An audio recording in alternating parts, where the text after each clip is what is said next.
Whew, okay. Hello and welcome everybody. It's finally time to return to Final Fantasy XIV. Wasn't able to play all day yesterday, unfortunately, so I need to somehow get that time back in today, even though obviously that's not possible because you can't play more than 24 hours in a day, which is a bit unfortunate. But we'll dive right back in. We left the main story off in Thavnarian. We explored Sharlayan. The intro cutscenes getting to Sharlayan were absolutely incredible. The music was fantastic. I also really like how so far they've handled the character of Heidelin. I was a bit afraid in terms of, it was a bit jarring at first thinking that she never talked to us for a very long time, and then suddenly she just appears and, it's just, oh yeah, I've been here all the time, but I think they've handled that quite well. And then obviously we also explored Labyrinthus, which is an incredible zone. I really like the idea of it and the way they've executed it. It's also incredible if you, start off the MSQ, and not only do I really like Sharlayan, but with that combination, you almost feel like you don't really, you don't leave Sharlayan, right? It's part of their colony. It's right beneath the city, so you're in Sharlayan for a very long time in the start of the MSQ, and that's just great, because it's such a great place. But then we got to Thavnarian, the second part of the start of the MSQ. Obviously, they've split it again so that it doesn't force everybody to be in the same zone, which is a great thing. And I think they've also done an incredible job here in Thavnarian. And we started off by getting sick, which were quite the amusing scenes. And well, we sort of left off helping one of the Matangas. I forgot they have something with A, their actual name, what they're called. And we helped one of them after trying to sell fish for them. And I also did some side quests, and that's where we left off. There is a side quest with this girl here from the Azim Steppe, which unfortunately I don't remember her, but I'm pretty sure that we met her at some point in the Azim Steppe quests, probably in one of the side quests or something. I remember there being a quest where somebody would leave for like a grand adventure, where it was about them not really knowing whether or not they should actually leave the steppe. I think there was something like that, so maybe I'd have to look that up if that's the same person here.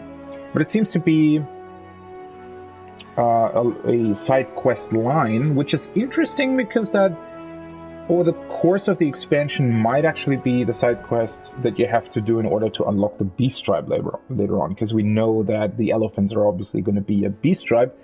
So this might actually be the quest to unlock that. I don't know. Currently, it's just a normal side quest, except that there are a couple of side quests to this one.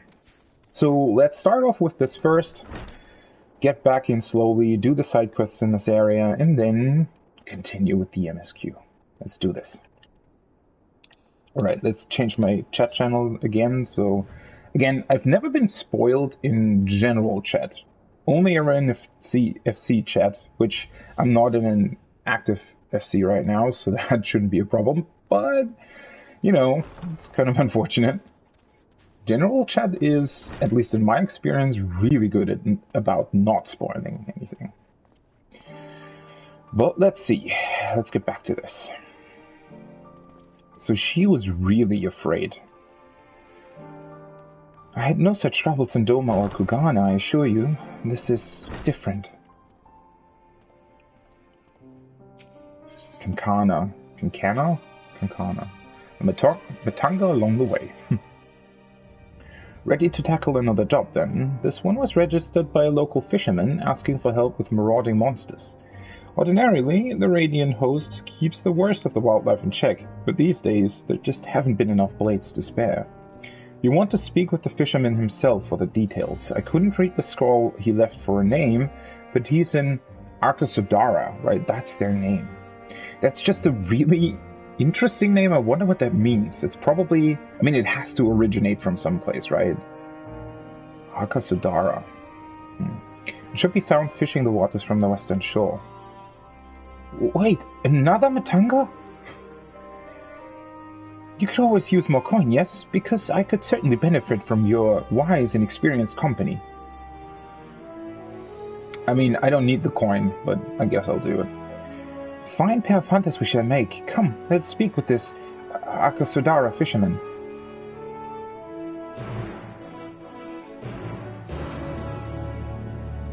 I hope your friend can overcome her fear of us. How unpleasant it must be to endure this constant state of terror. Well, it's kind of unfortunate that apparently the tribe in the Yazim steppe is very violent, which is why they have such a fear of them.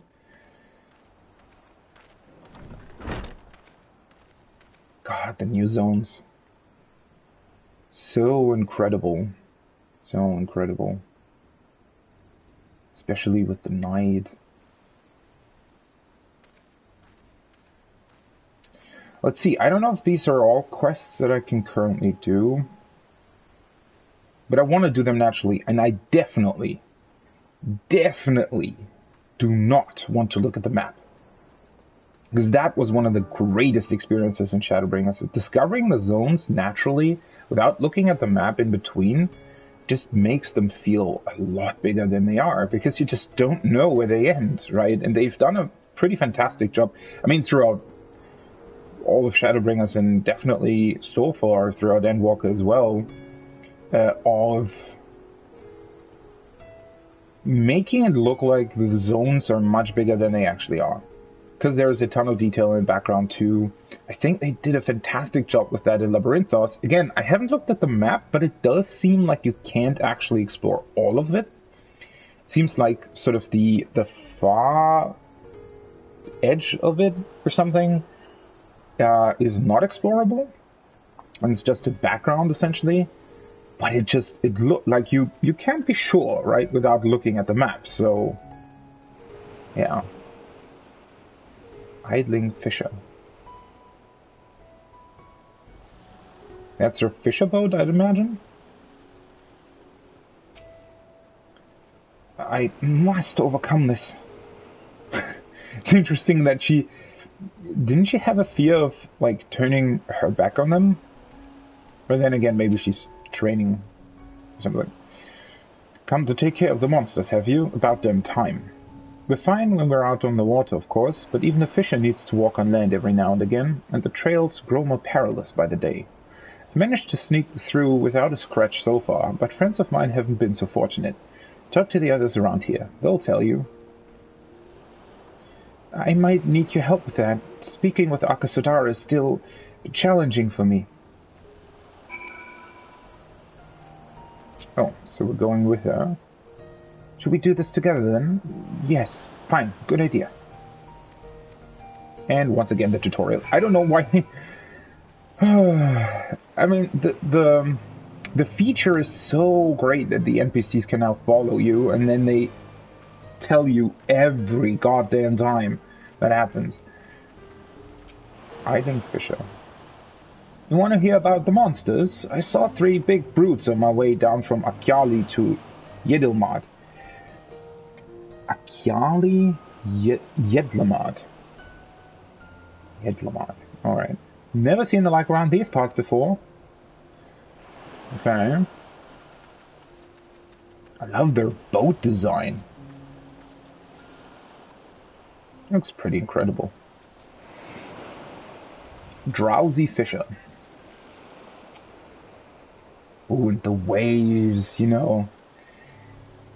If I love one thing, then it's, you know, waves during the night or when it's, you know, pretty dark, because you can't really see the horizon line most of the time when it's really dark outside and you're on the beach or something. And then just listening to the waves is incredible. You want a story? When I left Akyali the other day, I almost walked straight into a fiend with a tongue as long as my arm. Barely escaped being gobbled up on the spot.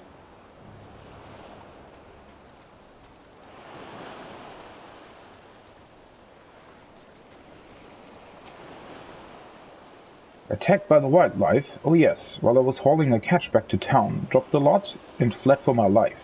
The roads used to be safe enough, but now... Yeah. So apparently there's already a ton of monsters coming from the tower. That looks really cool. I wonder what that is out on the sea. And then there seems to be like those three... what would they be called? They seem to be for catching something as well, right? The boats.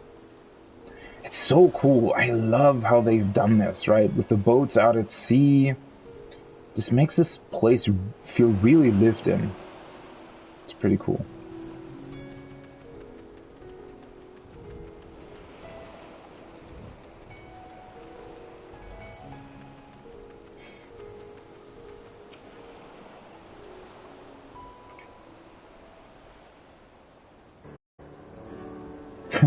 And she once again turning around.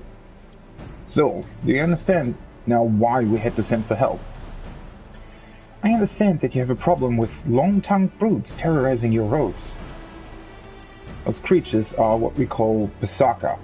Without the army sending out regular patrols, it seems the inland monsters have begun expanding their territories.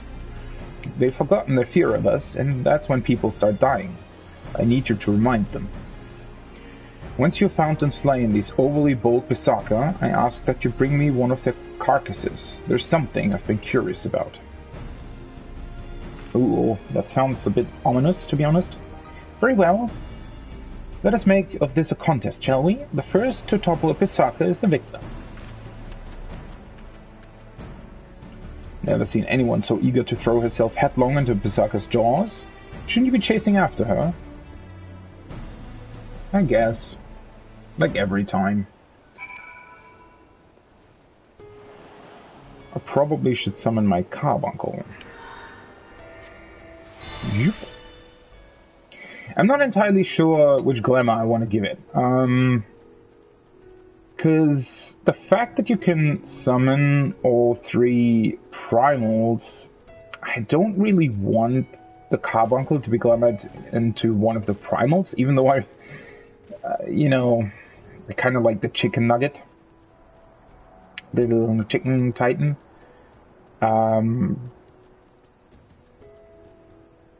But I've never had a carbuncle for the longest time, because I never glamored it the past two expansions. So it feels a bit weird.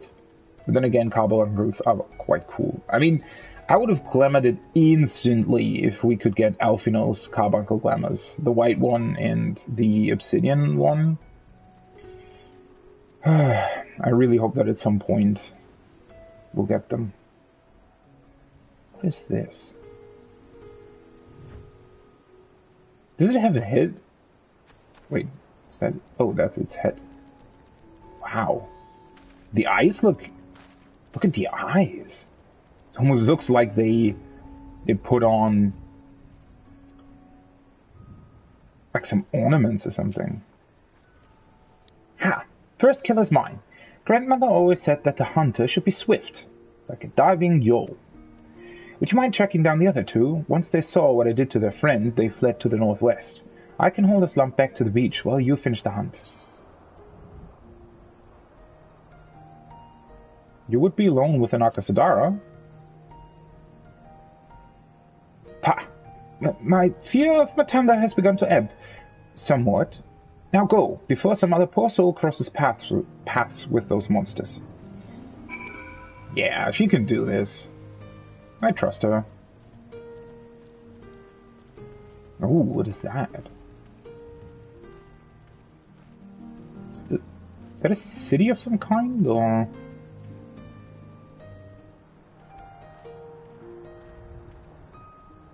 Ooh, there's another thing over there, and then back there as well. I don't know why, but I really, really like how they've designed the zone. It's just somehow the openness towards the sea with these gentle hills. Like, they've done most of these zones so nothing ever really obstructs your view, I feel like. You can always see stuff in the distance and sort of know where you travel towards. Just a really brilliant way of doing this. Alright, I need these for my hunting log. Let's see if I can still remember how... I still need to sort of get into the habit of knowing that everything during the new Bahamut phase is instant. Alright, I should probably put this. Earring, 2 rings, and then this stuff I can sell at some point. Let's do Garuda.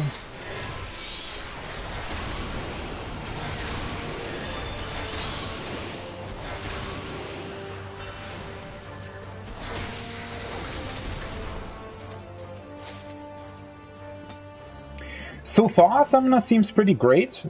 I just, you know, the one fear that I had after seeing how they would change it is that it would get boring over time.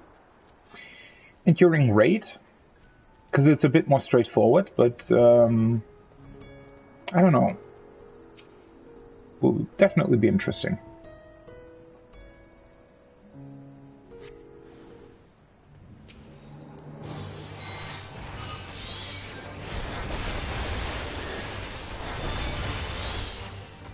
It seems fairly strong, but then again, that's hard to say, I think, during these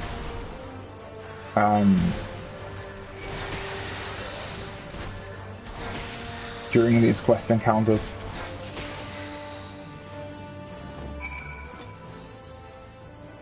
Alright. Ooh. Get the data music.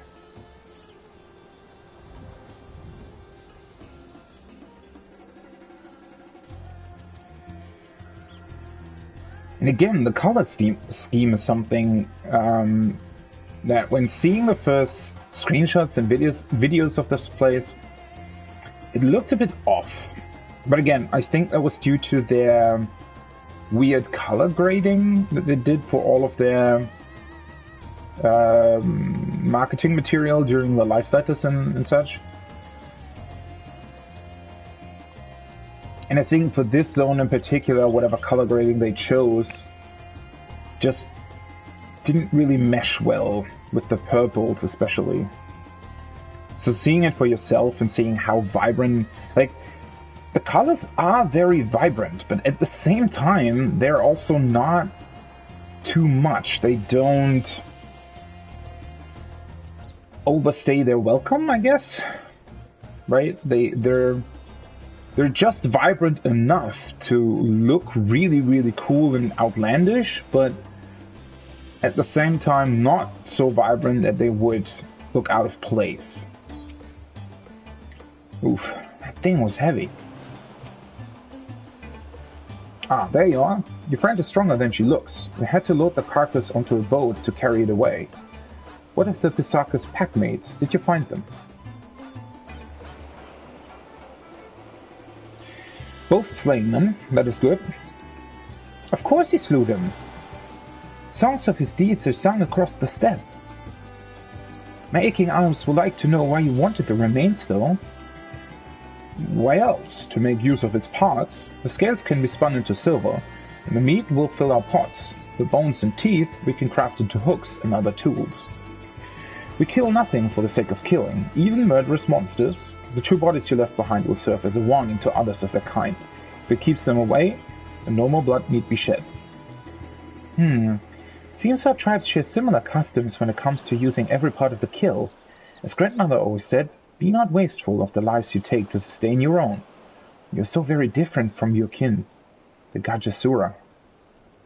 Oh, so that's why you've been avoiding my gaze. If your only experience with Matanga has been our brutal cousins, then you'll find the Akasadara an agreeable lot by comparison. Might even make a few friends, eh? Here's your payment, and well earned, I'd say.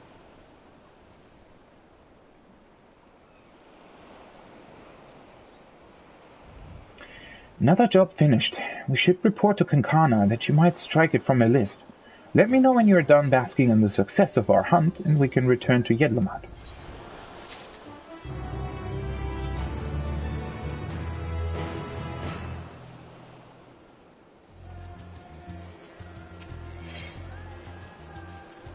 Ogul repays her favors.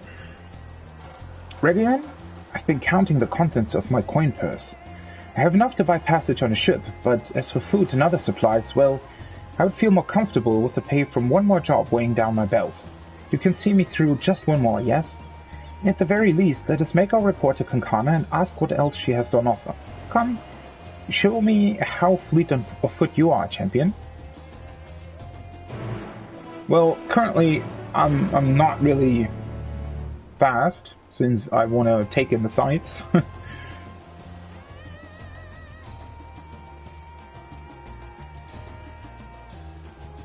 I also it's weird, but it must be something, I never really realized this, but I guess it must be something about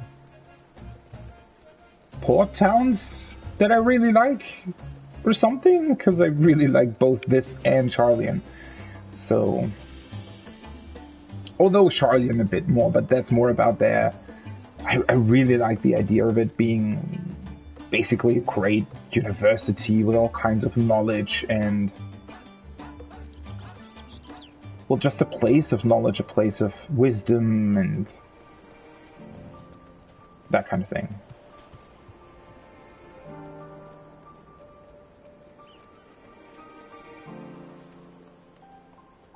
It also feels, I mean, usually I really like seeing other people, you know, walking around and such. It makes the place feel more lively, but, you know, on launch day, obviously, there's a big pile of people on every spot of the MSQ and quest spots and that kind of thing, so it's actually quite refreshing not to see like a million people standing around everywhere.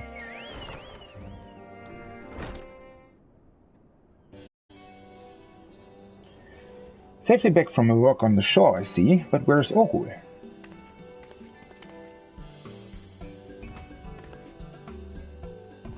My coin purse. Some slippery son of a Zol snatched it from me, brazen as you please. I lost sight of him in the market, along with all my worldly wealth. How am I to pay for lodgings or food? Already my belly cries in protest. Oh, you poor thing. And after all the good work you've done for us, you will stay with me tonight, I insist. You would take me in?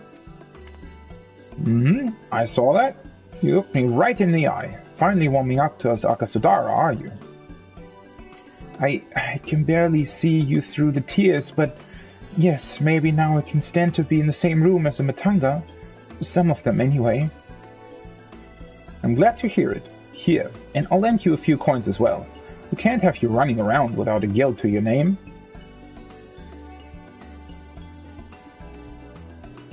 Thank you. In fact, why don't we head to my house now? We can fill that complaining belly of yours. You're more than welcome to join us.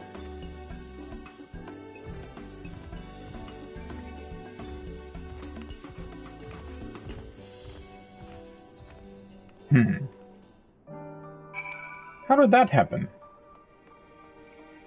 What was your part in this?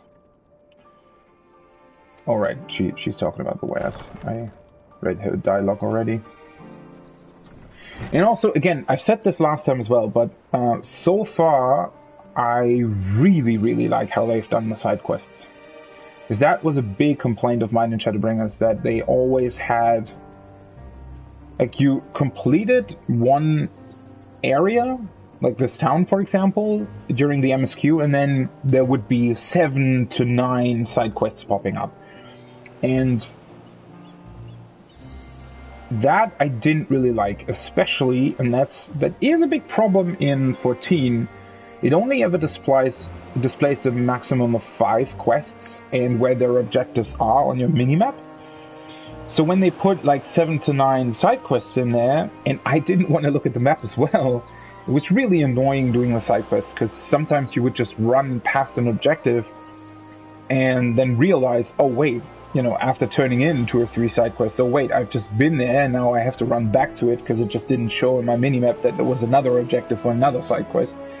So this is actually much better, where they only, I think so far both during Labyrinthos and here, it's only ever been a maximum of 5 side quests, and they've also, at least I think so, they're a bit more gradual about the point at which they appear during the MSQ, rather than just, you know, popping up all at once at a particular point. Oh, something terrible has happened. I've been robbed. We saw a boy jumping out the window as we approached, and when I looked inside, all my belongings have been turned inside out. Ogul set off in pursuit of the thief, but hasn't returned. Do you think you could catch up with her and see if everything's alright? I'll lock up here, and you can meet me back at my offices when you found her. Okay, that doesn't sound great. In my work keeping stock of inventory, I can see exactly how bad business has gotten. It makes me depressed. I hope we can help them. Although, you know, if you recall Orionge's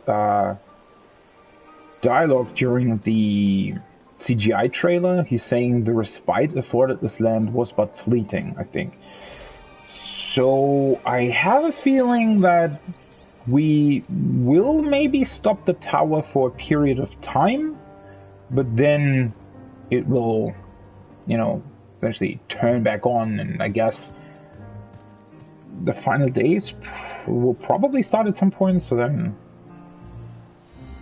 they'll also start here. I mean, we'll see, obviously, right? I don't really I don't think you can really speculate about that if you don't really know. It's very hard to know where this MSQ is going, which is obviously great. and just one more thing that I wanted to add, it's really funny seeing these people all being afflicted with this ether, what was it called?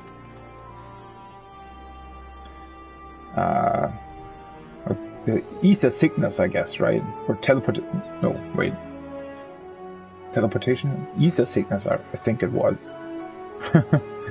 All these people getting heavied while they're running to that spot. It's like the side quest. Was it the side? No, it's the main story in Ilmag with the pixies, where if you actually listen to them, you get heavied. For I think it was pretty long, right? Like 20 or 30 seconds even.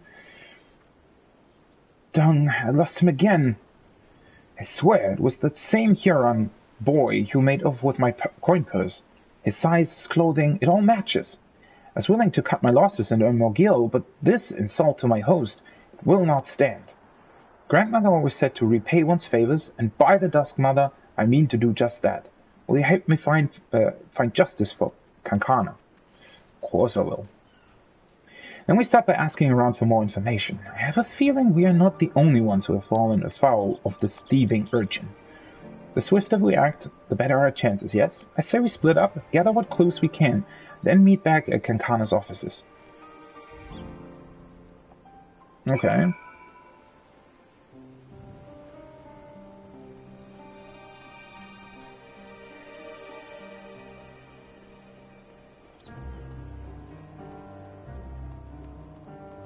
And I'm still wondering, now that I hear it, I mean, obviously it fits with the MSQ, like this, the background music is just very heavy and,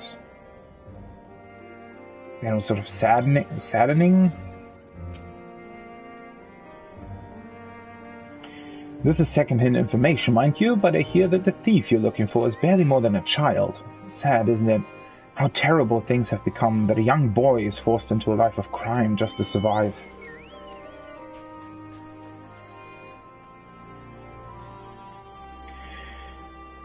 Young boy he might be, but robbing a house?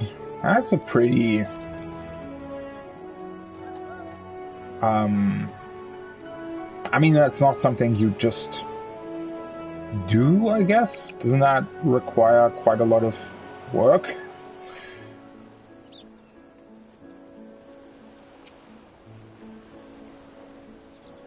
There was another robbery. I wonder if it's the same boy I found in my house the other day. He yelled that he was sorry, and when I saw the desperation on his face, I didn't have the heart to chase after him.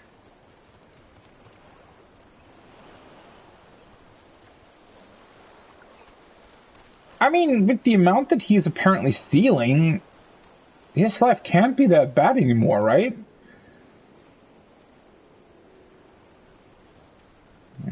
Let's see here. Oh, over there.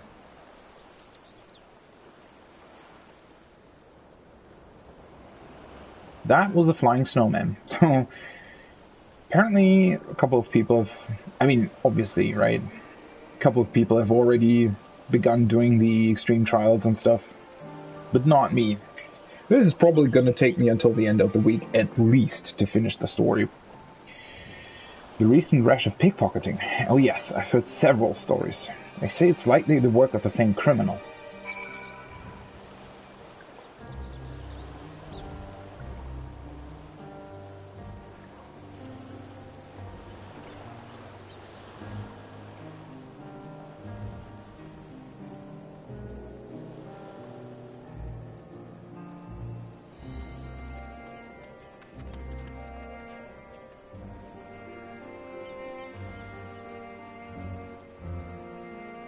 Quite a lot of running. But these side quests, I always like these side quest lines where they tell a story over multiple side quests.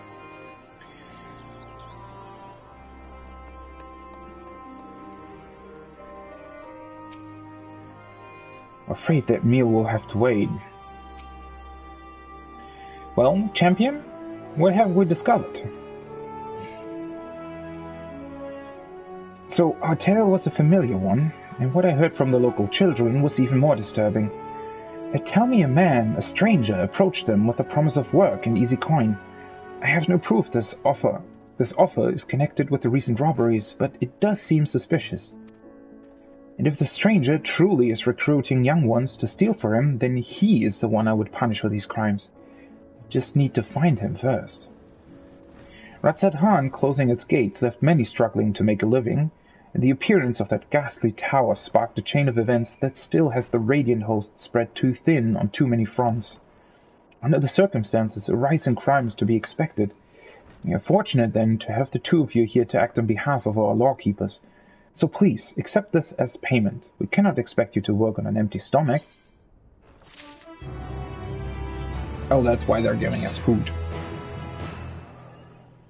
Yeah, so I was wondering about that. Obviously, if the boy is just stealing for himself, then now he would be quite rich for his circumstances, I guess. But if, you know, there's somebody else behind the scenes, then that's a different situation. The Yedlamat hunt.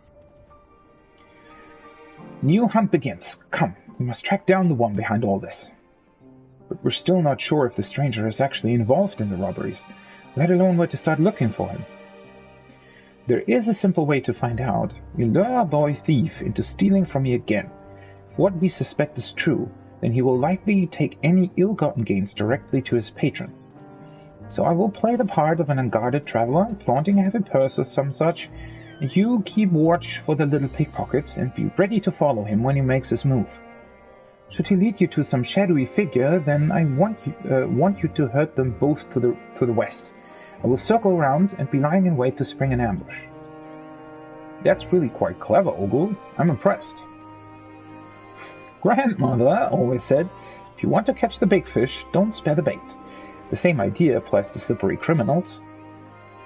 Right then, let us take our places in the town square and lay the trap for our quarry. I will try to make the lure something obvious so you can see it being stolen from afar.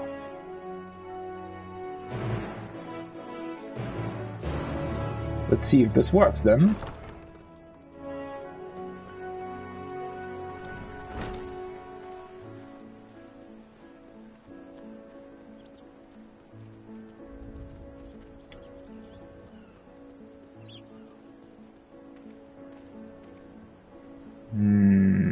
Where can you see her? I don't see her anywhere.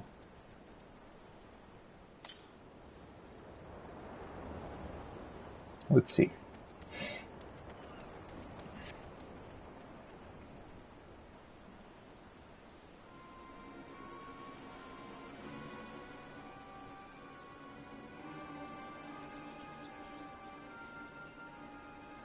That's a good-looking sword. Holy hell. I don't know if it's the cleverest idea to give our boy a weapon. Because whoever he then gives it to, he could use it against us, but... oh well. Guess that's all she had.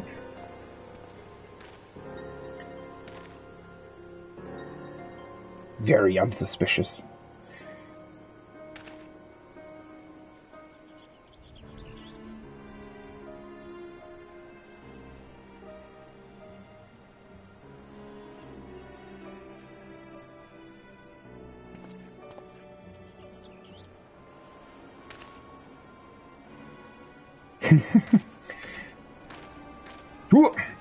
How the hell did he grab that so fast?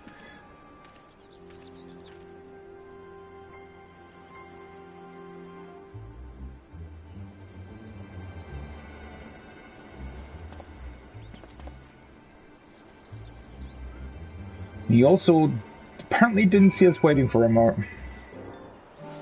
it's not the brightest thief. No, then again, it's a young boy, right?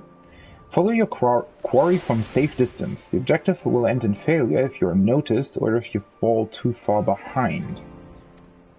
Okay, interesting. Oh, there he is. Boy thief. This is definitely new.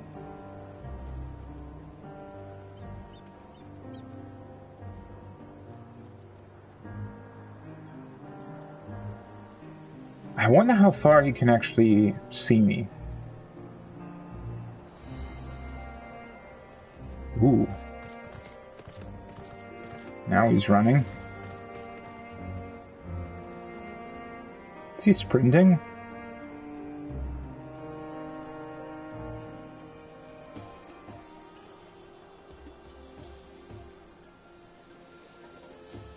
Yeah, I wonder how far he can actually see. That's always the kind of weird thing about these quests. I mean, I've played Judgment a little bit, and there it's just very, very weird how they've done the quests. Because in Judgment, you're way too close to the targets you're pursuing for them not to notice you. Like, it's very, very obvious, so it just feels ridiculous the way they've done it, and not very immersive either. This was actually better. The boy thief has led you to a suspicious-looking Akasudara man.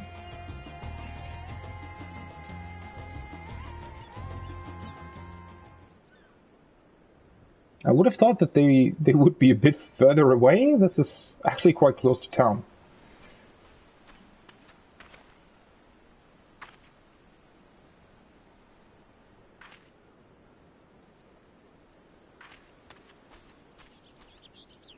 Right, she wanted to look at the surroundings. Oh, you're a proper little scoundrel, aren't you? Nice work. I'll fence the rest of the goods, and then you'll get your cut.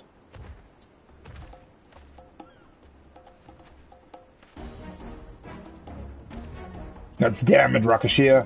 Told you to check for trails. You want your family to learn of our arrangement? Now run.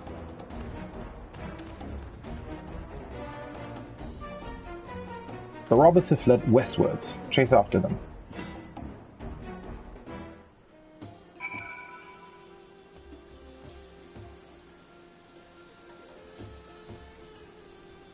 Yeah, I know, I'm not really fast. I just don't want to... I can't bring myself to sprint in these beautiful areas.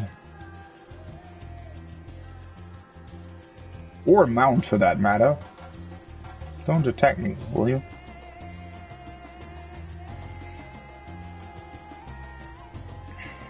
Ooh. Well, that was, quick work. The Akasadara's out cold. My apologies. I intended to circle around his plan, but when I heard how he yelled at the child, my rage could not be contained. Grandmother always said, those who prey on the weak are undeserving of mercy. So I beat him senseless. Alright then. Sure, why not? Fool of a Matanga. When he awakes, he will find himself in the custody of the Radiant Host. Miss, I'm sorry you got hurt because of me. I'm sorry for taking your belongings. Apology accepted, young one. It is a brave thing to admit when you're wrong. Help me explain the situation to your lawkeepers, and we can steer you back onto the right path. If you say so, miss. I will count this refuse to the nearest guardhouse. Pray inform Kankana of our success.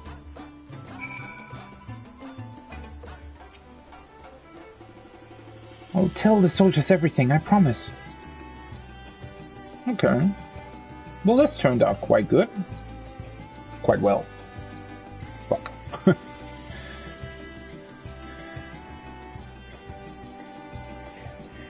Now with the happy music as well.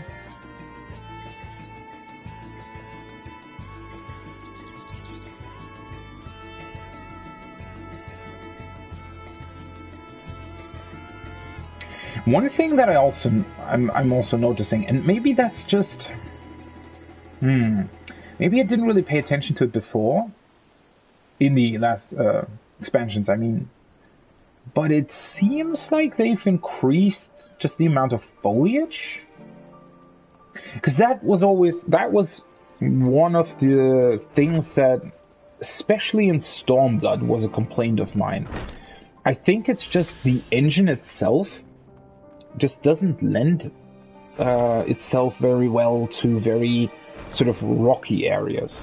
The problem with a lot of the Stormlight zones, especially the ones close to Alamigo, are that they're a bit empty in terms of objects on screen, right? It feels like all of the rocks, obviously it is a rocky area, right? It's essentially a rock desert. But somehow the engine has problems, I feel like, displaying that very well, because the surfaces themselves, if you just have the objects there without, you know, foliage, for example, it just looks a bit empty. So far, both in Sharlayan, Labyrinthos, and here, it just seems like the amount of foliage is more. Then again, now that I think about it, I mean, technically in Shadowbringers, the areas have a lot of foliage as well.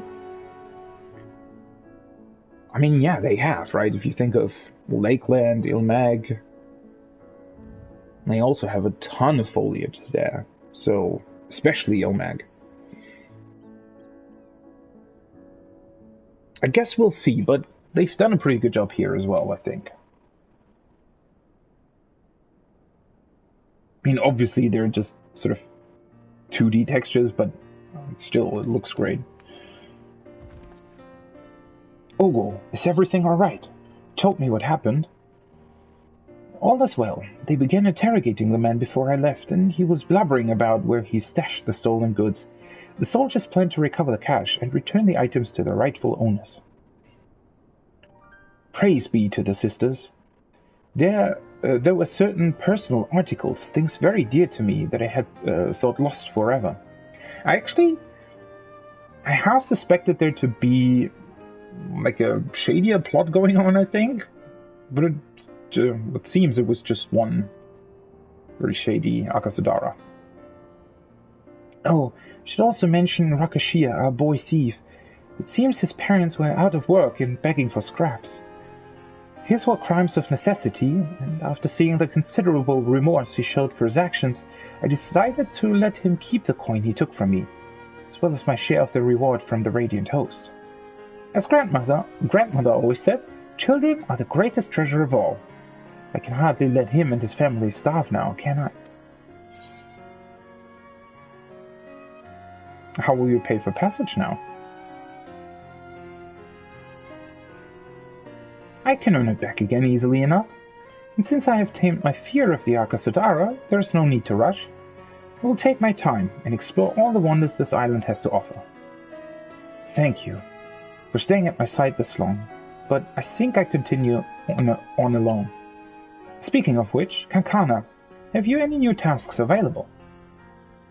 Ah, my dear Ogul, I have the perfect job for you.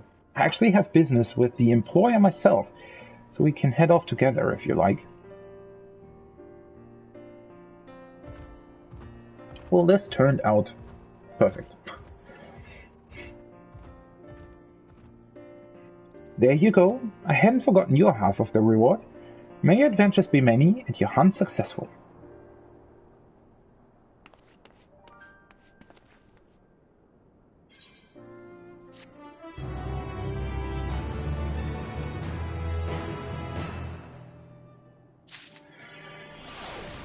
Yeah, well, let's see if there's gonna be any more quests attached to this.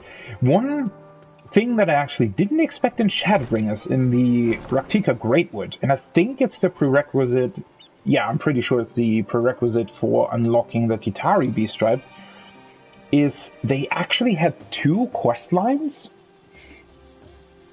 like two important side quest lines, that then intersected with the final quest.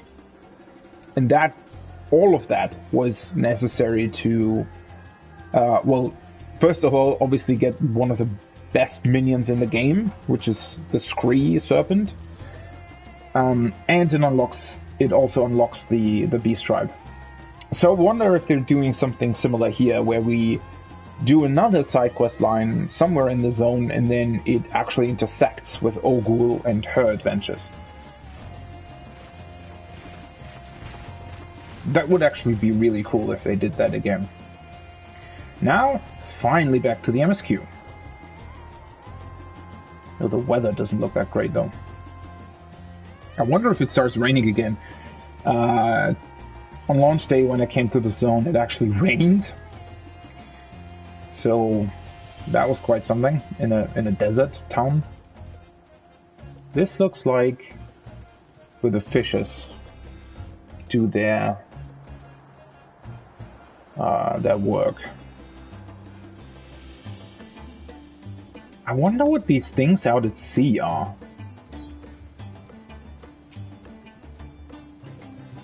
Familiar though I am with the myths and legends of this island, to hear them spoken by heirs to the storied heritage giveth them new life. Sure, I can catch a few fish if I take the boat out, but I've got nowhere to sell them. Even though I do what I can to preserve them, all they end up doing is filling my storehouse, instead of filling my pockets.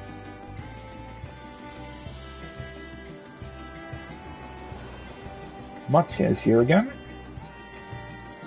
Oh, that's a crab. I was wondering when that little creature was back on the beach.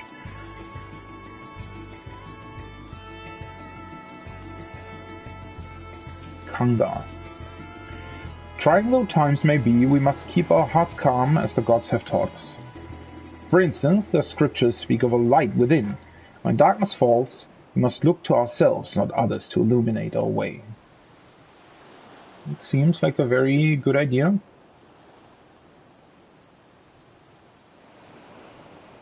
Oh, Estinian is on the beach. What are you doing here? Yeah, I really wonder, what are these things for? Wait, let me take a look at them. Oh, right, you can swim here. Completely forgot that. Huh. Interesting. Maybe they serve some other purpose? Because it doesn't seem like you would actually be able to catch anything with them. Or maybe they're a spot to um, to anchor the fishing nets or something? Quite interesting. Yeah, I completely forgot that you were able to swim here. I wonder how far out you would be able to go. Or if you would be able to swim to that, for example. Guess we'll find out at some point. Estinian, would you like to go for a swim as well? Mark, you that platform out on the water. Some manner of shrine, perhaps? Oh, he's wondering about them too. No, I don't think that they're a shrine. When I'm out on the water, I can usually forget about my woes, but no chance of that with that giant eyesore looming near. I hope they tear the hideous thing down soon.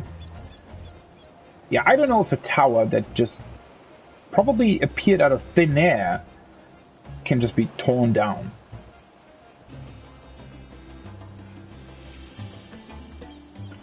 A charming little village. Shame about the hideous tower.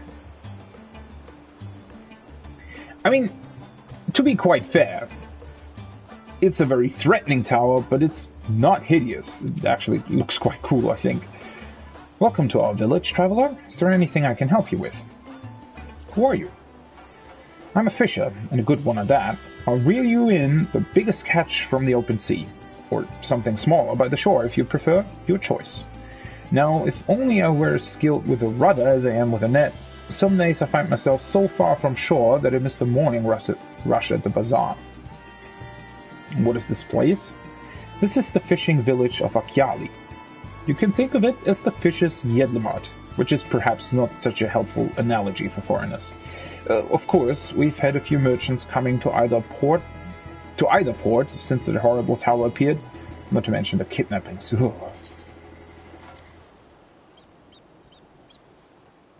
Well, we're here to help, so let's see. Still, I mean, even during the morning times, there's quite a few people at every quest spot. Welcome to Akyali, my friend. The name means white beach, and there isn't much here save that, but please make yourself at home. Your companions have already begun talking to everyone. Feel free to show yourself around and do the same. I already did, but alright. Any one of us can tell you about our gods, but you could do worse than to start with Kanga and old Hasveda. Hasveda? They're free at the moment, as it happens.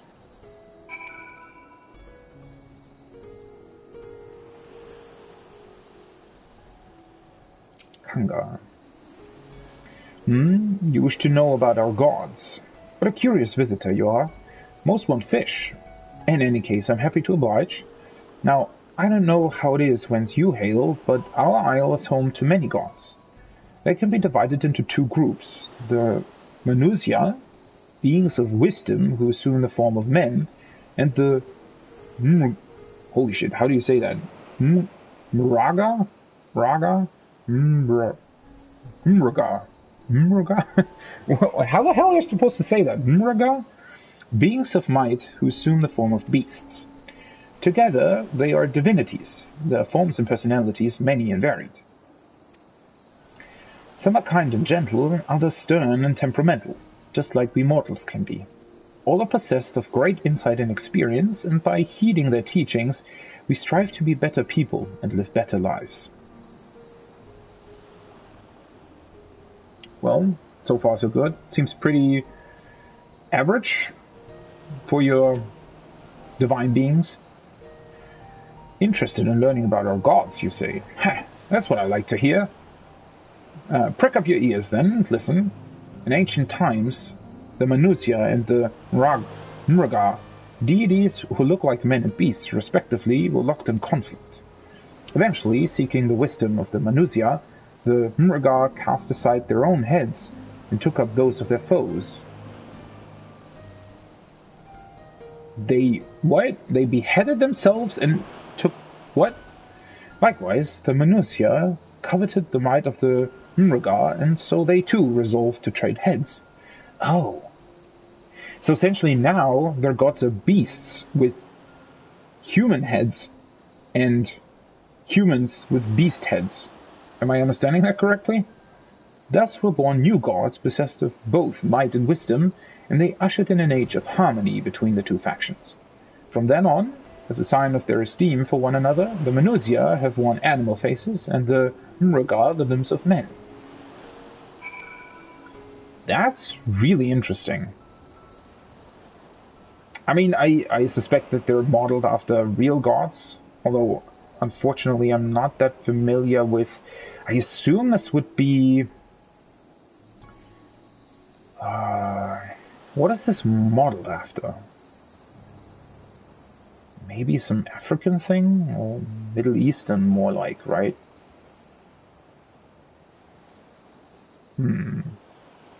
Or Indian? No, it's more Indian, right? Again, I'm unfortunately not that familiar, especially with religions and stuff.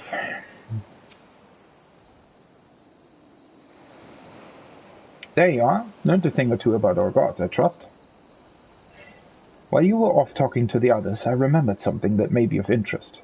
If you could let your friends know, I'll go and fetch it from my home at once.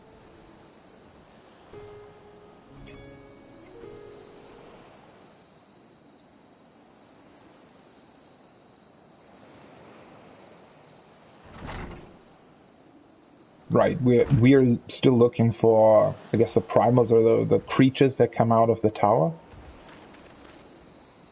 Apologies for the wait. I wish to show you this hanging scroll which depicts 3 of our most revered deities. By all means, we should like to see it. Can we see it? Oh, I hope we can. Oh. The middle one is from the launch trailer. That I can recognize. I know that I think they're a reference to some Final Fantasy game, right? That I haven't played, because I haven't really played any Final Fantasy games except this one. Interesting. So they are... Wouldn't the middle one be a beast to have with the human head, though? Or are they all 3 considered humans with beast heads? I also like the ornaments at the side. It really looks like a scroll, you know, that you would probably find on a wall or something in this area. They are Manusia. You heard about them already, yes? 3 sisters. Manusia. The center one is the eldest, Cinderuva, a goddess of wisdom. For this, alchemists hold her in the highest. Cinderuva, okay. To her right is the middle sister, Sanderuva. As a goddess of wealth, she counts many traders among her followers. And on the left is Minderuva, the youngest sibling. She presides over the crafts, and so is beloved by weavers. Okay, wisdom, crafts, and wealth.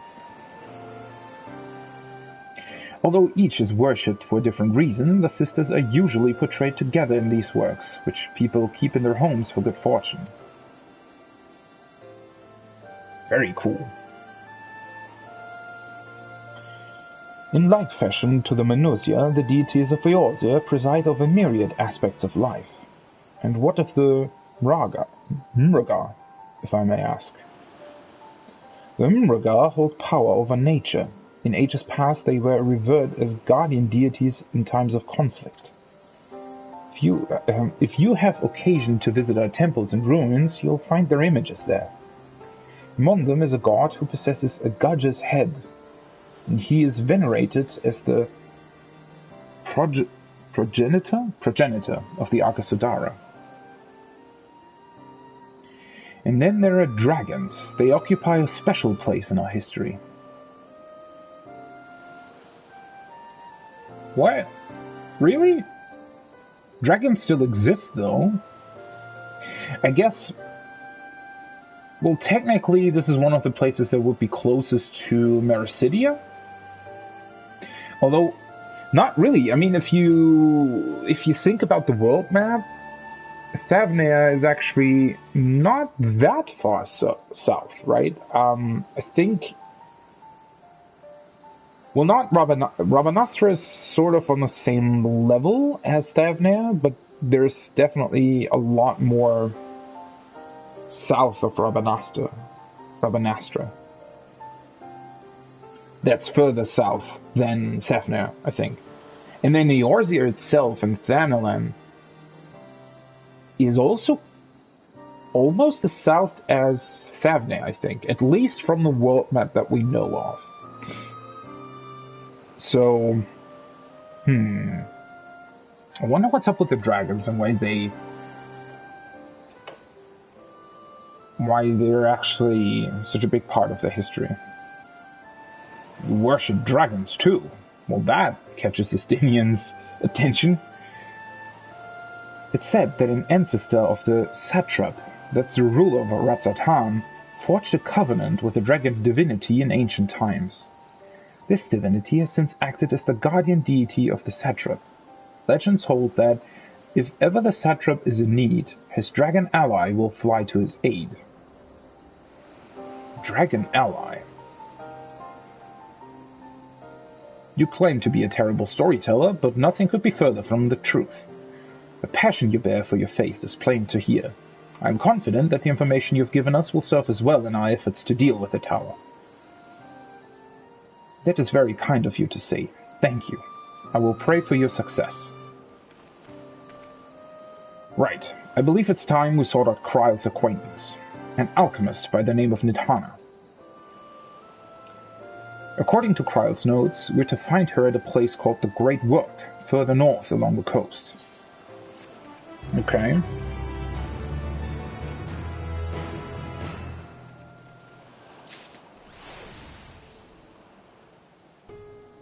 Huh. No side quests here? Interesting. The Great Work. That looks like the structure we've seen from afar, right? The tower atop the cliffs?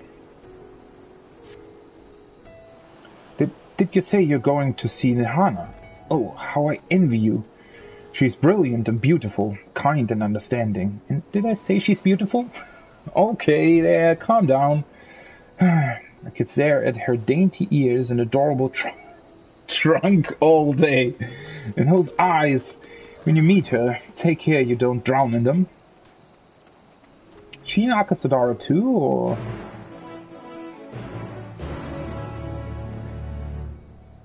Okay then.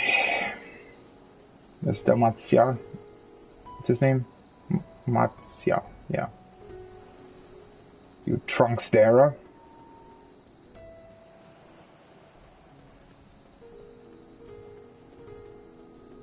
Salt Wind's Welcome. That's also a beautiful name for this place.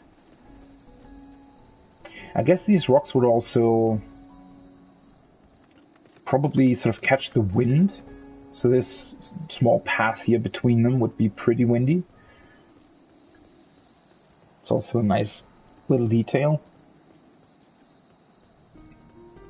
The name checks out, definitely.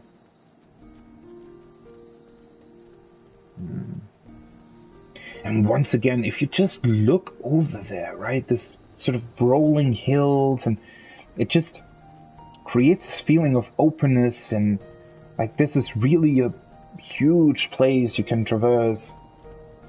It's really cool how they've done that.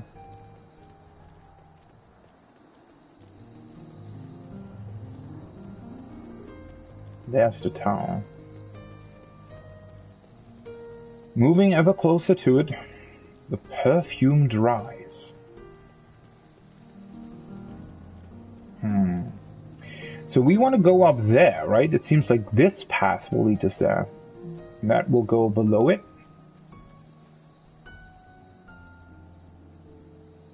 Ooh, that also looks like... So this is like an alchemist's tower of some sort.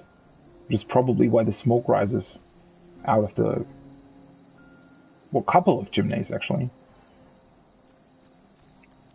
Oh, and there's a fate. I haven't done any fates so far in the new zones, actually. I'm actually, compared to Shadowbringers,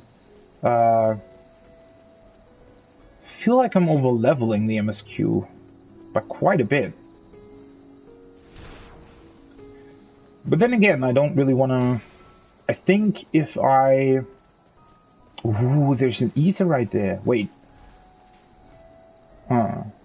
Are we going top or below? Let's go to the aetherite first. It looks cool. Doesn't it look almost like an aetherite from the first?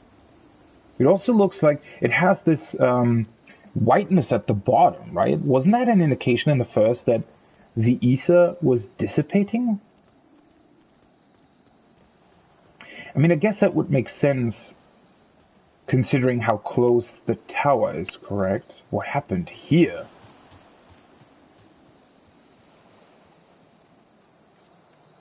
What the hell? Alright. Sorry guys, but I need to grab the aetherite. Yeah, it looks like the ether is dissipating from this one.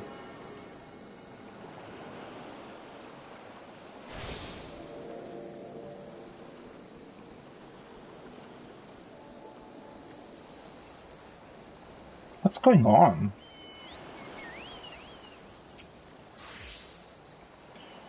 If there was a battle, there's a conspicuous lack of blood. Oh. Yeah, so was that some kind of alchemy experiment or something? Are they all sleeping? In such a manner did we find them. What could have befallen these people? What in the world? Is that the person we're looking for?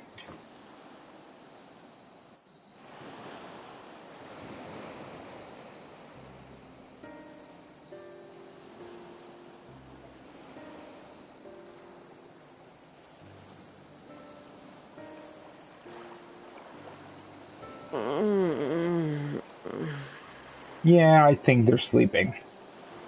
What happened here?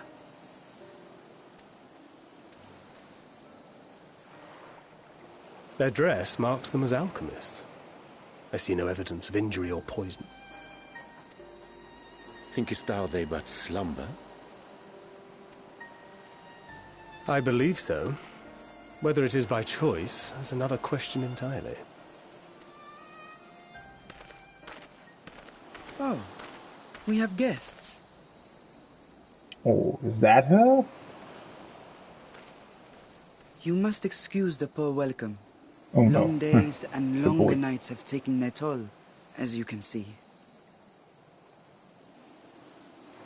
Wait, what? They're actually just asleep? I thought they maybe took part in like an experiment or something.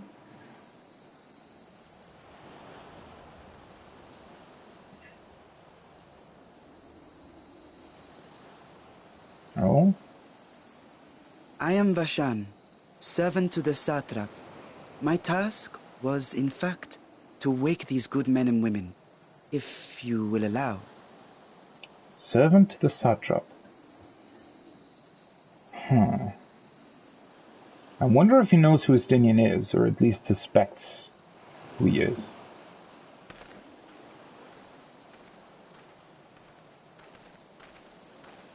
People of the great work, I come bearing new scales. Scales? We have new scales?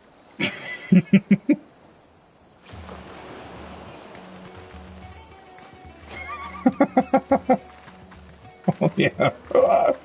Yes, my friends. Gather round. I have them right here. The hell's going on? Oh, happy day. Now I can continue my experiment. Many thanks. One for me. Those are dragon scales. Quite correct. Yes, such materials are vital to their most pressing research. And we are fortunate to have them. Our experiments are so close to bearing fruit.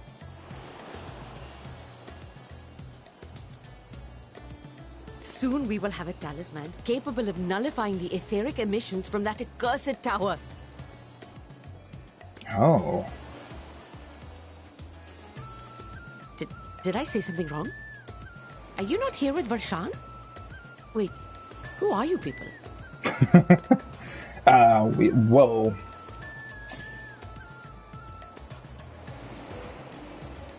Of course! You're the one Kryl sent.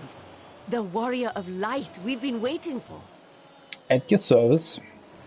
Oh, this is a day of celebration. Praise be to Cinderova! The winds have shifted. I feel it. The end to our toil is near. So, but wait a second. Oh, the music's incredible, by the way. So they were just asleep because they were overworked. Did I get that right? They were literally just sleeping on the ground. I feel Okay. it too. My head hasn't been this clear in days. I really like their accent. Tell me, how did you acquire those scales? Curious that it concerns you so. But worry not. They were freely given by the dragon with whom our satrap has forged a lawful pact. Wait. So there are more dragons? More than one, I mean? That is well. You must be quite familiar with Dragon King, yes? Is this their congealed blood I see on your weapon? Uh-oh. Stinian, you're in trouble. Speaking of dragon blood, you yourself have been infused with it, have you not? I should like to draw a file or two, if so. Now, see here. Come along, come along. I must insist that you visit our laboratory. Cease your shoving, or so help me. Poor Stinian. That's not what he signed up for. Oh dear, your poor companion. What with the new scales and your timely arrival, my colleagues are a little giddy with excitement. Yeah, I can see that. No harm will come to him, I promise. Meanwhile, shall we find a quiet place to talk? Sure, just leave Stinian to his endeavors, shall we? I mean, I'm sure that he won't be harmed. He has lived through worse than this. As you may have guessed, I am Nidana, the alchemist who sent the request to your Mistress Kryl. We have workshops across the nation collaborating on this research project. But it is here, at the Great Work, where I collate our results. By the way, I think what 14 also does is they have these little moments of just fun and banter and just funny sort of moments woven in with these very, very heavy and dark themes overall, right? And especially compared to like a lot of newer movies, they do a much better job with it. Like, there are these moments, but they're never really close to anything sort of dark or heavier that's happening. And it just feels like they know a lot better when to actually insert these moments into the story, right? And not to prolong them too long. It's just this little bit of fun, right? It's a bit funny, and that's it. And then back to the serious part, right? Whereas in, I mean, especially if you think about Star Wars Episode 8, for example, or just a lot of newer movies in general, there are, well, first of all, most scenes that are supposed to be funny just aren't. Like, they're really, really low level, sort of, I don't know, what's the word that I'm looking for? Sort of even lazy humor, I would say. It's not even that it's bad humor, it's just very lazy. Like, not even really thought about, right? It just feels like they sometimes, maybe somebody made a joke at the morning coffee break or something, and then, oh yeah, we need to put that in the script, right? And where do we put it? I don't care, just put it somewhere, right? It's just this very odd feeling that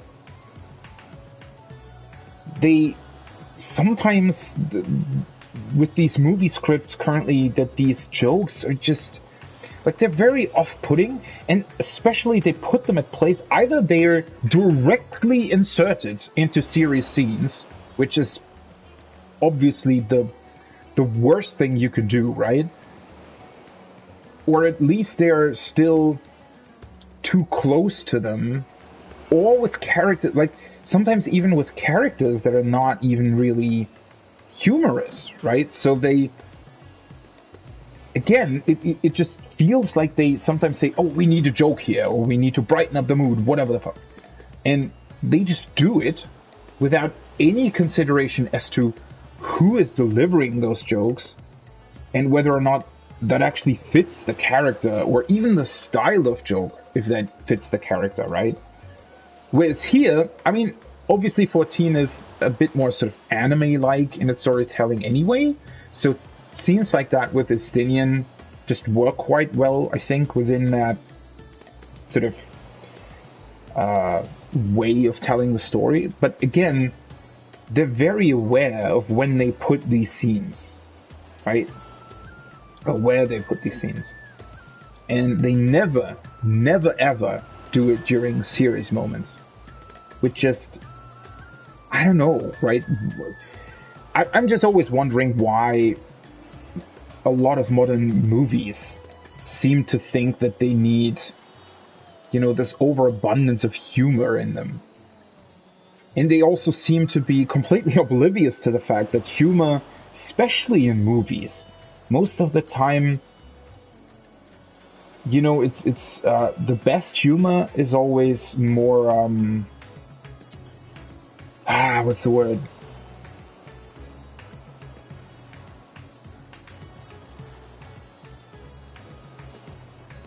You know, is circumstantial?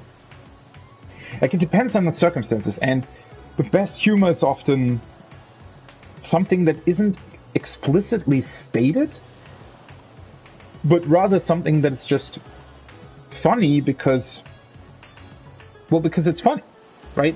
Whereas, again, a lot of the movies nowadays have this sort of very explicit humor, sort of in-your-face humor, where they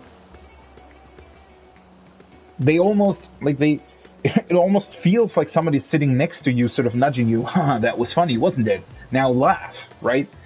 Like, they sort of try to force it. They try to force it to be humorous, rather than just being humorous. I don't know. But it's great seeing footage. Like, I get that this might not be humor for everybody.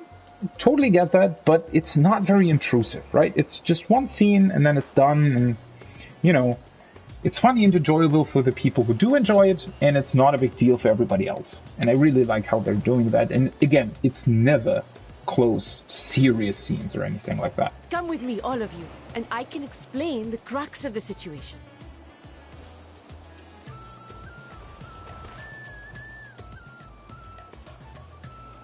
Still wondering about that etherite, though. It's also interesting that we are below the tower. I didn't expect there to be, like, these two layers to this place. Although, oh, there is a way up, though. Cool.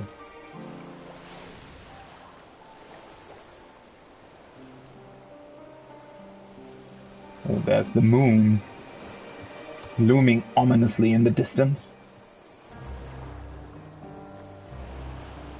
looks a lot bigger up close, right?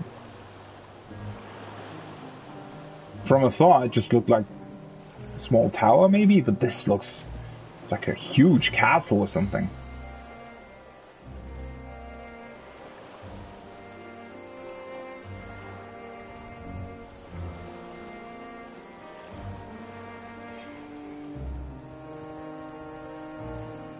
They're using the dodos as mounts. Aren't Hamza the fluffiest, sweetest, most accommodating creatures you've ever seen? You can pet them, you can eat them. Oh, okay. You can even use their glands for chemical processes. Just superlative animals all around. I wonder if he's aware that he, like, at least looking at his eyes, it seems like he's a bit surprised that he might be eaten. Right? Well. Random chocobo keep here.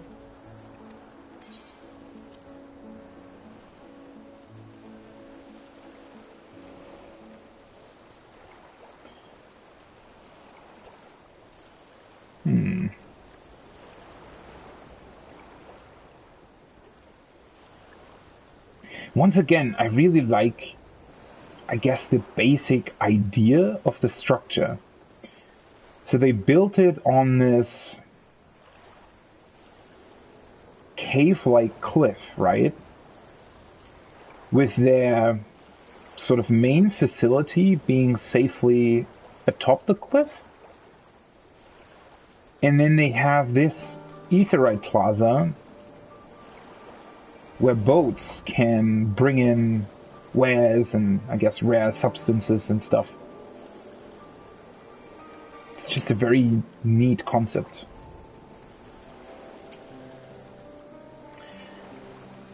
First the order from the satrap, and now the Radiant host requires still more medicine. I don't mean to complain, but we simply don't have enough bodies to meet the need.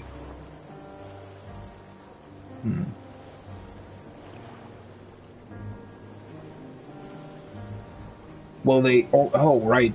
So the, I guess they're also trying to get together all the resources they need in order to be prepared for whatever comes from the tower, right? Only smaller vessels can fit in here. Better than nothing, I suppose, but they can only carry so much. Well, at least they're pretty well protected while they're here. Oh, that's a mount. I was wondering what the chocobo carriage was doing here, but that's the mock station mount. Oh, this also looks incredible. And once again, this is also something that, unfortunately, a lot of stories never really focus on, and that is sort of, I guess I would call it learning facilities. Now, in this expansion, we've been to Shalian, and now we're here in an alchemy laboratory, right? Which I think is just great, this focus on knowledge and on people who are researching things, and it's definitely a, in terms of places that stories usually visit, it's definitely more unusual, I feel like. And especially for me personally, it's just great. I love places like this.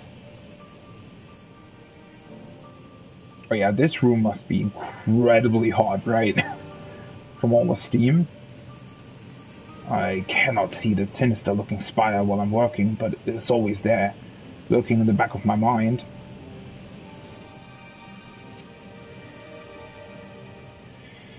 Picked an odd time to be traveling, didn't you? Well, if there's anything you need to know, ask away. Who are you? I am one of the many alchemists who live and work here. Was once a botanist, but found alchemy calling to me every time I came by to deliver ingredients. Though I had first struggled with even the most basic alchemical compounds, I have somehow managed to earn my place at the great work. There is always room to improve both the science and the self, however. Well, alchemy was my first profession in Final Fantasy XIV as well. So, it's a good place to be, I guess. This is the great work, first built by the Daimia family, line of renowned alchemists. Now people come from across the land to study and practice the science of alchemy in these halls. Each alchemical concoction has a storied history behind it, but we are not simply content to rest on the laurels of the past. We are ever improving and inventing new formulas for the benefit of all. Okay. Cool.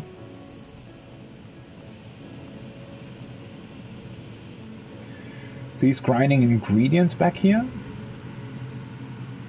Oh, it's great sound. Great sound design. Just this, it sounds like, you know, steam blowing through pipes. Which is actually a very unusual sound. They say that horrible fiends have been flying out of the tower. I'm preparing antidotes for the Radiant host in the event that some of them might be venomous.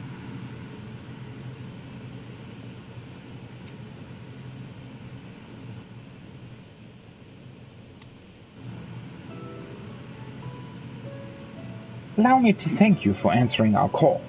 Many towers have appeared around the world, and we are grateful that you would assist with ours. Though Kral herself was tied up with another investigation, he is an eminently capable substitute, and we will spare no effort to aid you. So, if I understand correctly, you seek to make talismans that can nullify etheric emissions. Indeed, we do. As you know, the tower emits vast concentrations of ether. One cannot go anywhere near it without being tempered. As such, we can only study the tower from afar, and are powerless to deal with it in any consequential way. In order to strike back, the satrap Beta's alchemists create enchanted talismans. Talismans that will allow our soldiers to venture into the tower, and even should they lack innate protection. That would be pretty beneficial. So during the 5.x storyline, and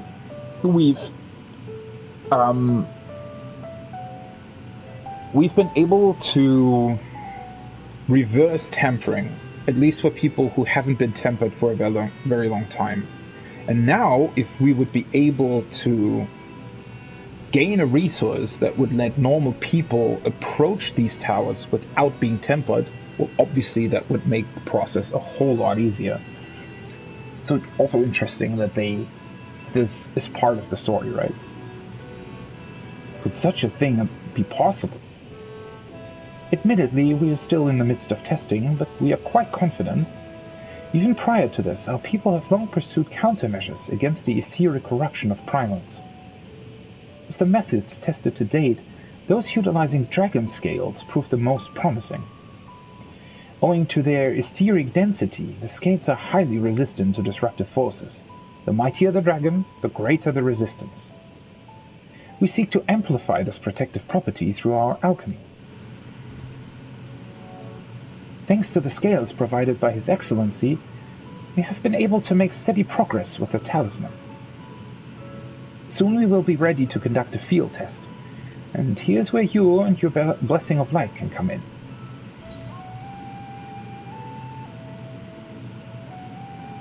Better than having my blood drawn, I suppose. What exactly is it that you need me to do?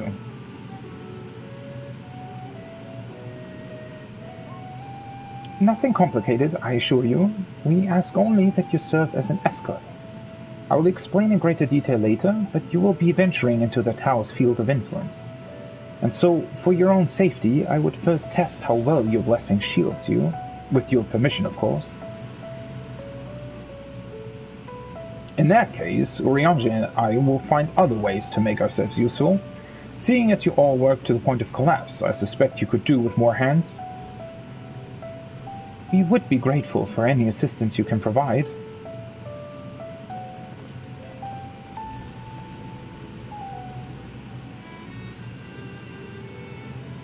If you're ready, then let us put your blessing to the proof.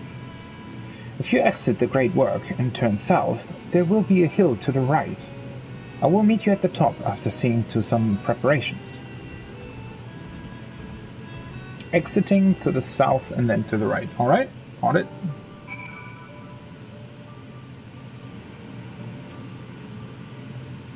Good luck with the test. I shall remain here to assist the other alchemists.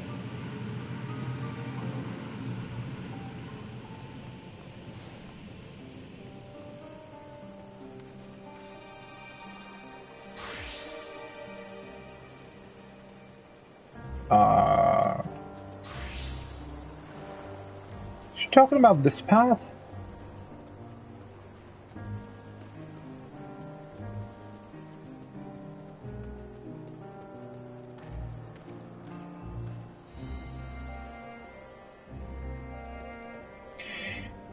Interestingly enough, though, even though the tower is fairly close, its sphere of influence doesn't actually seem that big compared to its size. But I guess it doesn't need to be, really. And then again, I don't think that it's necessarily not affecting anyone here, it's just a lot more slower, I guess. So maybe if it stayed for, you know, weeks, months, they would still be influenced by it.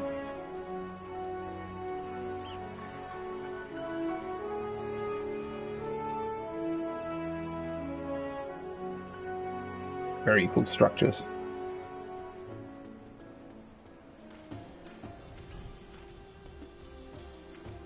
That also, again, this vista into the distance, right? I only really saw them like just a little bit, but now looking over that looks incredible. Those huge elephant statues.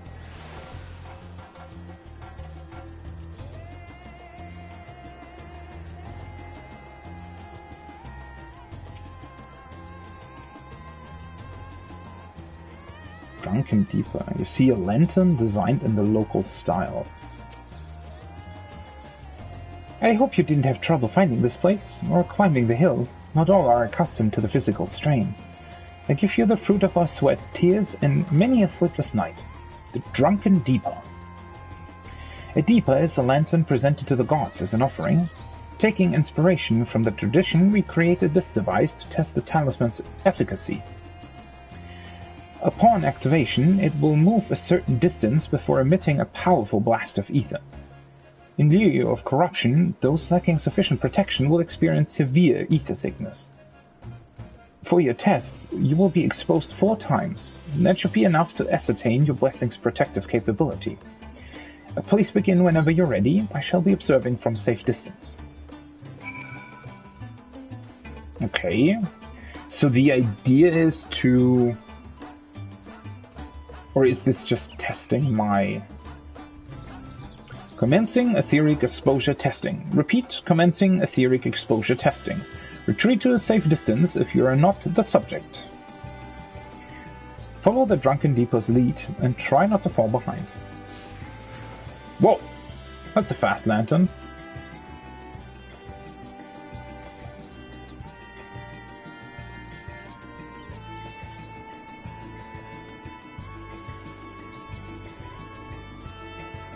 Radiating ether, please stand back. Do I have to talk to it again? Oh, or do I have to stand back?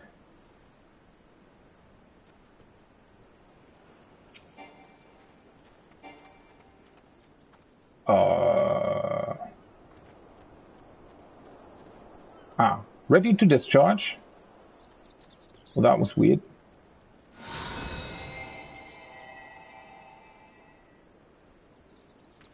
You are struck by a powerful blast of ether, but suffer no ill effects.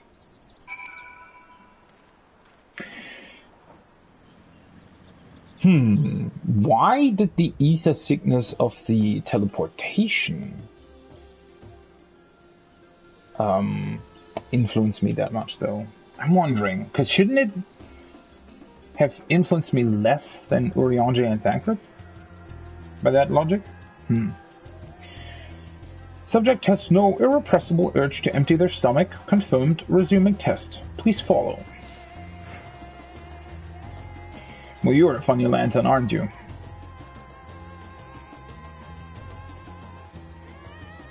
Why do I have to run all this way?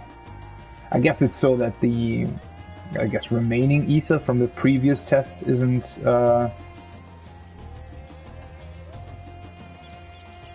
influencing the test results.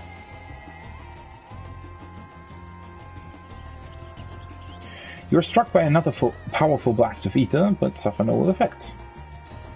I have a feeling that the last test might be too much. Subject stomach and bowel integrity holding confirmed. Resuming test. Please follow.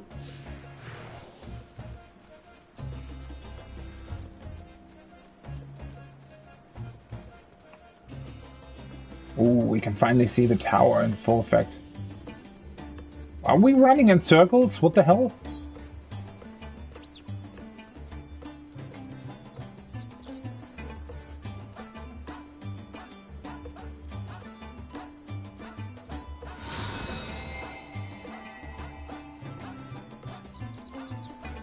You are struck by yet another powerful blast of ether, but suffer no ill effects. The blessing of light appears to be keeping you safe from harm.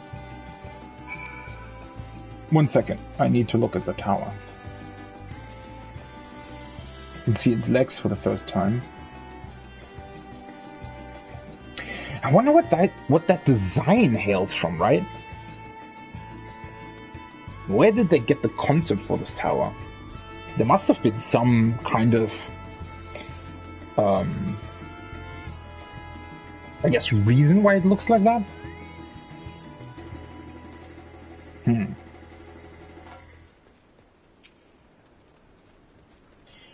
Subject fortitude rated impressive. No irregularities confirmed. Resuming test. Please follow and brace for final discharge.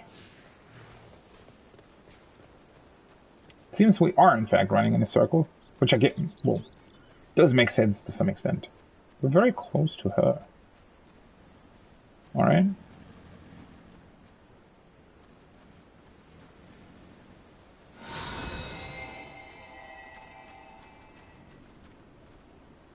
You're struck by the strongest blast of ether yet, but survive completely unscathed. Etheric exposure testing concluded. Please collect and deliver me to the supervising alchemist. Sure, buddy. Congratulations on retaining your composure and your humors.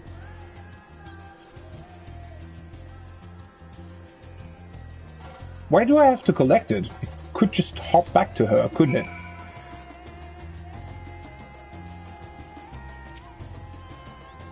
Ah, you've returned, and not on your knees. A promising sign.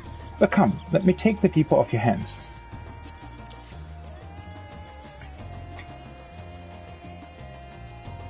Thank you. I shall replenish its ether for when we test the talisman. So, no dizziness or nausea or anything of the sort. You're feeling perfectly fine? Then the strength of your blessing is beyond doubt. There is no risk that the tower will corrupt your ether. With this, we can request your aid for the task ahead with easy hearts. Okay. Shadowed footsteps. You are a capable warrior too, are you not? Would you be amenable to assisting me with another errand?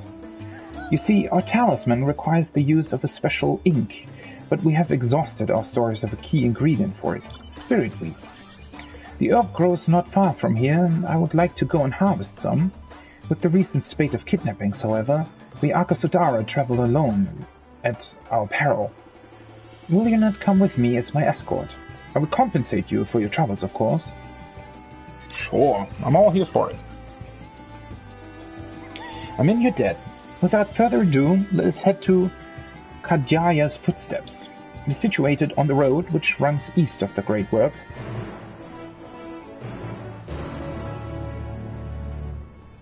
Okay.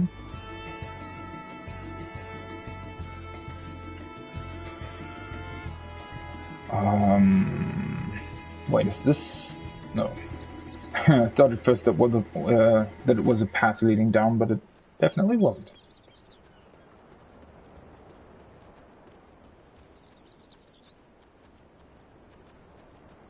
Yeah, I wonder about the dragon. I wonder how all of that works and how we... I guess it's Vithra, right? I'm just judging from the CGI trailer, that would make sense. But what about Tiamat then? What about the dragons in general? I'm really, really looking forward to see how they sort of play into the story.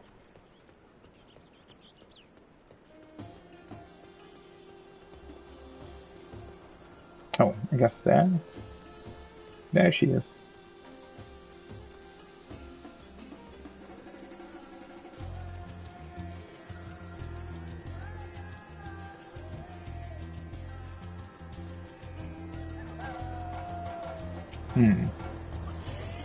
I may simply be imagining it, but I feel as though we're being followed. Look out! Oh, what are they doing here?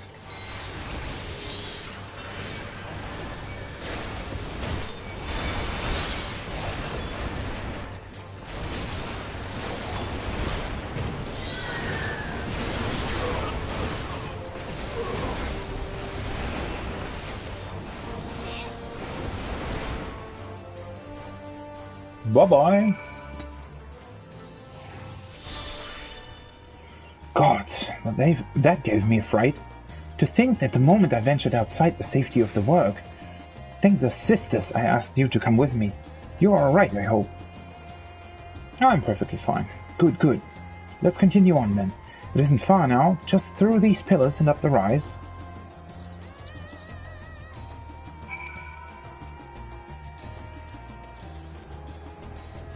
The rise. I really like their sort of naming for places. It's very straightforward, but at the same time also very what's the word?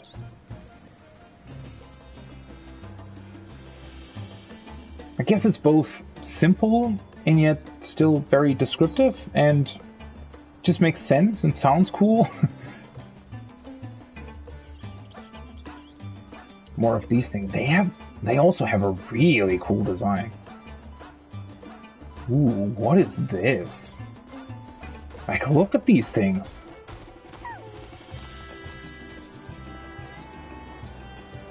Once again, great vista, right? Now it's like the port town is a bit hidden beneath, behind the trees, and then the trees themselves, just from this angle, really looks like almost jungle down there. Really incredible. Some hints at some ruins or just in general really interesting infrastructure. And then we have this place, whatever that is. Ooh, and I see a lookout spot. But I'm pretty positive that I can only reach that with flying, which is a bit unfortunate. I felt like in Shadowbringers, they actually had quite a lot of spots that you could just go to during the main story, and you were able to get them for your sightseeing log. This clearly is just with flying, I think. 1 second, though.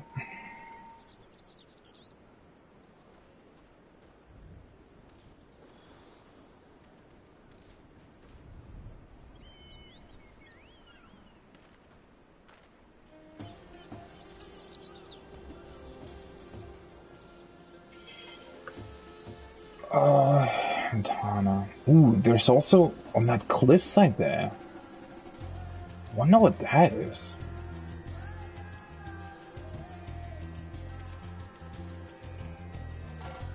Maybe they're getting stone at what? It's called a quarry, right? The stone things. Or you think that's also some kind of shrine or place where people live?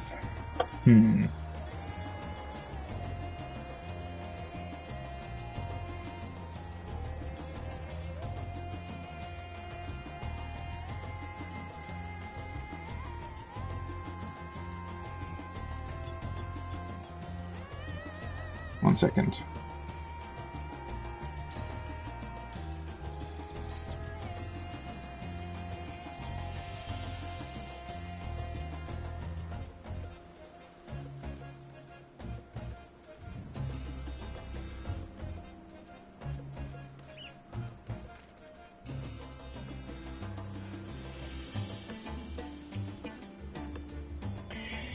And here we are, Kajaya's footsteps.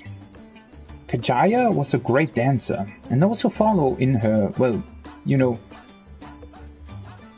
they come to this place to train and dedicate their dance to their ancestors.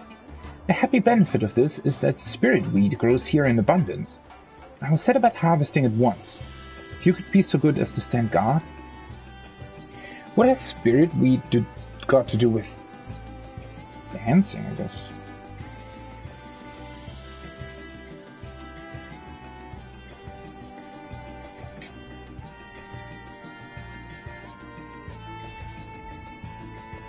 Now, 1 second. Friend's asking me about the pet glamour.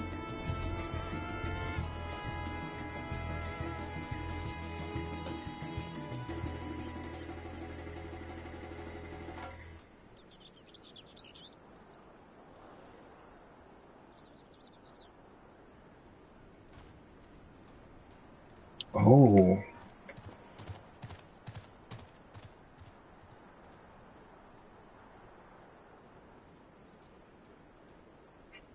1 second. That sounds interesting.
So I think there might actually be a bug with Eggy Glamours.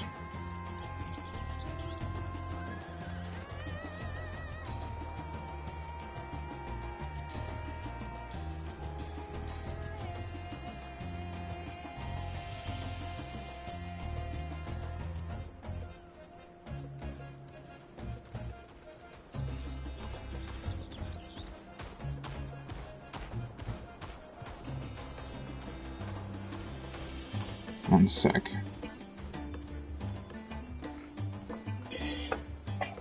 So... Oh, I guess I have to do this quest first, right? The kidnappers aren't like to return soon, but better safe than sorry. Or can I... Because apparently... A friend of me was just saying that there is a problem with the Eggy Glamours. So the thing is... The command is now called Pet Glamours, right? And the summoner now only summons one Eggy. Or rather one carbuncle, like your normal carbuncle. No, then again...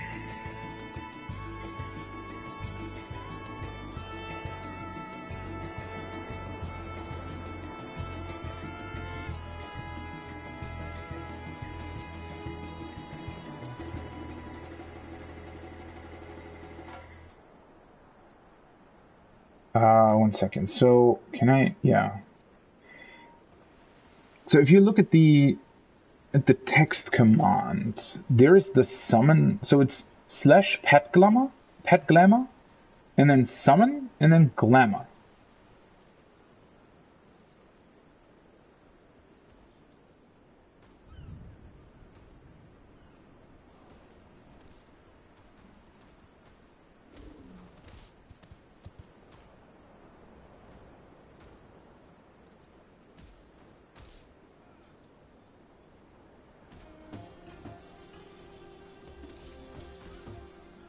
One second.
I hate autocorrect.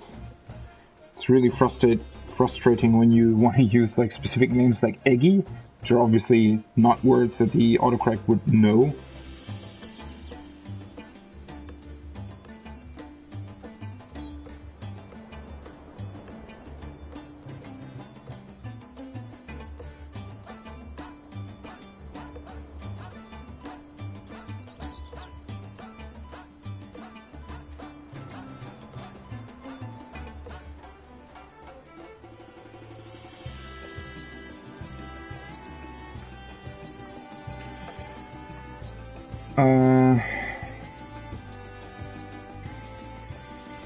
Oh, the glamour will be removed when no glamour is specified.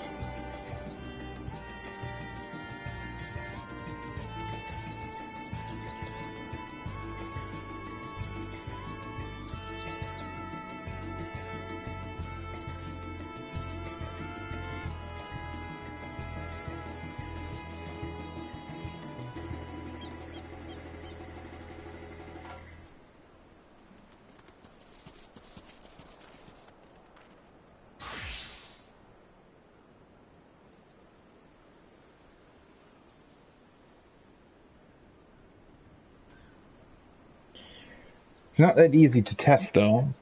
Although I could, if I glamour... Right, they're ready right now. So if I glamour my Garuda Eggy, for example, then it should technically be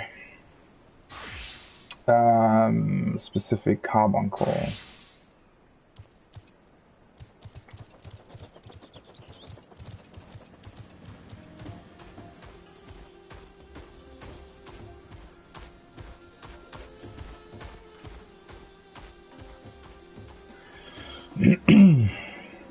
Let's see if that helps. I mean, it would have been like for a second there, I thought that they maybe forgot that people had obviously glamoured their specific summons. So before, and I guess still now, you can glamour all of the Eggies into different carbuncles as well, which is quite funny. And then you can also glamour your now normal carbuncle into different colors.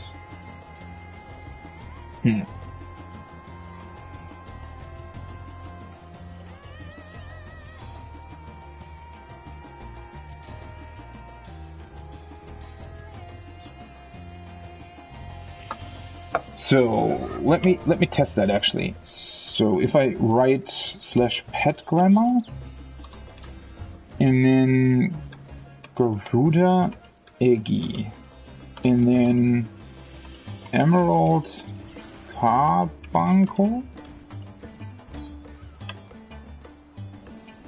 Wait, I need to go into general chat. The next Garuda Eggy summon will appear glamoured as Emerald Carbuncle. Alright. So now, obviously, somebody's attacking that monster that I just wanted to attack. Wait a second. I don't know other monster here. There he is. So now, if I summon Garuda, it's the Carbuncle, okay.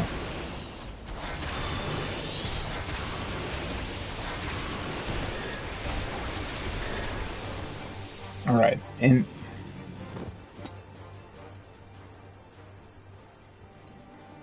right, I think my friends got it. And now if I do pet glamour and just write Garuda Eggy, it should remove the glamour. The next Garuda Eggy summon will appear unglamoured. Alright, yeah.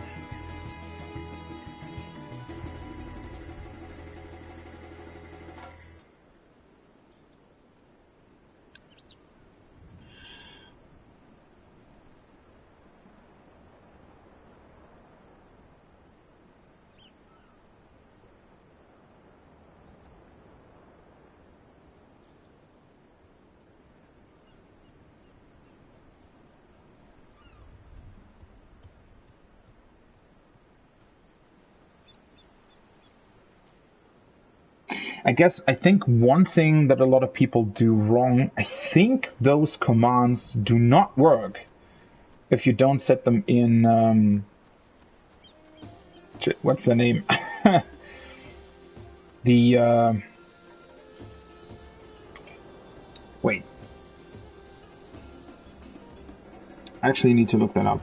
Why did I forget how that's called?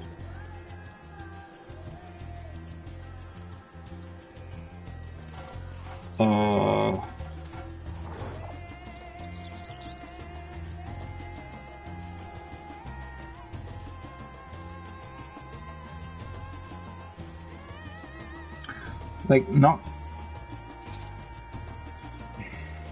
Wait.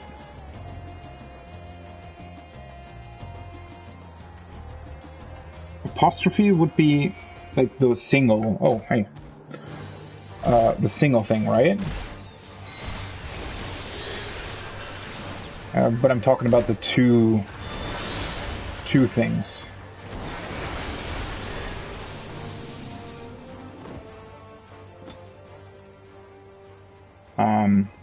Well, yeah, but if you just write the name Titanangi, for example, I don't think it works. I think it needs to be in those two apostrophe thingies, whatever they're called.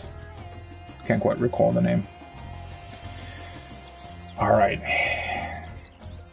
Back to story. This looks incredible. So this is like a dancer shrine then. That's quite something. Colors once again are beautiful. I also like, and I said this before as well, I like that these places are current. It's not a ruin. This is an actual place that they still maintain and visit. And you can see that, right? It looks pretty well maintained, in fact. I mean, it's got a bit of dirt on it, but, you know, other than that, it really looks like a temple where people visit regularly. The statues are great. Oh, that's a... What's that? And then they're placed on top of these elephant heads as well. Very, very cool. There are 4 statues. I wonder what they symbolize, or who they symbolize, rather. Are they different races, or... Well, that's a perspective there. Can't quite...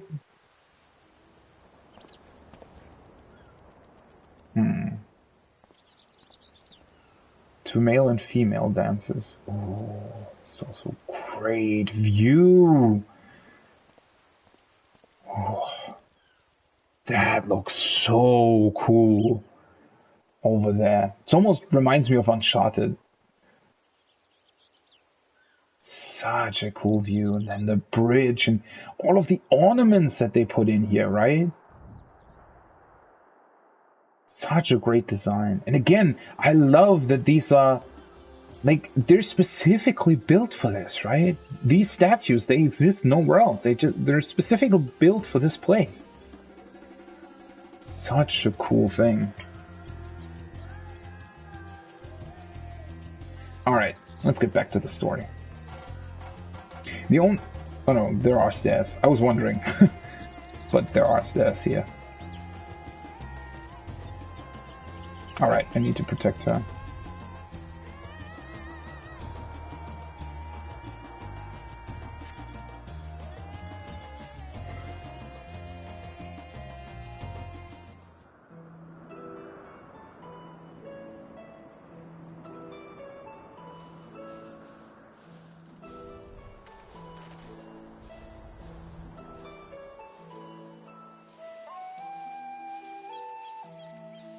Yes, that would be Radzad Khan.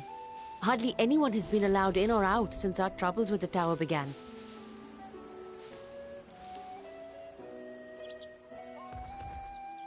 The faithful citizens huddle inside the city walls, and commerce has all but ground to a standstill.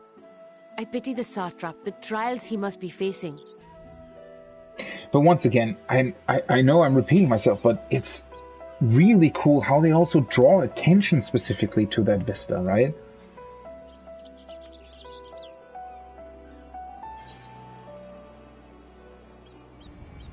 Or can you tell me if the satrap? He is the most important person in Rajadhan. Long ago, this island was home to two tribes of Matanga, the Gajasura and the Arkasodra. Gajasura. Oh, so there's a different Gajasura. Arkasodra. How did you say it? Arkasodra. So there's, you pronounce the, I guess the second syllable? Gajasura. Arkasodra. Well, it's technically the third in that case, but... When the Aura came to these shores, it was the Arkasodra with whom they joined forces. Together they defeated the warlike Gajasura, forcing them to flee Thavnarian altogether. Wow. Alright. Peace and prosperity reigned for a time, until a clan of Hjor from the mainland decided they wanted the island for themselves. It was a direct ancestor of the present satrap who arbitrated that conflict and welded the warring factions into the nation we know today. And ever since, a member of that esteemed lineage has inherited this somewhat unique position. You see, by and large, the state is run by the people, but when problems arise, it is the satrap who mediates the solution. Interesting. The stability provided by the satrap is what has allowed Rajadhan to thrive all these years. I mean, I can see that. It does look like it's pretty thriving. And it was the satrap himself who entrusted us with this duty. We will not fail him, nor our countrymen.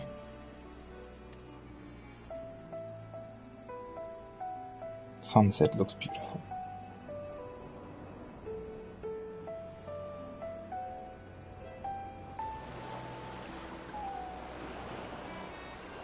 What is the delay with the vessel? I told you I need to adjust those ratios.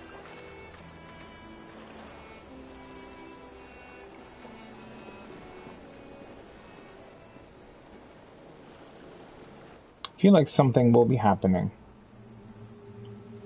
Oh, there you are. I come all this way to admire one of my splendid towers, and what do I find?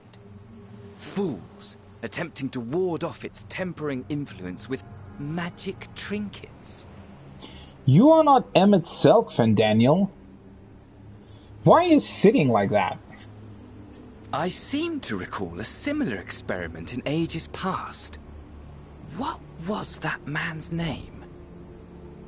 A similar experiment? Oh, something. Owen? What? The hell is he talking about? Another body, another time. Who could be expected to remember every trivial detail? What? Allowing them to construct such handy talismans would be counterproductive to my plans. Did he... What the... What? What's up with him? Did he just change voices? Is he like two people at once, or... Oh, maybe that's his real voice? Because he uses the body of Yugiri's brother, Asahi. And yet, I find myself deathly curious. How will they manage this feat with the limited knowledge and resources at their disposal?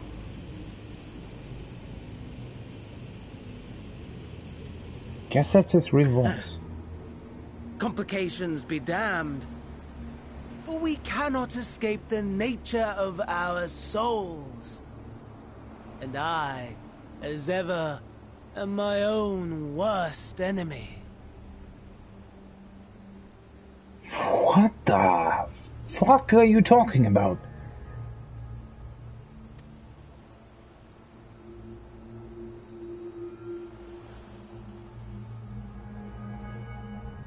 What's going on with him? What was that about?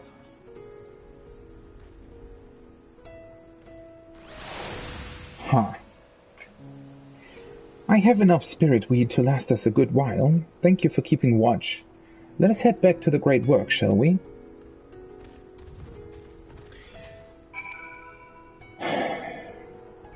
What's up with Fandaniel?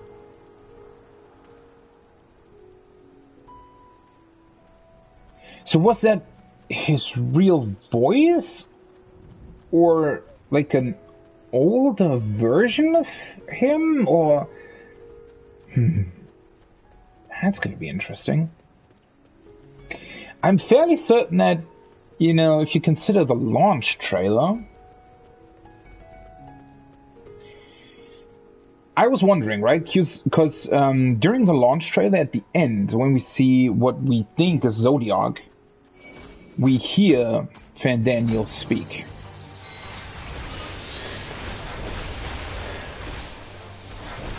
One second. No.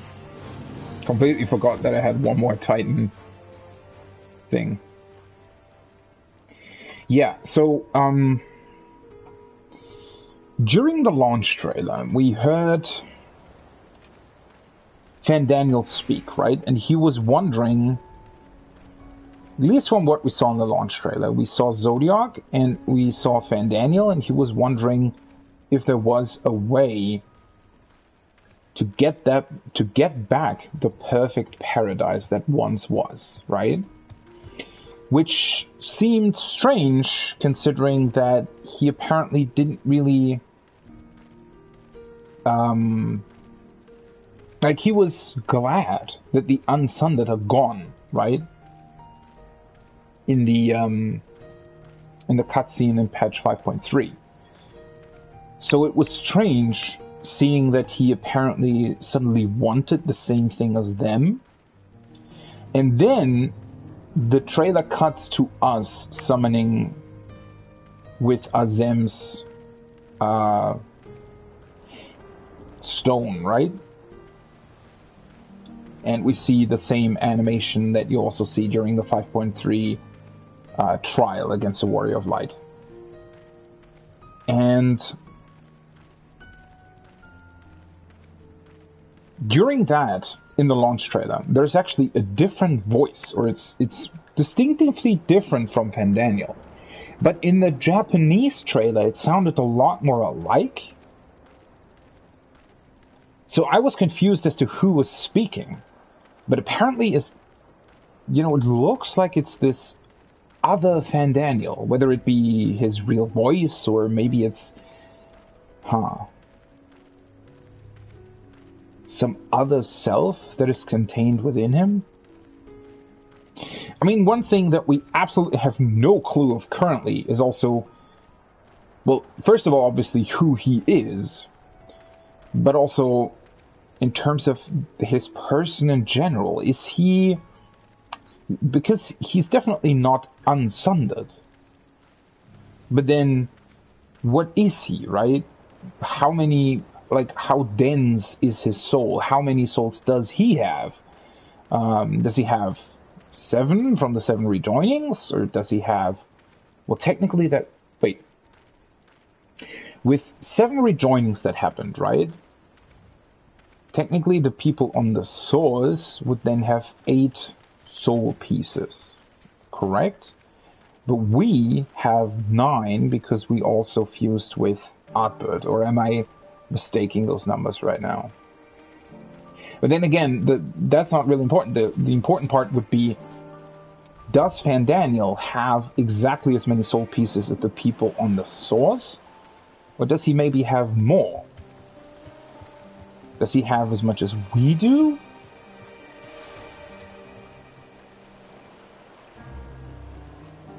And how did he get them? But I guess there's going to be all kinds of weird stuff happening with Fandaniel as well. I mean, we still have absolutely no clue what Xenos' part in all of this will be, right? Yeah,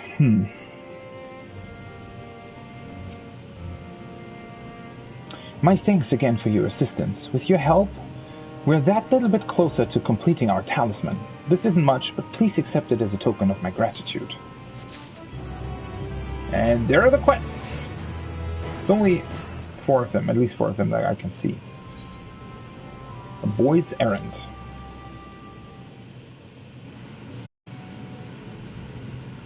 If you will excuse me, I shall return to my work on the talisman. Ah, you're both back. Excellent.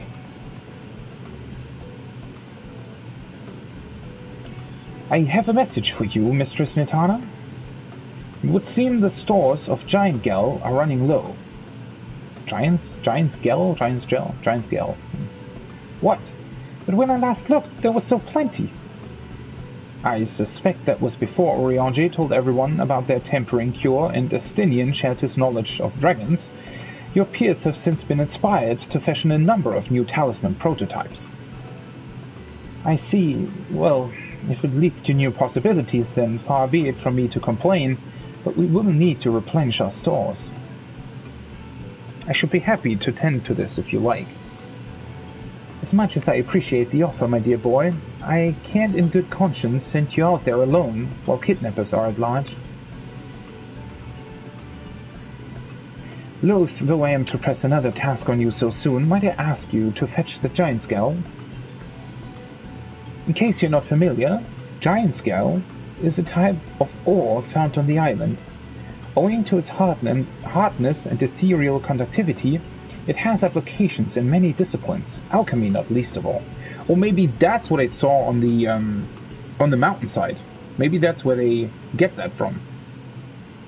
Yeah, the quarry where it is found, aptly named Giant Scale Grounds, isn't far away, so it shouldn't take much of your time. May we impose on you once more? So, I was right about the quarry, I think. Thank you. Upon arriving at the grounds, please seek out a man named Seinuha. He will furnish you with the ore. At the very least, permit me to accompany you. So happens I have an errand of my own that will take me to the outpost nearby. May we borrow a pair of Hamza, Mistress Nitana? By all means, do try to be patient with them. Those that survived are still in training. I will bring the Hamza to the entrance. Meet me there when you're ready. Now we also have quests with mounts where we... Oh, that's cool.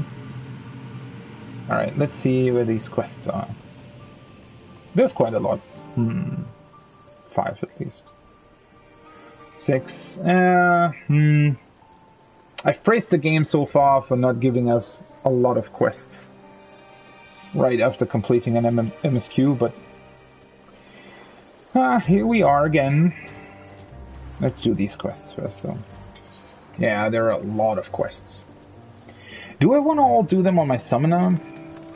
I had hoped to return to Charlian first, so I can work on my paladin hotbars and stuff like that. And I think I'll keep it at that. I'll do these on my summoner, and, well, if I'm over-leveled a bit, shouldn't be much of a problem. I can just do other side quests in other areas on paladin then. You look pretty strong. Do you think you could help me? I need someone to guard me while I gather Agni grass for my medicines. Its scent is difficult to follow, even for Kasodra. I can't concentrate and watch my back at the same time. Please. I'm afraid some beast will strike me while my guard is down. I'm in your debt. I'll sniff out some Agni grass, so follow me.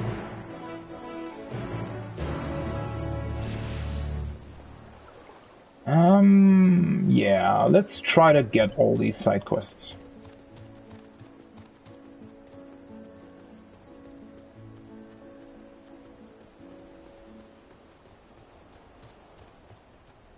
Muscular alchemist. Paint, perfume, and packs. You there, adventurer. I find myself in need of assistance. You will help me, won't you?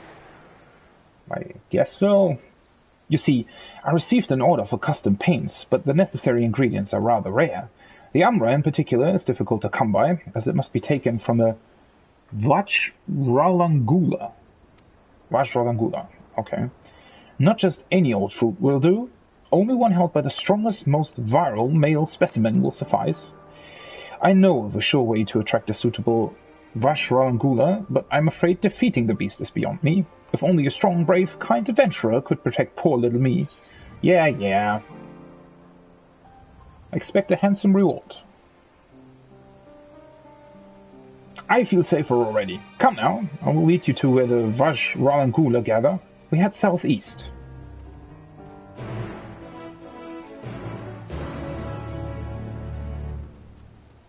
Okay. Let me grab all these other quests first. It's just easier doing them this way, right? Because then... Wait. Where's that one?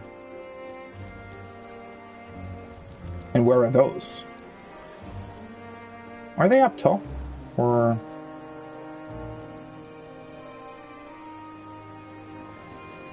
Oh, there's another cave over here. That's cool. It's another laboratory, I guess.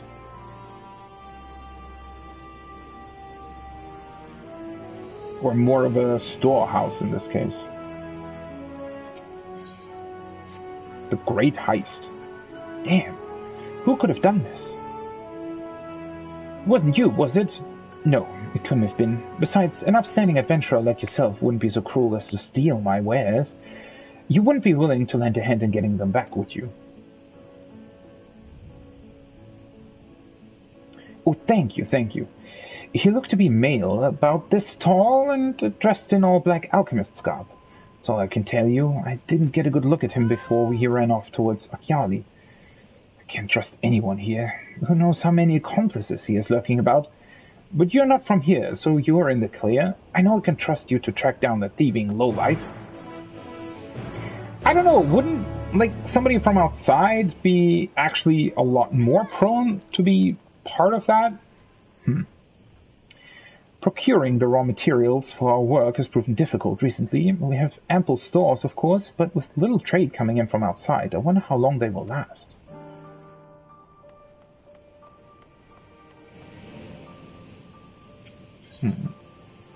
High importance, low urgency. Hello there, adventurer. Can you help me? I need someone to go around and see if anyone is one for supplies. I would do it myself, but we alchemists are all so busy that no one wants to bother each other with selfish requests. But if an outsider like you asks, then they just might open up a bit.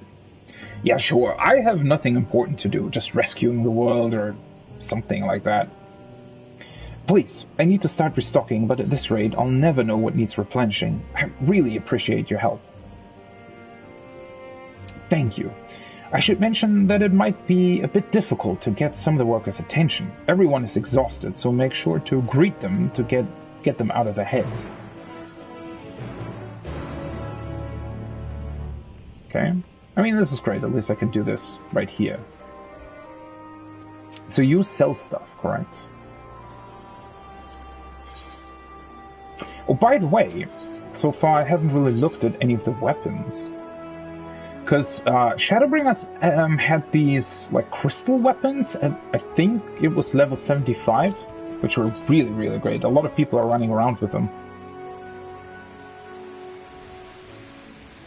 These look quite good, too.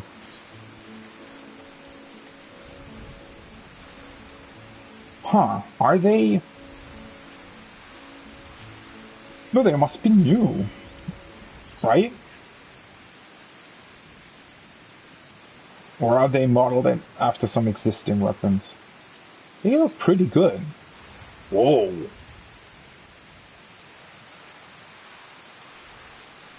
Cool. Ooh, that even lights up. That's a really pretty Black Mage staff. Let's see. Like this? Yeah, that looks great.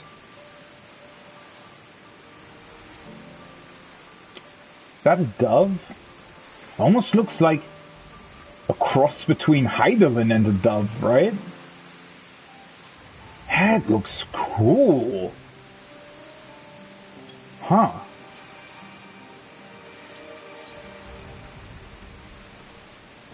Ooh, it's got a butterfly. Yeah. These look really good.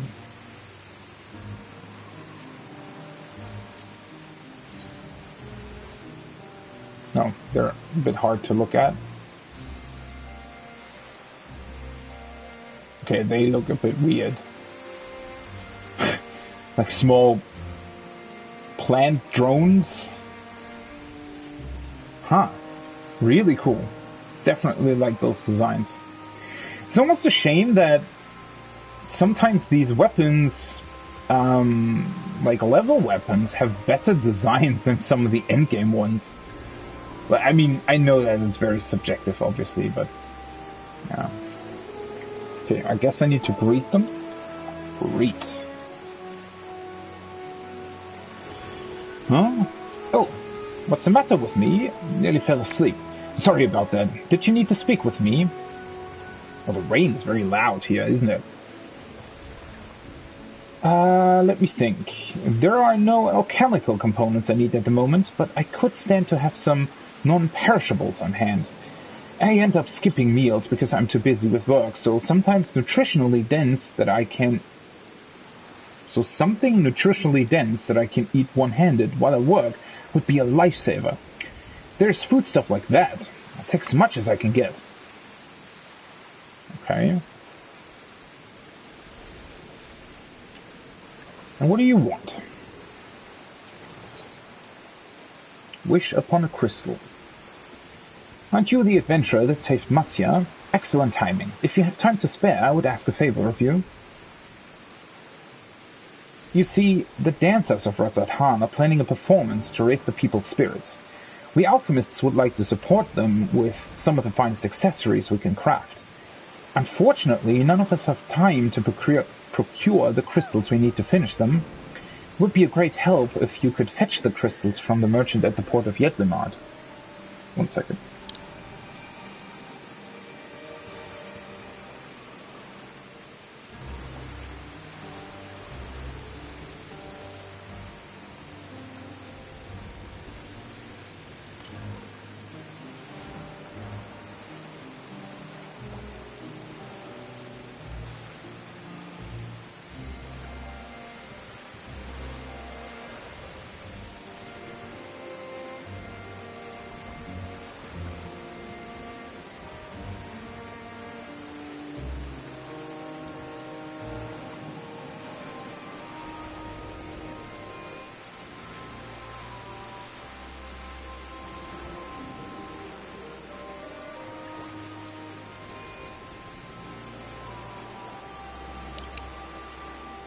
Sorry about that.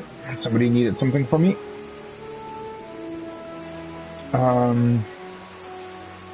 So they need crystals. Will be great. Of course, we will provide you with the necessary funds. Many thanks. The merchant is already aware of the situation and should be expecting someone to come by. I'll leave the selection of stones up to your no doubt impeccable judgment. Sure. I know exactly what to get. Maybe. What are you doing? FC name checks out.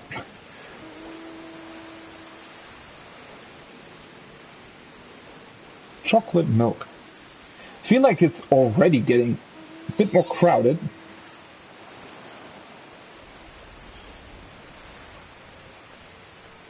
It's Sunday though, so obviously people will have time to play.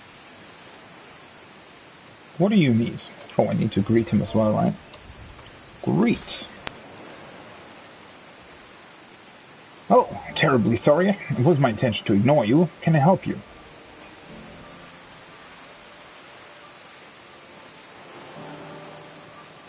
Well, since you ask, I'm ever wanting for more tea and milk. A nice cup of chai is just what my body and mind need to unwind after a few sleepless nights of work. It isn't something I can readily ask for, seeing that it isn't strictly a necessary medicinal ingredient. I know that seeing to your own well-being is essential to producing quality work, but I just can't bring myself to be so selfish. Oh, he's also got the other quest. Alchemist or Dancer? Do you have a moment, adventurer? One of my colleagues has gone missing. She said she was going to Kajaya's footsteps to get a bit of exercise, but she hasn't come back. I go search for her, but it's almost time for a shift change, and I can't very well leave the kiln to operate itself. Could you find her and fetch her for me?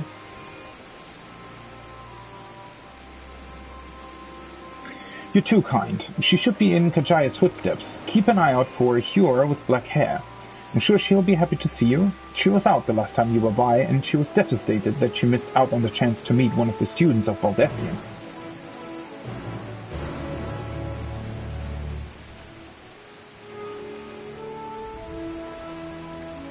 There's yet another quest that we can take on. Is it up top or is it here? No, it's here. Honest Alchemist.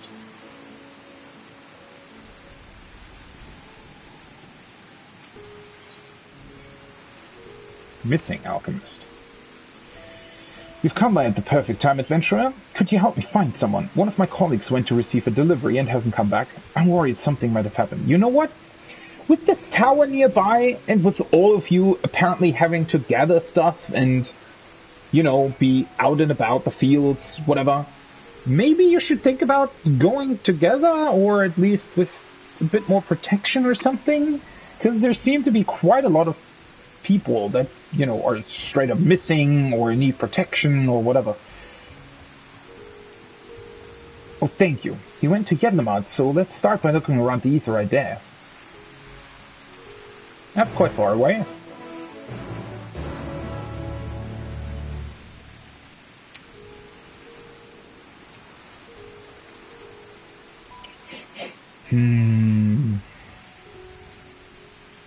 There.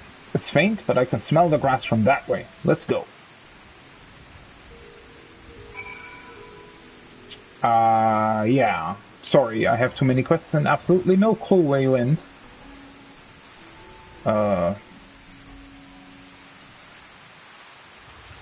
Wait.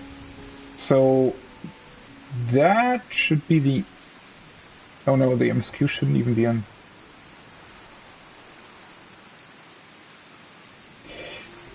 Let's do that one first. Yeah, let's just go this way. This'll take a while anyway, so...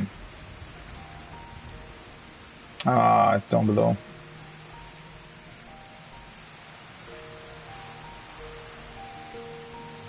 It's quite the heavy rain here. I actually didn't expect that from a place like this.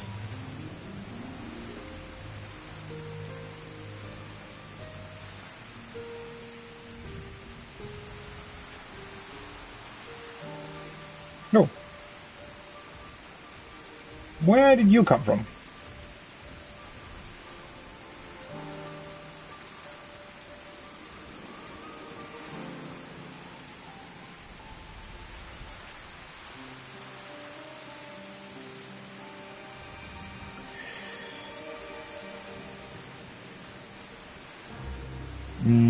So which quest was this? Let's see here.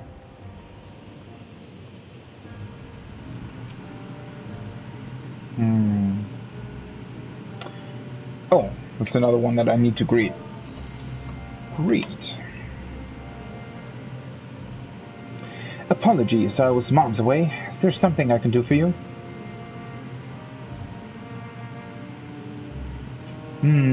Now that you mention it, I'm running low on Serpent's Root. It has all sorts of medicinal uses, so I feel I can never have enough. Still have some stock left, but you never know what might come up. Certainly couldn't hurt to have some extra. Okay. At least we've done this quest already. It's also... I definitely like the quests that are, like, that take place only within the city or, you know, place that you are currently. Those are always great. You're back. What did everyone ask for?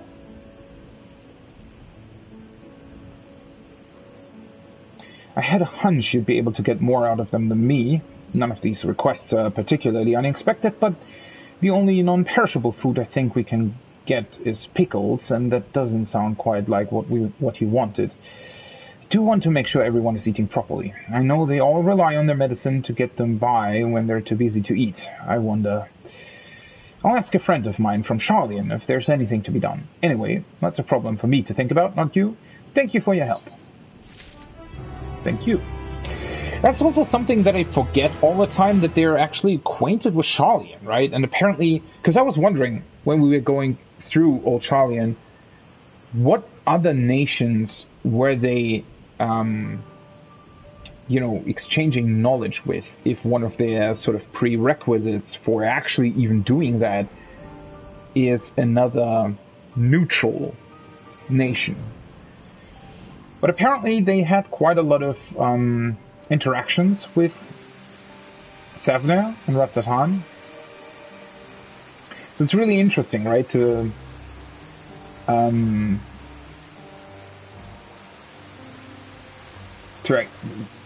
see these these details in this. The fact that they apparently, know each other and work with each other on occasion. Trade with each other, or even trade knowledge as well.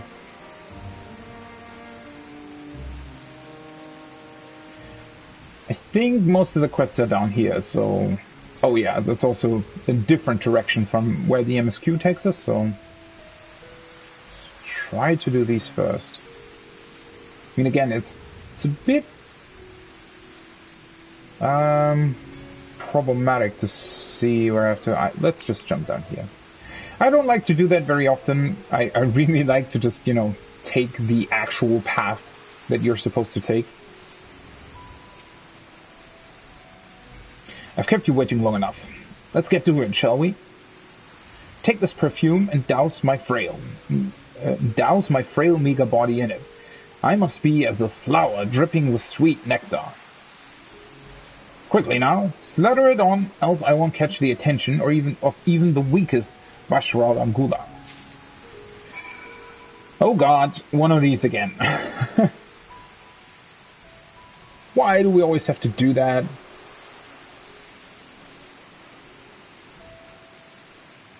And they also always make it so long.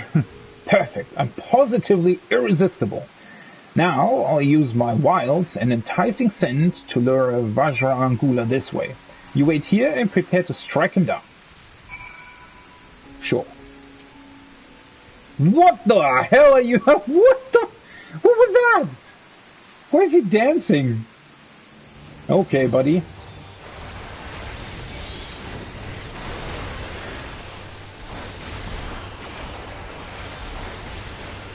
He's dancing all the time.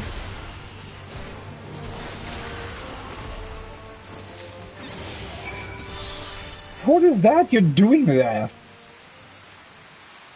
Such valiance! I could hardly tear my eyes away as you heroically slayed the beast. Now the fruit, if you please. Okay, buddy. Yes, perfectly, succulently ripe. This will make a fine paint. Our work here is done. Let us return to the great work before another Vajra Angula sets its sight on me. You're weird. He's just dancing away.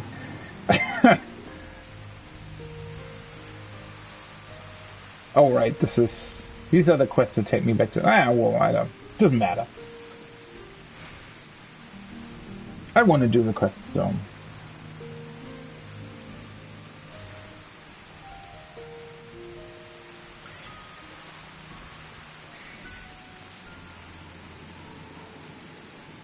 It's quite a long way, though. It's actually... There is some distance between the work and... What was it called? Yadli Met? Something like that? I don't know which are the nearest. I have a feeling that's the nearest quest.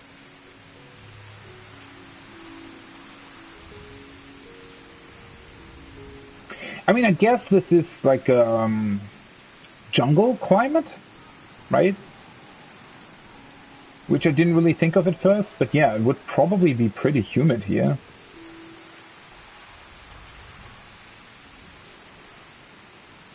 What am I supposed to do? Oh, that. Suspicious alchemist. The hell are you doing? Heh. Fool left himself wide open to get robbed. Didn't even notice me falling from the port. Now all I have to do is sell off this fancy metal, and I'll never have to work another day in my life. Or for a few weeks at least. What are you looking at, huh? Scram, you think you're some kind of defender of justice? Yeah, I guess something like that.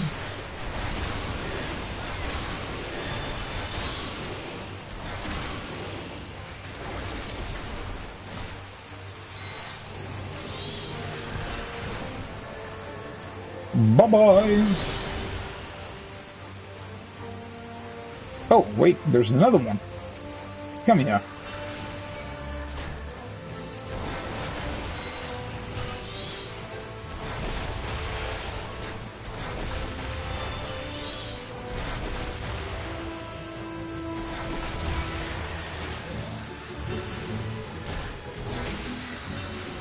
I mean, without summoning, you know, Ruin's still not the strongest thing ever.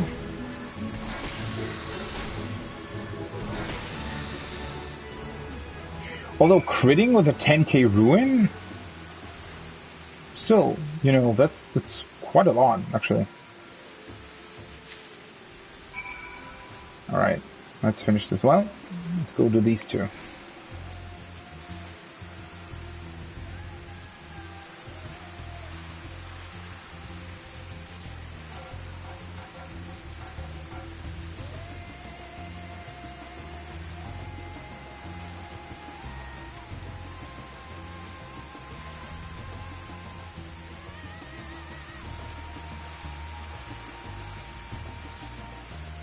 I didn't actually expect there to be 2 quests here.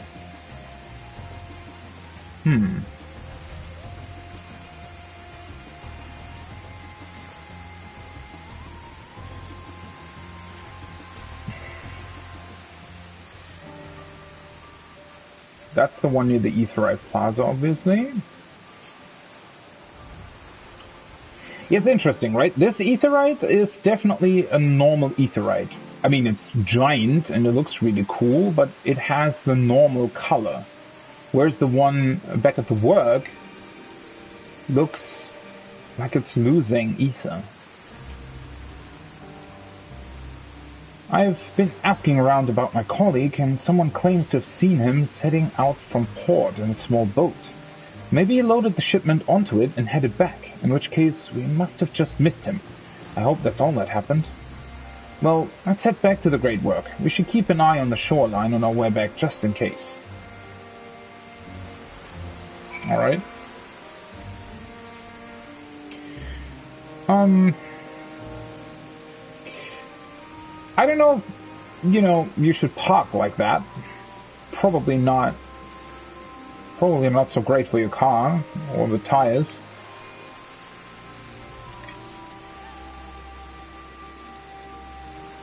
Crystal Merchant. Welcome, what can I help you with? Buying crystals for the alchemists? Yes, I did hear from them about that. Have you decided what you want to wish upon the crystals? Haven't you heard? Here in Ratsatan, crystals are given along with a wish. There's no need to think on it too deeply. Simply envision the wish you would entrust the dancers with granting to their spectators. Once I know that, I can pick up the perfect stone for the occasion.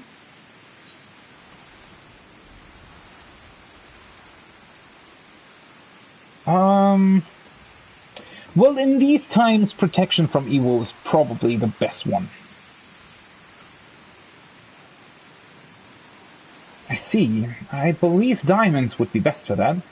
They say that the radiant gleam and hardiness of the gem makes it particularly effective against the realm's many evils. I will provide you with as many as I can within your budget. Be sure they make it safely back to the alchemists at the great work. Yeah, I'm not too worried about that.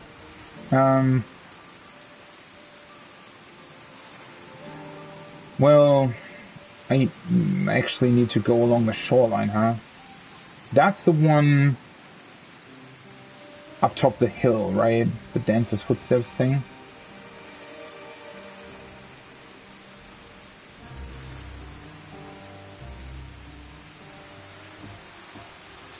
I guess... I mean, I need to go along the shoreline anyway, so let's...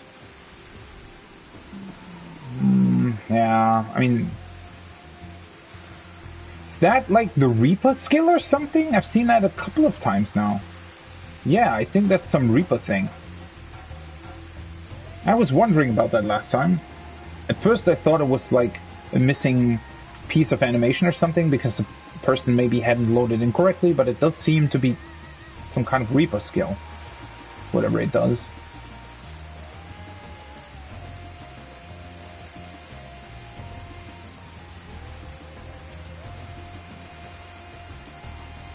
So I definitely need to remember how the quests worked in Shadowbringers.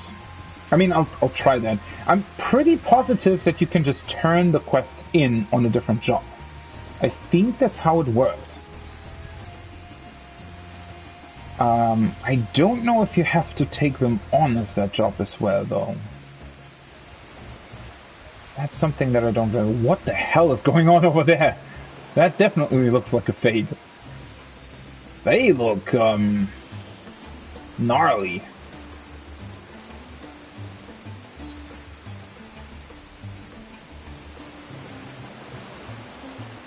Oh no, this boat must have capsized.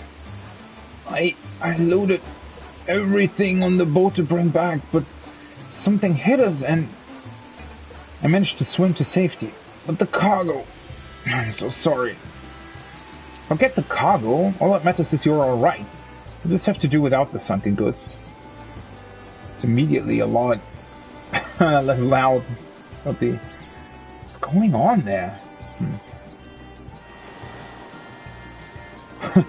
Looks like the perfect opportunity to practice my underwater breathing technique. Shall I retrieve them for you? What? You can do that? Thank you. There were 5 articles in all. Some of them sunk, but some float. I'm sorry to leave all of this to you, but I need to get him home before his condition worsens. We'll head back to the Great Work first, so come meet us when you're done. Sure.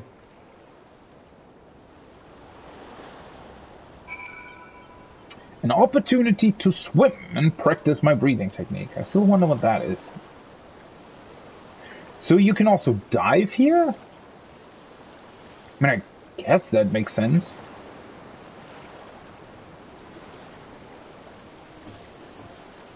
Holy hell, that's quite the way out.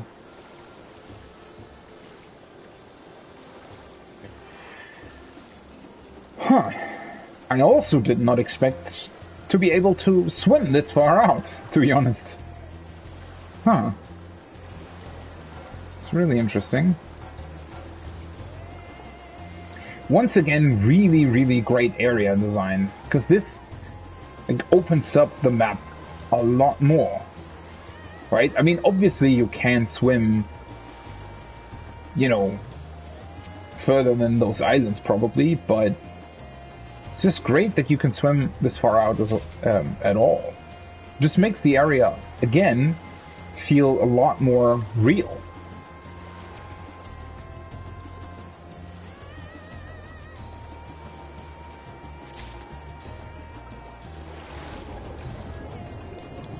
Let's see. Ooh, this looks really cool. Oh, it's actually standing on top of a underwater mountain.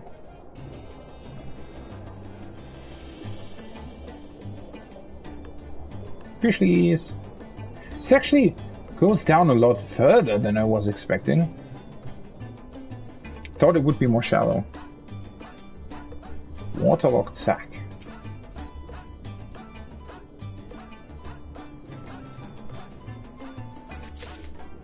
Missed that one.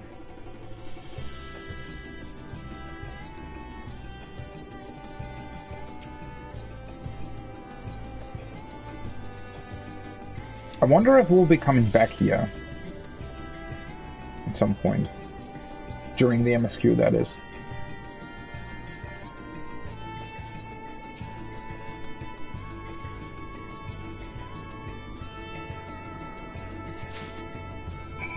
Alright. I mean, I guess I'll just swim directly to their place and then turn in those quests first and then do the other ones. I know that doesn't make a lot of sense. It would probably be faster to just do the quests first and then turn them in all at once, but whatever. I'm not stressed on time. So... Oh. I'm actually further away than I thought. Whatever. Yeah. The only question is, I think I can't go on top of those cliffs to the right.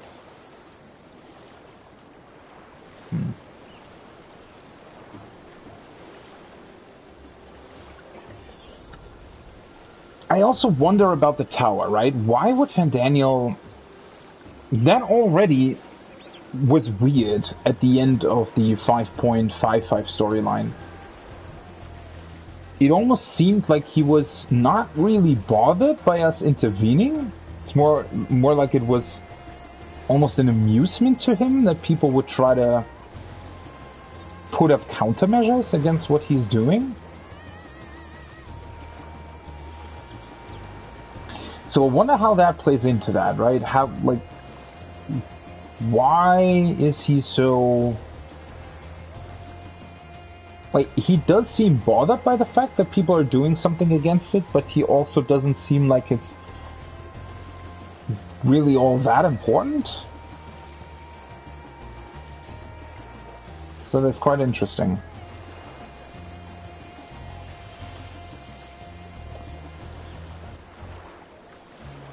That was definitely quite the big swim. Wait. Oh, guess the entrance over here?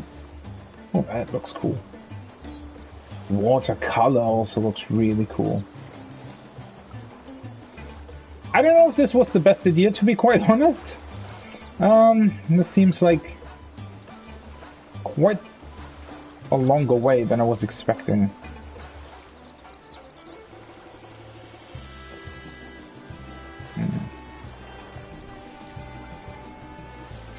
I think the tower is probably standing outside the boundaries of this map though, right? Because then they can... I guess it will probably change or vanish at some point.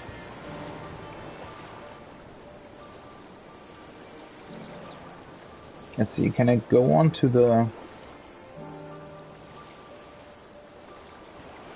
Can I jump onto it, or do I have to go to the beach first? Oh, I can jump onto it. Hi there!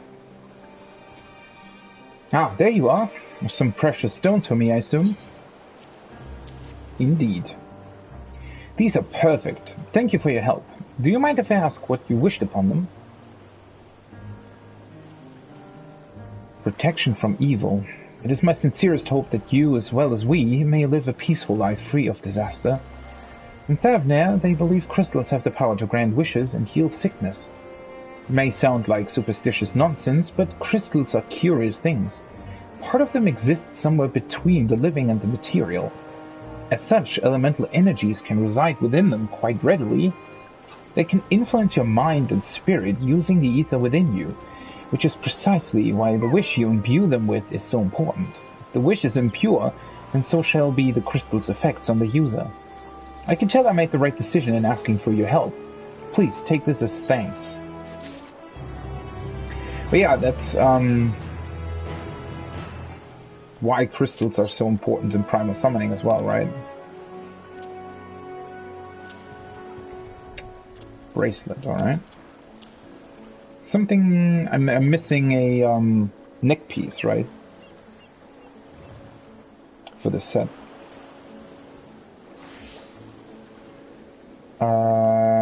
That quest was in the other chamber. That was about the stolen stuff, right?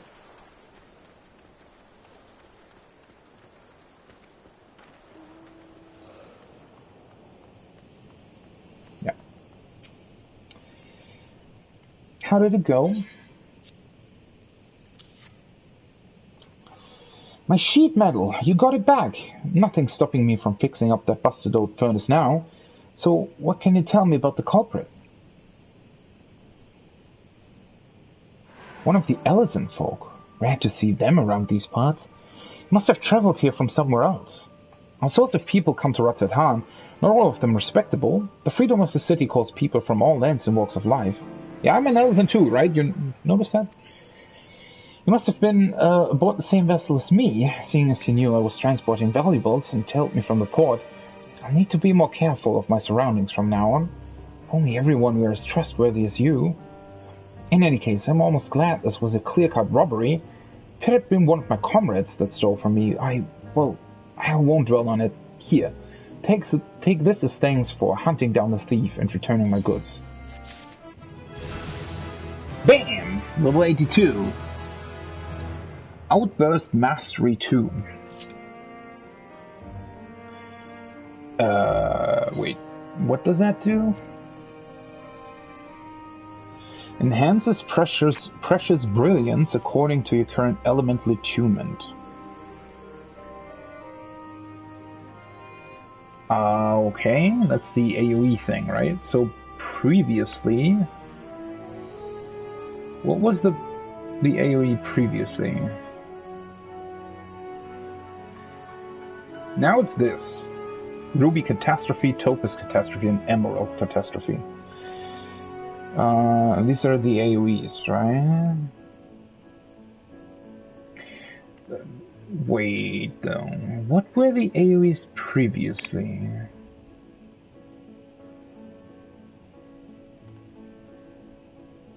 Wait a second.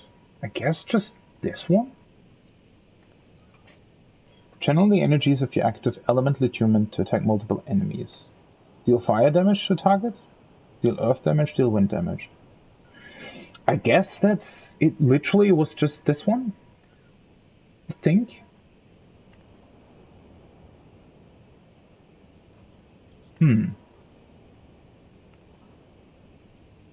It's a bit strange, because it seems like... I mean, obviously the only thing that this does is enhance the potency, but... Interesting.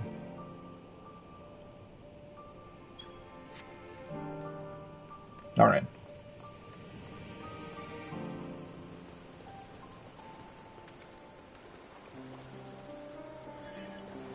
Let's finish the ad quest as well, and then I can do the other ones.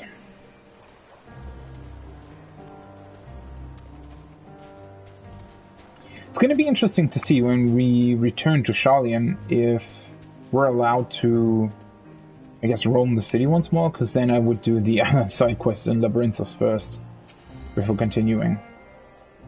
Many thanks for your assistance, adventurer. I never imagined I could procure such a fine component for my paint. Say, do you know why the Vajra carry this fruit? They present them to their desired mates, hence the scented oils, pheromones, you see. The Amra is also the official fruit of Thavnarian. You can eat it, or use it as painting material, as I shall, of course, but it is also said to ward off evil and secure a strong family lineage. Okay, well, if it contains pheromones, then that seems likely. But there's more to this fruit than mere superstition. It has sufficient antibacterial properties to be used as a household remedy to keep any family well. Oh, but listen to me, rambling on and on. Allow me to thank you once more. I hope our paths will cross again. Didn't have to bow for me. Okay, I guess let's go over there then. So we have one more quest that we can finish, and then the blue quest as well. I wonder if the blue quest leads to a quest line this time again.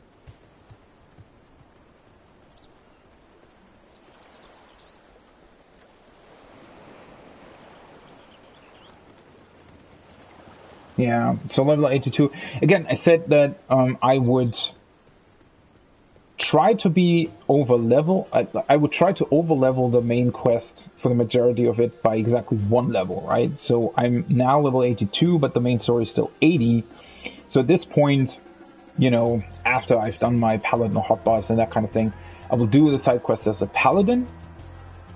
And then as soon as the main story reaches level 81, I will switch back to summoner and level up to 83 before doing side quests as paladin again. So that there will never be an issue of... Because what happened during Shadowbringers was that I switched to, I think it was Samurai something, that I leveled with the side quests as well. But then at some point, even though I was technically over-leveled by, you know, 3/4 over-level for the main story, it sort of caught up to me all of a sudden, and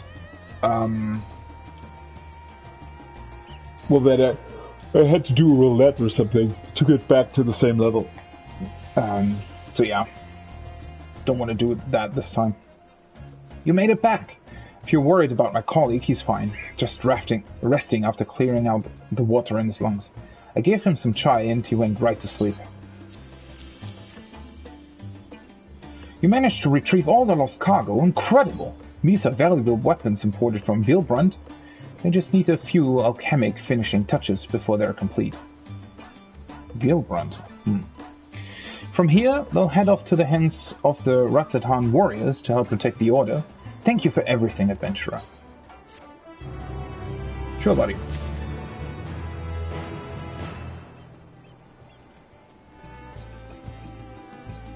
Alright, we're riding together, right? Here are our Hamza. If the creature looks familiar, it is because they're close kin to your Eorzean dodos. Hamza have long been kept as livestock in Thavnarian, and many a hatchery may be found here. Alas, the largest of these was recently raised by monsters from the tower. On account of such hatchery being situated near the tower, the Radiant House repurposed its remnants as an outpost. That is where my errands take me, and your own destination is but a stone's throw away. If you have no objections, let us first make for the outpost. We set forth at your word. Yeah, sure. You're ready, then let us depart. You need only ride and relax. My bird and I will take the lead for yours to follow. Yes. I always like that, Anna. Let's be off. If you haven't ridden dodos before, be warned that they have a wobbling gait. Yeah, I can see that. Dum dum dum dum dum dum dum dum dum.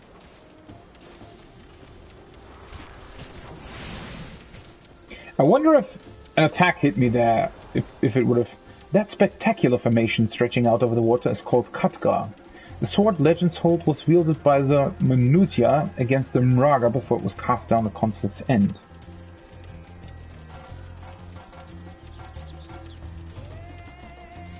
It's cool that they even changed the camera perspective to focus on things. To the left and requiring no introduction is the tower. As you can see, it straddles a small isle.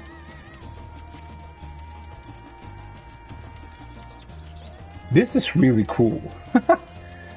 Like this even more. Again, they draw so much attention to all the detail. Almost there. Through the main part of the hatchery is atop the cliff. The outpost itself is on the beach.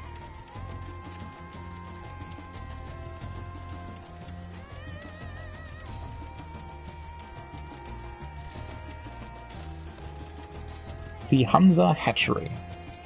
Yeah, I mean, this is really close to the tower. Isn't this quite dangerous? How can anyone even be tempered if the tower's out on the water and apparently, you know, it's perfectly fine to be here? I mean, I guess they have some security in place here.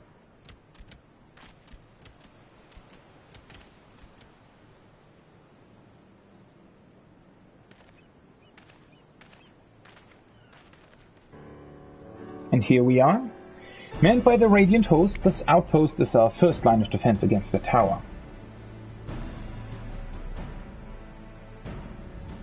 It is quite an imposing structure up close, right? Whoa, they have cool armor. Well, Who should it be but young Vashan, on an errand for the satrap? I am. His Excellency bade me to come collect your report. He also wished to express his heartfelt gratitude to the brave men and women of the Radiant Host for their unflagging dedication. We simply do our duty, but we are honored to receive His Excellency's regard. And yet, for his boundless benevolence, his treatment of one so young could be regarded as callous. Though we have enjoyed relative peace and calm these past few days, this remains the front line of battle, no place for children. Your predecessor too often traveled alone. It's been, 2 years now since you took over? I wonder how the fellow is faring. Like those before him, he went on to represent the satrap in foreign lands. Wherever he may now be, I am certain he is well. I feel like this is a reference to someone. I don't know who, but is there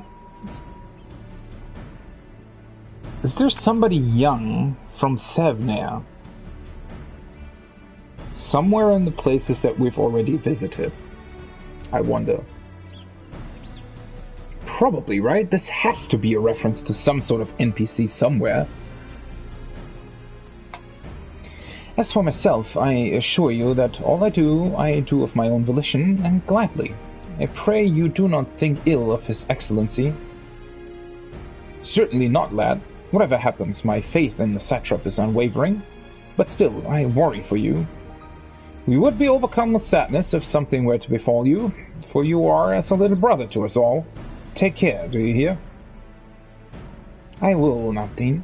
Thank you. And who might this be? Not Harnish by the look of him. Permit me to introduce him, of the Eorzean contingent come to assist in the making of the talisman. From Eorzea, you say? Towers have appeared over there too, yes? Tell me, what is the situation like? May I suggest that you exchange information with our soldiers? Both parties would stand to learn something of value, I believe. An excellent idea. Given the unprecedented nature of the threat, some of ours are understandably anxious. We would be glad for any tidings you can share. You two, bring Rashan the latest report and answer any questions he may have. They also, they have these reptilian armor. Is that the eye-level 515 one? I'd imagine, right? It looks close to the weapons that I just looked at.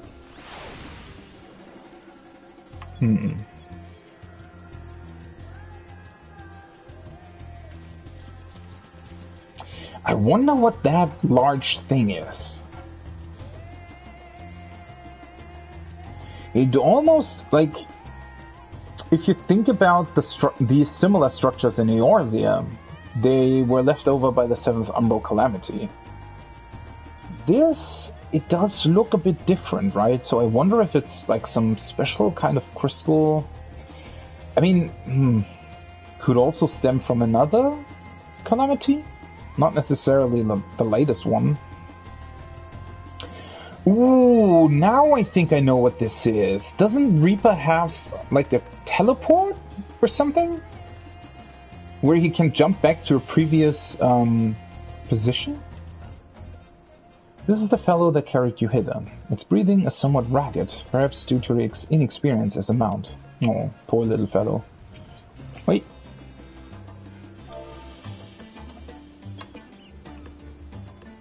He'll be alright.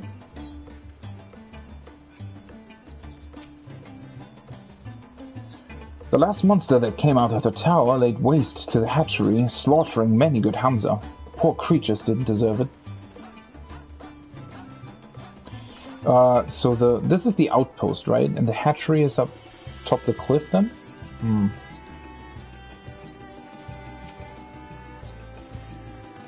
All appears quiet with the tower at the moment. I dare say the soldiers won't mind if you approach them. Yeah, so I guess these are dodo birds, right? So I guess they while the hatchery, or the building of the hatchery, is up top the cliff, they're breeding on the shoreline or on the beach normally. The tower wasn't there.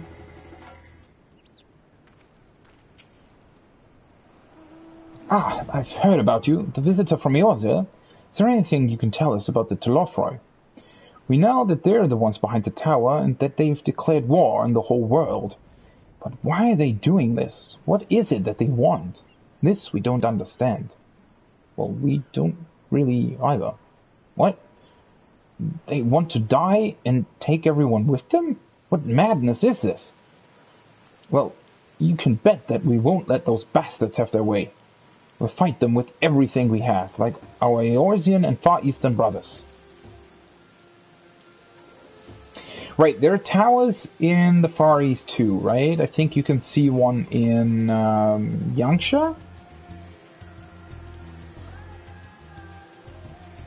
Yeah.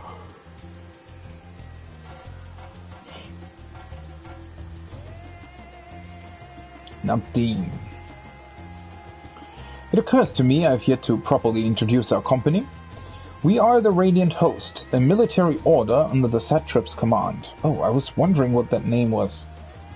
Our duty is to preserve peace in the land, be it patrolling the streets or dealing with heretofore unknown threats, such as now.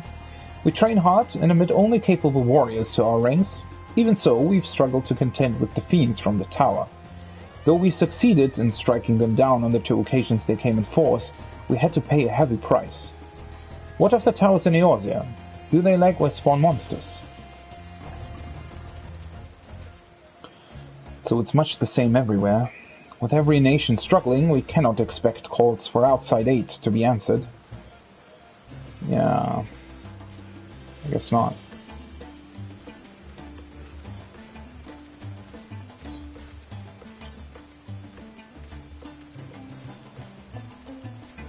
Oh, they have striking dummies.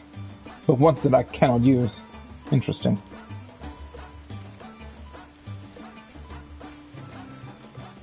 Well, because they are both training on them.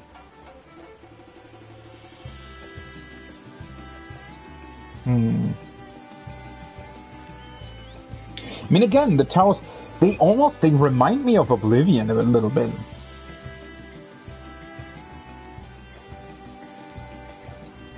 They're not exactly similar, obviously, but just the door structure.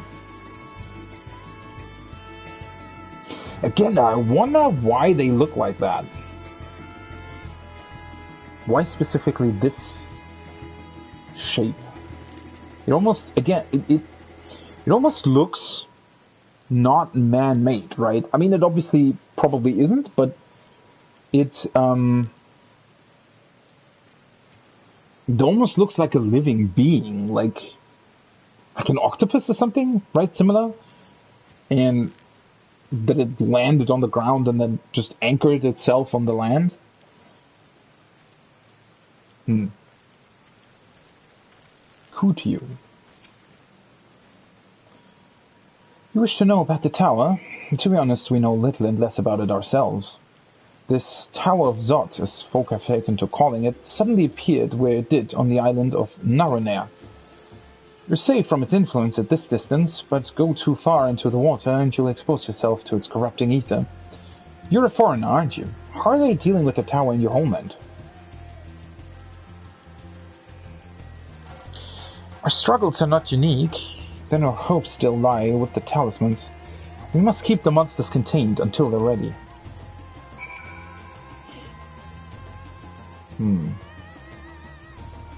Yeah, it's also interesting. Somehow the towers, I wonder why they're all, I mean, well, obviously, one of the main reasons why the towers are sort of outside of the area that you can travel in is because of gameplay reasons, right? Because then they can change the tower's appearance on the map more easily. Whereas if it would be in a place where people can be in, they wouldn't really be able to change the physical structure of the tower. So it makes sense that they're further out. But I just wonder, in terms of lore reasons, why would they build these towers further out? Wouldn't you build them pretty much on top or very, very close to certain places? But then again, maybe... I mean, it depends on what their actual purpose is, right? They could theoretically be built on, you know, very dense, etheric places, or it could be a million different reasons, I'd imagine, why they're specifically at the locations that they are currently.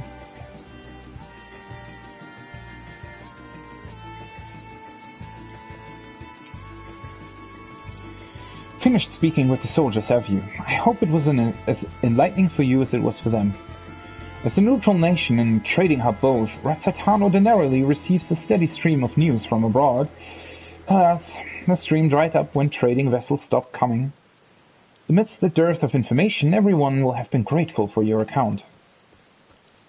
But come, you had best see to your original errand. As mine will keep me here a while longer, however, I'm afraid I cannot guide you to the rest of the way. Worry not, the path is straightforward. You need but follow the road east. Up on the Hamza, you will arrive before you know it. A brief though it was, I enjoyed our time together. Till we meet again. I'm sure we will. Though the Hamza appears to want to return home, it reluctantly offers you its back. Should you become separated... Yeah, I know. Oh wait, this time I'm riding... myself. Well, that's cool.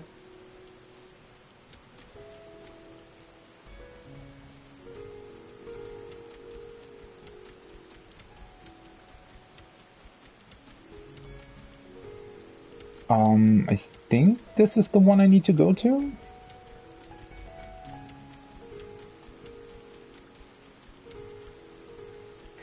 So I guess this is the hatchery. Oh!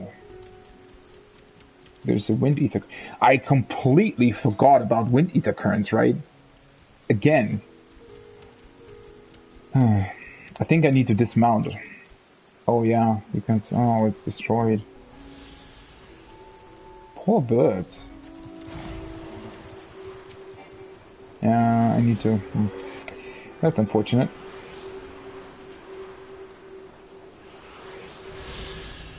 Probably should have looked for more of these.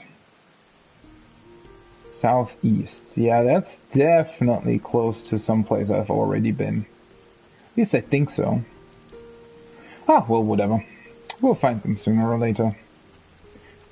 I mean, these two first areas we'll return to anyway, at some point during the MSQ, so I'm not too worried about wind ether currents.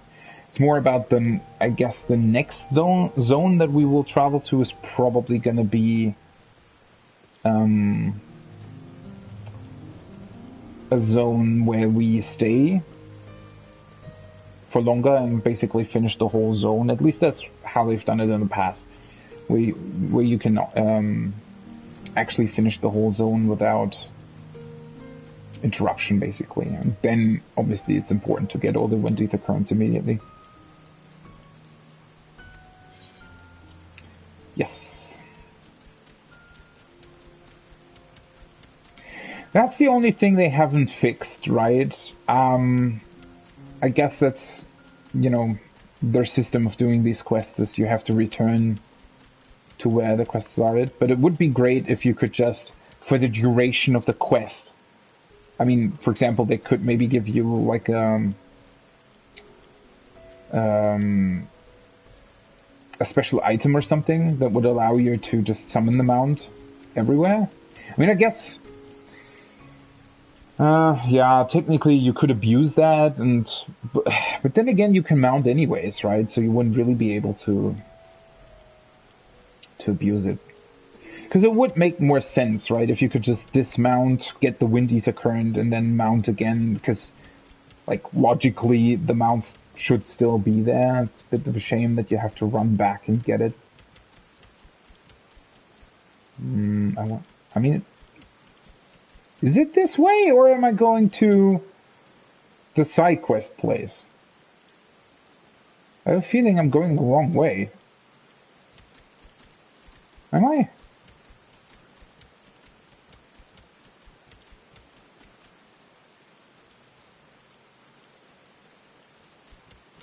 No, this should be right. I need to get to the quarry, right? Yeah, this is definitely the right way.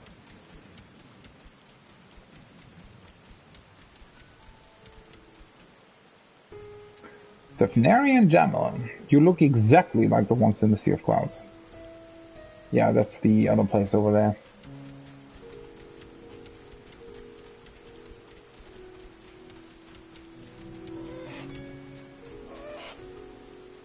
No sooner do you arrive at your destination than the Hamza dashes off. Poor fellow. Giant Skull Grounds. Ah. There is a wind ether current somewhere here.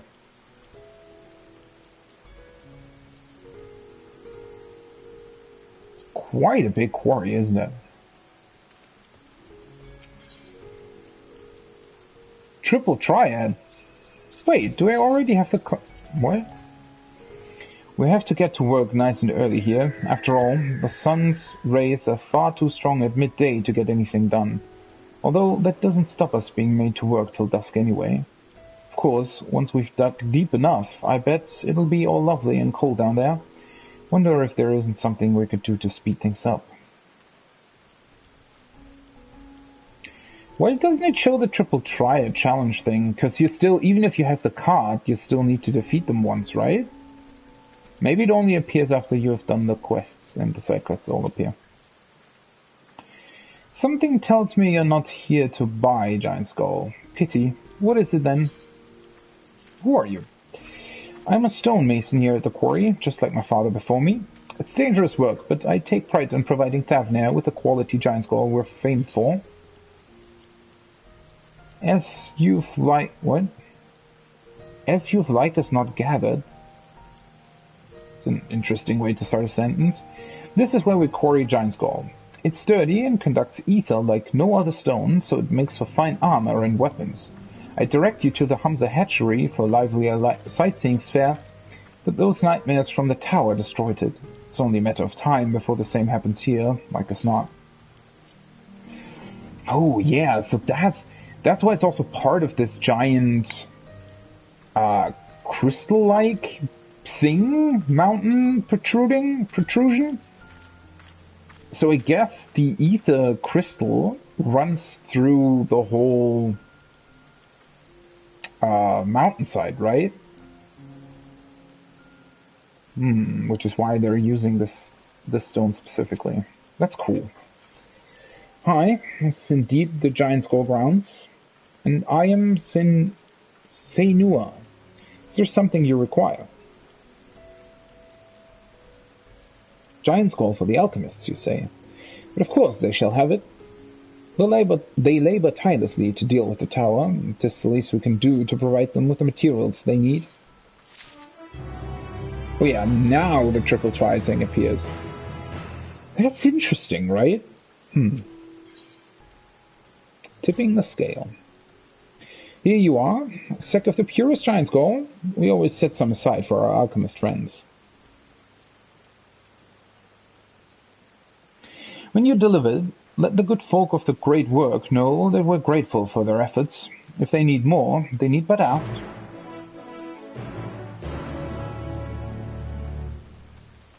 Now I just return? Let me get that wind ether current first. No side quests here, apparently. Interesting. Ooh. Looks so cool.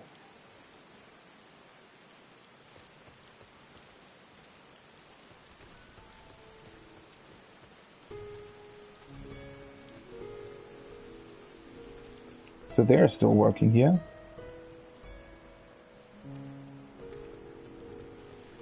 Perfectly straight, right? Yeah, it's quite the achievement. Mining Giant Skull is quite the taxing endeavor. If you don't let your body rest from time to time, you're liable to keel over. I'll be back to work soon enough, right after this break. Oh, well, good to know that you're taking proper breaks.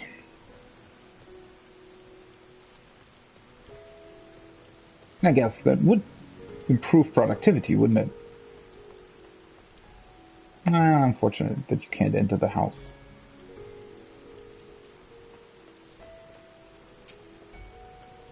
If we excavate exclusively from the bottom, the whole core is like to collapse, see? That's why I'm planning to mine what I can from the top.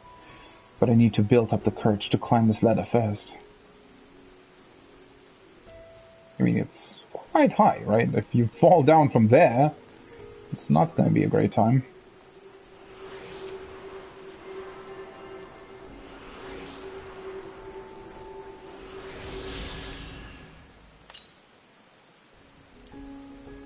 Southeast, yeah, that's probably one I missed. Guess I have to jump into here? Can I dive here? No. This is interesting, right? Judging by the border of this lake, this has also been excavated, right? And then it probably just fell, what's the word? It filled up with water through the rain. Huh. That's cool. Again, such a neat detail, right? That it's not just a normal lake. Alright, let's get you triple tricard. I hope you're as easy to defeat as the other person that I played in Labyrinthos. No one can be angry with me if it's only a short break. Come on, let's play around. All open. Same. Same again. Oh, I guess so. Kitanwa. Oh yeah, he doesn't have strong cards. So, wait. So the Pisaka will be the card that you get from him. Think? Yeah, definitely. Bum ba-dum bum ba-dum ba-dum ba-dum bum. What?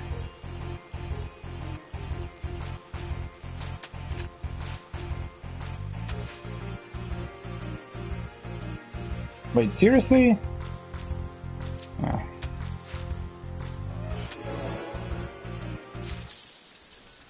Well, that was easy. Well, that didn't go to plan. It's just the story of my life, come to think of it. Where is it? Here. Pisaka card has been claimed. Let's take a look at the description. Card list. Pisaka, a vicious Thavnarian scalekin with plating as strong as steel, claws as sharp as swords, and a tongue as long as lacerating as a whim. That sounds ominous. Its savagery is such that it rarely hesitates to attack even armed travelers. Little wonder then that local legends cast it as a fierce demon. They look great, right, the Pisakas. Really like their design. Alright, I guess, so before returning, I actually want to get to the other quest location.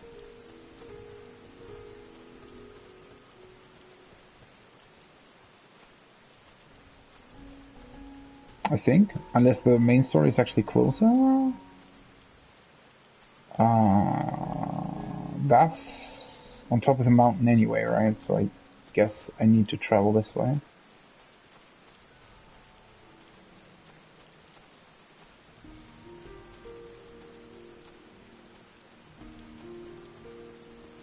Is the moon, like, the moon shining so much? Can't even really see it. There it is. Not really. Moonshine's very bright. Ooh, I need those. Hi. Let me just quickly kill you.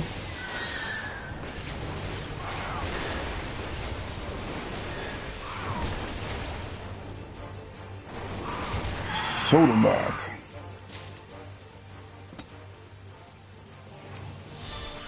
Oh, right, I already got it. That was quick. 3 sacks of nuts. And some more experience.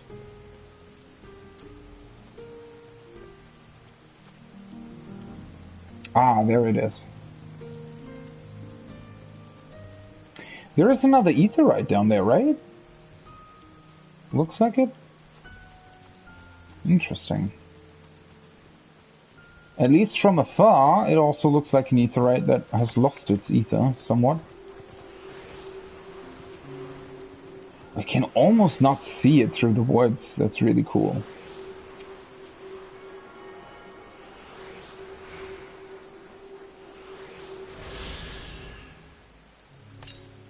Let's see.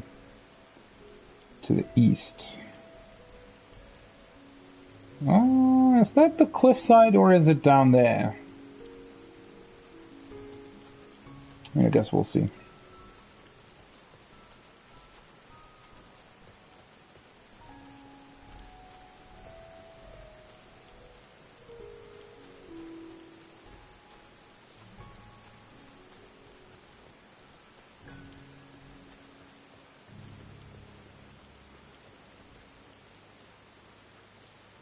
Can't see it from up top though. I mean, wouldn't I have seen it if it would be northeast? Yeah, has to be somewhere, probably down there. That was a flying car. Yeah.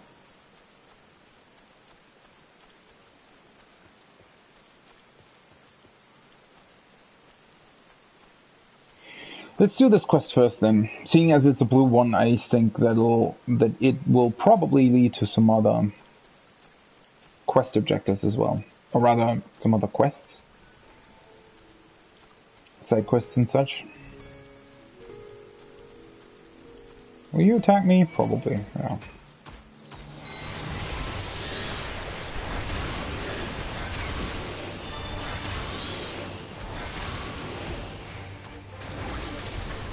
Bye-bye.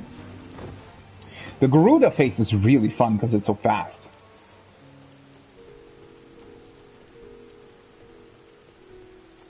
I wonder, you know what? With the changes to Monk and everything, I sometimes wonder if they plan to actually make the GCD a bit faster. That would be interesting. But, well... Double weaving is one of the most fun parts of the game, so... North, yeah.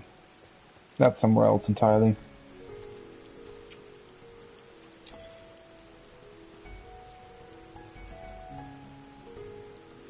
What do you mean, I need to get back to work? Oh, if I've really been out that long, I should really go. But I was hoping to get a better look at the stage before I left. I'm sure you're busy, but could you assist me for a moment? Thank you. I'll inspect the walls. So, could you make sure the stage is in order?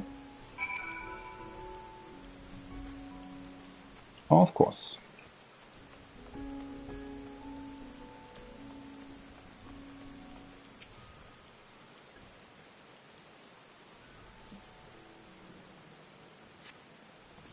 Some of the paint is worn off. You could use a fresh coat.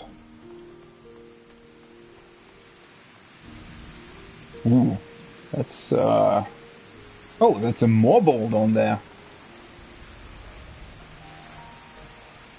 The etherite is only really faintly visible. Really like that.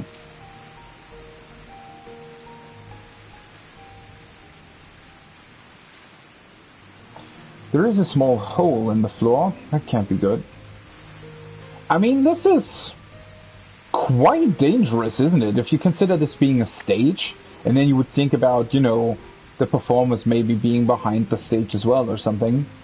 How easy would it be, especially if it rains, to just, you know, put a foot down here and just slip and fall down the cliff? That's, definitely not the safest stage that I've ever seen.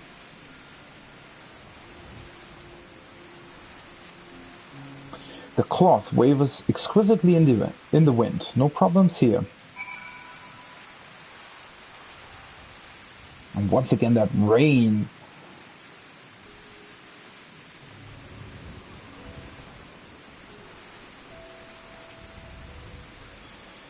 Any problems? The floor and the paint. I'll have to fix them the next time I come by. Thank you for checking. You know, it seems odd that I've never met you until now. You wouldn't happen to be the adventurer sent by the students of Audacium, would you? In fact, I am. You are. And here I was delegating you menial tasks. If I had known, I probably would have done the same, because everybody else seems to do that.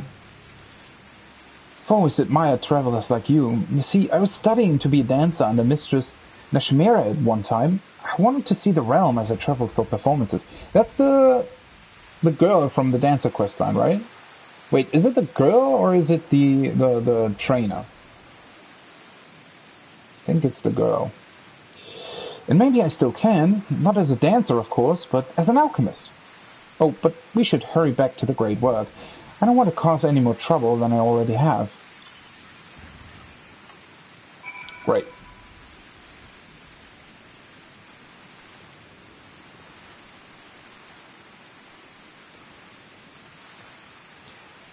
So the main story should probably lead me back to the great work as well, hopefully. So I can turn in that side quest. You really want to die, don't you?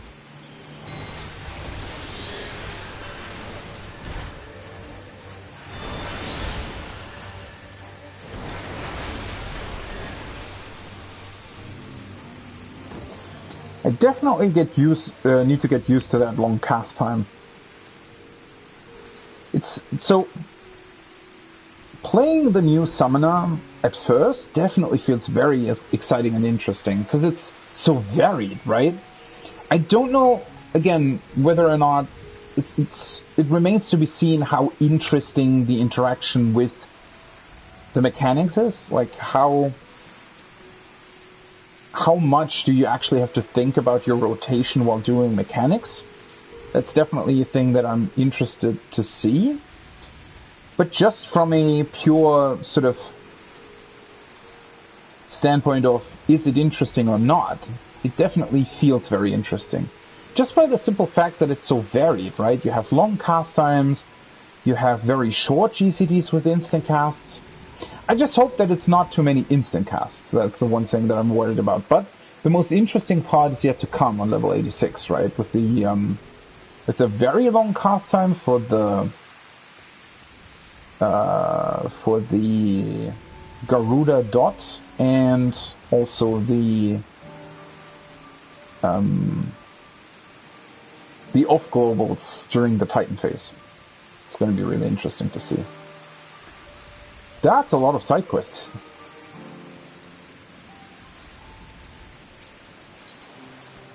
Hamza retrieval. Oh, Ham, where could she be? You actually have a Hamza that's called Ham? Or Ham? Please, you must help me. She's gone. My darling Ham has wandered off. Ah, Ham is the name of my Hamza. You're not familiar with the word? It's a species of cloudkin closely related to the Eorzean dodo. They're not exactly swift on their feet, so you'd expect she'd be easy to catch. Yet I can't seem to find her anywhere.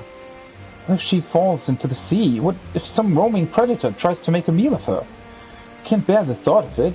I keep scouring the immediate area, but I'd be most grateful if you could search the wilds to the north of here. Oh, my poor Ham. Sure.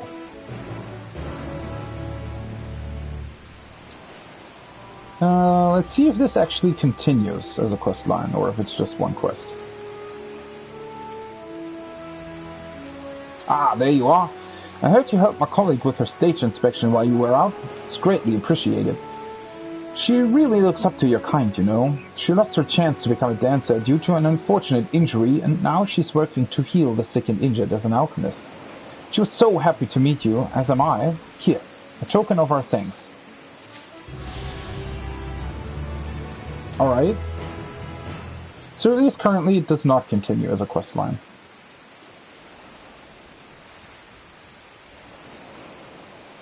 These are a bit too many side quests for my taste in one location. I wish they would split them up a bit more. I would have really liked to do a side quest at the hatchery or the outpost. Are you an adventurer by chance? If you're looking for work, I could use some help sorting out what's left of the hatchery. Alright, so this leads back to it, I guess. You'll come then? Good. It's just a little ways north of here. It's a bit unfortunate. It would have been great to have that quest, for example, accompanying you through the main story, right? Because you've been there anyway. Whatever. Even more? It's 4 more. That's a total of like 11 quests in this place, I think. Are you just going to stand there and watch me work? I'm really quite busy, you know. Here, make yourself useful and distribute this coating agent amongst the quarries at the Giant Skull grounds. That's... oh, alright. That's far away.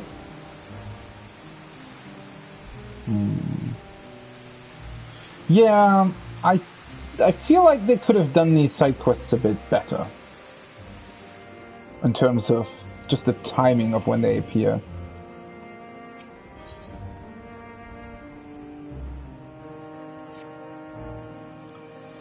Excuse me, explorer, mercenary, adventuring person. Normally, I wouldn't dream of bothering you, but this hardly seems the time to overburden the valiant soldiers of the Radiant Host.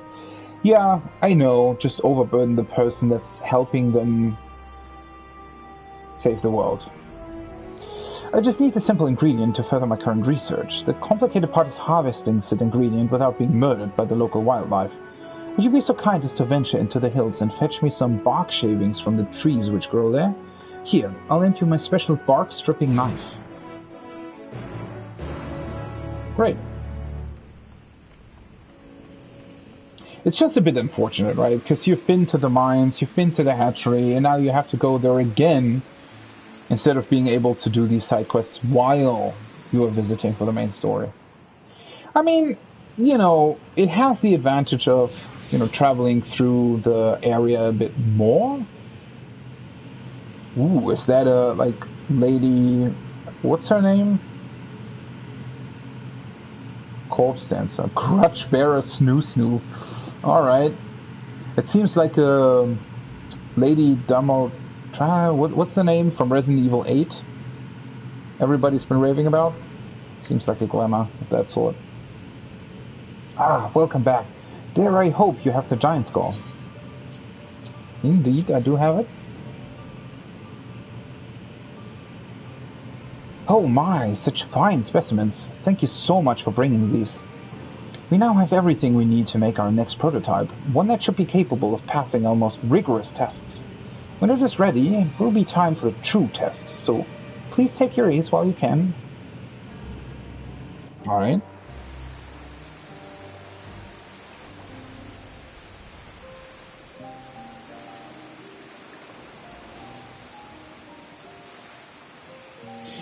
It's the piano. Piano is great that they've introduced into most music.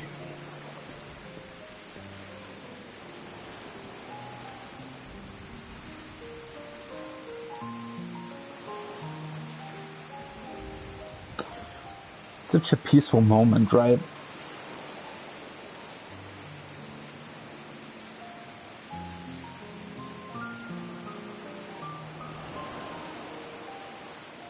I see our taskmasters have allowed you a moment's respite as well.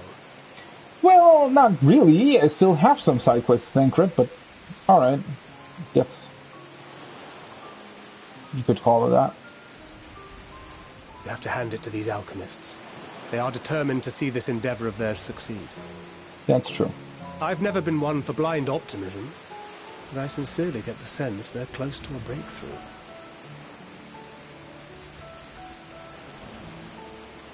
They had better be, or all this effort was for naught.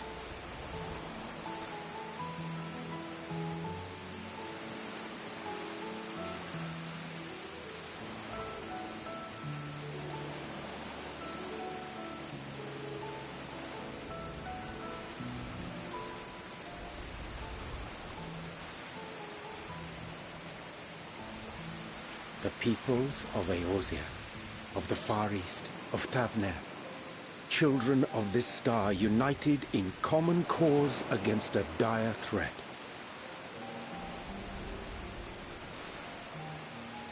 Yet ere they succumbed to suicidal madness, were not the Telophoroi born of her body as were we? Yeah. They who cling to life and the promise of the morrow's dawn, against they who desire death and an ending of their own orchestration. The victors of this war alone will hold the right to answer the question of existence, of its meaning, and its worth. Wow. That's...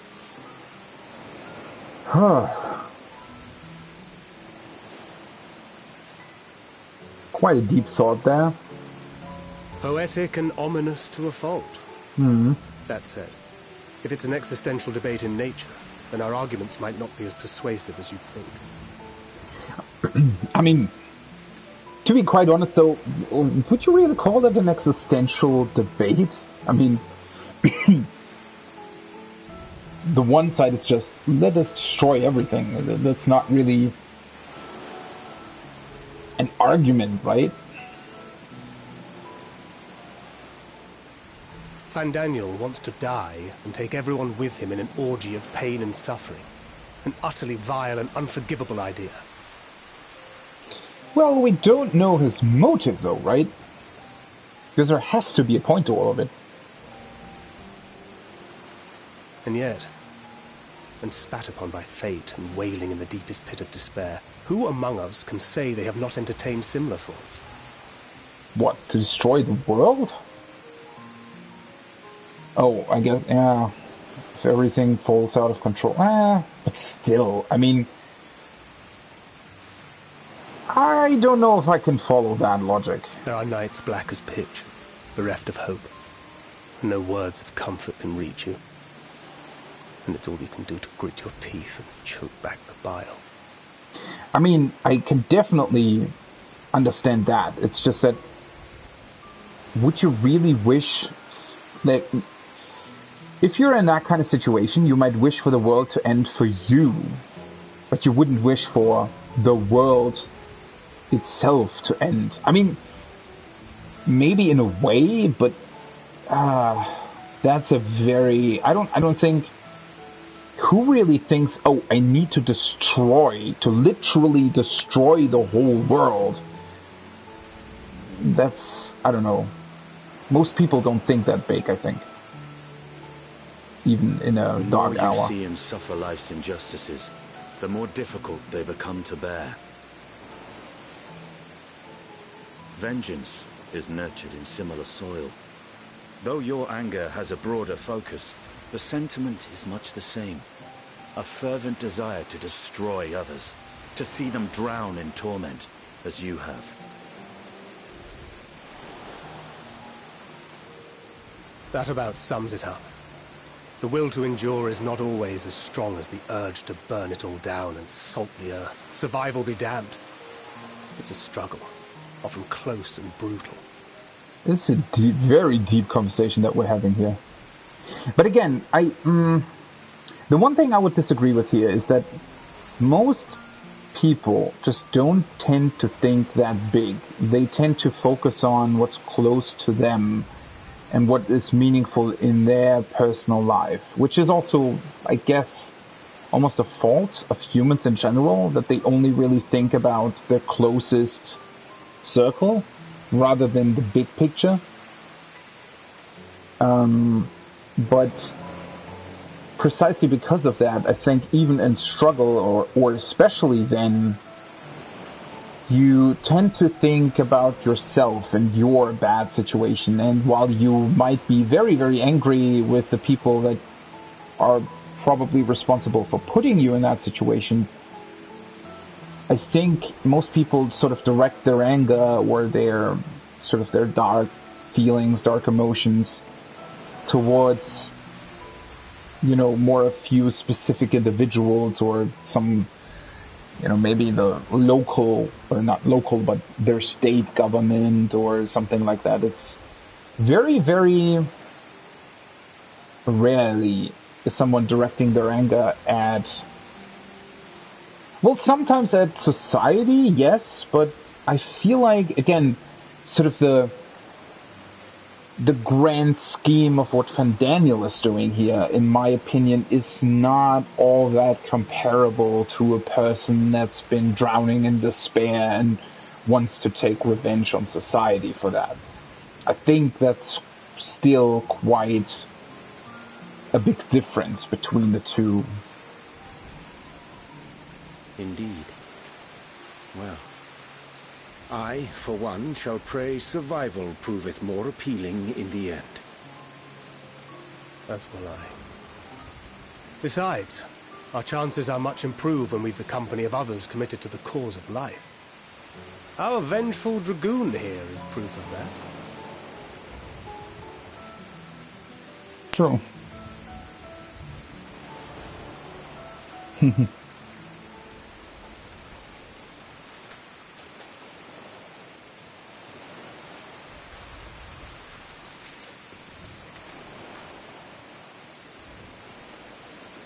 What is it? What did you see?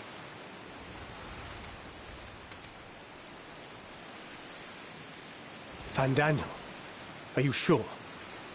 If he knows we've been working on a countermeasure.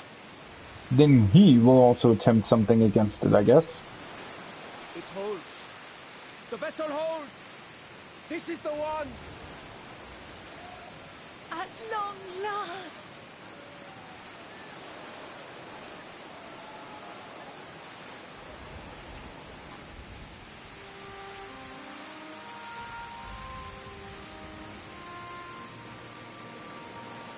Look! We have finally created a talisman strong enough to withstand our experiments. We've named it a warding scale for the time being. With this in your possession, your soul should be completely shielded from corruptive ether. Warding scale. It's a fitting name. Afforded such protection, any one of us may approach the towers without fear. Thou hast mine admiration. 'Tis an invention of historical significance. I thank you for your kind words. But I would prefer you keep them unsaid until we test the talisman's efficacy in the field. Yeah. It is for the next stage of our plan that we summoned you in the first place, to accompany me to the Tower of Zot. Should the scale prove effective, as I very much hope it will, then you'll have little to do.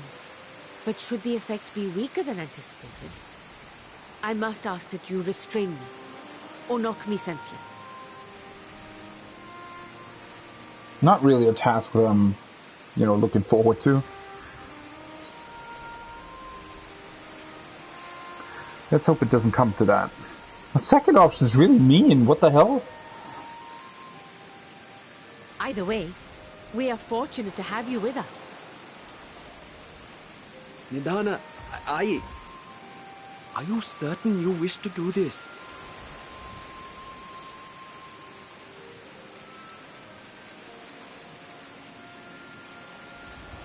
If others are to trust our creations, then we must have faith in them first.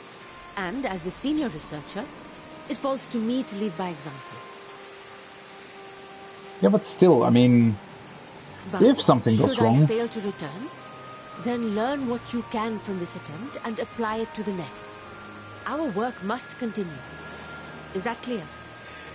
While I'm always I guess I like the sentiment of somebody taking the responsibility to test it for their own, but at the same time, it's not a very smart move, right? To basically take the brightest person they have and potentially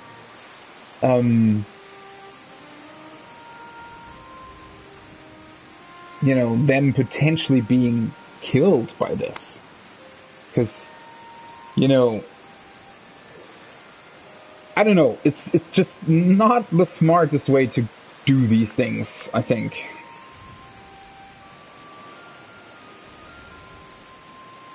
We'll keep an eye on the place while you're away.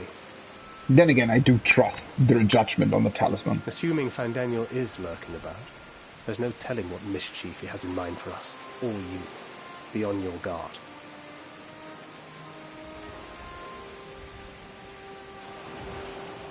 Shall we be on our way? I'll have one of the soldiers at the hatchery prepare us a boat, and we can set out from the northern shore. I'll see you there.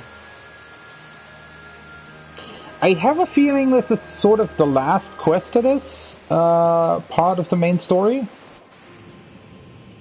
So I think I want to make sure to do the side quests first, because in Labyrinthus they kind of surprised me with the fact that we were suddenly, you know, put into this really, really big cutscene and taken out of that place. Yeah, I mean I think that quest is at the hatchery probably, or the outpost, so let's do the other side quests first.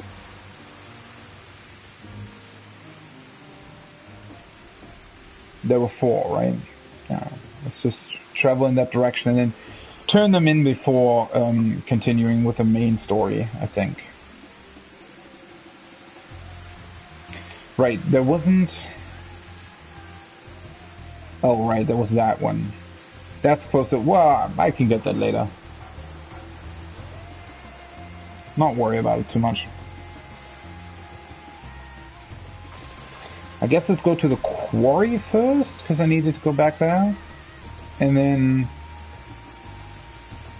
Yeah, that's on that shoreline. I suspect that that quest is going to be very similar in terms of how it lets us proceed with the main story. I don't know if it will put us right back to Sharlayan. I don't really think so. But at the same time, it will probably be a very important part of the storyline. Although it's not a dungeon, I think. No, it can't really be a dungeon because it's still level 80, right? And the first dungeon will be 81. I'd imagine the first dungeon. Because it will be similar to Shadowbringers in terms of the structure of the main story, right? And in Shadowbringers we had those first 2 quests with Alice and Alphino, and then once we had done that, it then pretty much continued with the first dungeon. So I'd imagine it being pretty similar here. I ran past one of the quests. How did I do that? Well, yeah, I need to return there anyway. Again, I want to do these first before continuing with the main story, so I'll run by the main story for now anyway.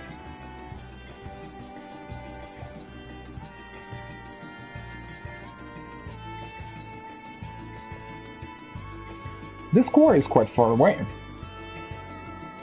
Again, for having only seen about half the zone, it does feel pretty extensive. And then I'd imagine whatever is beyond there probably leads us right into Ratzathan, and then Ratzathan is obviously the endgame city this time around? Well, not obviously, but yeah, it's supposed to be that. Greetings, stranger. You've brought our coating agent. The alchemists must be up to their necks in it if they're asking outsiders to run their errands. They usually prefer to make such deliveries in person. Are they eating? I'll wager they're not eating. Maybe I should cook a pot of something and pay them a visit. Probably a good idea. Who are you, then? Ah, our magic alchemy oil. If we don't coat our tools with this stuff from time to time, they won't so much as scratch the giant's gold. Oh, so that's what it's for. It's hardening the tools, I guess. It'd be like mining rock with a wooden spoon. The durability is what makes it worth quarrying, though. And it's a fine ethereal conductor to boot. You ever need a material like that, you know where to find us. I mean, we already took it for the talisman, right? Sunny Stonecutter. Come to see the master quarries at work, have you? Oh, my mistake. Seems you were here on a job of your own, and an important one at that. Without a steady supply of coating oil, things around here will grind to a halt. Giant Skull is one of Thavnarian's most sought-after resources, and we don't want to be caught low on stock when the trading ships start leaving port again. I mean, at least they can store this stuff, right? Compared to fish and other kinds of food items, and in general items that are spoiled very easily.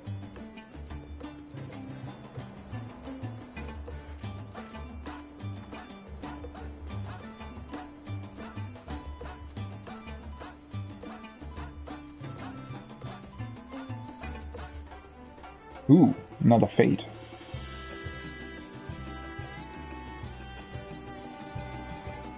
I don't know if I want to be doing this. There are no other people around, so probably don't want to bother with it.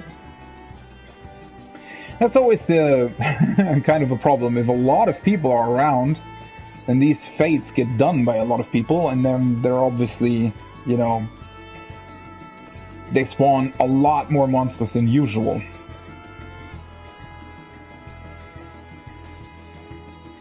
Oh wait, there's one other quest here as well. Hamza Hatchery.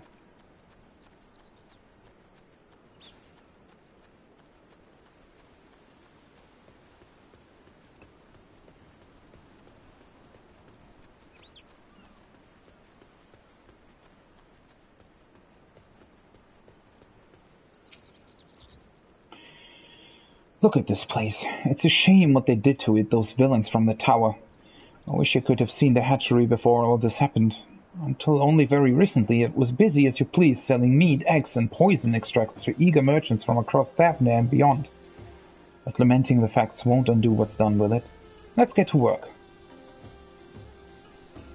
Your task will be to sprinkle the nests with this pungent solution, which should keep the wildlife from making their lairs in the ruins. Most creatures won't come within 10 yards of it, but the Hamza don't seem to mind the smell.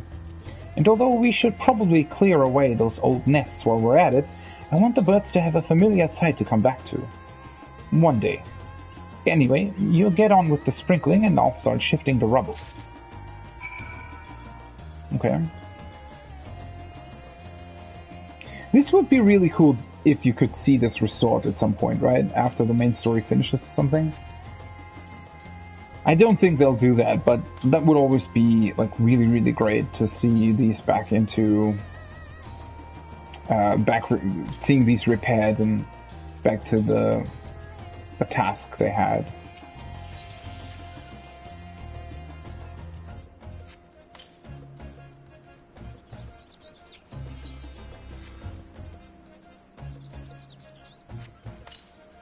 I also like this fence they have here.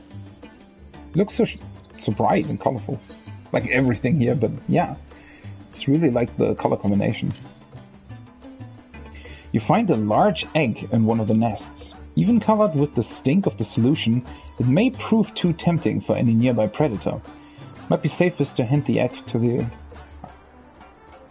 How is it pronounced? Akasodora youth.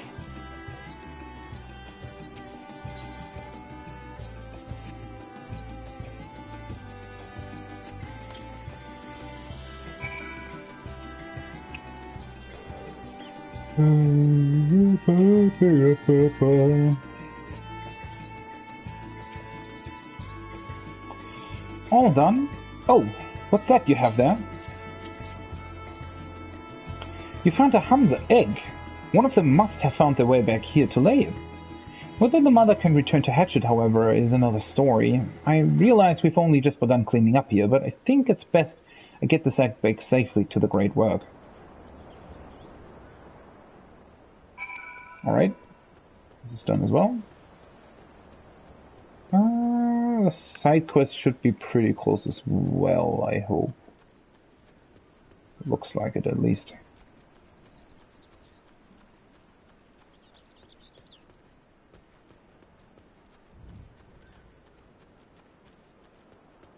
Oh, right, this is looking for the Amazon. Yeah, I can see them.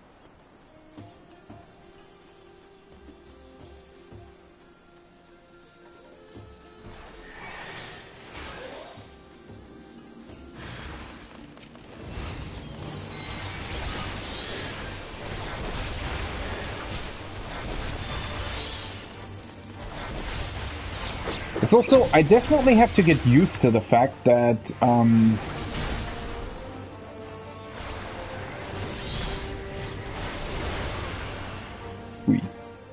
definitely have to get used to the fact that the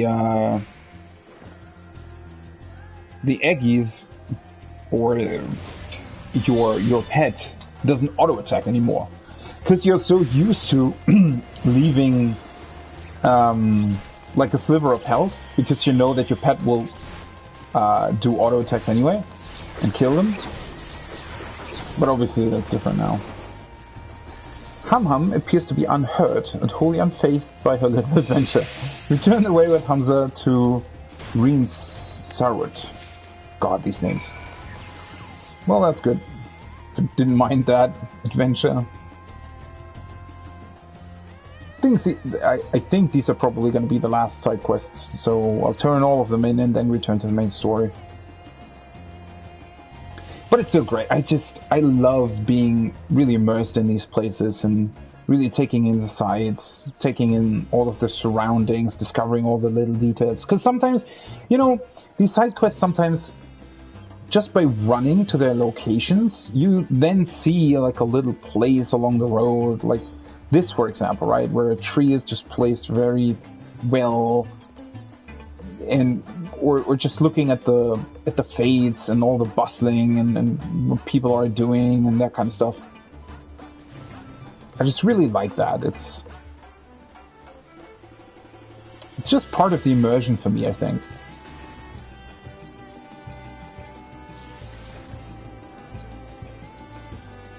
And again, just running around doing the side quests, sometimes you just accidentally take like another path because you think it's faster or something, and then you discover something else along the way, right? It's always great. This tree looks really well too. I like the foliage and the foliage design overall that they've done. Not only for this zone, but also in Labyrinthos as well.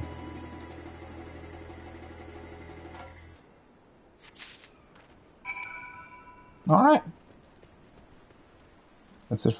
Like, look at how far away the thing is where I was in the water, looking for those lost supplies. Just looks so far away, right? Huh.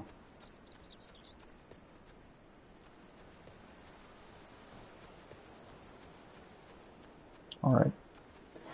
Turn these in. 4 quests, and then we'll return to the main story.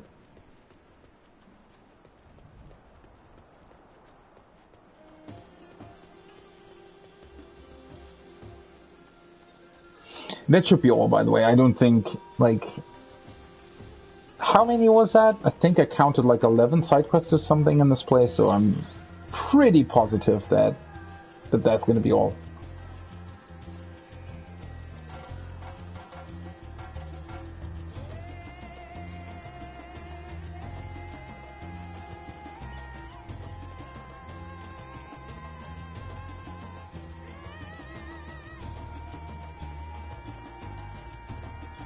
I wonder how full the servers are currently. I'd imagine there's probably... I mean... we do... have... like it's midday now. EU time, so... I'd imagine a lot more people are playing now, but it's still... I don't know, I think it's still a lot more empty than it was before.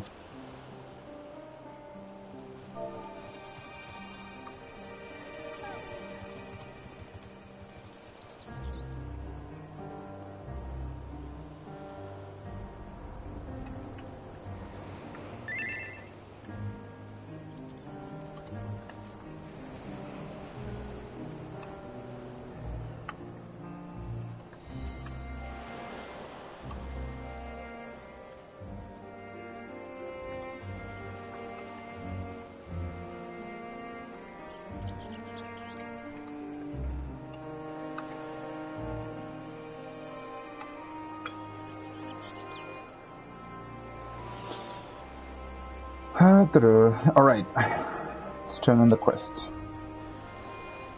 Oh, I do hope nothing awful has befallen her.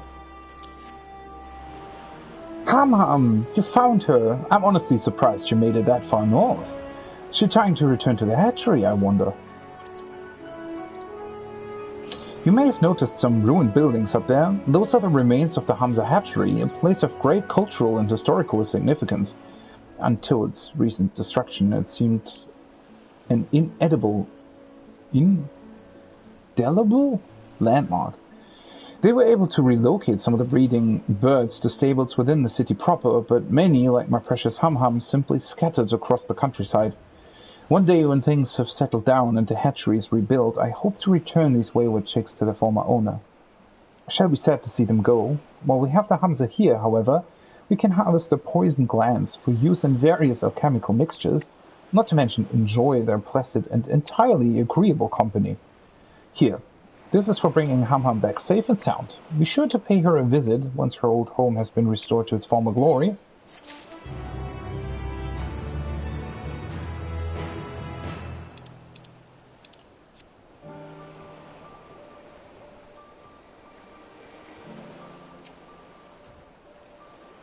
Sorry to have you running back and forth, but this is very important to me. And while I'm grateful to the alchemists for letting me work here, a true passion was raising the birds at the hatchery. After the incident, I didn't think there was much I could do aside from tidying up the mess. As soon as you handed me that egg, though, I felt hopeful again. Where there is new life, there are new beginnings, and the Hamza hatchery deserves to rise again. It isn't much, but please take this in exchange for the gift you've given me. No problem at all, good sir.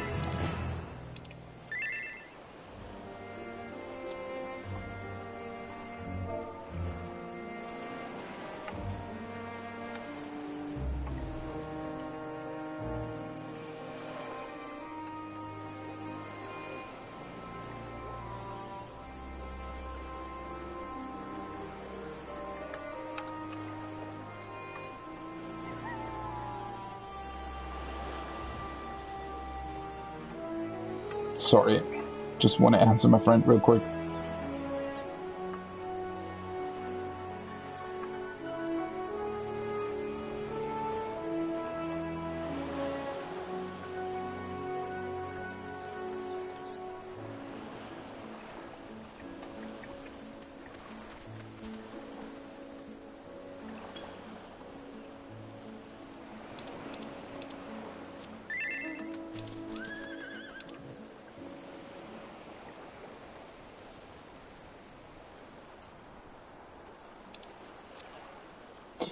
Alright, yeah, let's actually get on with the main story. Oh, I didn't even notice that they were still standing here. That's cool. What's up, Thankbread? Nothing unusual so far. Don't worry about us. Think only of your own task. Alright, they're trying to look out for everybody here. Trying to look out for if Daniel will approach. The warding scale doth promise to alter the course of conflict. Yet even as it giveth us cause to rejoice, we must needs brace ourselves for the Telofroy's response.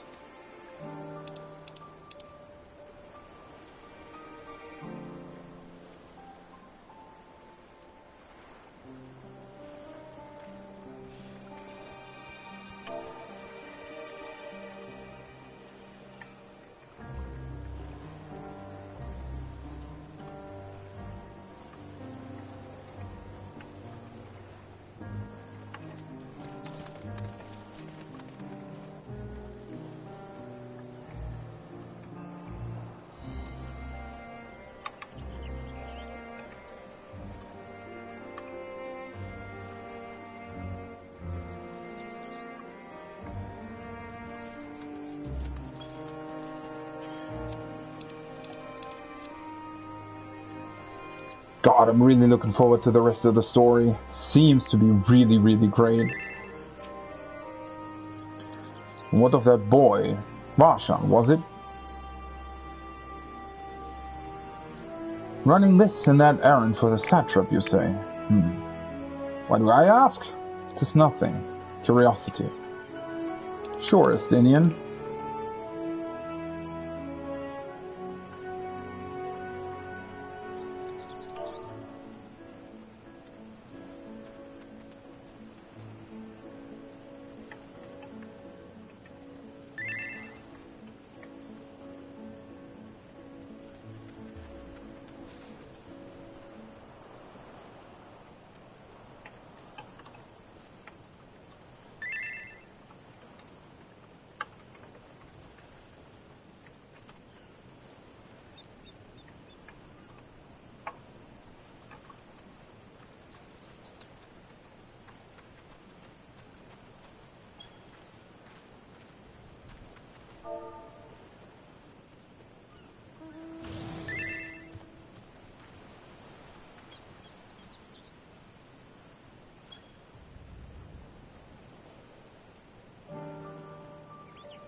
Alright. Let's see, who is this? You again. I thank you for delivering those goods.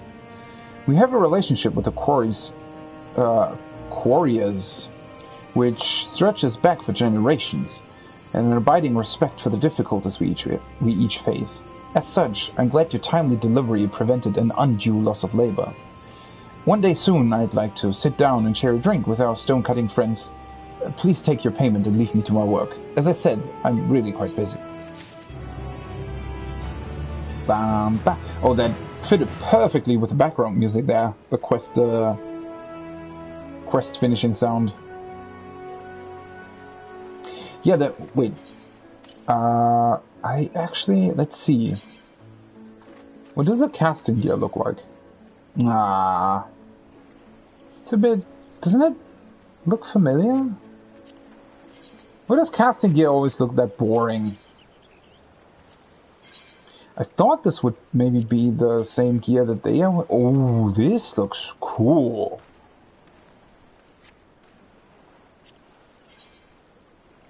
That's not so much.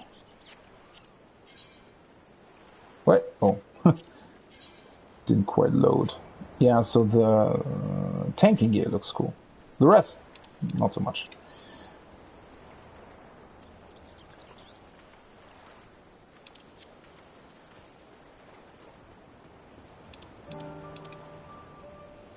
Oh, let's see. Wait, somebody's already doing an S rank somewhere? Or maybe it's an old S rank, I guess. Ah, you're back. Have you brought the bark and my knife? I sure did. Yes, this smells absolutely wonderful. I can already imagine the fragrance when I craft the next batch of incense. I'm studying various methods for enhancing the effects of incense, you see, specifically the scents which promote calm and tranquility. And with everything that's been happening, well, we could all do with a dose of calm and tranquility, couldn't we? Life can be trying at the best of times, and I'm hoping my research will help people endure the worst of them. Thank you kindly for your assistance. Nice. Wait, why is there what? Why is there another quest to the east? Did that not get shown on the minimap for some reason? I thought I'd done all, but I guess I have to do that one. Oh, whatever. It was in an entirely different direction anyway, so not much lost, I suppose.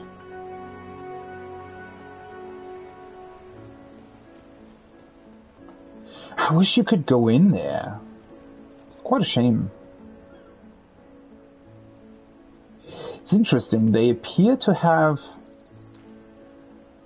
sort of covered a cave entrance in something akin to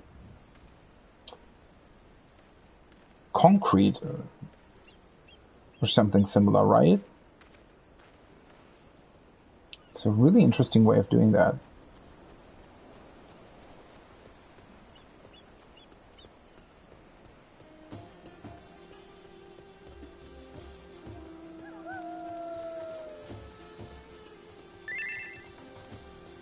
Where's this quest leading me then? What was this quest about anyways? A nose for trouble, I guess. Why is it?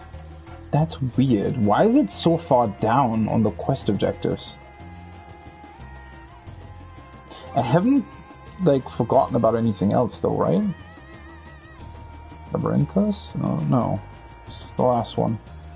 That's strange that it's showing below the Labyrinthos quests, even though I definitely...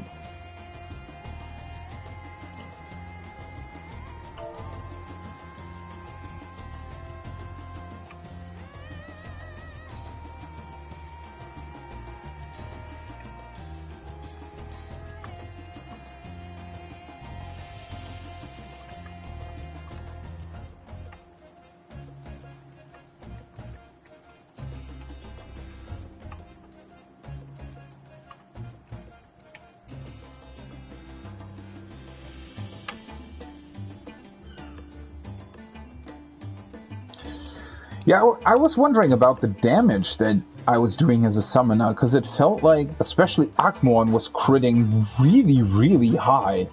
Considering the stat squish, I mean, I'm now level 82, right? I have 31k HP, which is 1/4 of what it was before. But my Akmorns are still critting for about half of what they did before. I mean, I know that they've increased the potency, obviously, but it's still quite a lot. And it felt like Ruin... I mean, again, Ruin 3 has a lot higher potency than it had before as well. Because before, obviously, your main damage as a summoner came from your dots, which were ticking away slowly and silently in the background, and then auto attacks from your pets as well. So the ruins that you did, which you did quite a lot of before, right, were not that strong comparatively in terms of its potency. So a ruin spell was only like 10k most of the time, or 12k I think it was at the end there. So now it's almost as strong as it was before, even with the stat squish, which is really interesting. Like, obviously the potency is higher, but I mean the potency is 300, so it's not that much higher, which I don't know.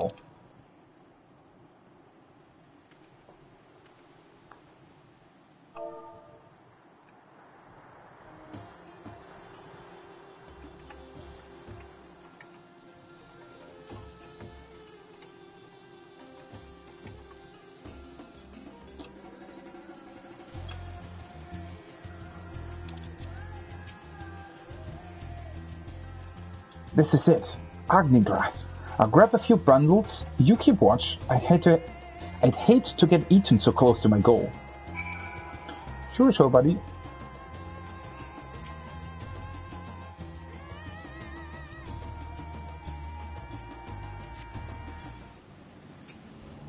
Ooh, one of them.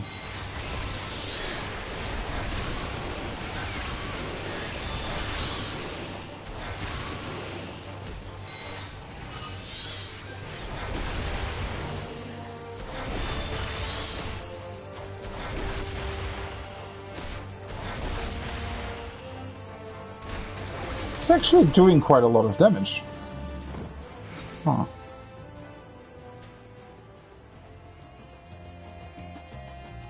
Probably should have used my shield.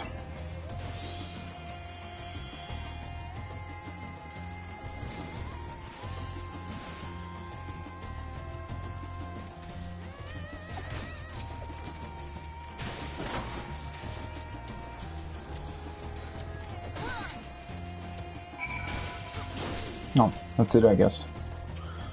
Where did that Hamza come from? Oh, maybe it's just a roaming enemy. Thank you for watching over me. I got all sorts of ingredients, even more than I hoped for.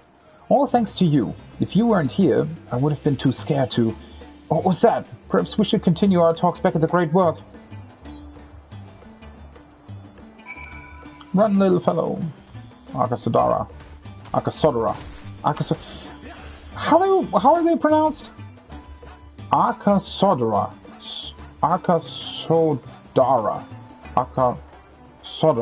Sodara. It's really hard if you say Sodara, not to make the A sounds muffled, I guess.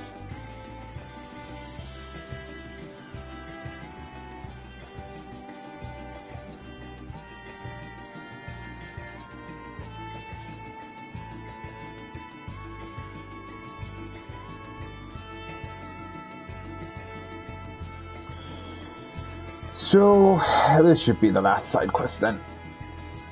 It took a bit longer, or, well, it didn't really take longer than I expected, but, you know, I mean, it took me about, I think, 7 hours to finish the Sharlayan/Labyrinthus side of the quest, so I think I'm quite in line with that on this side as well.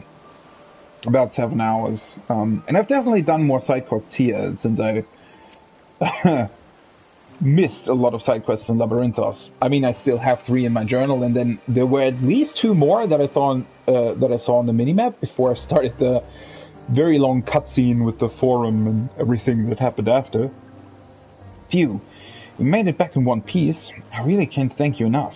With your brawn in my nose, I got enough Agni grass to solve a whole army's digestive issues. Having...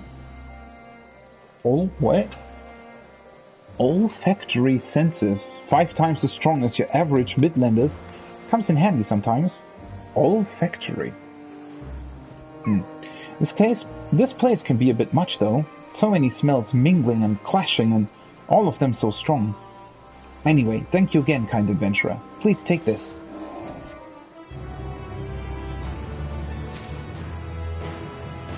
So now we're ready to continue the MSQ.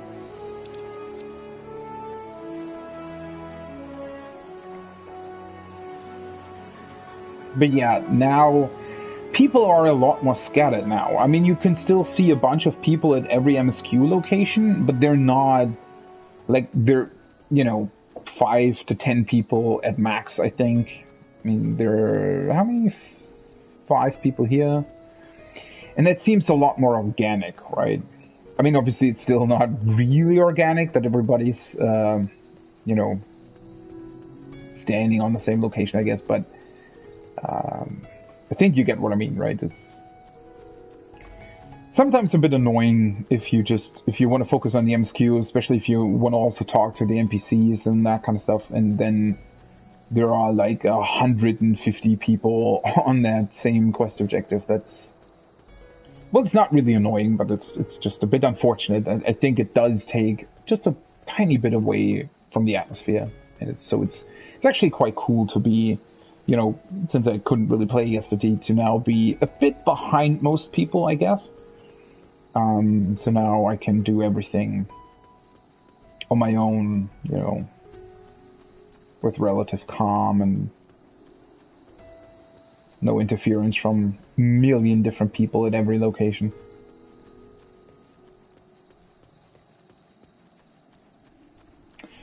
Alright, let's see what this is about and where this quest takes us.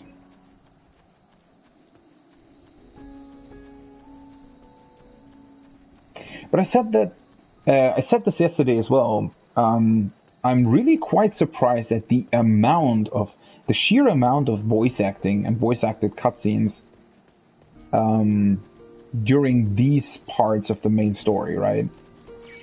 Because they are, like, we're still obviously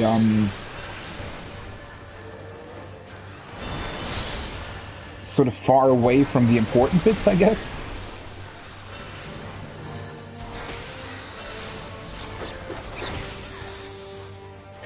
I also really like the movement that Ruin 3 has now. I think, there is an argument to be made that it makes things too easy, but then again, if they counteract it, in the case of Summoner, I've said that a million times before, but if they make things easier, certain things, but by making them easier, they're also simply more fun to play, but then they also introduce other stuff that then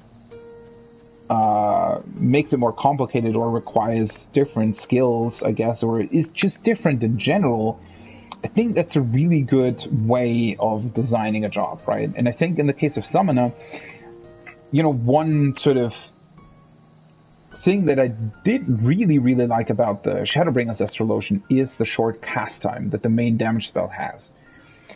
Not necessarily because it makes things easier or gives you more movement, but just because it's really fun having an actual cast, because instant spells sometimes feel a bit boring, right? They don't really feel like you're casting something. So this idea of a caster that is actually channeling their spells is just really appealing to me, but at the same time, it does get annoying if you want to weave a bunch of stuff, right?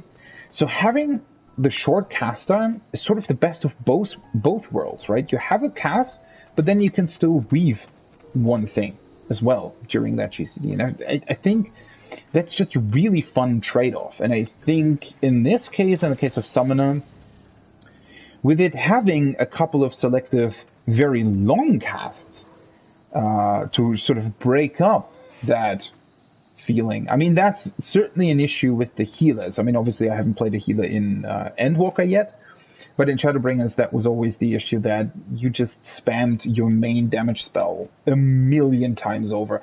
Especially outside of Savage content, it's just incredibly boring to have to cast Glare or whatever the Astrologian's equivalent is, Malefic, like a million times, right? So having the opportunity, like Astro had, to weave in between that main damage spell at least made it a bit more bearable, right? It made it a bit more interesting. Whereas on White Mage, for example, yes, you can technically instant cast your lilies in between, but especially in dungeons, for example, there just isn't that much to heal. And then you're just standing there glaring and glaring and glaring. Whereas on Astro, you can at least weave something, right? You can weave cards, or just, breaking up the monotony of it. So I think in this case on Summoner, with having Ruin 3 be the shorter cast time where you can weave as well, again, just makes it feel really cool. I wish that, but then again, I don't know how this plays in Savage Raids, obviously. That's going to come in a couple of weeks, but somehow I almost wish that the Ruin 3 equivalent during your Bahamut and Phoenix phases, respectively, would also be a short cast time instead of instant. That's the one thing,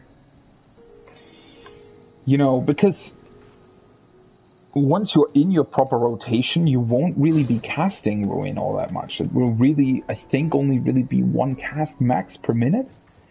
So I don't know if that's, you don't really get to enjoy that new cast time all that much, I think.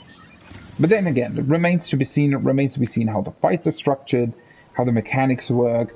Maybe there will be times where you actually want to Ruin 3 or want to delay your summon or something. In those instances, that will come in handy. So again, yeah, it's going to be really interesting to see how that turns out. So then, let's take a look at what this tower has to offer. The satrap has granted you the use of this boat. May it serve you well. This is a rather finer boat than I had expected, but I won't complain. All that remains is to board and be on our way. Oh, and if I should become corrupted, do not stay your hand. Of course, I pray it does not come to that, but you must protect yourself. Other alchemists can't fulfill my role, but you and your blessing are one of a kind, and perhaps our only hope for toppling this tower. For all our sakes, do not hesitate to do what must be done, whatever that may be. Well, the longer I draw this out, the more nervous I become. Let's be off. I really hope nothing happens to her. That's, I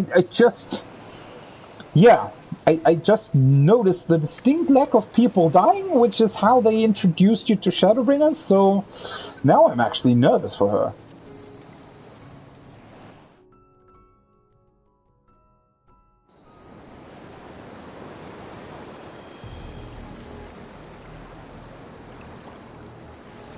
Really is an imposing structure.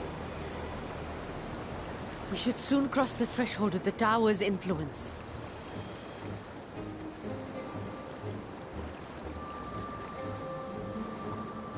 Any moment now.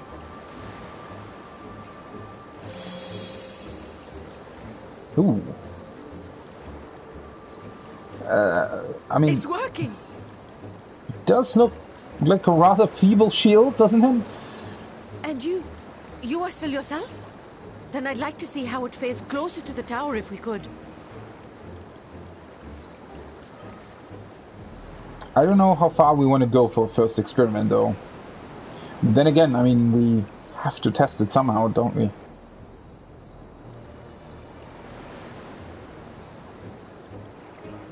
Ooh. Looks even bigger here. Holy hell, that's a huge entrance. So far, so good. The scale's protection appears to be holding.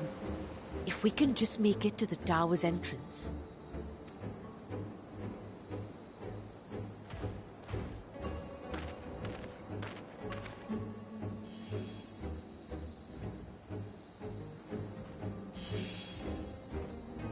few more steps.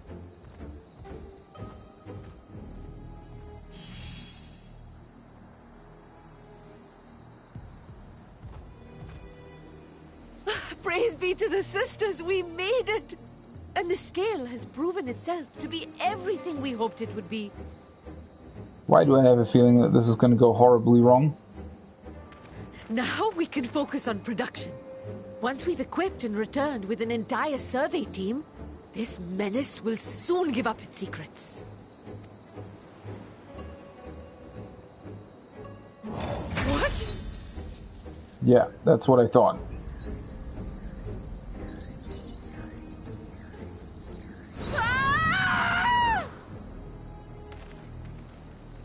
I wouldn't have, like, the door is open.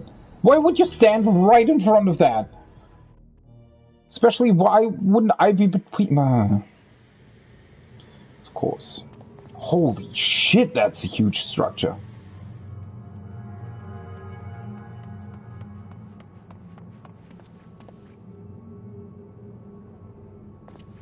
What the hell is this place?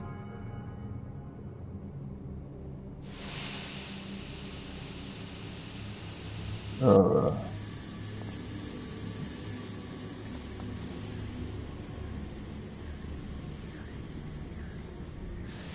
let me go! Oh, let me go! Oh! Oh, do calm down. You'll only hurt yourself thrashing about like that. Stop! Oh, you can't do this! Please! Why do they have to look so... Ugh.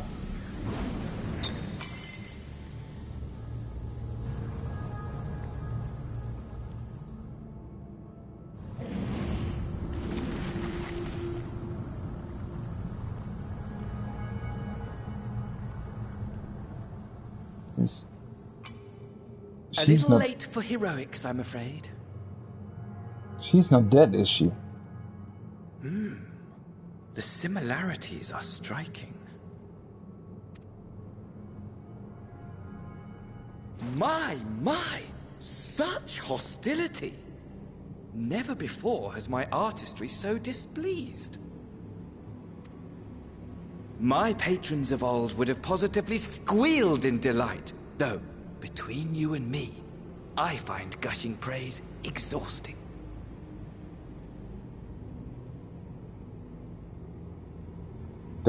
I really don't like the look of these things. I don't know, that sort of freaks me out a little bit. And they like I don't think she's dead. But I mean, without the talisman, she's probably tempered now. Patrons of old?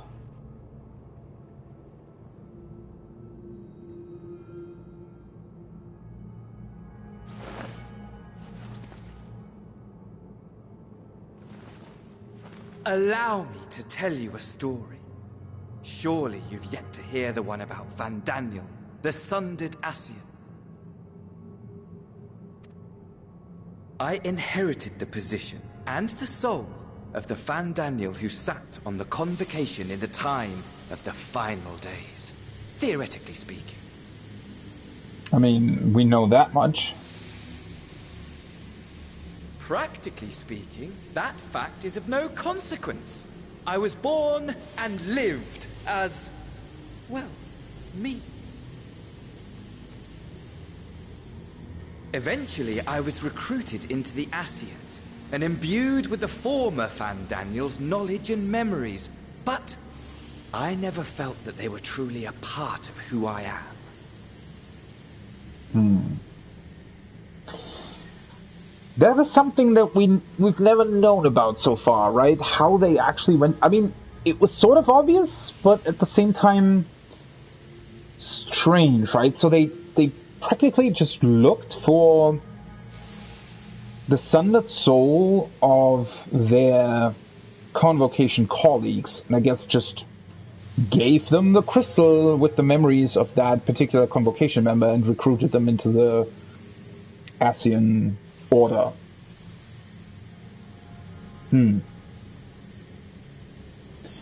Sort of a weird way of doing things, but at the same time a very, like, sort of obvious and logical one.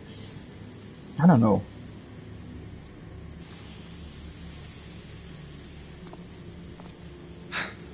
How to explain? Perhaps if I told you who I was before my Ascian embrace, although that chapter too is a past I've long since discarded. I have it on good authority you've poked your nose into an Allegan ruin or two. Yes? Just one or two, but yeah. Then I expect you've heard of me. The old me.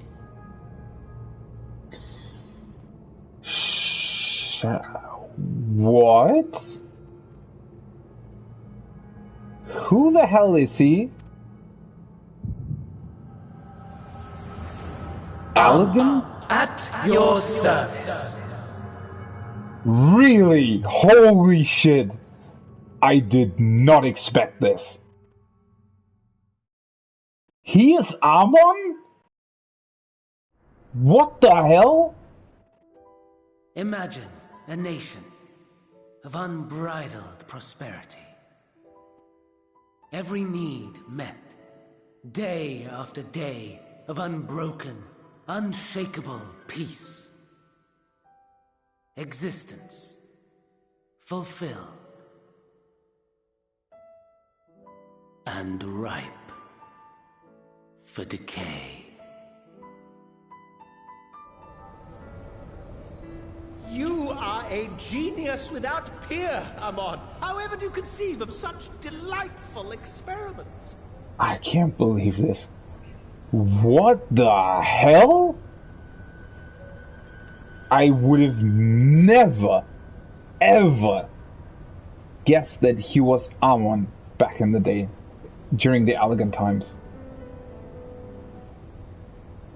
That is incredible. Holy shit, that's incredible.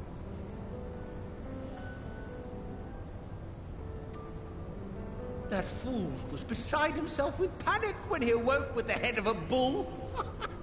Even his cries for help emerged as so much guttural lowing. Alright, yeah, and he was pretty fucked up even then. Oh, the memory of it. My poor sides. My friends and I were so consumed by laughter we struggled to breathe. No more than entertainment for bored wastrels ignorant of its worth. My all-consuming work. But it was not their only indulgence. Cloning technology and that kind of stuff, right? For they were ever hungry for stimulation. Slaves to the slightest hint that amusement was afoot.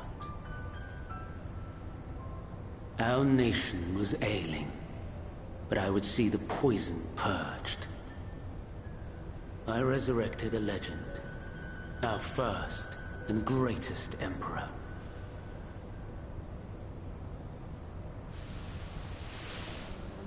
And just as I had planned, he set our wayward empire back on the path of conquest. An inexhaustible ambition carried us onwards, always onwards. Yet, he who delivered to us such glory was not to be satisfied. Heed me, Amon. Xander. But, I guess, what does it mean in terms of Emmett Selk? Because he was the one who designed Allegan. At least that's what we assumed. You know, having seen the cutscene back a few weeks ago, I thought it was interesting. He doesn't explicitly state that Allegan was of his design, but he very directly hints at it, right? By comparing it to his Garlean empire. But maybe Emmett Selk had abandoned the Allegans at this point in time? Because I'm wondering here, if Fandaniel sort of would have come up with this plan on his own, or if it was of Emet-Selch's making, or if Emet-Selch just wasn't interested in Elegant anymore because they had become so, I don't know, corrupted by their own power. No matter how vast one's empire, or full one's treasure vault, all is rendered meaningless by death. In the end, all is lost. Yeah, and that's why he wanted to try to become immortal. But then again, if I recall correctly, his plan to become immortal involved making a pact with the Voidsent of the 13th Shard. But maybe, sort of in the background, that could have also been a plan of the Ascians, or at least a plan of Emet-Selch and Elidibus and La Habrea, to bring back the 13th from its emptiness, right? To sort of put new life into the 13th Shard in order to make it be able to be rejoined with the Source once again. So again, this weird... Who is at play here? Did Fandaniel, as Amon, realize that there were Ascians behind this whole thing? I mean, he must have, correct? But then, did he play along with La Habrea's and Emet-Selch's plan, or did he turn against them over the course of the time? I mean, apparently most of the Ascians worked fairly independently of each other.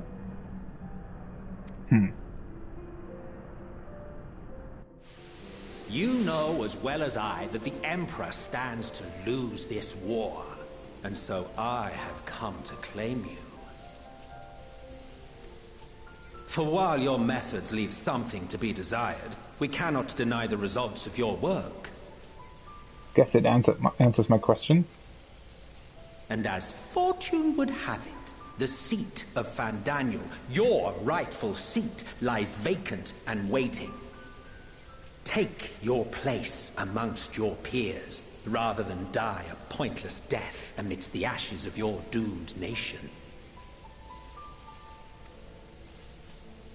Send one of your clones to the Crystal Tower that you might see for yourself. See what lies ahead.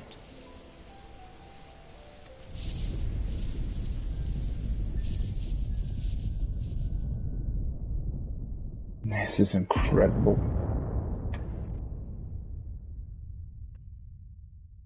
The fall of the Empire affirmed the truth. Majestic and tragic, as the Emperor foresaw. Scheme as you like, build as you will, nothing endures. What is life but a brief jaunt ending in emptiness?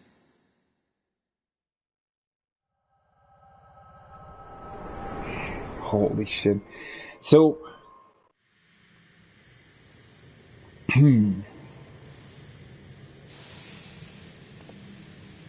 Oh, he's gone.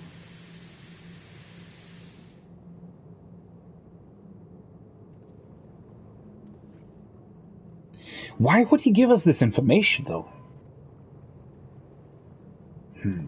So easily distracted. Why, I almost left without saying farewell. As for your friend, you needn't worry. These pawns are far more useful to me alive as fuel for the primals. Yeah, alive in what state, though? If you attempt to pull them free, they will die. So, enjoy tackling that conundrum with your comrades. I will, thank you very much. We shall meet again! Not in one of these mine spires, oh no, but somewhere more suitably grandiose. Your favorite playmate is ever so eager to see. Xenos.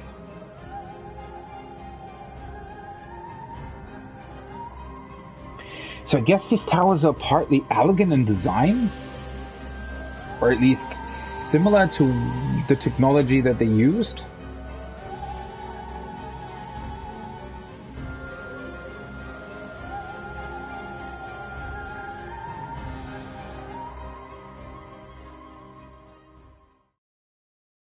Holy shit. Whew. Well, I hope we can rescue her. The thing that I fear is that her ether will be probably pretty twisted. I don't think that her body will just be the same after being detained for that long in that tower. But this whole thing... So, judging by that cutscene, the Sundered Fandaniel didn't join the Ascians until either shortly before, during, or after the fourth Umbral Calamity, right? Which was the fall of the Allegan Empire. And I guess I'd assume that he was fairly unaware of the fact that the Ascians were behind Alec.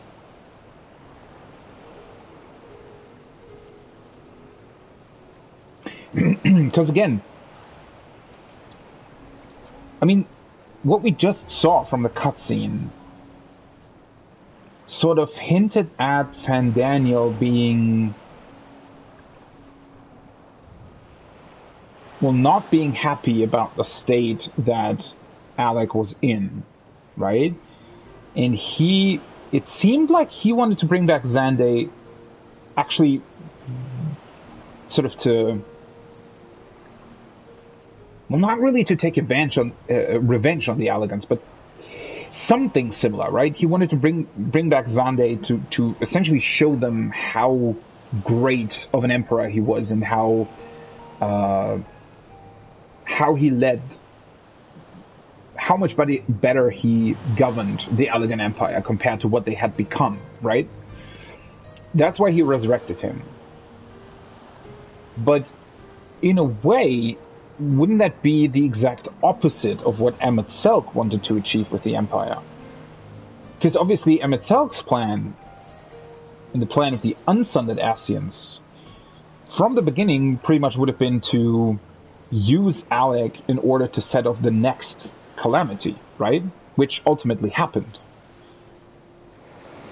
So, at first, I'd expect them to not be very happy with Fandaniel's meddling in their affairs and the fact that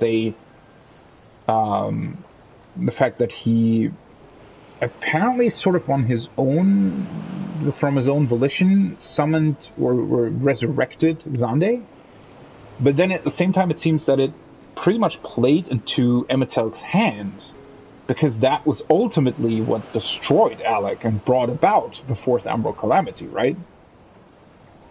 The fact that the clone Xande then pretty much became deranged and wanted to achieve immortality by making a pact with the Void's End. So that's still incredibly interesting to me, to these weird connections there, where you're not quite sure who is actually responsible for what and who wants what. Even after all of this that we've learned about Elidibus and Emmett Selk and La Habrea, it's still almost impossible to see through who of them actually wanted what. Because they apparently all worked very independently, and even the Sundered Ascians seem to work fairly independently as well, which regularly would sort of lead to their demise, because a lot of them didn't actually really achieve their goals, or sometimes made things even worse, or, I mean,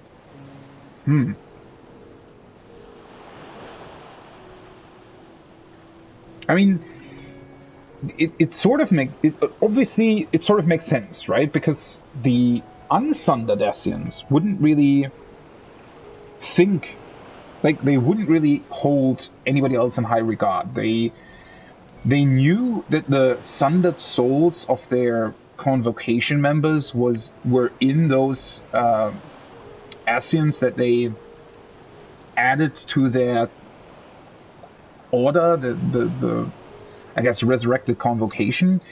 But at the same time, I'd imagine that they weren't really, I mean, obviously they weren't looking at them as equals or even anything close to that. So I wonder what they thought of them. Maybe useful pawns to do their bidding until they would become whole again. Maybe as a way to sort of keep those particular souls in check, make sure that they weren't sort of damaged or lost. They didn't really do a great job of that either, though. I mean, we kill? Was that Nabrialis that we killed when Moonbreeder was? I mean, I guess that's when they first realized how strong we had become, right? And actually realized that we were fastly becoming a threat to them and to their... I guess they just didn't expect us to be able to kill an Ascian. Because that must have been a pretty big blow, right? Because theoretically we killed a part of the soul of one of the convocation members, if you will. So, I mean, they wouldn't have wanted that. Even though, I mean, well, maybe Zoliark would be able to resurrect them.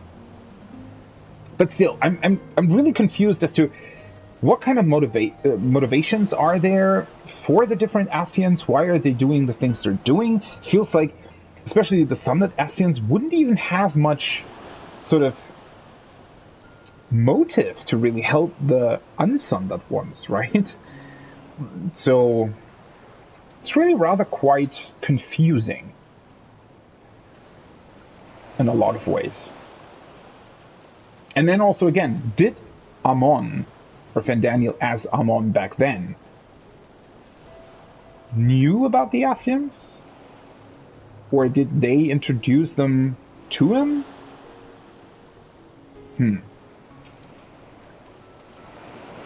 Ah, you are returned, but where's Mistress Nidhana?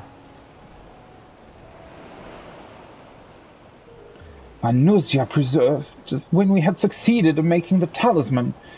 I must report this at once. Meanwhile, please return to the great work.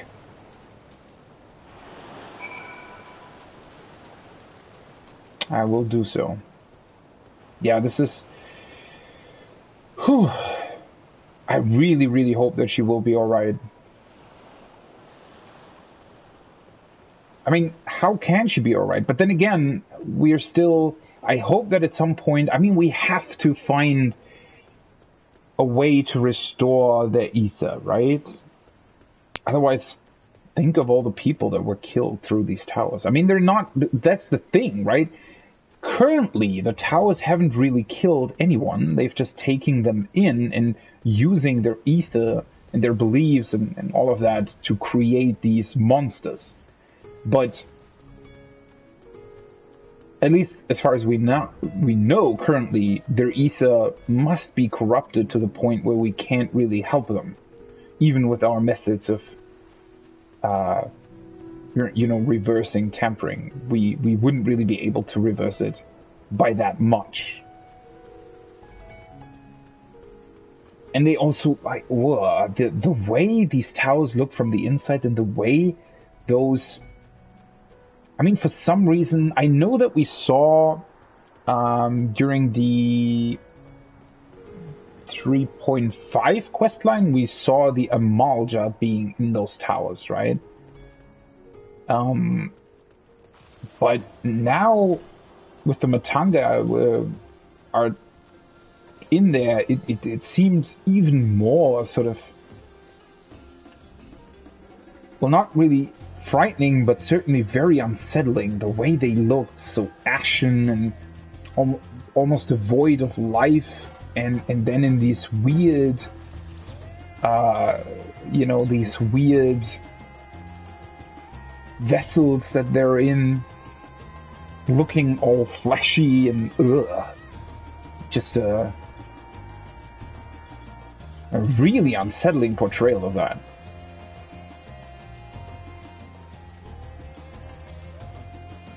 And then I also wonder if he basically is Amon from the Allegan Empire. Are the towers, like, on what kind of technology do they actually are they actually based? I wonder if that has something to do with Allegan technology, or if it's just, I don't know.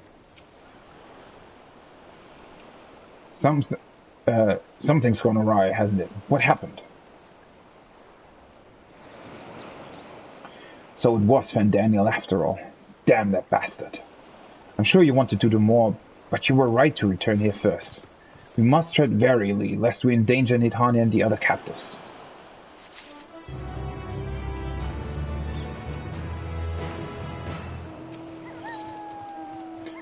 The satrap of Ratzatan.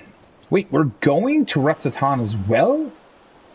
I thought surely this was going to be the end of this whole Thavnarian questline. This is quite long and extensive. First, we must inform everyone of the situation, Nidhana's colleagues included. I'll call them together for a gathering, but I think it would be best if you were the one to explain. Probably.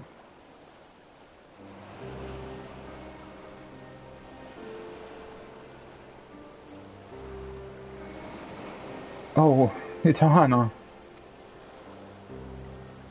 Can you answer me this? Though Nidhana is trapped in the tower, she's still alive, yes? Then we must make warding scales, as many as we can. The prototype works perfectly. This Nidhana proved at peril to herself. So let us make more scales. She and all those who were taken might be saved. Aye, as alchemists, this is how we will help win the fight. Well, at least they haven't lost their motivation.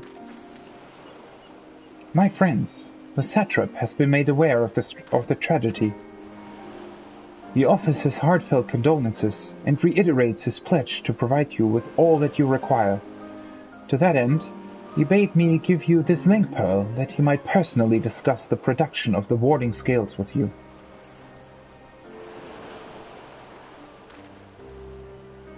And for our Eorzean visitors, I bear an invitation. In her report, Mistress Nidhana noted your vital contributions to the talisman's creation. This fact came to the satrap's attention, and in recognition of your deeds, he wishes to meet you. In addition to thanking you in person, he would also discuss further avenues of collaboration.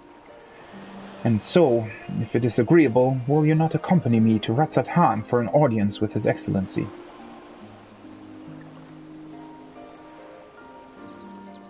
We should be honored, of course. Closer cooperation between our lands can only be for the benefit of all. Then it is settled. Please come to the gates east of the Giant Skull grounds, and I will show you into the city.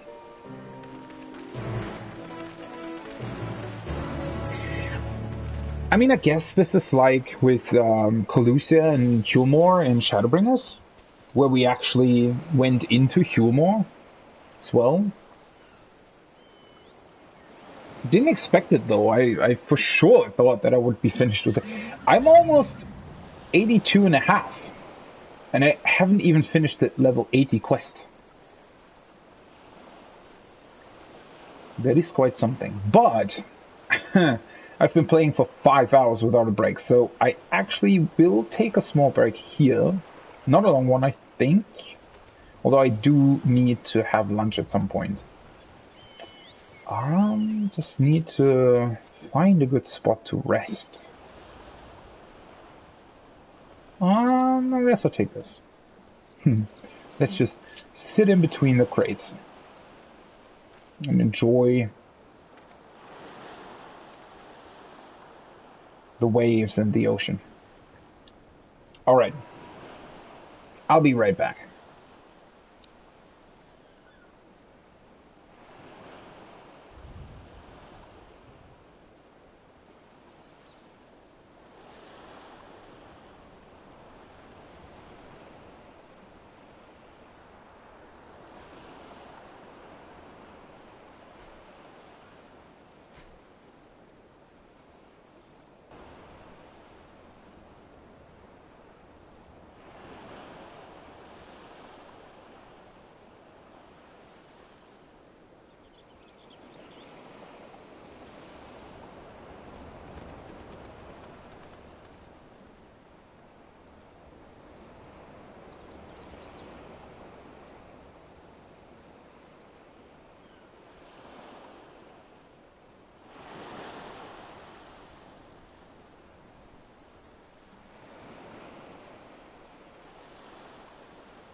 Alright, I'm back. This is actually a really beautiful soundscape. So, yeah, I think I'm gonna play a bit more and then eat lunch probably in about half an hour or something. But until then, let's continue on to Ratzatan, shall we? So we need to go back to the quarry then. I really hope I'm not missing any more side quests here, but I don't think I am. Oh, this is still weird to me. I haven't really looked at it since Friday. Where they didn't put it like one slot down and then just left this empty and then one empty at the bottom so that, you know, both the left and the right had 5 pieces. Now it just looks weird since most jobs don't have an offhand. Whatever. Maybe they'll correct that in the future.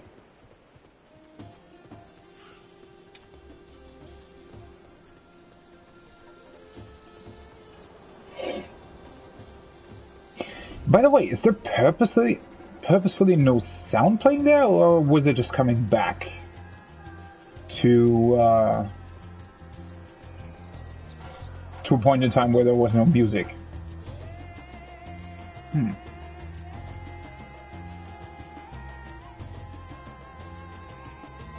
Yeah, I mean, I should have known that we would probably be visiting Ratzatan, and I guess because of all the side quests that I've done here compared to Labyrinthos, this will probably take a bit longer, but then again, I mean, considering that we're still about to visit Ratzatan, this part of the story seems to be quite extensive.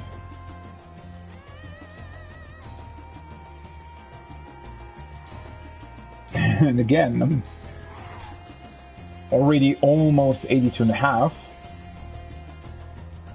I haven't even done the first dungeon.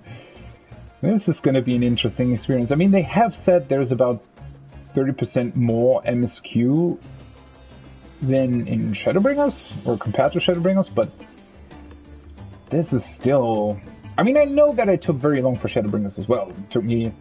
I actually couldn't quite recall how long it took me to play through the Shadowbringers story, but it must have been at least 7 days.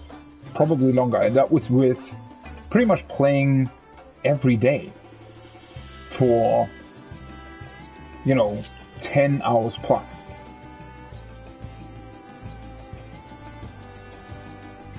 But again, I'm really looking forward to doing that again in Endwalker. I really, really am. That's the best part about the new expansion, isn't it? I wonder if there are side quests in the quarry now. I can't really see any on the map. It's not that big of a deal though. Can always do some missed quests later on. They're not going anywhere. So is this here literally the entrance to Ratzatan? I almost thought that that was part of the zone still. But I guess it's just a backdrop? And this is the entrance or something? That's interesting. See, again, if you don't look on the map, you would have never guessed that. Such a good thing how they've dealt with the backgrounds. I feel like, again, that was something that I felt sometimes was lacking in, especially in Stormblood. Although I know that I don't know. It wasn't... Let me put it in a different way. It wasn't that it was really lacking in Stormblood, but more that the backgrounds, I felt like were a bit too... Like, they should have been more grandiose, right? I mean, look at this. This looks incredible. This looks like there's an actual city there, right? That has been here for millennia, that is, you know, big and with all kinds of people in it, and just looks incredibly impressive. Whereas, I don't know, Doma Castle, for example, in Yangsha, I always felt was too small of a backdrop for what it was supposed to represent. I mean, I know that, you know, they obviously have a different architecture. They are, you know, it's very different, but I always thought that they, I don't know, in Shadowbringers, not in Shadowbringers, in Stormblood, I felt like they were struggling a bit to really show the scale of the places you were visiting. They felt a bit too, I don't know, condensed? I don't know if that's the right word, but definitely a bit too...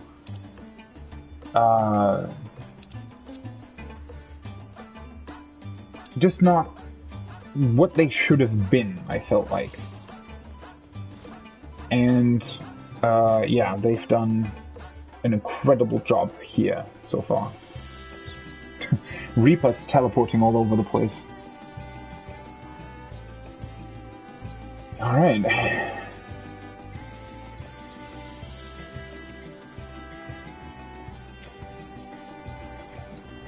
When last I visited, the city was brimming with life. I expect the towers dampened the mood somewhat. Be it here or in Eorzea, all share in the desire to deliver the captives. Thus united, I pray that we may join in common cause with the satrap.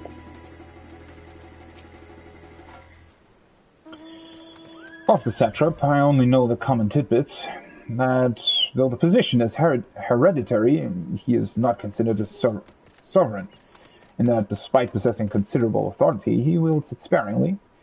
Given the esteem in which the locals hold him, however, it's safe to assume he's good at his job. We could do far worse for an ally. Yeah, pretty much sounds like it. So, the satrap then has a deal with the dragon. I got that correctly, right? Which, that dragon, I guess, would be, or might be, Vitra? All present? Then let us proceed. Owing to the threat of the tower, the city is currently in a state of high alert and strict restrictions are in place for entry. Though you have been granted special permission, I ask that you remain close to me at all times. Sure. Maybe that's their way of sort of keeping the city a bit closed off. Because, again, we're probably returning to it later. A vast rock squats upon Thavnir, and to its stony surface clings the city of Rads at Han.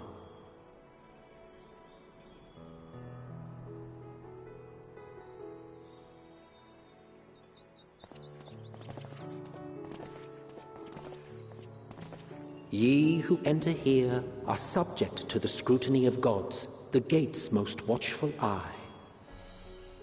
The orb which beholdeth the truth of all things. Oh? What is that?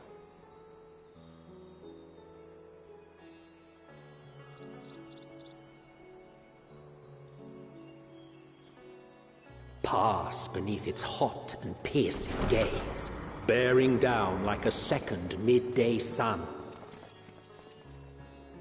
Those are steps, holy hell.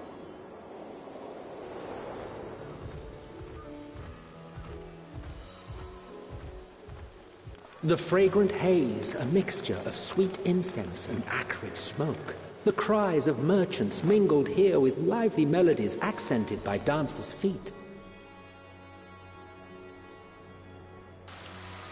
Travelers seduced by vivid sound and colors were once swallowed up by patchwork streets.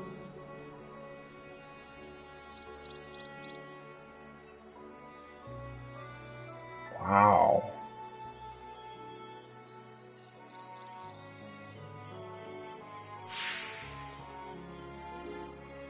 But no such scenes to savor now.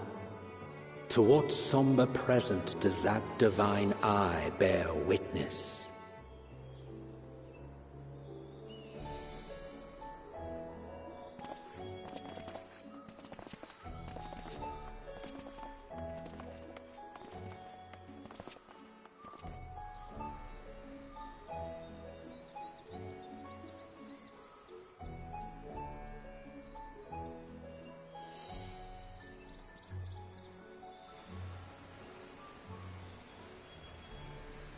Such a beautiful place. It's incredible, the design they've... Here we are. Megaduta. Some sort of palace, I'd assume. The eye is a very curious choice for their sigil, right? Actually looks quite ominous.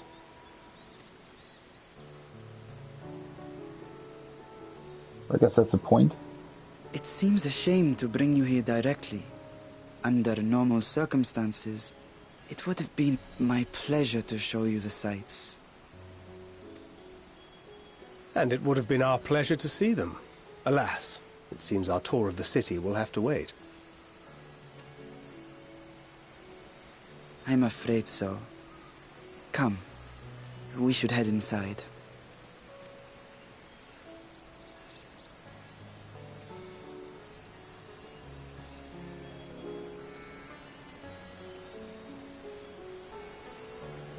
Like, you really get a sense of scale for the city, right?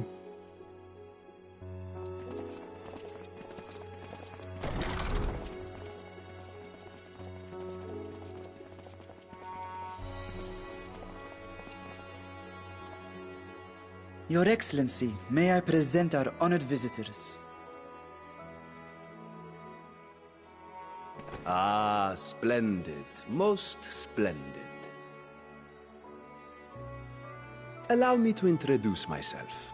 I am Ahawan, satrap of Radzatan. Pleased to make your acquaintance. Our alchemists tell me your assistance was invaluable in the creation of the warding scale. Such deeds ought to be recognized in person. Thus did I have young Varshan convey you here forthwith. On behalf of my people, may I express to you our sincere gratitude.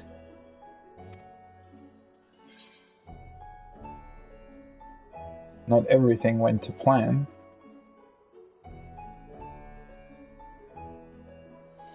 I assume you speak of Nidana.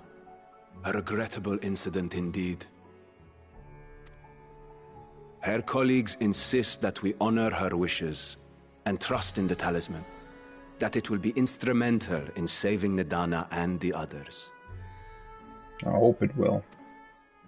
I am eager to hear your opinion on the matter, so let us not stand on ceremony. Come, sit.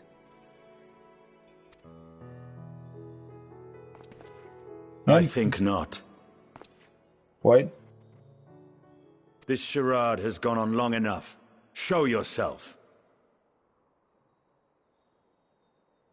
Oh? Forgive me, but were you expecting musicians, perhaps? There are no performers waiting in the wings at present, but arrangements could be made if you'd prefer. Nay, he hath the right of it. The time for artifice is past. Raise the curtain. Hi there. As you wish. And finally, get to know another dragon. Oh god, the You music. travel as assistants to the students of Valdesian, but you are known to me. Even here have we heard of the scions of the Seventh Dawn.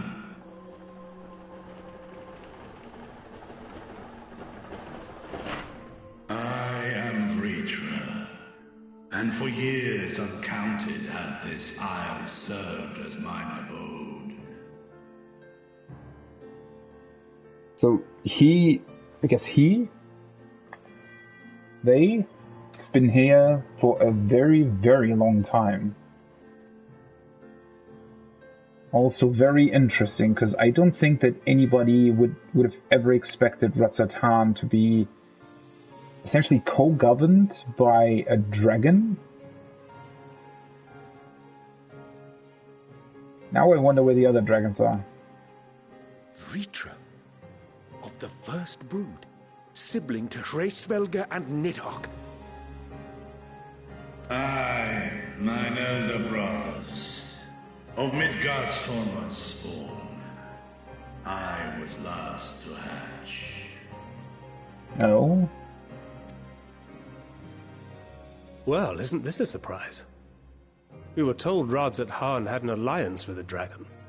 Not that a great worm sat in the satrap's own hall. A necessary subterfuge, as the true tale of our nation history illustrates most effectively. I love that they have the Heavensward music for this. I mean, obviously it has to be here, right? But, it's just so great. In the beginning, the rock upon which our city is built was home to Vitra, and Vitra alone. Oh. In time, the ancestors of the Matanga came to the island and established a foothold. But never did they dare disturb the worm's lair. Next to arrive were the Aura. Adopting the example of their Akasodra allies, they too treated Vitra with reverence and respect. And for many years, an understanding between our forefathers and the Great Worm endured. Until marauding heroes from the mainland came, threatening to shatter our peace and tranquility. When it seemed all would be drowned in blood, Vitra himself came forth and quelled the rising conflict. A peaceful accord was reached, and oaths sworn in Vitra's name. Thus began the dragon's governance of the fledgling state, which was to grow into Radzat Han. See, this is... I mean, we know of Helsvelga, Nidhogg, Tiamat. I mean, Tiamat was captured in Azizlar. Nidhogg and a little bit Helsvelga too were captured in this conflict with Ishgard. It's interesting to see once again, though, how influential and powerful these dragons are. So it's really rather interesting that we haven't really seen what has become of the other ones, right? Because we're still missing... Wait, how many are we missing? One was killed by the Asgardians, right? Which was Ratatoskr, which was also the first group, correct? So we're missing two? No, wait, Bahamut, obviously. Well, Bahamut was killed by the Allagans. We're missing one, isn't that? Right? Or am I miscounting here? Sometimes you're really quite unsure as to what you've already seen or not seen or heard. But if Vritra is still here, then your position as Satrap is just...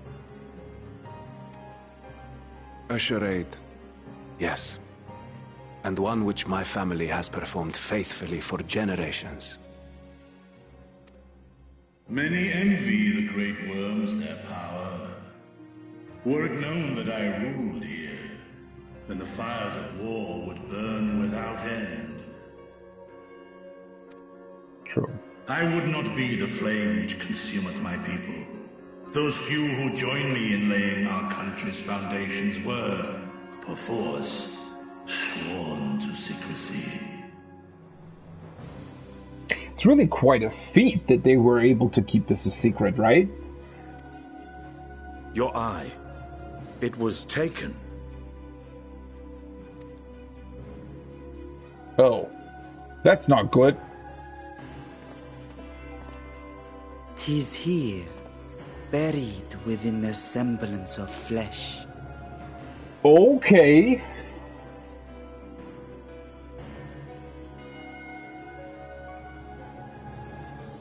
What the hell? I guess as a... Why? The body before thee is but a simulacrum, constructed by the finest artisans of Razatan. With mine eye nestled within, it doth serve as an inconspicuous vessel for my will. Wow. Another thing I did definitely not expect. Just a vessel for the eye of Vitra.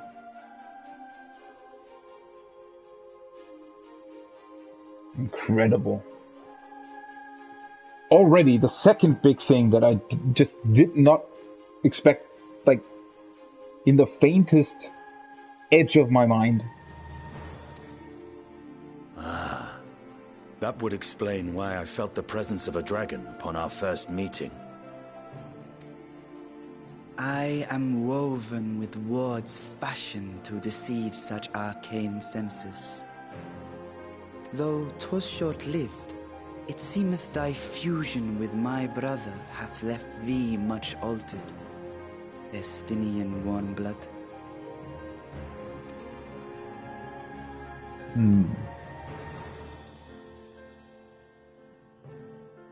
From the very first, we sensed the nature of one another, yet did neither one of us bare his fangs.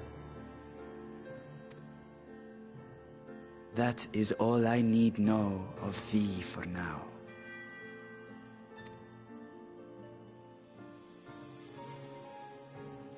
With my secret thus revealed, I have for you a proposal.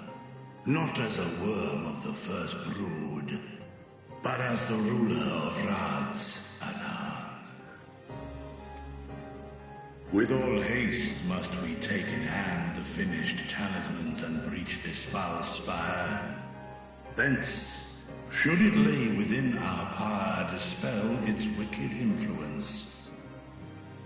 Yet even with the assurance of the warding scales, the narrow confines of the tower doth limit the size of our force.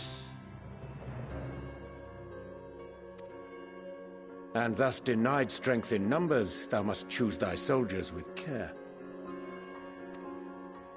Just so. Yet though our radiant host is formidable, I see a surer path before me. Thou and thy comrades have contended with a multitude of primal beings. Most recently, thou didst cast down false gods in Pagalthan and Cartanau, I am told. 'Tis upon that strength I would call. The Scions have proven themselves the most capable, and I ask that you serve as the tip of our spear. Well, at least finally someone who recognizes the strengths of the Scions. Compared to a certain nation that doesn't even want us meddling with their affairs one bit. Talismans would, of course, be provided for each of thy companions. And should you agree to this undertaking, more will be provided to make use of as you see fit. There's no denying it's a dangerous proposition, but the rewards may far outweigh the risk. Just think of what we might accomplish if we could equip all our allies with warding scales. This is interesting though, so maybe the tower is in fact the first dungeon? I have a feeling now that it is. So this path, what happens if you take this path first? Huh. I worry, however, that even the four of us may be too few for what you have in mind. Might we Ah. regroup with our friends first to discuss the matter? There it is. So this is how they're doing it. So we regroup in Charlian and then come back here to tackle the tower, which then is the first dungeon. Alright, so makes sense now. 'Tis no trifling task that I have laid before you. Go. Steel your hearts and hone your plans. Such time as you require shall be spent in crafting your protective charms. It seems a quick trip back to Charlian is in order. This time without ether sickness, I hope. Wilt thou not lend thine aid?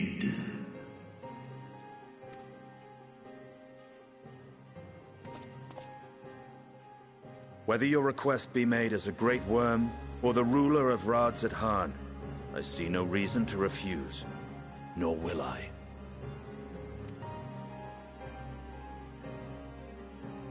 I am in thy debt.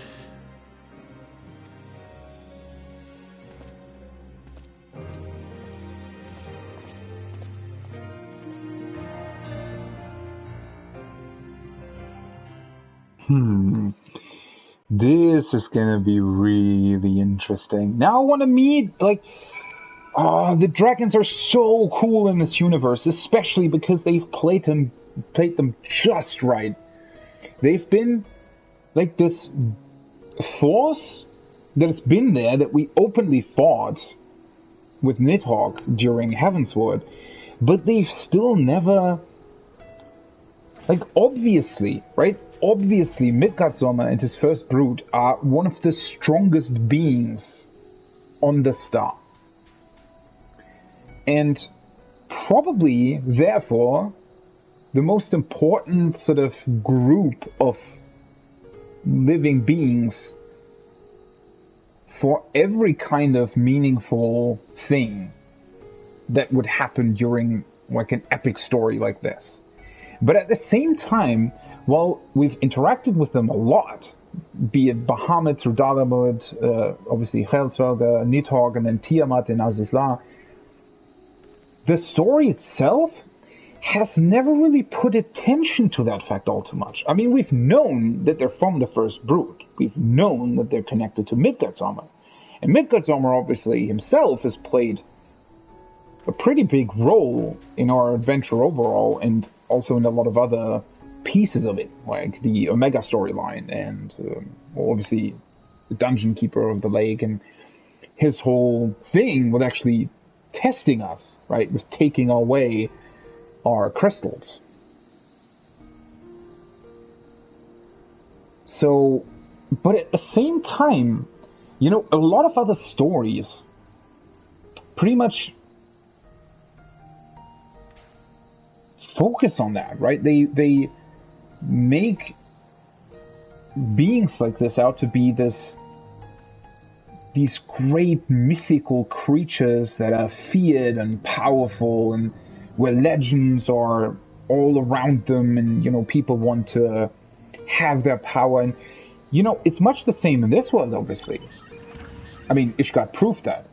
But at the same time, again, the story itself and the writing hasn't really put that much attention on it. It almost feels like it's always just, you know, in a passing by manner that we learn of these things. It's never really sort of put on a pedestal, I guess, is what I'm trying to say. It's more, oh, hey, yeah, this, you know, this happened. This is connected to the dragons. Let's move on, right? And that's so great, because somehow that puts a mystery, but also a sense of power around these creatures.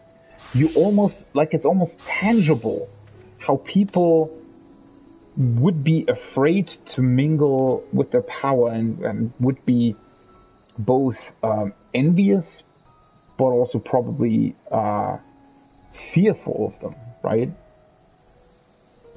And at least I personally think it's a very brilliant way of writing them. Because I feel like, and I felt it for the longest time, especially after we've seen the CGI trailer, obviously, where Estinian is fighting together with Vitra, that we've sort of... I always ask myself, well, what's the point where these dragons become very important to the story? And obviously with us rescuing Tiamat, that's already been a thing, right? But again, even there, while Tiamat was there and she helped us, it was still...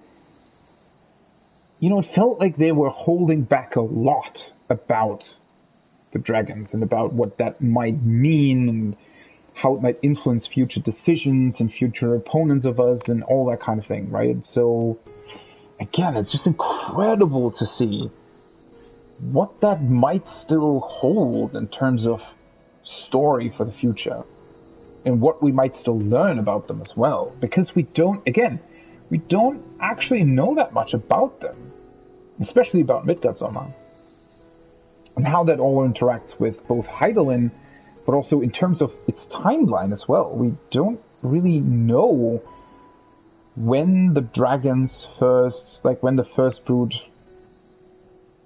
hatched. And also they, well, very obviously lived through all of the calamities. I mean, most of them did, except for Bahamut. And,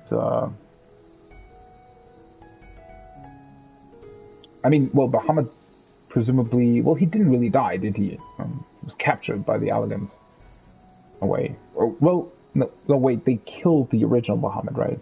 Which was during the third astral era, I think.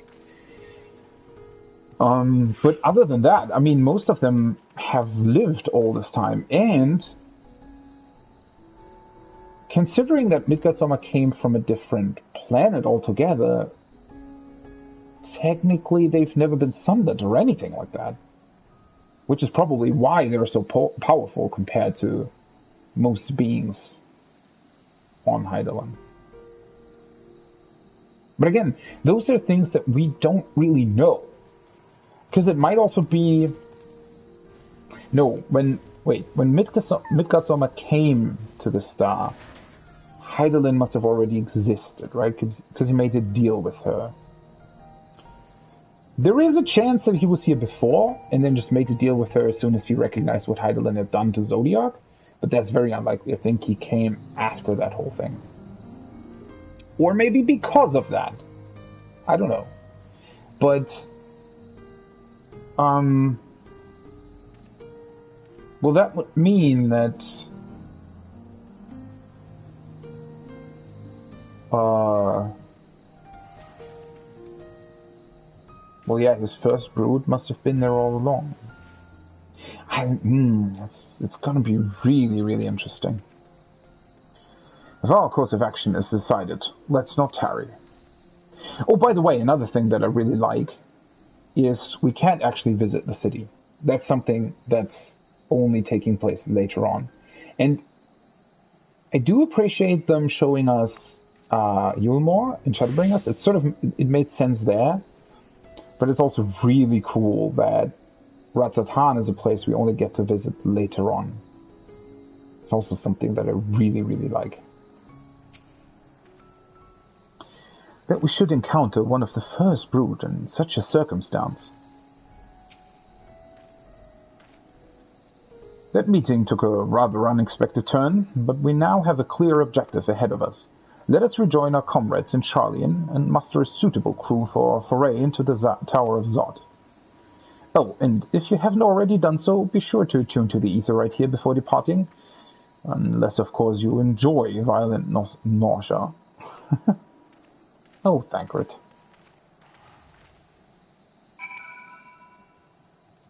Although what is interesting...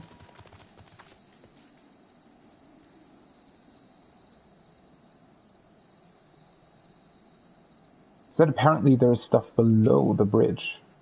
My apologies, but given that the city is currently in a state of alert, I cannot let you proceed past this point.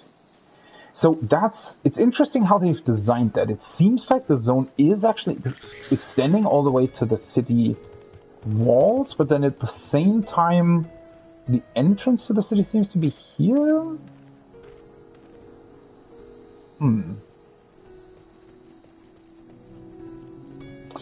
Yeah, so now we're supposed to go back to Charlian, which I guess I could teleport back. Shouldn't there also be a person we can talk to teleport back? I guess there wouldn't be. Well, there has to be though, right? Or I guess... I mean, what would happen if you theoretically... Or did we have to tune to the Aetheryte in Charlian? Maybe we did. Because otherwise I think you'd have to actually go back to Limsa? Take the boat again? Something like that?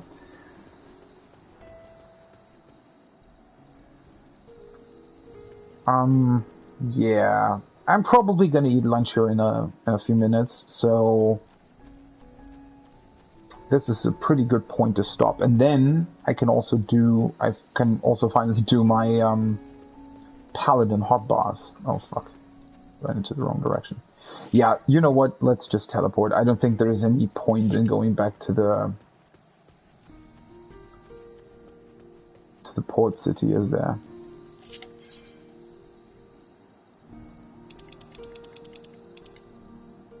Ilsabard. Ah, alright. Yedlamad. The great work. So this is Ilsabard.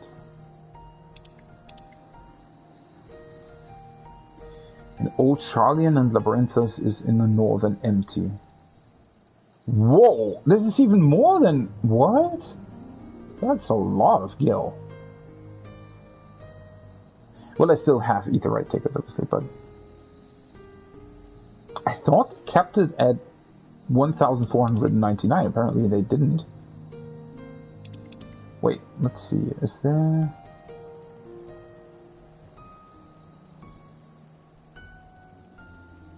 No, that's definitely by far the most expensive one. Did they remove like a cap on teleports altogether? Or is there one? Interesting.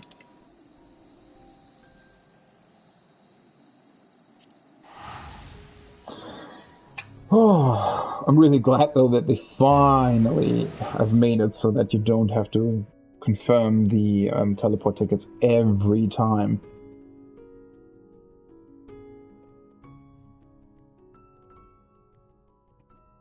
I'm really looking forward to going back. Well, I mean, obviously we will be back pretty quickly considering that that's the first dungeon. But yeah, I'm really looking forward to returning to these places. Oh, it's snowing again. I love that it snows in Charlian.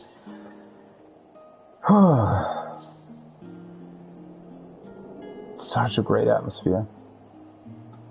Already, this is like returning home. It's incredible. And the music as well. It's so good. Yeah. I'll return to my room for now, have lunch, then I'm gonna do my Paladin hotbars. I'm prepared to do side quests on my Paladin. Although, then again, now I should have reached the point where the story tips over to level 81. So technically I'm not overleveled by 2 levels anymore.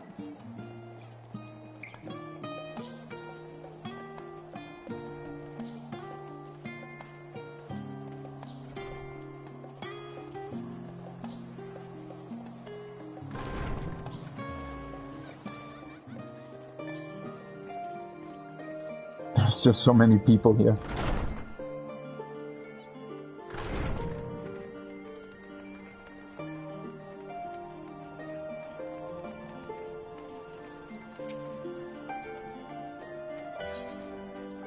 Yeah. Let's retire to our room.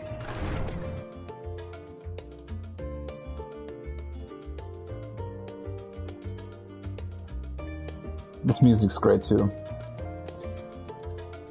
just have to be careful not to be locked out while I'm having lunch. But it's going to be a bit of a longer break. And when I return, we're going to continue.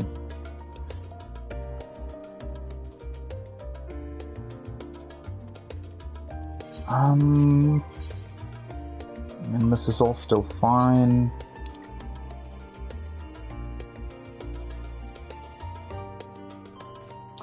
I'm missing one piece. That might come from one of the side quests in Labyrinthos, though, that I probably have missed now, because I wasn't able to do them.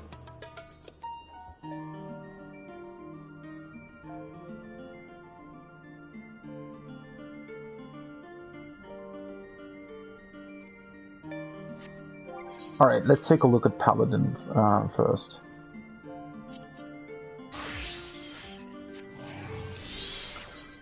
The Oath Gauge, I mean, this hasn't really changed, has it?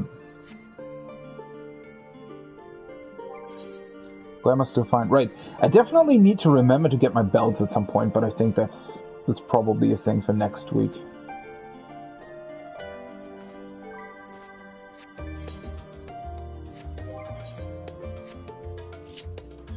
Alright, let's take a look at this. I think the hotbars, interestingly enough, still look very similar, and I don't think anything's really changed, to be honest. I don't think there's even a lot to be done about the hotbars. I think I just need to make sure that I've actually put everything on my hotbar, as far as actions go.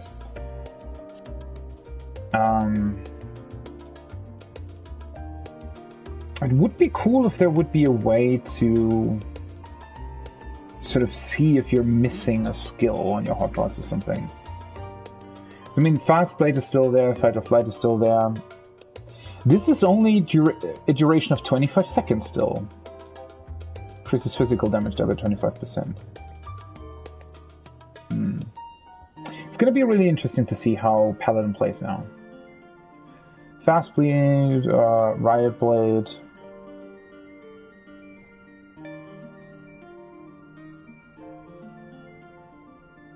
Total Eclipse, that's the AoE. Shield Bash I still have here on my third hotbar.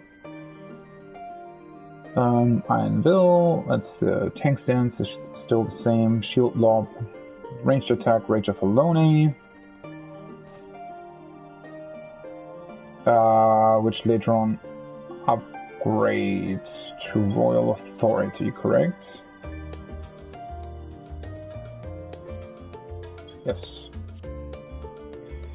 Sentinel, obviously, still the same boring old thing. Circle of Scorn, still the same thing. Spirits Within. I mean, I know that some cooldowns have changed, right?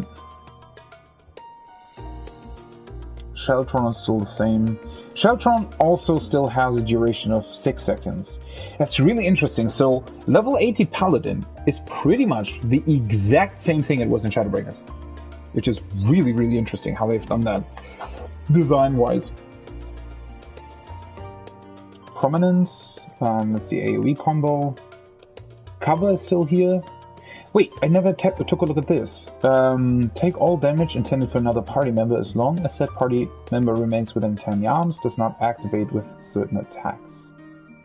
Still does cost Oath Gauge though.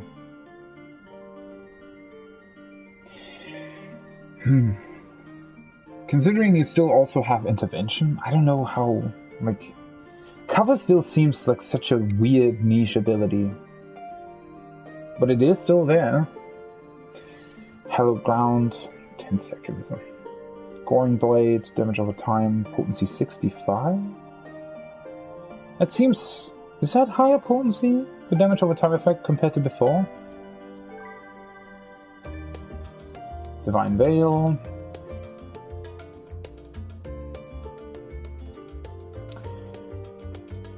Clemency. Clemency still costs 2000 MP though.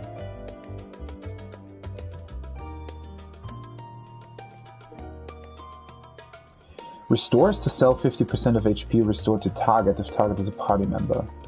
Was that effect there before? So it also heals myself when I'm healing a party member. Alright. Royal Authority, yeah. Dimension is still there as well. I have that here. Yeah. Holy Spirit now only costs 1000 MP. Requiescat Potency 500. Requiescat deals unexpected damage. That's also interesting though. Because of the reduced MP cost, technically you would be able to do... Wait, so Shield Lob has a potency of 100, right?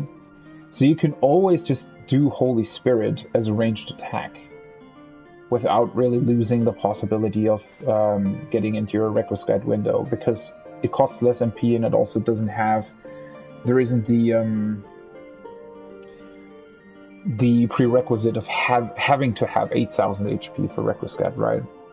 So you have a lot more freedom in terms of your rotation.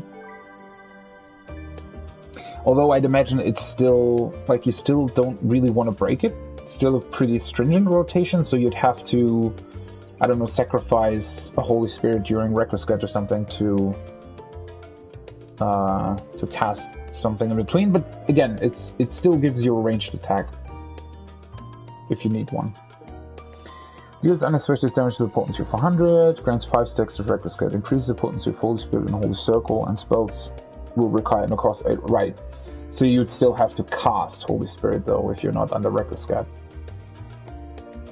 Passage of Arms increases block rate to 100%, creates designated area cone behind you, 80% of the damage inflicted.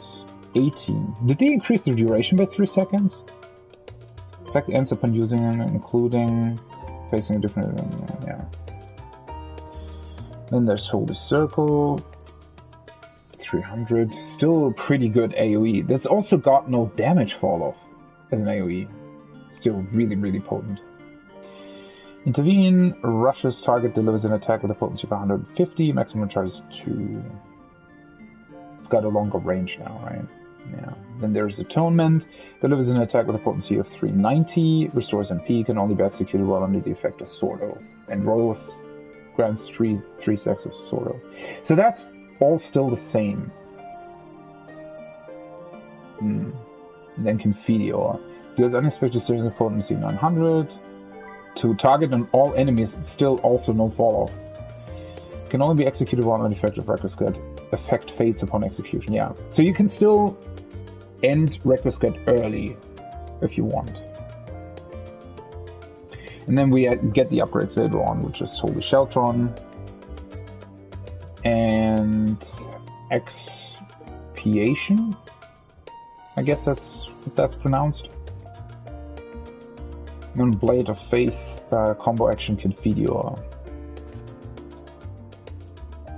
Blade of Truth and Blade of Valor. With a really potent dot. So yeah, the job is completely unchanged.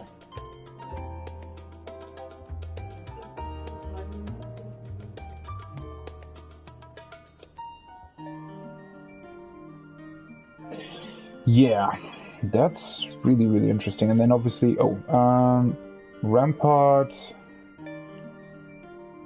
Wait, where are they? Rampart, these are still exactly the same, right? Rampart, low blow. It's here. Stuns target. Obviously, you provoke. Your interject. Your reprisal. Your arm's length.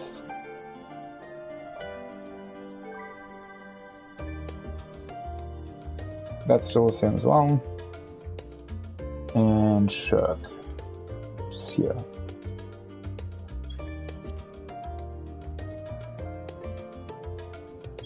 Yeah, still, I'm definitely not missing any skills, and there also isn't anything double on my hotbar. It literally is the exact same hotbars as before. I'm pretty impressed by that, actually. I do want to... I did remember them mentioning that they wanted to bring back Paladin to a 60-second rotation, though. Or Did they? Or was that just an assumption that was made by a couple of people? That they would maybe do that? Because it doesn't seem like it, right? Even though the cooldown of your here one-off global thingy has changed? Or am I missing something here? Did they do something to rotate? I mean, the dot is still 21 seconds as well. So optimally, you'd want that to pretty much run its full duration, correct? Which would mean a 63-second rotation. Huh. I'm really looking forward to see what the balance and all the theory crafters are going to say to this, and how that plays out.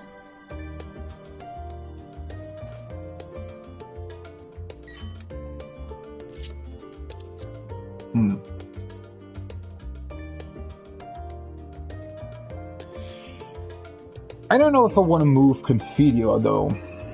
I know it combos now, so you have to press it 4 times in a row.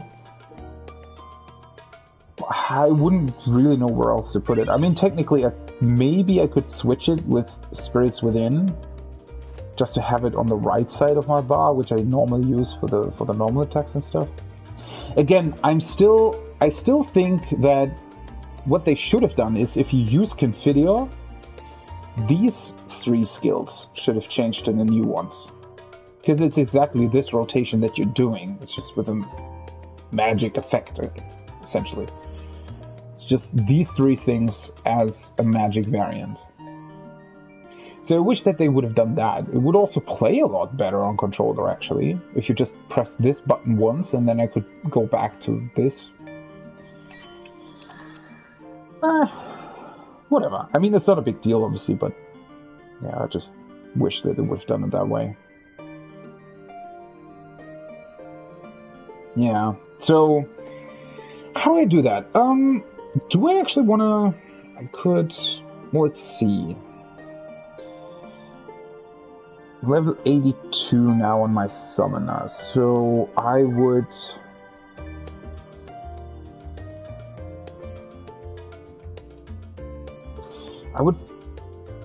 do I want to be 83 before I switch to Paladin for side quests? Again, I'm really not sure. I don't want to be stuck anywhere in the MSQ, but at the same time, I also don't really want to waste experience for side quests for another job.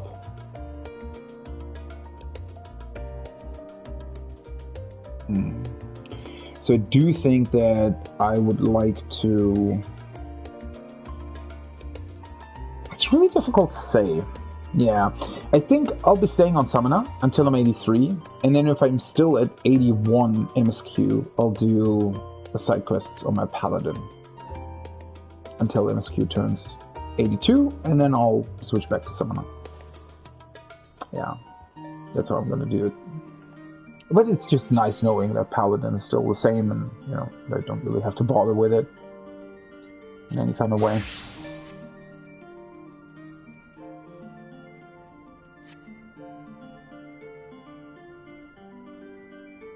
Right? Let's sit down and... Right, what's the best place to put my camera? Right, I guess. Yeah. I'm gonna go have lunch now, by the way. It's probably gonna be about half an hour. I'll definitely be keeping an eye out for that AFK timer. So that I don't get kicked. I mean, it's Sunday. I'd assume that the queue is fairly long at this point. Maybe not as long as it was on Friday, but certainly long enough to where it would be a pretty big inconvenience. So I keep an eye out for that, and otherwise I'll be taking a break. So it's going to be about half an hour. And then once I'm back, we'll see how this whole story with the tower turns out. Alright. See? Let's get into the thinking position, shall we? And then this looks good, I think. Alright. See you then.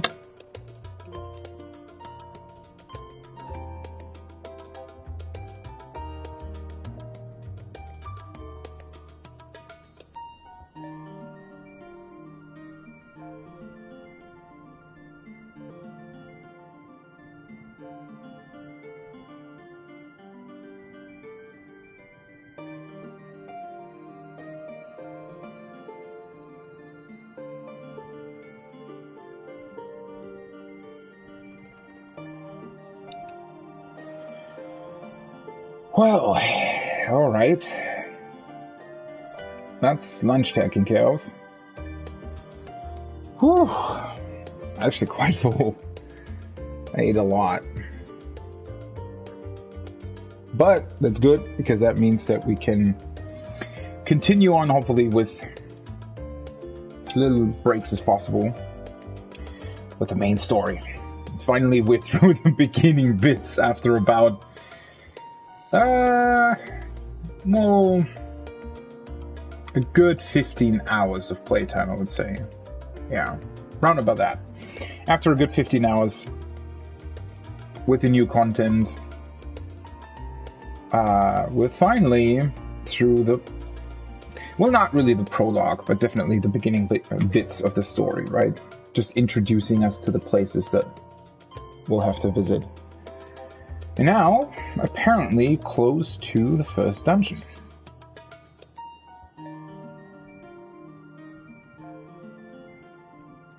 What item level are these? 525, 520, 510. Piety, vitality, and this is tenacity, vitality. So I'll stick to my pizza for now, I guess. No, this is determination, vitality. So I could also use this. I mean, this is, it's not, right, it's not high quality, so wouldn't give me the same benefits as the pizza. Which makes it even more usable for this, right? I'll ignore my retainers for now. I know that I should probably send them out on missions and stuff, because they can also level to 90, obviously, but, you know, I don't really want to get distracted from the main story. I'll tend to my retainers, you know, maybe tonight or something, just so that things don't get taken off of the market board and stuff, and I can just, you know, but again, not really an all that important bit right now. By the way, is there is no company chest here, right? No, there's never been a company chest in these rooms. Well, that's fine. I'll deal with it. Just let me check one thing.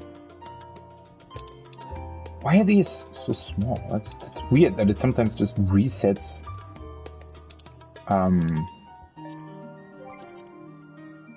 Some of those things. Wait.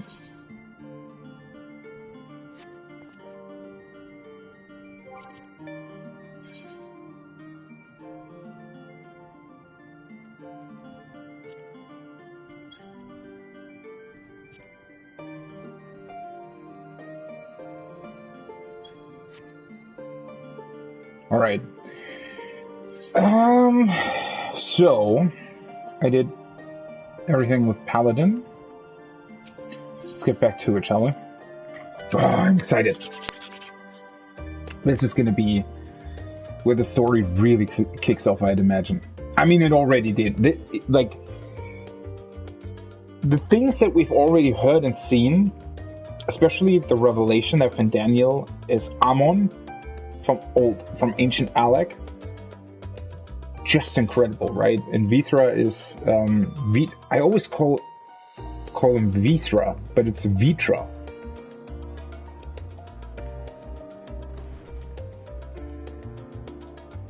Yeah. Again, those things have already all been incredible, so whew, can't wait what the story has in store for us next.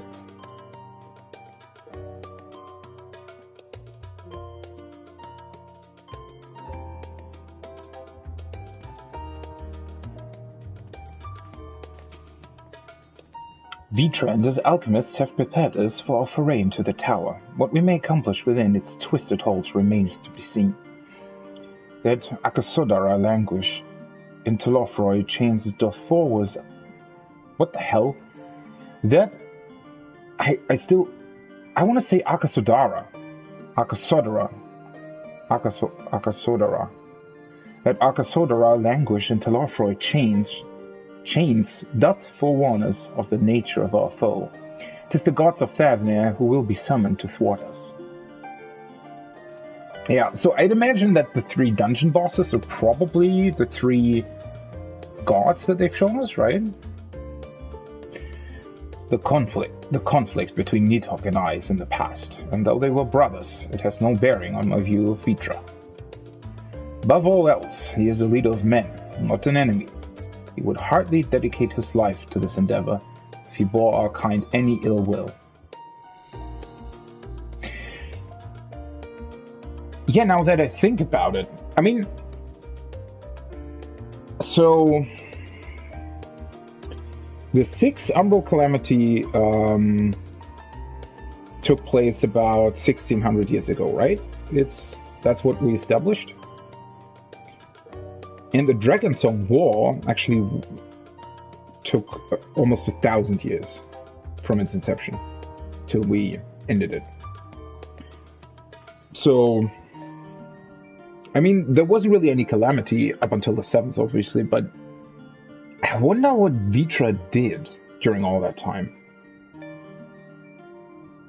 I mean, I know that the Dragonsong War was specifically sort of Nidhogg's revenge, but at the same time, it is quite interesting how distant these dragons sometimes seems to be to one another, even though they're brothers and sisters.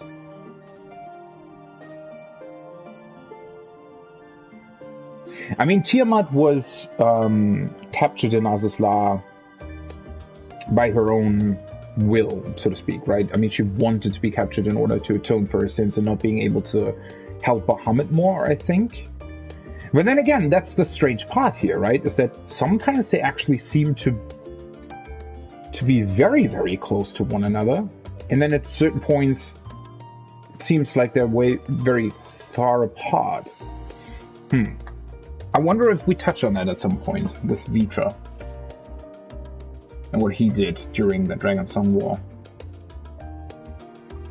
Well, then again, I mean, in his case, it might also just be that he didn't want to endanger Thavnarian through intervening in the Dragonsong War. But having said that, we also don't really know the timeline of Thavnarian, right? About the events that they told us. It almost seemed like they weren't actually as long ago. I'd have to read up on that, though, I think. Just as I was getting used to balmy Thavnarian, we're back in chilly Charlian. Take care not to catch your death, eh? We need you for the battles to come. Now then, everyone appears to be here, so let us take stock of all the developments and discoveries. Let us do that.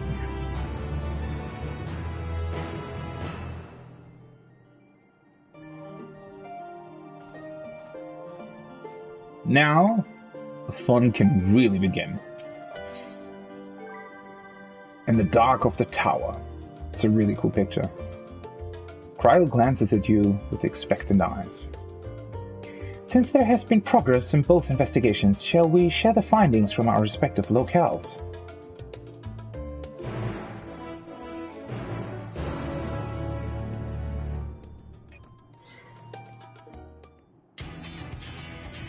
Ooh, this music again.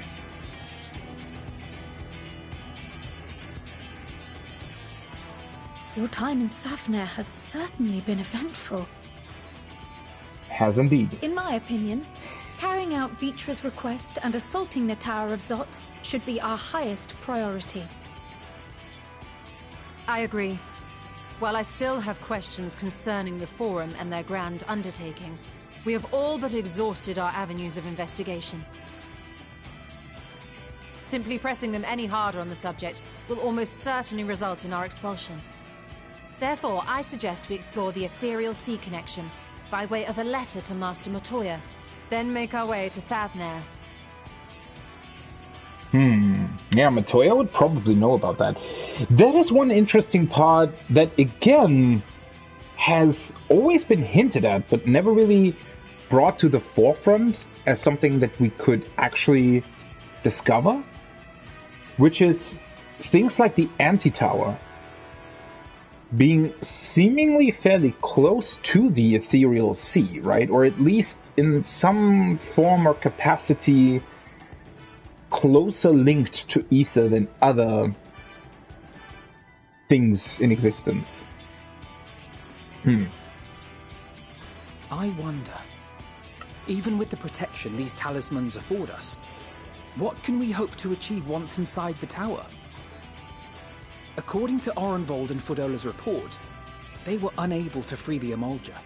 Worse, their attempts triggered the tower's defenses, which led to a summoning of Luna Afrit. What does it tell us that the Spires even have such defenses? That there is something to defend. Simply pulling a prisoner from the wall is fatal. Thus the direct approach is doomed to failure from the outset. Any further measures to dissuade such actions seem unnecessary. That is true. Unless, of course, there is a way to free the prisoners without killing them. Then it stands to reason that any intruders will be met with overwhelming force. The towers appeared throughout the world in but the twinkling of an eye. 'Twas by magical means these structures were raised, I surmise. So what does that mean? By magical means they can also be taken down? The spire thus conjured must needs be maintained. And I suspect an arcane catalyst, some manner of core, doth lie hidden within. Okay. Destroy the core, and the tower ceaseth to be, thus liberating the captives without harm. I don't think it's gonna be that easy, to be honest, but I mean, it can't hurt to try. So we can hope. And I would prefer to enter the tower with a working theory than with no plan at all. Assuming Ishtola's reasoning is correct, the chances of the defenses remaining dormant are small to none. Any primals will have to be dealt with, and defeating one will likely only lead to the summoning of another. Our every victory will only compound the prisoner's suffering. Yeah, that's the sort of really fucked up part about this, right? The ether that will be used in order to defend the tower against our intrusion is the very ether that the prisoners are providing, right? So technically we're trying to free them, but at the same time they're suffering because of that. It's really, really quite something. I mean, what other choice do we have, really, at this point, right? But it's pretty fucked up to think about. May we not then divide our forces? Those proficient in healing will focus on sustaining the captives. That duty can be covered by Urianger, Kryl, Yostola, and myself. Ooh, that's a good idea. The remaining scions will proceed with the search for the core. Admittedly, this strategy puts both parties at greater risk, but it should bolster our chances of saving the Archisodra by a considerable margin. Archisodra. Still need to learn that word. Yeah, I guess that would work, right?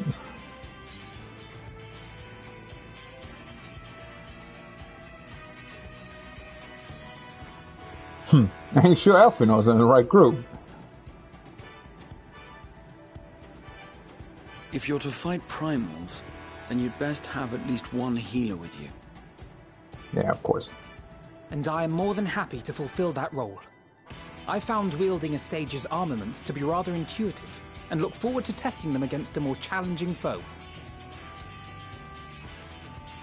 It seems we have a plan. All that remains is to carry it out. I will inform Radzat of our movements, so let us make our preparations and regroup near the tower. The military post in what's left of the Hamsa hatchery should serve as a convenient staging point. Indeed it should. That sounds perfect.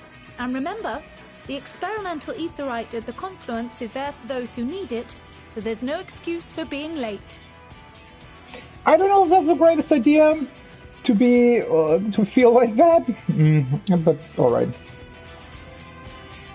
Let's get this over with. The first piece of action.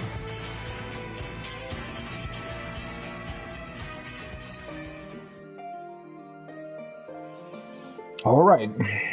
I guess I'll teleport there directly. I mean, there isn't really any other means to get there anyway, right? So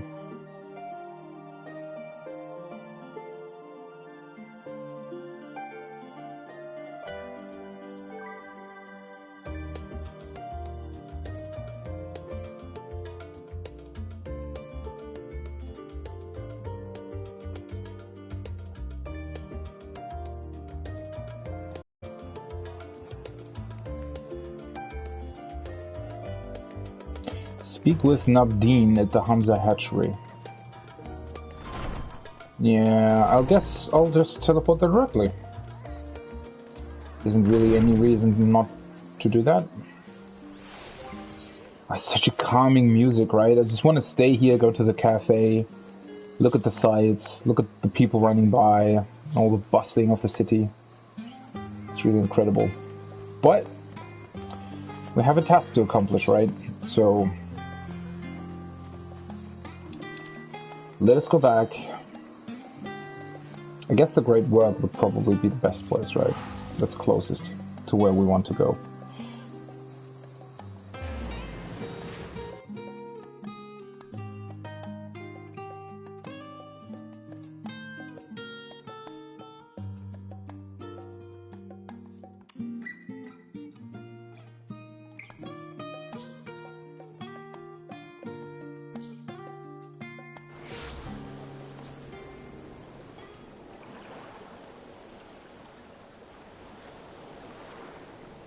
Oh, it's sunset. Alright. In this case, let's actually do summon a mount. I think I've traveled these parts, you know, often enough at this point. I don't want to delay the story any further. And obviously, there also aren't any side quests here anymore, so...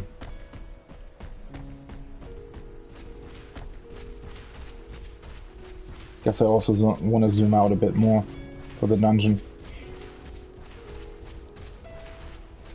I am of course going to do the trust system to really look at the dungeon and immerse myself in it. I don't really want to rush through it, right? I want to take in the sights. I know the trusts are really, really slow and don't AoE properly, but, you know, I don't care about that. I want to go as slow as possible. Pretty much. It's also going to be interesting to see whether or not I succeed at all the mechanics. I mean, in the past there have been like 1 or 2 dungeon mechanics that I didn't quite grasp right away. And obviously with the trusts, if you die, then you immediately lose and get reset to the entrance of the dungeon.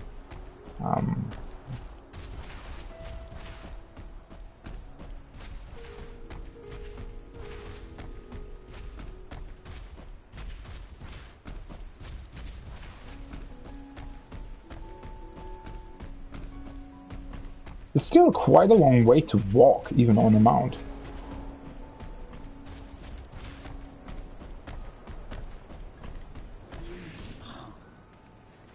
Alright then.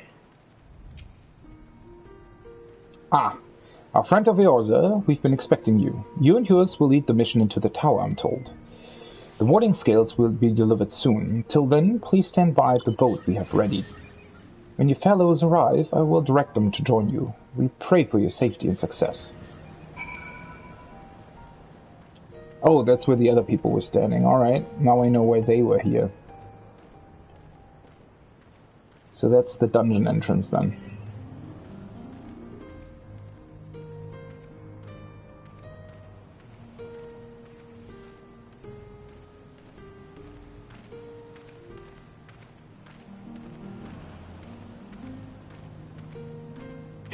It's funny, it sort of looks like it's illuminating itself.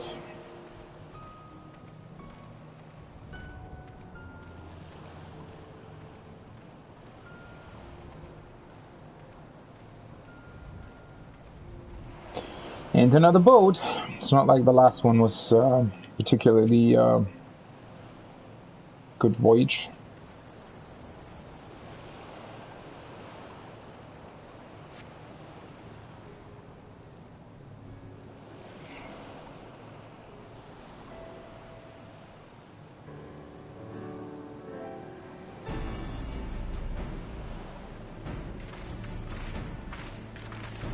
There you are. If this is the future of etherite travel, I think I'll stick to boats. No warning, however empathetic, would have prepared me for that. Emphatic. On account of which, we are a little late, but fighting fit. Mostly.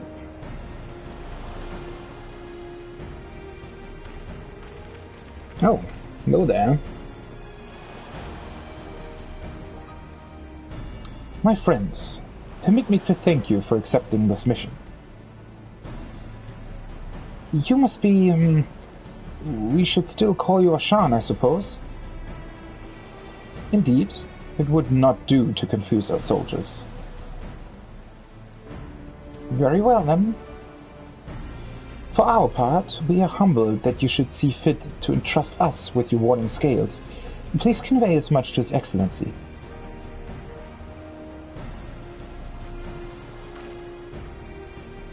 One for each of you. Please accept them with my blessings.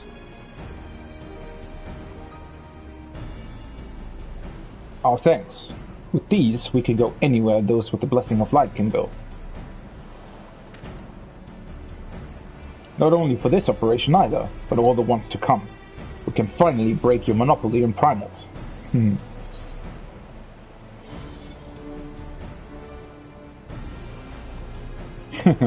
that case, they're all yours from now on.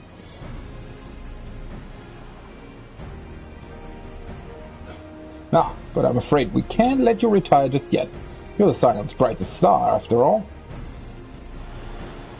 If everyone is amenable to it, let us review the strategy for good measure. As previously agreed, we will divide into 2 groups.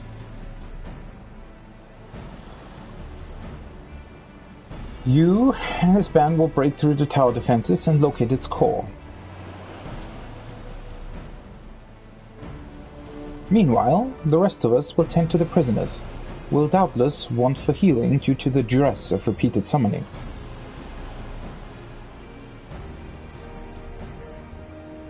The primals which the tower bringeth forth shall be deities of the Thavnarian myth.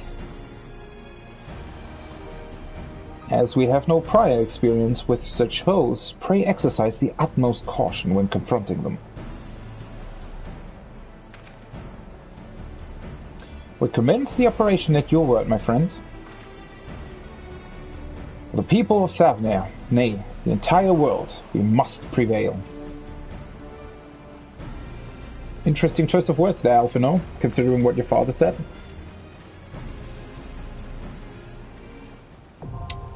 The Tower of Zot.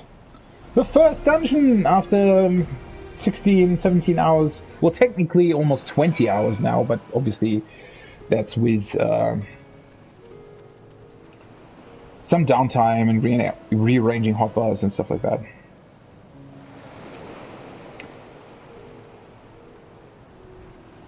The Radiant host and I will be watching from the outpost, ready to act at the first sign of unusual activity. May the scales serve you well and protect you in lieu of Vitra's fangs and claws. It's also interesting that they choose a party for you in this case.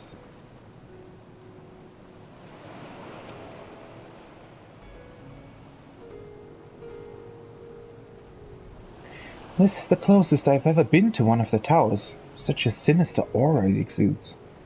It's been a while since last I took to the field, and I can't help but feel nervous. But with everyone at my side, I'm sure all will be well.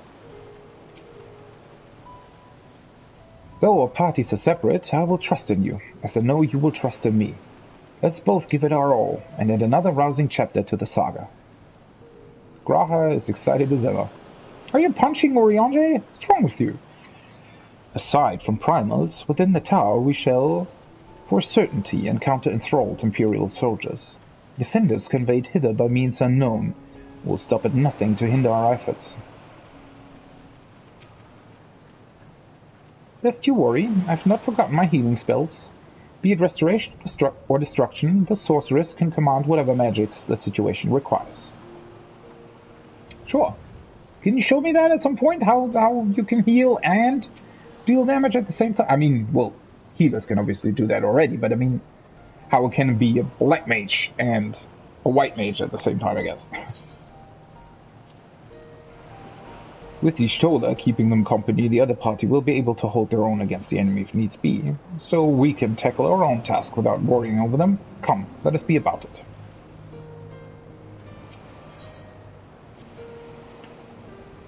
First this armor, blessed with Ratatoska's power and Nalvitra's scale.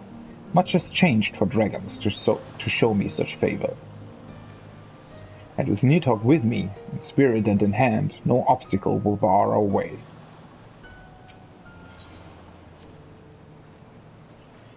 My warding scale is safely tucked away. I'm ready when you are.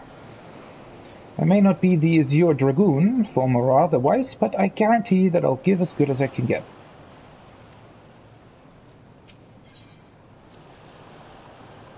I may have taken up new arms, but my role is unchanged. I am a healer through and through. Yet knowing who once wore the sage's mantle, I wonder. And all is said and done, will I look back on the battles I chose to fight with pride? Yeah, the only thing that's a bit sad at this point is I kind of want to take a Stinian as a trust for this dungeon, because I've never played together with the Stinian, obviously, as a trust. So I think, unfortunately, Alisei will have to stay behind for now. But then again, I took Alisei into quite a few dungeons in Shadowbringers, so I think she'll be fine. There we are. It's my turn! Of course, Thancred. It is, in fact... my turn! Yes. Let's give it our all. 'Twould be a pleasure as always. Right then. Right then. Right then. Okay.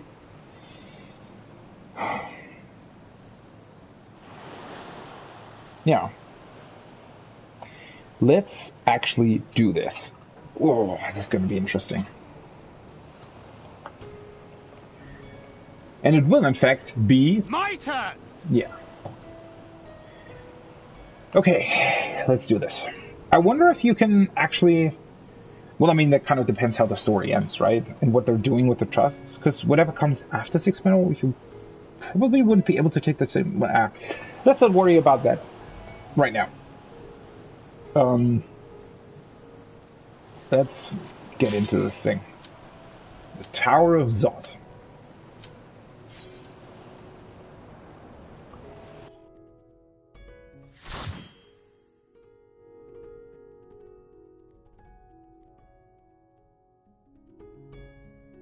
I think this was the dungeon from the media tour as well, right? Oh, that looks so creepy.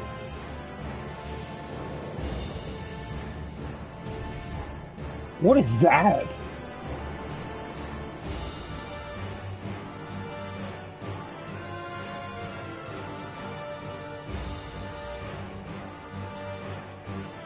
Oh right, the others will still with us, they just won't be fighting. That's also pretty cool, right? Now I feel bad because Alisei is the only one left. A foul place this. Let us proceed with caution. Do I have my carbuncle with me? I don't think I have.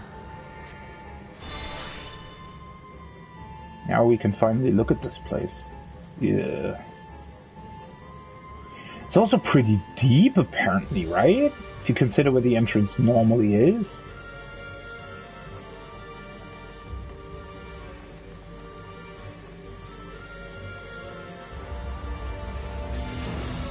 Let's do this. Oh!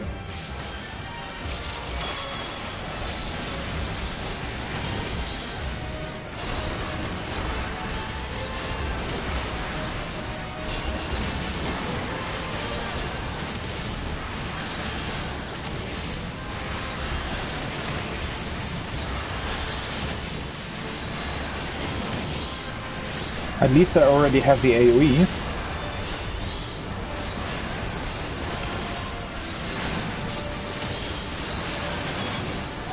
Is this loud? It seems pretty loud to me. Ah, whatever. It's battle. Can't be silent.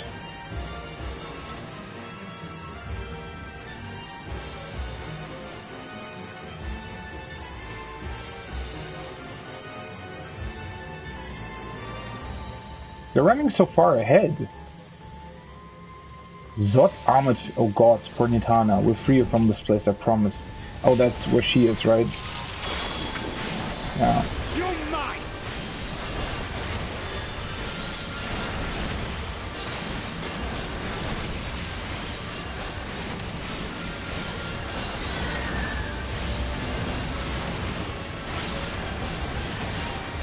cannot stop us!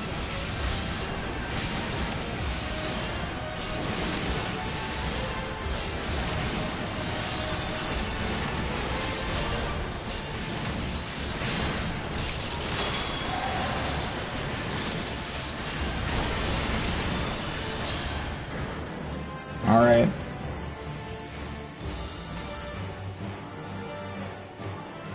Huh. Oh, I thought you would actually stay here and not disappear. We're free. Yeah. Let's not look at that for too long. It's actually not a very pretty sight, to be honest.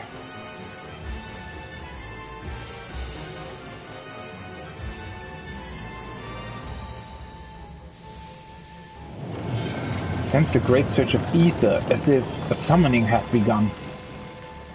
Indeed it has. Oh, there they are! Ooh.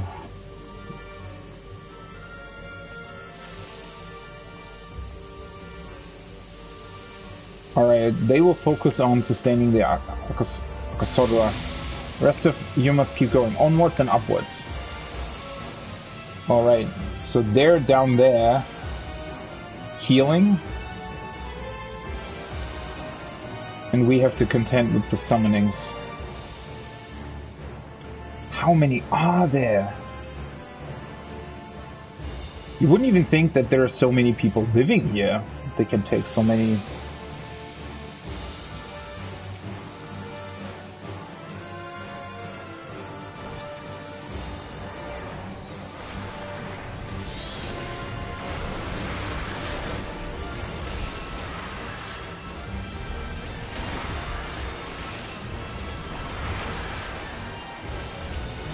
Definitely still need to get used to Summoner.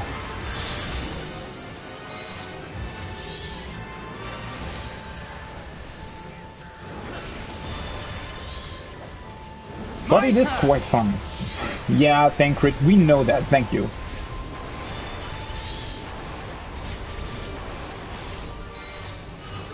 You're mine!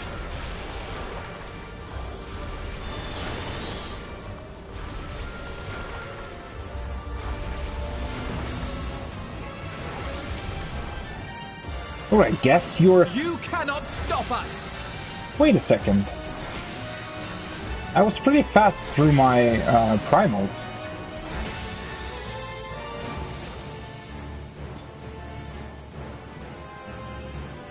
I mean, there isn't that much to see here. Well, pretty much... I mean, it looks incredible. It looks disturbing. But it looks... like the whole tower is just made out of these things, right? Although there is a ceiling for some reason.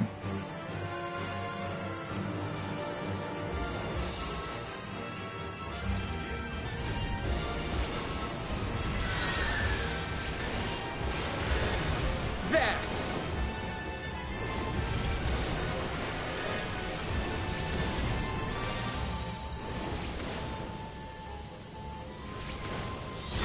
You're mine! Yeah, Thancred, we know.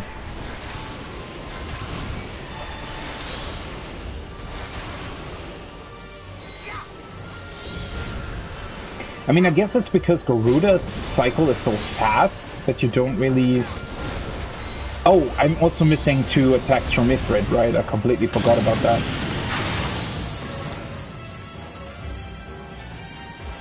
I'm still missing the charge in and the melee attack thingy from Ifrit.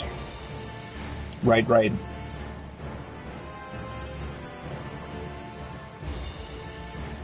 This is an abomination, a perversion of people's faith. Yeah, that it is.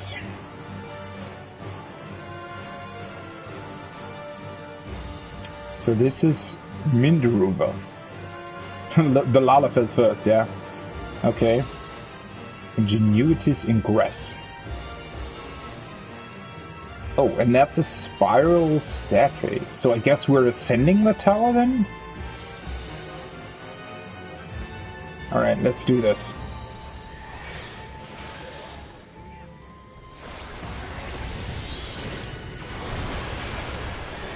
Ooh, it's great music. That's a tank buster. That's great music, holy hell.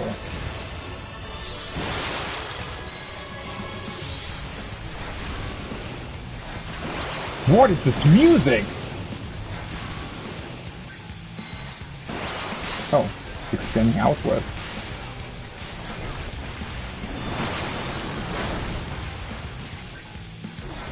Ingenious magics. Oh, I completely forgot about... What? Do we have to... What? You cannot stop us!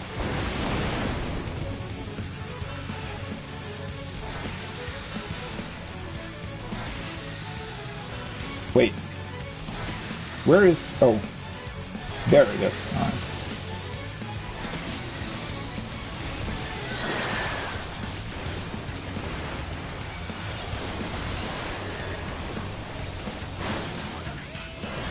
Dance until death claims you.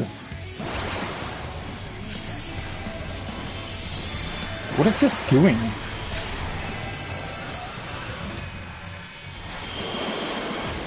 Do we like... Oh, I guess it's just telling you that it does whatever the boss is doing from that position? I think that's what it's telling me, right? To Rupat. There's so much going on with the music. I can't focus on everything. I was giving different debuffs to all of us. You underestimate me.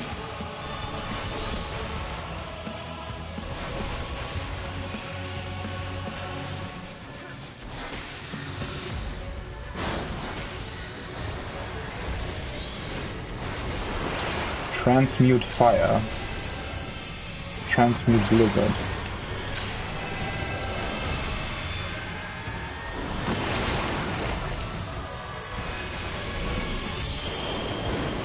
Oh, holy hell. I was a bit late on that.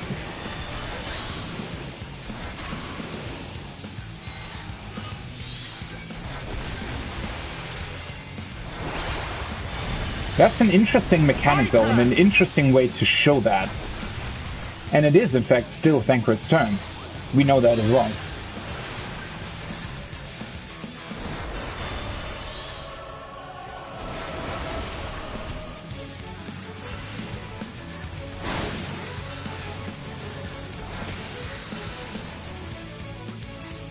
So, you have chosen defiance. God, it's that good music. Onwards to the upper floors. Holy shit, is that good music. Minutia Sabbatons of Healing. Oh, okay. Interesting.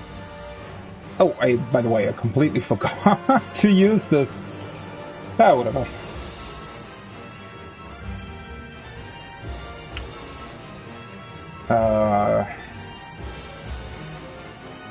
There was something that I wanted to say. Oh, right, about the mechanics. So the mechanics were really, really interesting and really well made. So whatever they cast, when the orb reaches the final destination, that destination then will cast whatever the boss was supposed to cast. Which is fairly straightforward, but also interesting, because you also need to keep in mind what he casted and what that attack does. Which is why the fire hit me. I wasn't quite sure what fire was doing before, right? So we're going up now.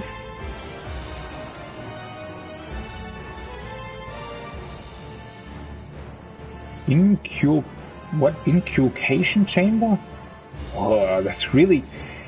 This almost doesn't look like 14, right? This looks... Ugh, and it's even moving. What the hell are these towers? There's... like some biomutant experiment.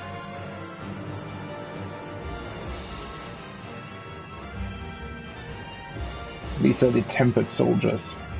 Ugh, what the hell is going on with them? Are they sprouting like...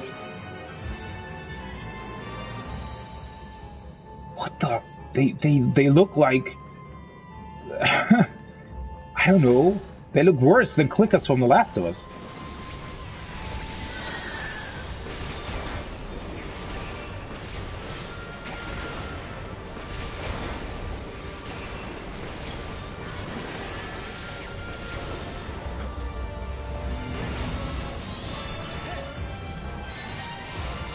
The only thing that I still don't really know is like the right way of actually summoning my my new summons. But it is really fun, I must admit. Seems really interesting so far. Again, it's just the sheer amount of different buttons that you're now pressing as a summoner, right? Again, I'm not entirely sure about everything being instant cast, but other than that, it's great. And the shorter cast time of Ruin is too.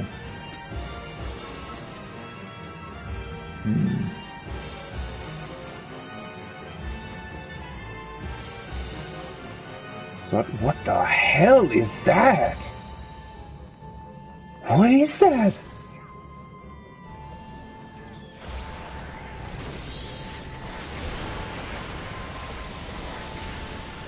Oh, I probably need to look at my skills at some point to determine whether or not it's still 3 targets where you want to AoE, or whether or not they changed that potentially.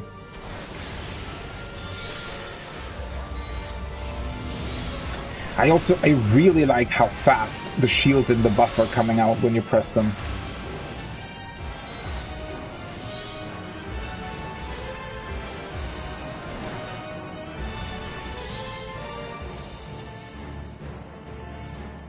What is that? Zot hyper... What? Zot hyper-tuned. Zot Deathclaw. That's some weird experimental...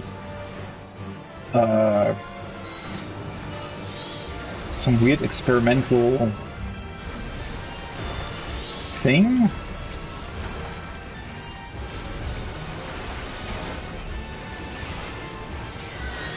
Garlean, that's what I wanted to say. Is that some weird experimental Garlean thing?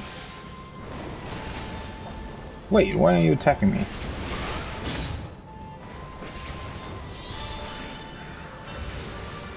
Oh, right.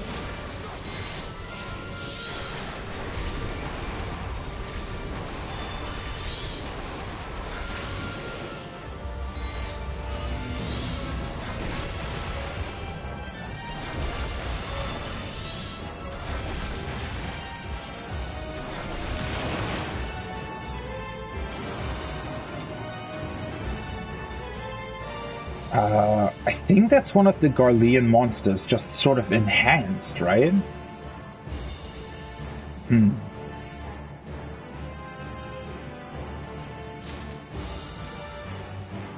Once again, like, these look just creepy. Ugh.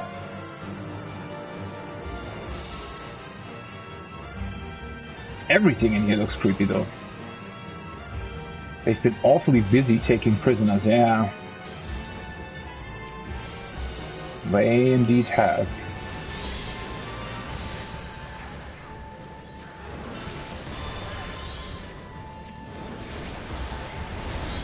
You cannot stop us!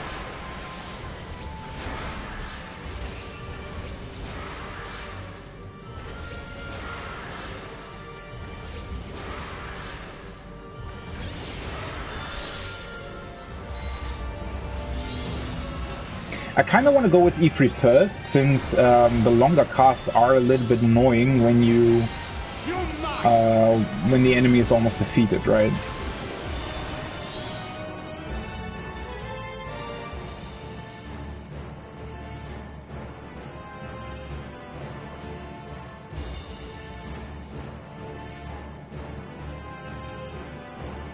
Why are they moving so weirdly? Ugh.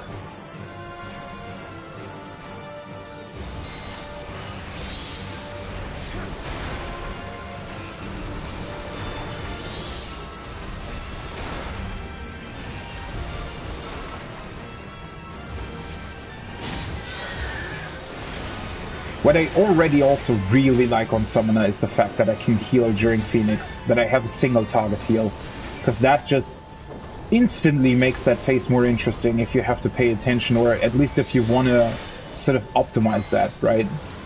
Think about who to heal and that you heal at all. I mean, there's going to be a lot of people who are just simply not using that, which is obviously a big waste.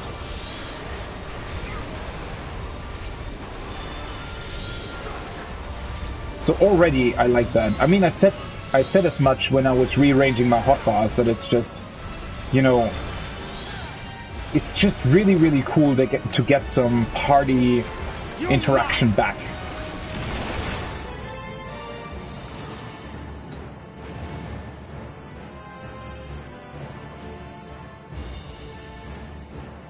Once again, I'm really wondering why Thavnarian chose, I guess, Garlemald specifically to be used, in terms of, I mean, maybe that was just the easiest choice because of Xenos and because of the fact that, you know, they pretty much had that vast empire that they could do whatever with.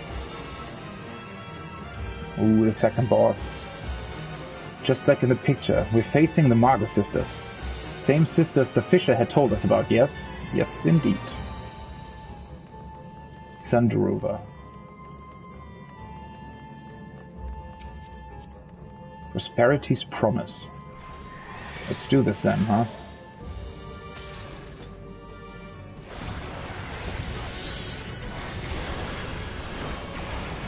Again with the good music, holy hell. Ooh, nice, Justinian with the LB.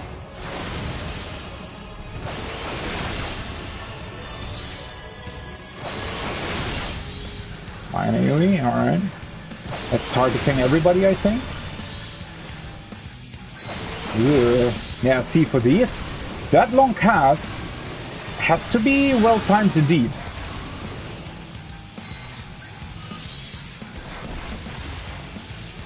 So they're gonna explode them.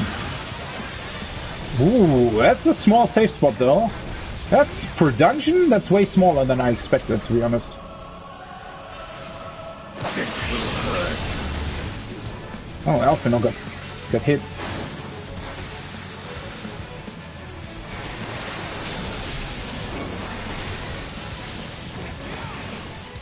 Oh. What? What happened there? No matter, I can hear myself. Wait, I think I didn't grasp what that was.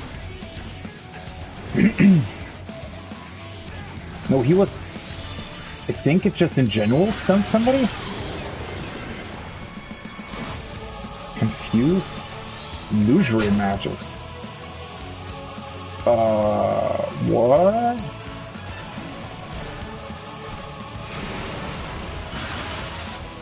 Oh, okay. Try and So, stop me. I guess somehow you could see who the real one was?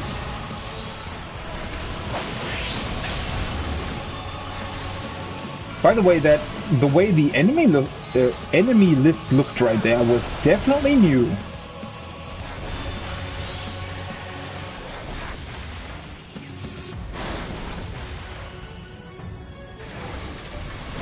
That's the time thing again, right?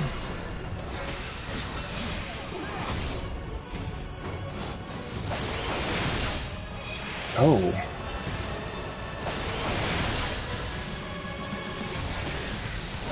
Wait, what am I missing here? So I think the trick is you're not supposed to stand in line, right? You're not supposed to stand at the same spot, otherwise you're gonna get hit.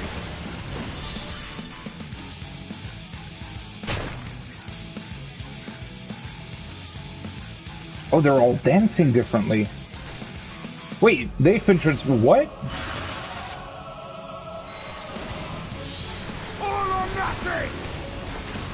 Alright, so there has to be a way to determine which is the real one.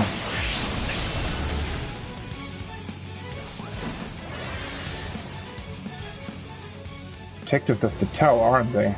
Indeed they are. Compelled by Telofra magics, I imagine. I didn't quite grasp the So there were... Maybe it was the one that wasn't dancing or something? That was definitely interesting. What item level are they, by the way? 520. Yeah, okay. Ooh, they look cool.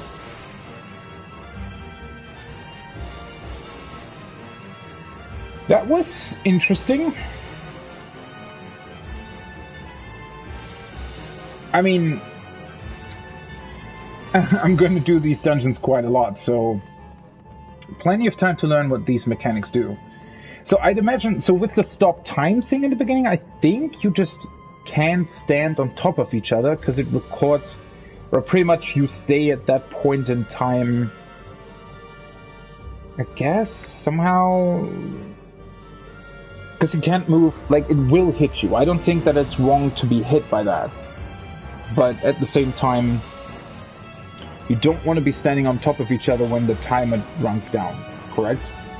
And then for the other thing, it creates illusions, and you have to figure out which is the real one, and that's where the safe spot's going to be. The only thing that I don't know is how to spot the real one. And they were all dancing, so I'd imagine either it's a specific dance, or it's in fact the one that's maybe not dancing? Something like that. Obviously, unfortunately, the trusts sort of spoil that mechanic a little bit. Or rather, not really spoil, I still don't know how it works, it's just more that the trusts show you where the safe spot is. Ooh, that's great lighting. Oh, so the top of the tower is actually...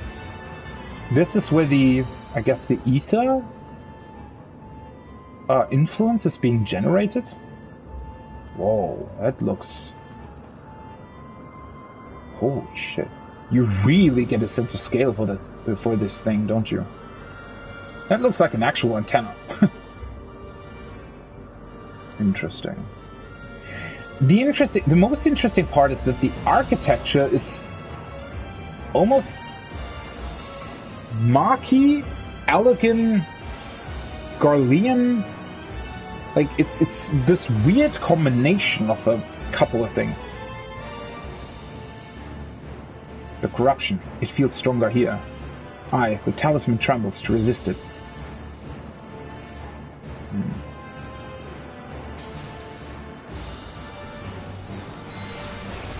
But again, I can just repeat myself, but so far the new summoner feels pretty great.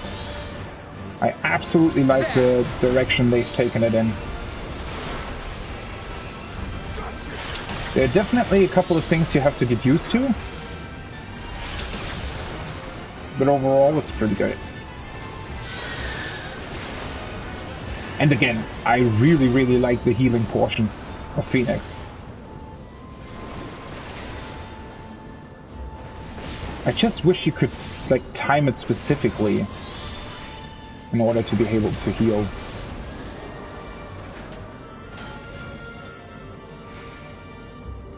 Zodroda.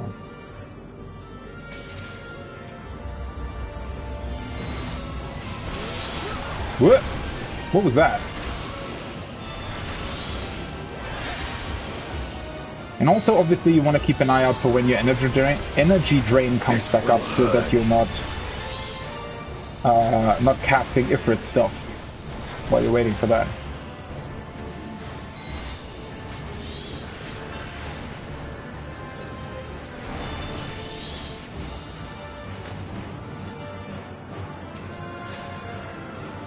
Amulet of healing.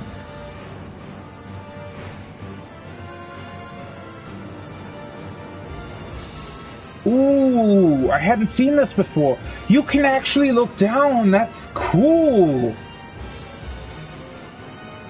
Yeah, these are things that I always like about dungeons, if they're actually integrated.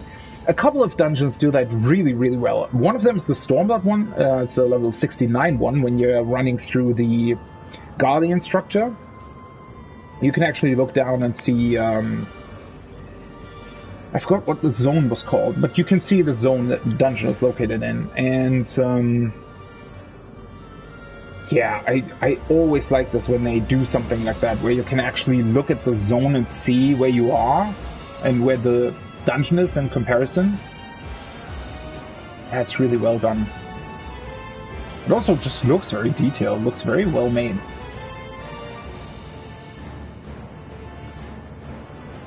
It's weird seeing mechanical things in here as well. Although I guess it makes sense since those would be... I mean, mechanical beings don't need any kind of persuasion to be here, right? They just put them here.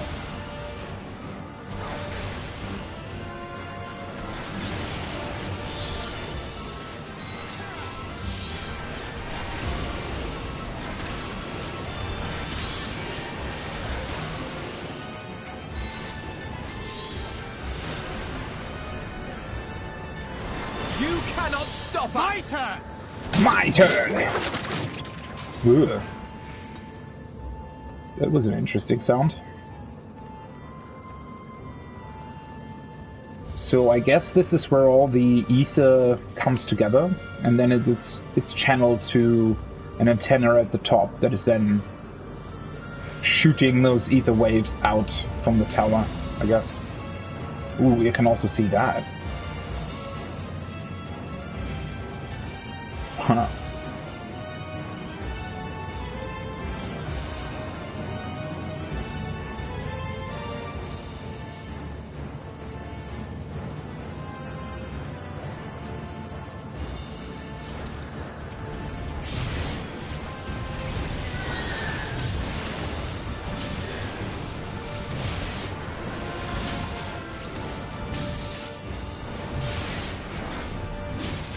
This will hurt.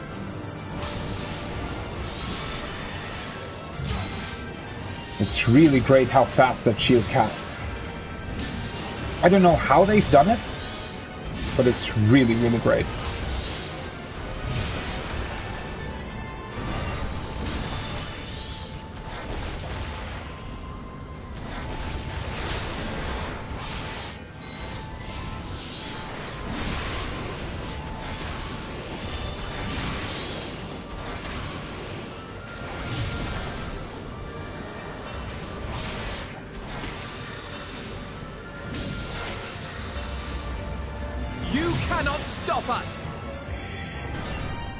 What is very interesting, though, in terms of Summoner, is that there are 2 skills missing from your rotation because of Ifrit.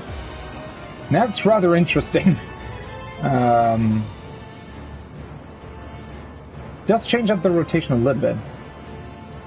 Just a little further. Yeah, so that's the final boss arena.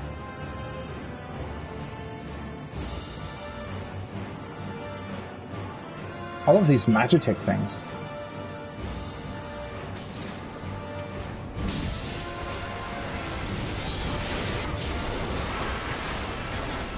Whoops.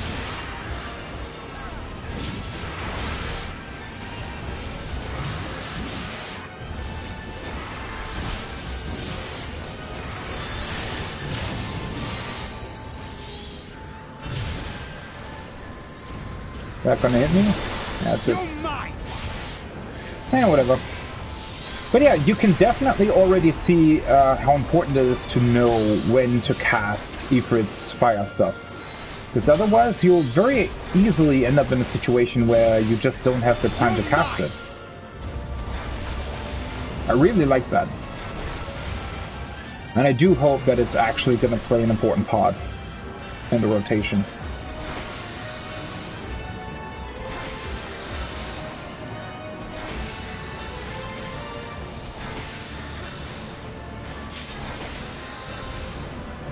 Let's just keep the rest for the boss, shall we?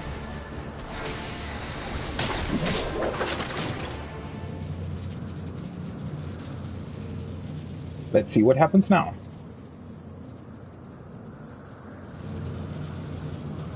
No matter the cost, we must protect the tower.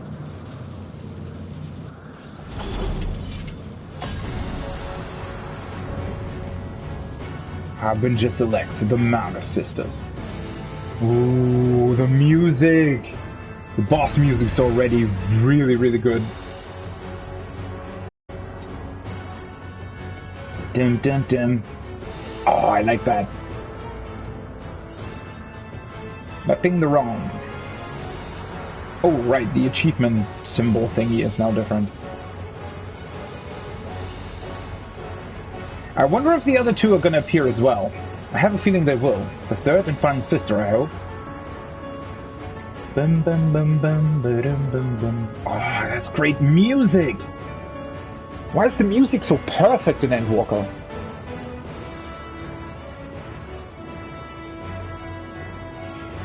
Alright. Sindaruga. Let's do this.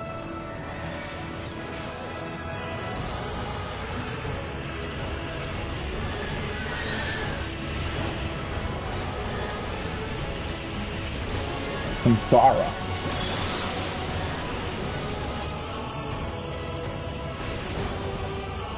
Then face the full wrath of the Magus. Oh, the other two are here as well.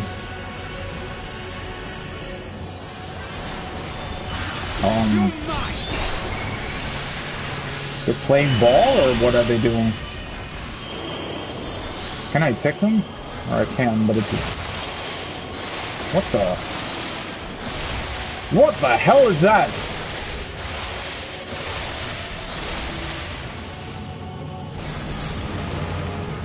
What the hell was that? What was all happening there?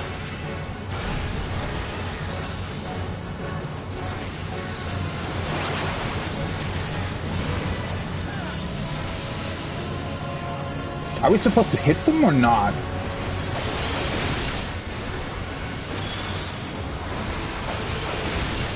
Guess that's just the AoE that's hitting her?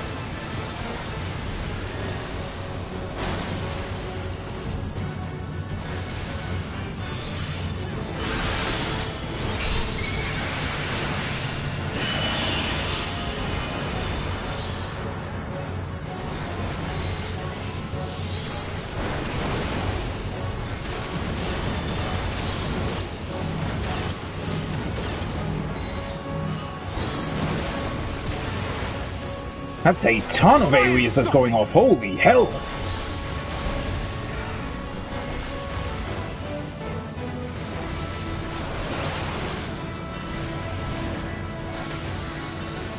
You underestimate me! I think, is that the first time we've had a dungeon boss that's actually 3 bosses for the whole duration of the fight?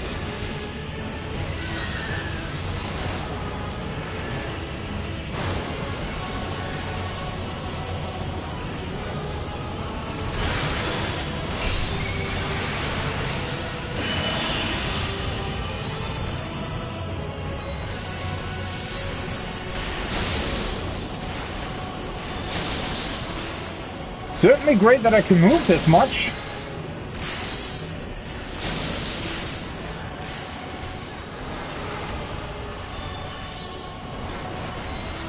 Let's see what happens when we defeat one of them.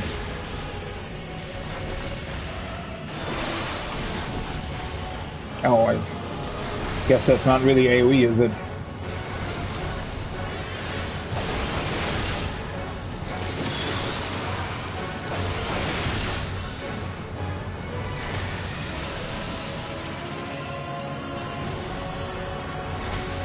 Do we have to defeat all of them?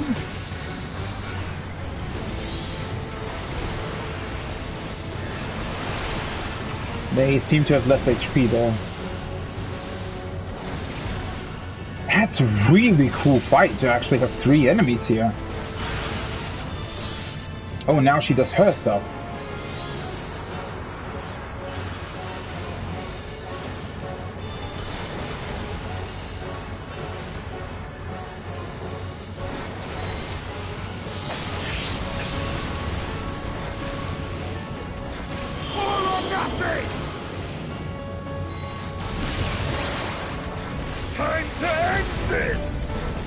Ooh, Estinian with the LB2.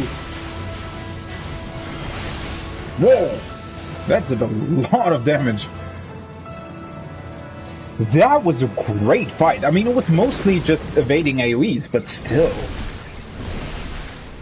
Just having to fight all 3 at once. Really cool.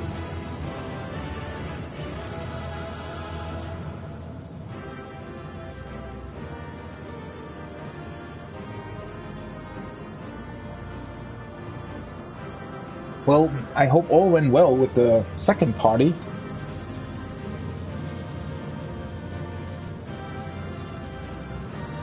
From what I can tell, the summonings appear to be over. Nobody... What? What is Alistair saying? I want to hear Alistair's dialogue again. No belief is sacred to these Telofroi. They were nimble fighters, so I'll give them that. It seems to have been the limit of the tower's defenses. I still wonder why we call them Telofroi. I mean, they're just thralls to Fandaniel's wish, aren't they? So it's really just Fandaniel. It's not a group of people. Oh, I got the orchestrion roll.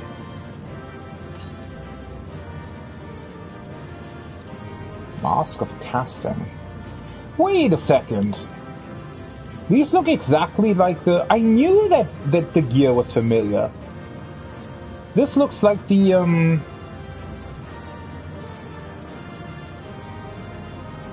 gear from the eye level 345 dungeon, right? I think it was.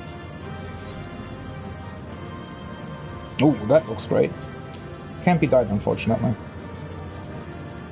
I guess I'm gonna de-synth these, right? I mean, I don't really need them.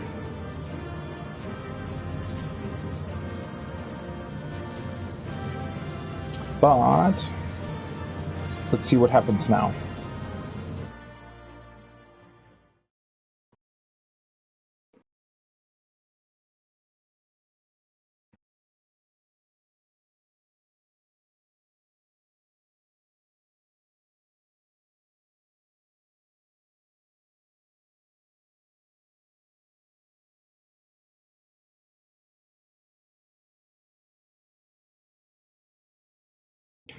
Long loading screen. Is that even doing anything to the tower? Is everyone all right? We fortified the captives with what magics we could. Have the defenses been disabled? All appears quiet for the moment. Seems so. The lower floors were disturbing enough, but this place feels wrong. The ether is heavy and thick, like wading through a quagmire. Okay. I believe we stand in the tower's beating heart. What sayest thou, Ishtola? I see it. Ether siphoned from the land runs up through the spire, flowing to a single point. This is the core we seek.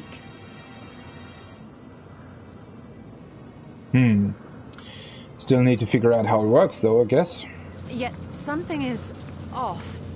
As large as this structure is, it siphons far more ether than is required to sustain it. Well, there had to be some other purpose to it, right? 'Tis as if the core is feeding on the energy, consuming it. I need to take a closer look. So it's almost like an ether battery, then?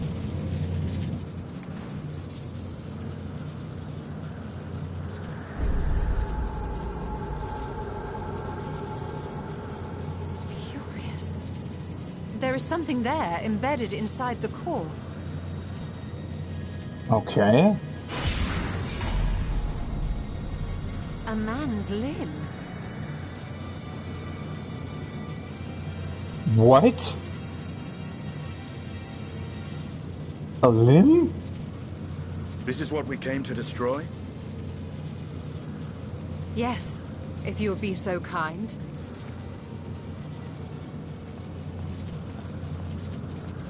You think that's the right idea, just destroying it?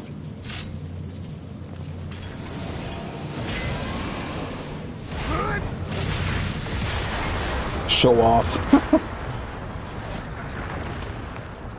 You think that really helps? Oh, you actually completely destroyed it. Holy hell. And that should be the end of it. I don't think so.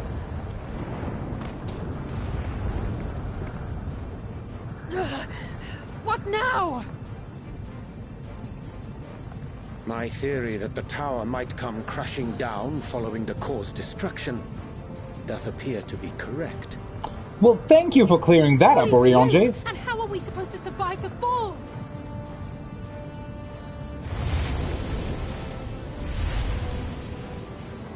Oh, what of the prisoners below? The floor beneath our very feet dissolves. Brace yourselves! I pray I'm not too late. Graha with this break spell?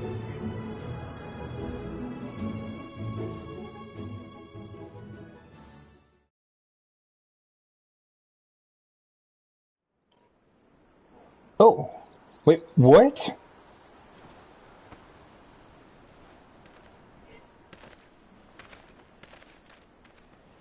This looks... What the hell? Oh, what happened? Where are we? So how does this work though? Is the whole tower just an ethereal construction? How can it simply vanish, essentially? I guess so?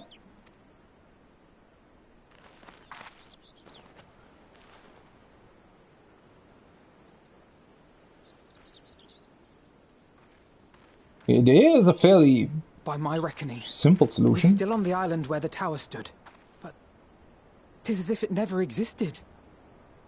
Yeah. Hardly a scratch. But how?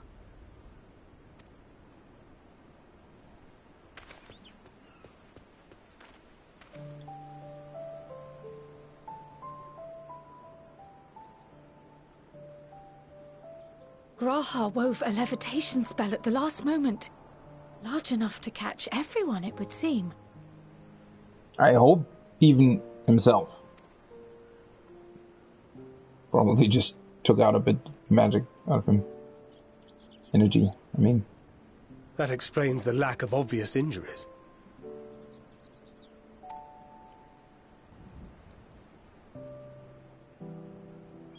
The expenditure of so much ether has taken its toll. He will need plenty of rest, but should otherwise be none the worse for wear. That's good to hear then. Then the immediate problem is what to do with our new friends here. Still, I did not expect the tower to simply vanish. They'll be much changed for their time in the tower. Even if their bodies are intact, I doubt we could say the same for their minds.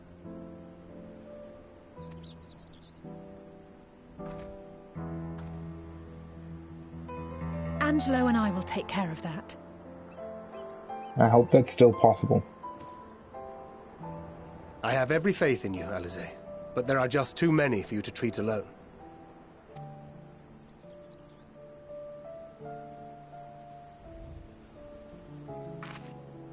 We'll send at once to Eorzea for more porksies, and call on the local mages to lend a hand. Yeah. Hail, Come on. Scions!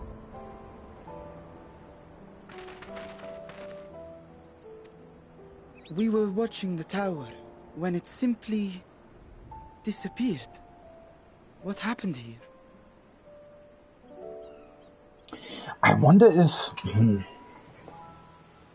I don't buy that whole disappearance thing. I wonder if Daniel maybe just made it disappear in order for it not to be completely destroyed? Or does he even care? And why? What about that limb that Y'shtola was talking about? And why specifically a limb? So are the towers drawing ether in order to restore someone? Or something?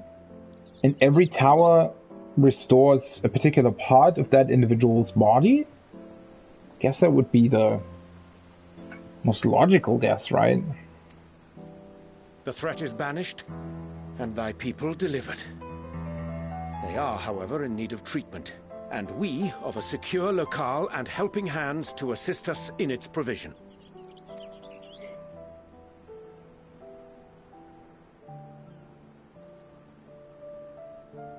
You shall have all this and more. Come, let us convey these unfortunate souls to the city.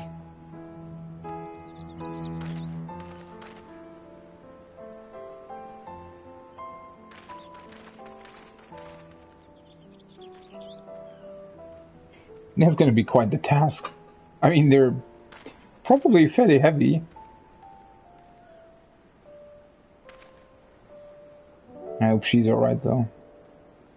I mean, she wasn't in the tower long, so she shouldn't need that much treatment, I hope.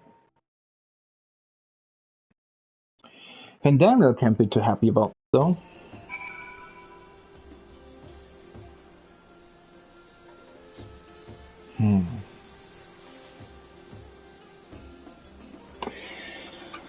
That was quite the adventure.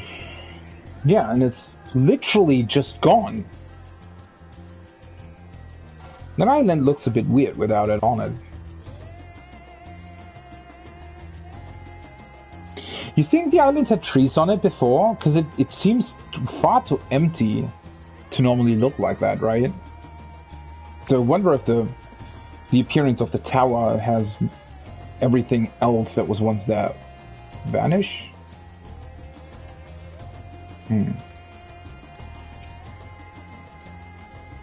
Ew, carrying all those Matanga may have been the true struggle. Might have been. The tower's gone, and we owe it to you and the alchemists. I didn't realize how tense I had been until Narania returned to normal, and I felt drowsy for the relief.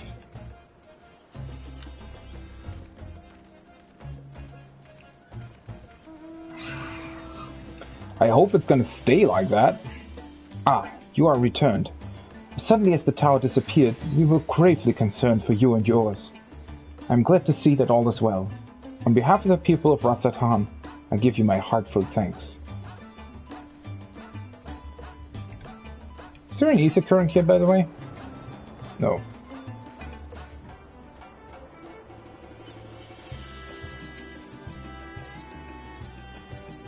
The liberated prisoners are being transported to Ratzatan for treatment. Alisei and Ashtola will oversee the administration of the tempering treatment, with support from those who know a healing spell or two.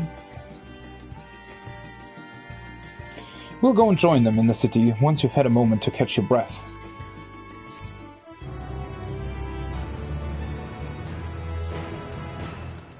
You may now enter the Tower of Zod with a party of NPC avatars.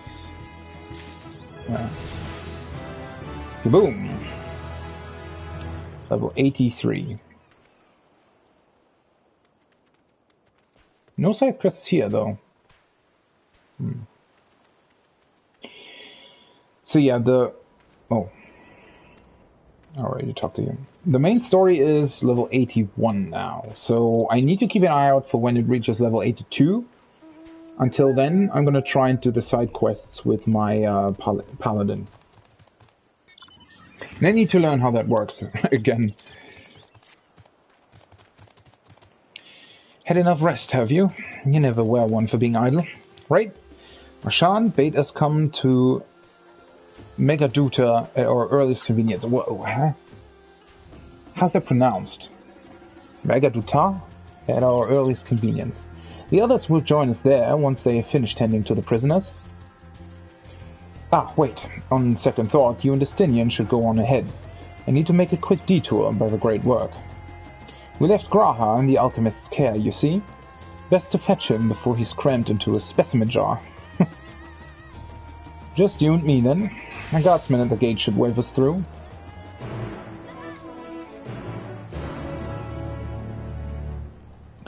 So I guess now we'll actually be entering Ratzatan for real.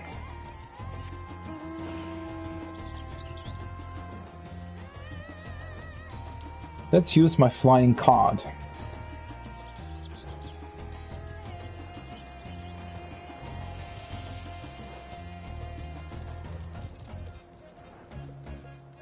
It's this way, right?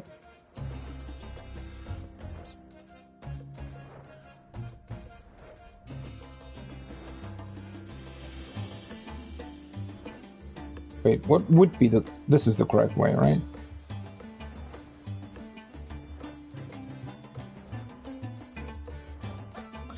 Yeah, I don't know. I think the wind ether current that it's telling me about here. I mean, I think it probably could be reached, but I don't know. I'm not entirely sure yet. It's definitely a little bit different how they've done these things with the zones now compared to before, right?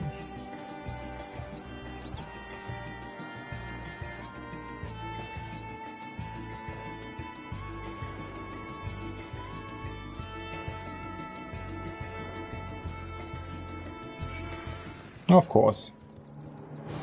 Yeah, come here.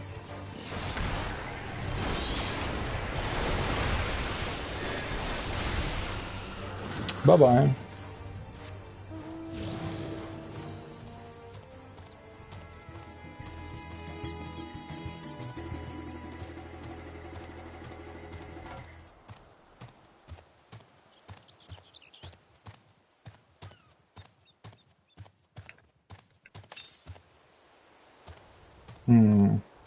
I still wonder where it is exactly. Interestingly enough, though, there isn't actually a path leading downwards, right? At least I don't think there is. You could probably just jump down, but I wonder why. I don't know if you're actually supposed to be grabbing the wind ether currents here at this point. Doesn't actually feel like it, but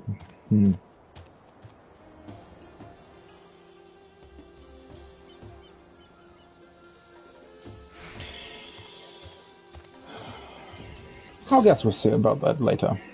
They're not that important. With the tower gone, I expect that the state of alert will be lifted.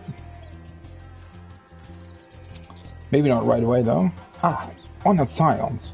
You're free to enter at your leisure. As I cannot leave my post, I'm afraid you must make your own way. Should you require directions in the city, the sentry stationed at the fountain atop the steps should be glad to assist you.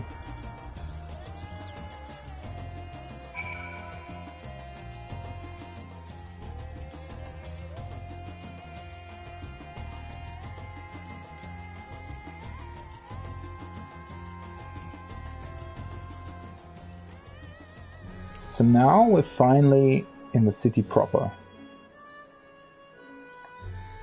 It's also interesting how far it also extends in that direction, apparently, right?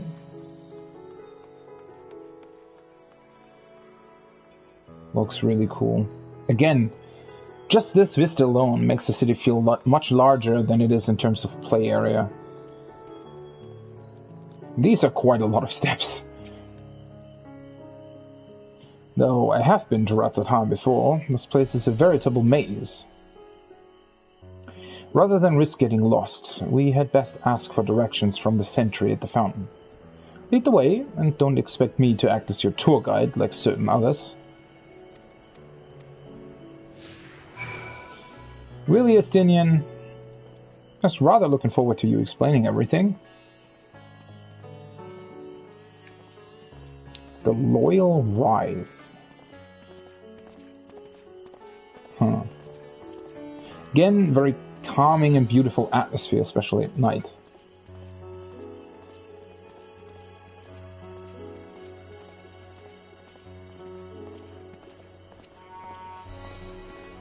Buildings and windows look quite nice too. This is the main fountain then.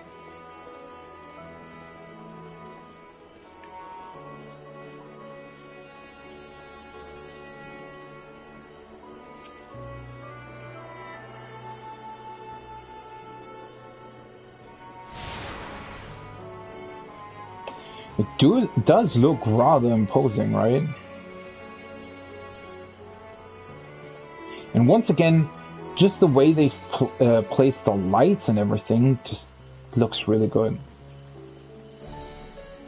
A very beautiful fountain as well.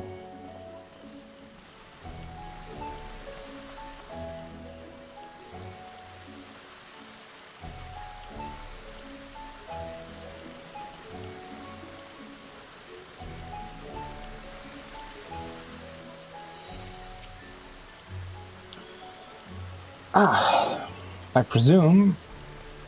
I understand you are here for an audience with the satrap. If you require directions to Megaduta, how are you... I know they said it, right? Megaduta. Should be glad to provide them. The satrap's residence is situated in Dharma, the highest part of Razzatan. To get there, I would ordinarily recommend a route that takes you by the bazaars in the city's north. Due to the state of alert, however, most businesses are currently closed and the Aetherite disabled. As such, I will provide you with an alternate path. First, please descend the steps to this fountain, then continue left. There will be more steps, and upon ascending them, you will emerge on Paxa's path. Proceed through the large door on the right, and you will arrive at Ruveda Fibers. Within, you will find another sentry who will give you further guidance.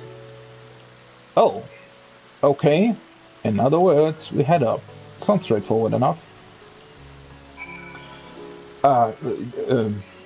Sure. Straightforward,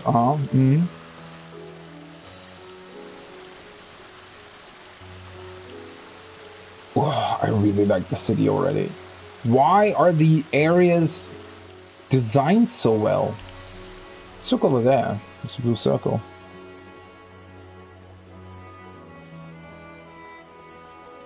Also with the buildings towering up top, really makes you feel like you're down on the streets of a big city, doesn't it?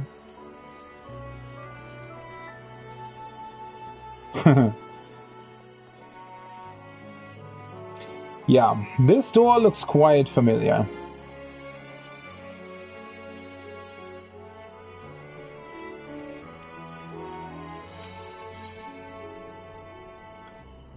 Sumptuous portal. Ah, yes, I know about this portal. It leads to a nearby isle, the treasure vault of one of Ratzatan's wealthiest families. They took the god of luck for their guardian, on account of which they occasionally open up a section of their vaults for aspiring treasure hunters to try their own luck, or so they say. There are also coffers hidden across the land that act as portals. Find one and you gain access to the vault. Something to bear in mind in case you exhaust your funds while on the road. It is a troublesome experience, as I can personally attest. Really, Estinian? You've done treasure hunts? Alright. Wouldn't have thought of that, but alright. You heard the sentry. We head up. Huh. It's interesting.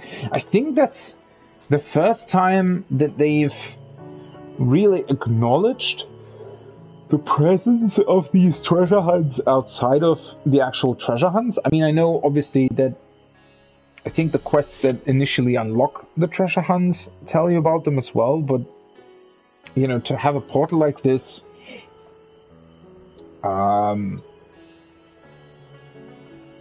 you know, it sort of makes it more tangible that those canals of Osnir are actually part of the game. Which, now that I think about it, I mean, it's quite interesting that they added those in Stormblood, isn't it?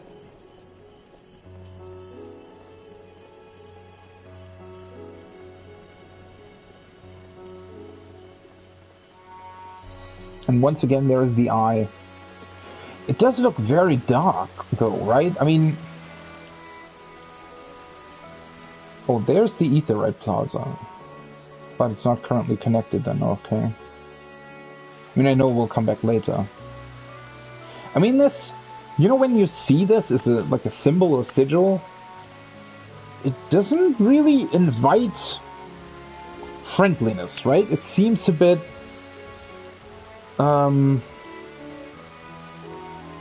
seems a bit dark, or mysterious rather. Not really open. Like someone's watching you, obviously, right? I wonder why they chose this specifically.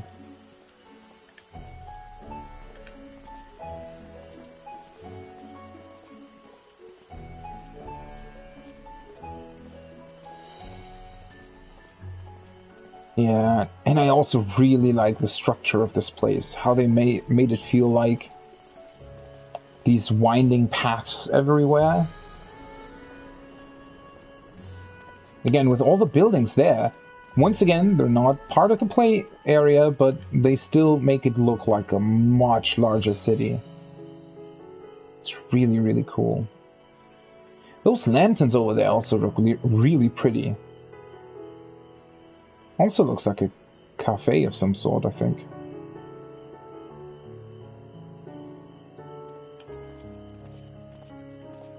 And then this I was wondering about. I saw this in the cutscene, right? It almost looked like a huge sort of machinery for cloth or anything, something like that, right? But I do think it's literally just a way to secure these large pieces of cloth to it. It's not really for manufacturing anything. Now that foreign vessels have stopped visiting ports, our silks and other specialities have begun piling up. It's a proper surplus of riches.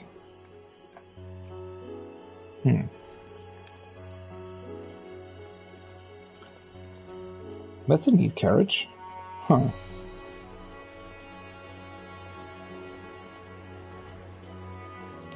Now let's see where this leads us.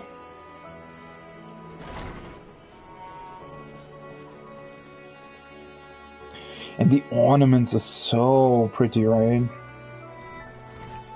It's actually incredible. What? What are you running around with?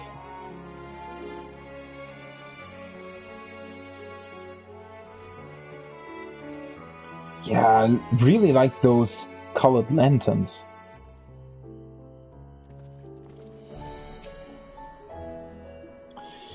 Heading to Megaduta, are you? In that case, please follow this hallway to my right and go through the door at the top of the stairs. You'll emerge at the entrance to the airship landing, where another sentry should be on hand to assist you.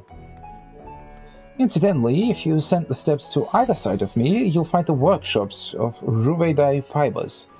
Though you're free to observe the artisans, take care not to lose your way. Okay. So to the right is the airship landing. To the left. Wait, what? Oh, to his right. Oh, oops. So that's why they're running around with these stacks of cloth everywhere.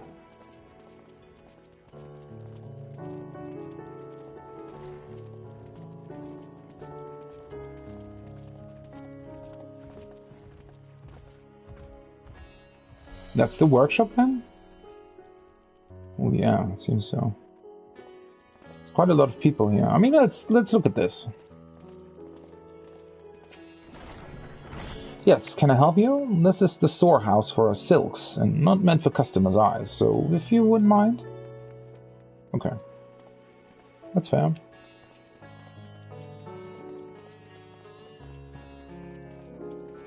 More storehouses, I presume? I'm afraid the storehouse is off limits to all those not currently employed at Ruveda Fibers, as it contains rather precious textiles. We cannot let just anyone stroll through, you understand?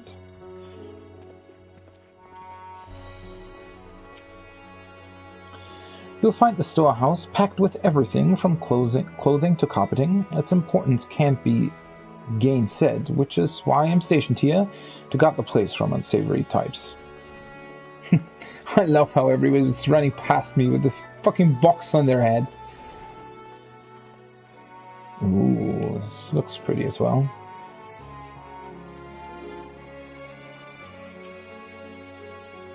Let's see, the silks. Now they go in a secondary storehouse, and everything out of the weaving workshop belongs in the primary, I believe.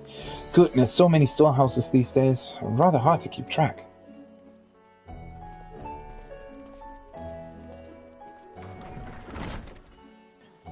It's cool that you can see how they work.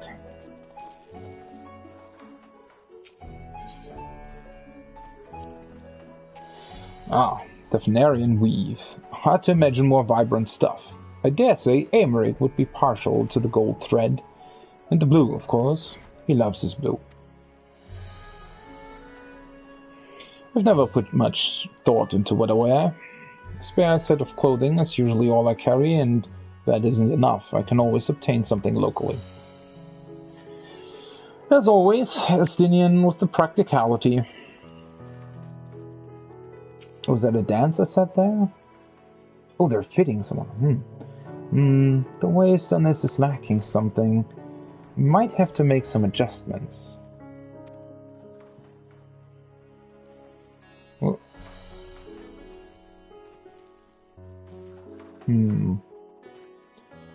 very cool.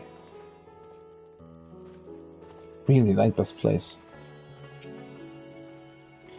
Thavnarian silk is of the finest quality and has been highly sought after. Can hardly believe there's no demand for it right now. Trade can't resume soon enough. I mean, I'm sure there's demand, it's just that it's rather difficult getting that stuff to where people want it.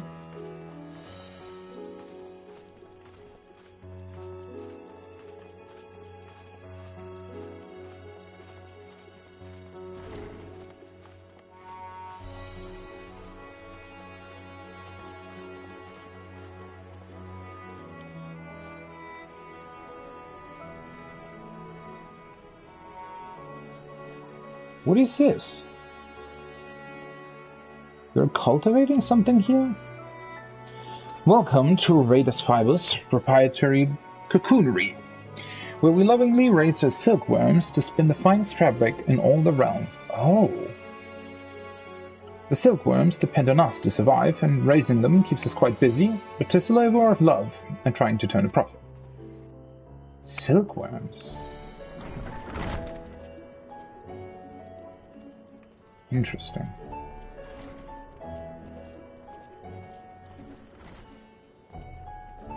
What is this then? That looks interesting. Are those the worms?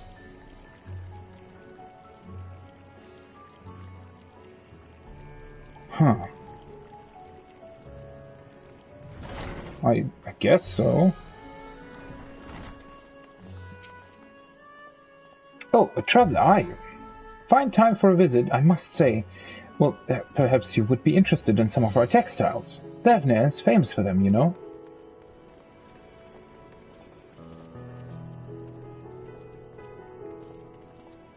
Faveda. Well, hello there. Curious about our work here. Was just bringing in threads to be dyed. Real straight off the cocoons, in fact. Oh yeah, I just noticed. It's a lot of fabric. I really like the texture of them. It's really cool texture.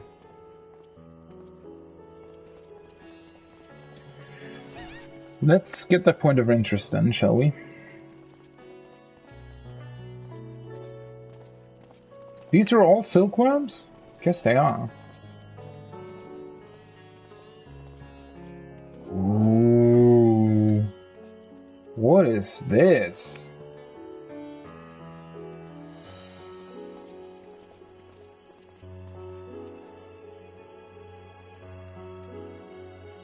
I guess I'll get there.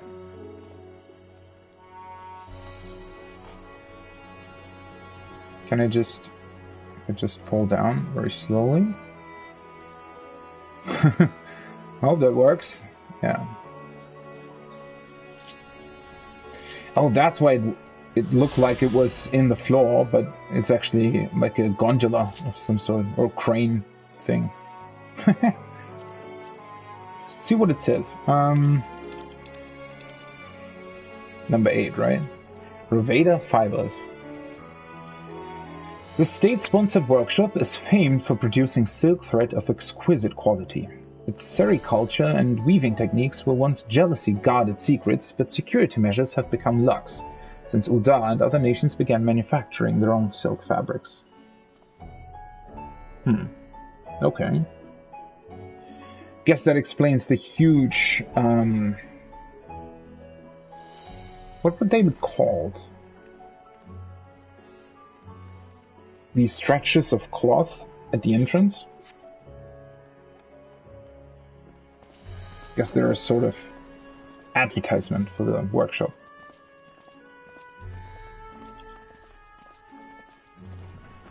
Alright, let's see. So I was supposed to go this way, which I guess will lead upwards with the help of another staircase. Where did that come from? What the hell? Okay, sure. Oh, what are they talking about? A lot of storage facilities. What with the shipping routes all closed, our storehouses are practically overflowing. We'll probably need to halt production at some point, but it pains me to deprive our weavers of their work. It's eerily similar to what, you know, happens in places of the real world currently.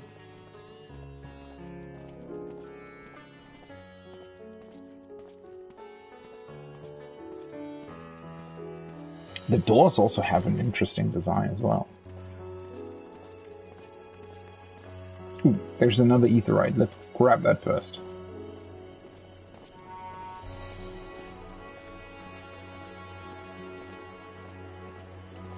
What is that? Looks like a restaurant of sorts?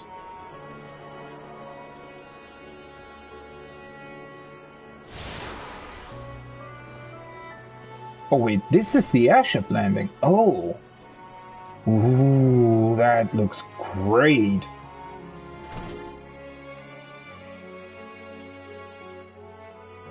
I wish they had more animations for the airship landings, especially in the beginning cities as well. I mean, it's fine that they don't have like a scheduled airship that's literally flying you over the land to the next city. I mean, obviously that's not possible because the areas are, you know, separate from one another. But just having animations for different airships coming in and flying away, and, you know, maybe just NPCs getting off of them, that would have been great. Ah, were you hoping to catch a flight as well? Sounds like it's going to be a while before they'll be up and running again. I understand that they're just trying to keep everyone safe, but the economy is going to suffer if they put a stop to all trade.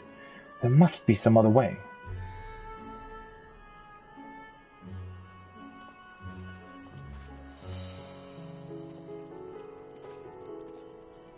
Of course, if it's true. Okay.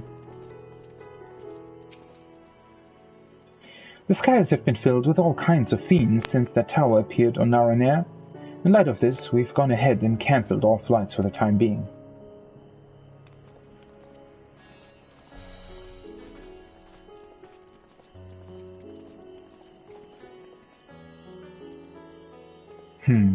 Looks pretty great though. Again, the integration of the city into its environment looks really cool. Some kind of sea and river.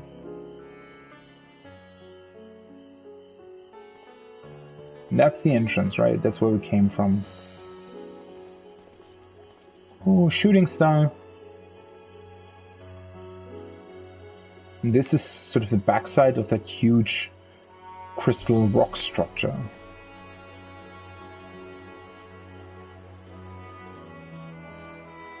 Really, really cool design. It's incredible how they managed to make this place look a lot bigger than it actually is. They did a much better job with this compared to most of the other cities. I mean, Kugani looks pretty big as well, but Kugani has certain places where it's a bit more obvious that it's sort of faked, right? Whereas this, at least so far, seems like it's actually really, really big, and you just, you know, can't access all the doors, I guess.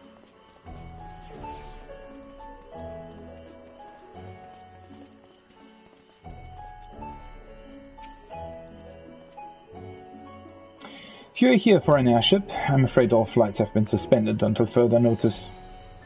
So, the state of alert is still in effect. Perhaps it's for the best. That aside, we're not here for an airship. We have business at Megaduta. Oh, in that case, permit me to direct you. from here it's quite simple, really. Ascend these steps and then continue straight ahead and across the bridge. You cannot miss it. Okay.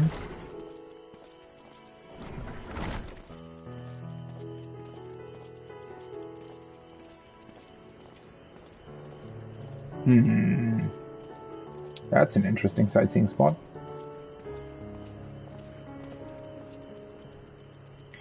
I wonder if you can get onto the roof at some point, because this doesn't look like you're able to get there just by normal means, is there? Or maybe there is? I guess there is.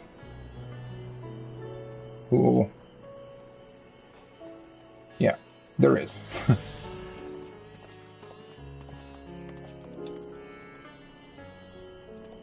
And this as well. I think, you know, that back there with the rocks is the end of the playable area, but again, the city continues beyond that. Oh, it looks so much more like a real place.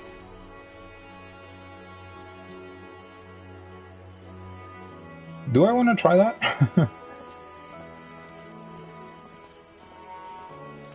Can I go in here? Yeah, I can. Welcome to Nilopala Nourishments, where we specialize in the breeding of Hamza, the traditional livestock of Thavnarian, to ensure eggs and livestock of impeccable quality. We're named for our founder, Nilopala, who was not only the Isle's foremost Hamza breeder, but also developed the method by which the beast's toxin glands may be removed to render their meat edible.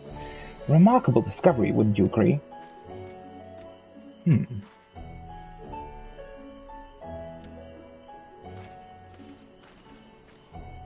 It's interesting how they've placed it in the city. It's a very unusual thing to do, right?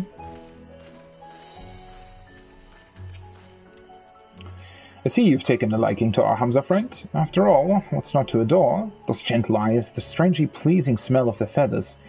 A number of these birds were previously housed at a farm on the perfumed rise, but we had to bring them here when it was destroyed by those terrible beasts. How much I would like to let them roam free once more. Yeah, the only thing that's a bit strange about them is their eyes, I think. They look a bit, I don't know. They just... the way they look's a bit weird. Alright, let's try to get that sightseeing spot. I hope Estinian doesn't stay behind because of that. Can you... wait a second. Probably better to zoom out a bit. Do you start from here? Or how does that work? No, this doesn't actually seem to be the right... Wait, how did that other... how did they get up there?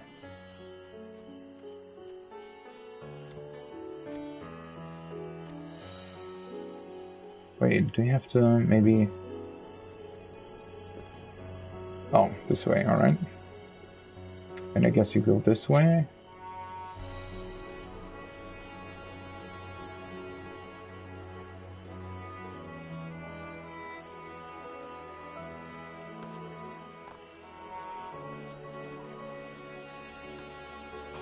Yeah, that's it. Alright.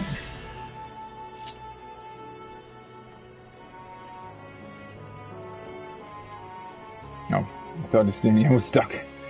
Alright, let's see. Number 10, right? Nilopala Nourishments. Hamza were originally reared for the sole purpose of harvesting their venom, until a breeder by the name of Nilopala devised a technique to remove the creature's toxin glands. The bird suddenly became a viable source of tender, succulent meat, and before long, Hamza dishes were considered a staple of Harnish cuisine. That's funny. It's like a blowfish, right? Just as birds. This also looks great.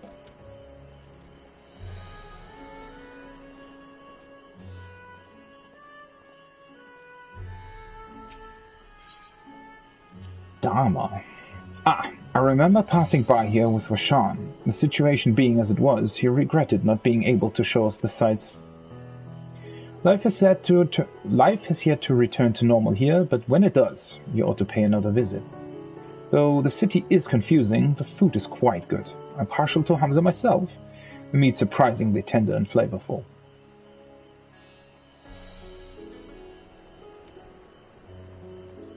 Wait, oh. I think that Hamza wasn't quite so eager to hear that his flesh is flavorful and tender.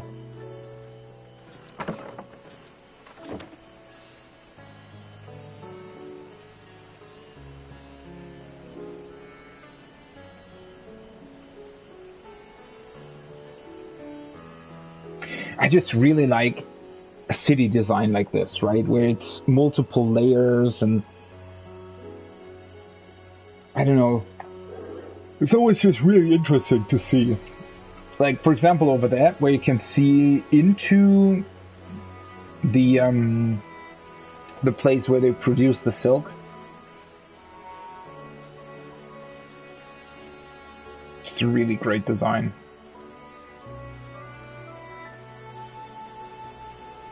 And that's also cool. So the water's running from here and then down to that river below that we saw.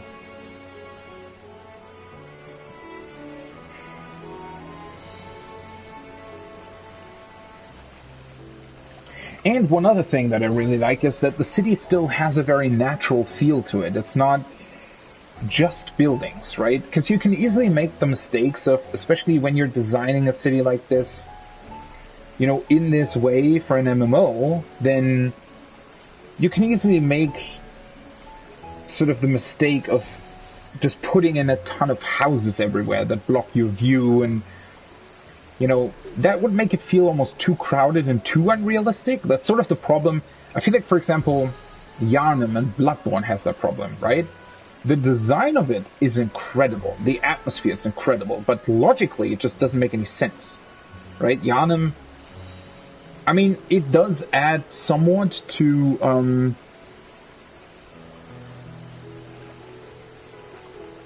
one second, there's, never mind. You know, in the case of Bloodborne, it does add to its atmosphere, of course, because it does have this almost dreamlike quality to it, where you're never quite sure if the place you're running through is actually real or has been somewhat altered to the fact that it's some sort of frenzy or dream that you're in, right? So, in that case, the sort of convoluted layout of the city in Yharnam actually makes sense. But logically, it doesn't, right? If that would be the actual city, then it's not very well designed. I mean, obviously, it looks cool. It's very atmospheric in terms of, you know, video game environments, but it's not a logical place. Whereas this one is entirely different, right? This is actually logical. This could be just a normal city. Very fantasy-like one, but, you know, a normal city. So it's great to see that they consider these things, right? They don't just make it, I don't know, a city that looks cool, but they make it a city that could actually be a city.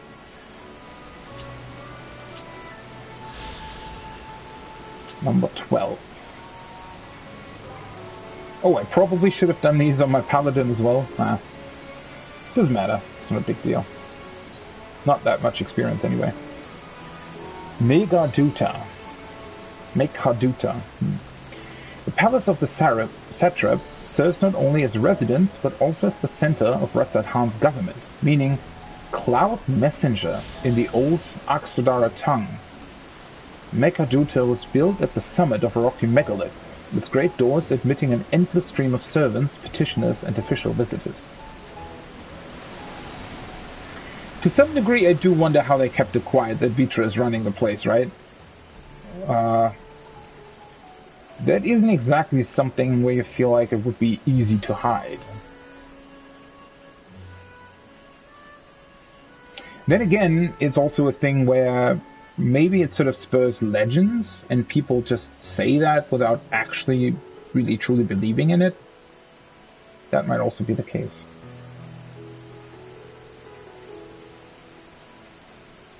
I like the roof structure. I wonder what that is supposed to be.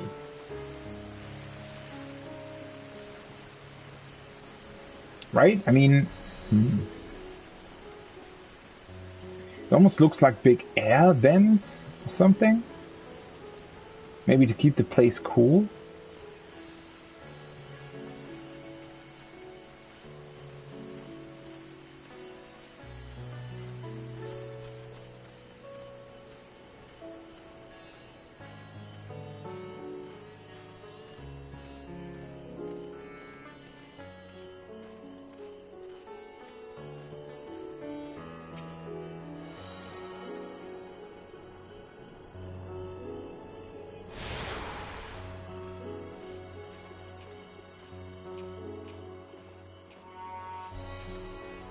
With the flames here. Truly looks great.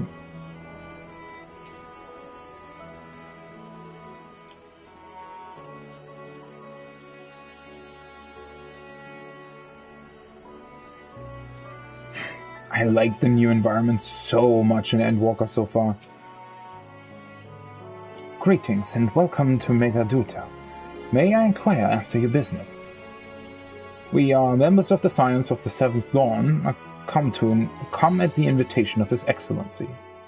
Ah, of course. We have been expecting you. We'll show you into the audience chamber, if you would please follow me.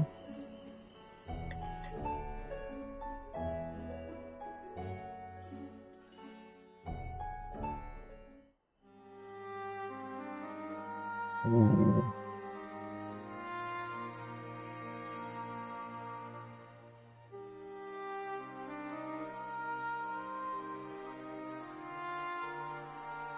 What's wrong, Estinian? He looks troubled.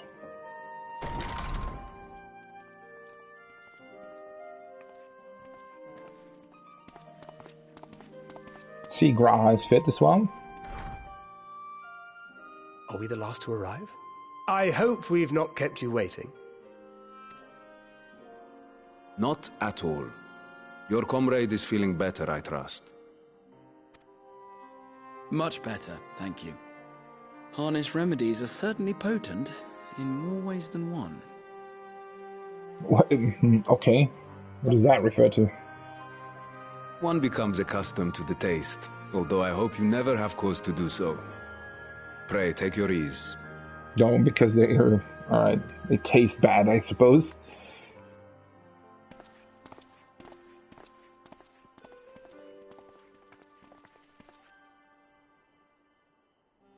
Full glad I am to see you all unharmed.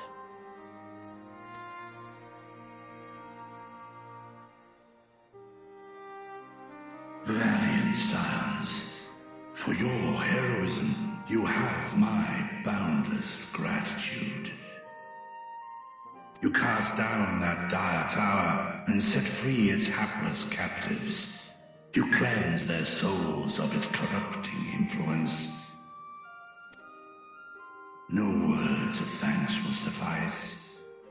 In place of platitudes, I offer a bounty of warding scales. Pray accept your due reward, along with the goodwill of Radzatan. Alchemists throughout the land were put to work in the forging of your talismans. The finished ones have been collected, and now await you at the High Crucible of Alchemia. Present this letter when you are ready to take them into your possession. So, I guess that means we can take even more people to fight the towers then?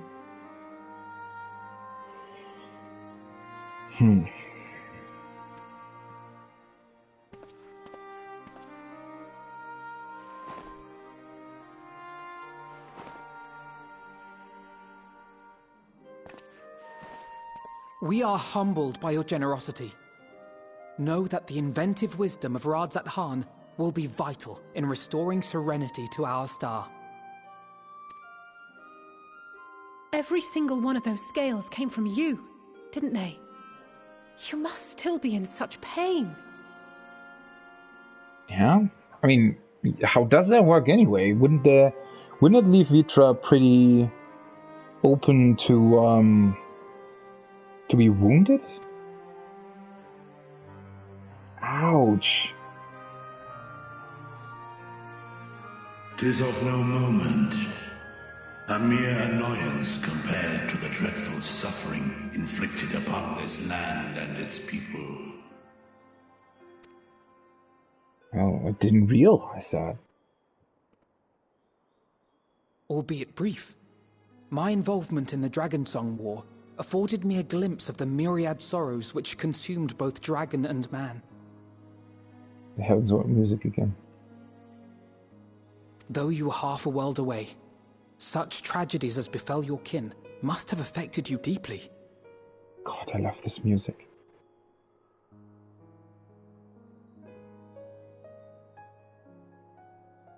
God, it brings back so much memories. Every time. And yet, you chose to live among men.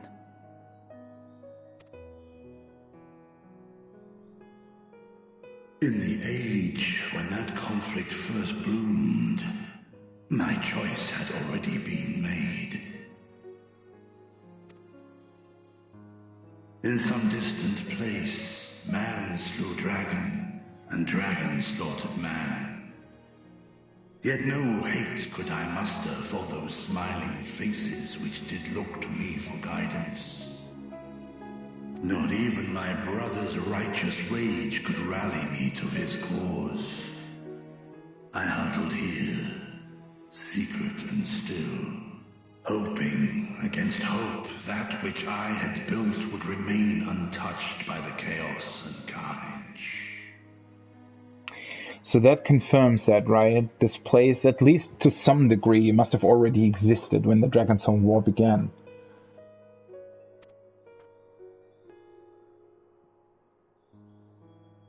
'Twould seem we share the same desire for peace, great Vritra. To that end, I wonder if we might trouble you with another question. The Telophoroi are intent on recreating the final days, an apocalyptic event which we know to predate the sundering of the star. As the longest lived among us, know you aught of this terrible cataclysm? Do we get to know when Midgardsormr actually arrived here?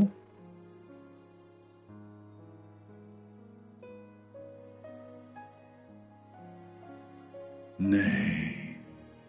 When war and strife drove my sire from his home, he crossed the great expanse with only our unhatched eggs as company.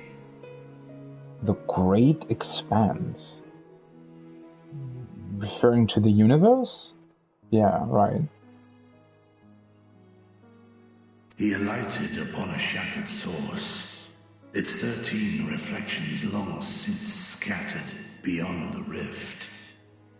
Alright, that confirms it. I mean, that was fairly clear before, it felt like, because otherwise, we always knew that Midgardsormr made a deal with Hydaelyn. I mean, technically it could have still been that he arrived here before and that just that deal was made later. But I did always feel like it made more sense for that to have happened. Like, Midgardsormr's arrival being later when Hydaelyn was already established.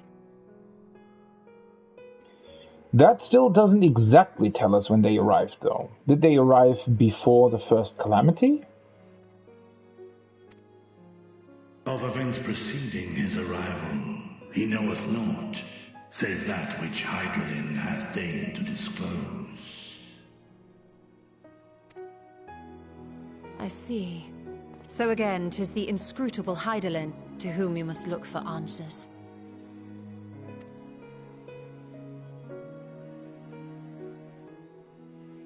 Yeah, and even so, she's a lot more talkative than before. The will of this star. If so, I have a tale which may afford you some small comfort. Oh. The will of the star, yeah. 'Tis a story from my youth, many, many years ago. To my sire, I once posed the question, of all the stars in the sky, why didst thou settle upon this one?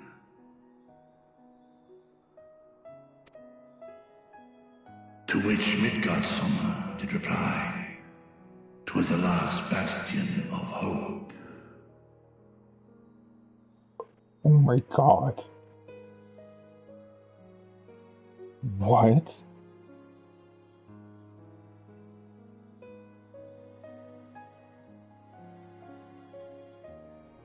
So that... What? That almost seems to hint that the entire universe was threatened by something. He believed so long as Hydaelyn endured, so too might dragonkind. So he must have felt Hydaelyn's presence, I guess, while looking for a planet to which he could, or to which he could flee. What is that referring to, though? Why is the star a place of hope? Because that, again, it sort of hints towards other stars being doomed. Solemn and portentous were his words. What deeper meaning they held, I could not, dared not pursue. 'Tis a stone I've left unturned ever since. Yet take you solace in the knowledge that whatsoever Hydaelyn does strive towards, 'tis an ideal which hath earned my sire's conviction.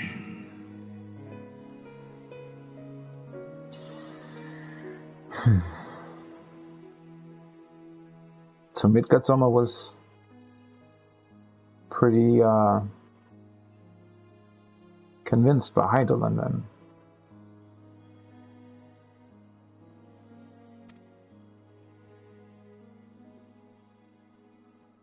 Thank you, Vritra. You've given us warm reassurance in a world gripped by cold uncertainty. While I'm sure we all have a great many questions, I think it's time we collect the talismans and be on our way. Our fight against the Telophoroi is far from finished.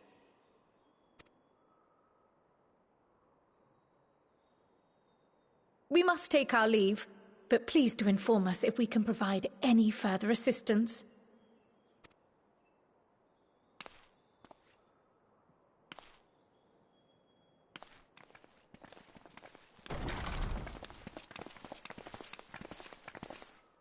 Prithee, a moment.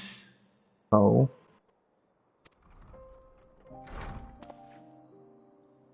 There is one whom my sire hath judged worthy of honor and respect. The one known to men as Eorzea's champion. This hero of renown and rumor, 'tis thee. That's right.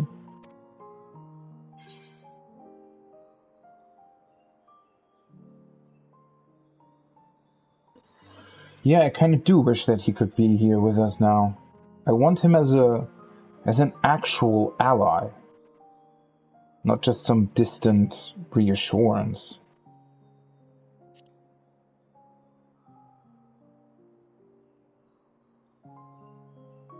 I know of his clash with Omega, and the long slumber which was his price.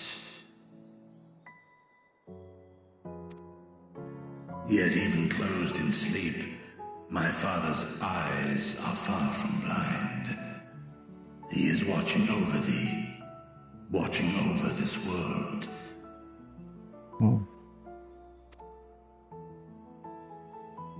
'Twas a revelation most pleasing that thou, a child of man, had gained Midgardsormr's trust. But alongside mine elation runneth a rivulet of dread.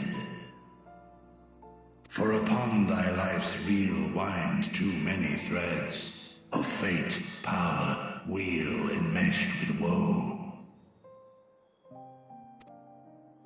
Amidst this tangled knot, thou shalt know no rest. 'Tis an endless confluence of forces, a struggle without surcease.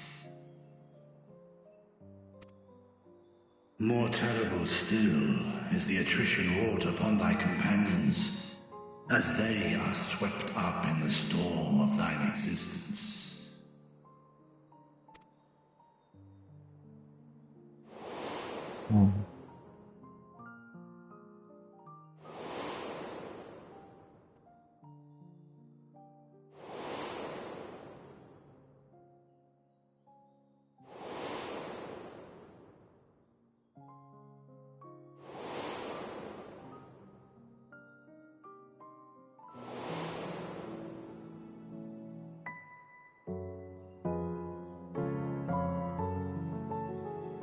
Take heart and protect them well. They will be your strength and your salvation. The hope thou wilt need come the end.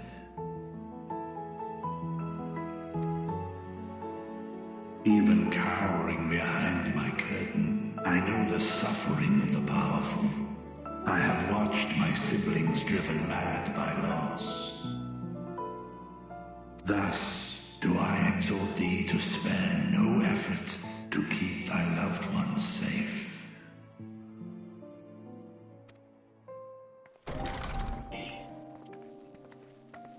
Yeah. It's not always this easy, is it? Apologies. We hadn't meant to interrupt. It's just that we do have a history of suddenly collapsing, and when you didn't follow us out... That's true. 'Tis I who must apologize. I have detained your champion overlong with idle chatter. No, I actually...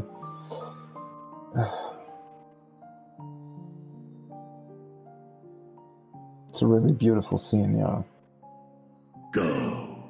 At war's end, I pray I welcome thee back into my hall, where together with thy joyful comrades, you may toast your triumph. I really hope that that will be the case, yes.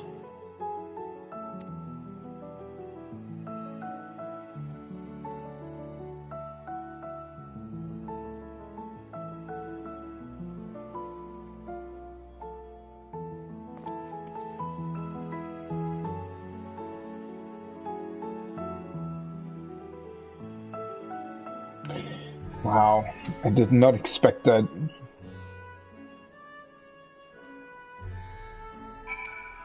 That was beautifully done. Beautifully done.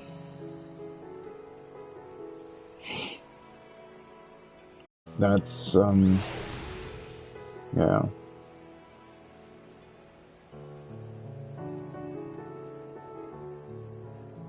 Just feels so...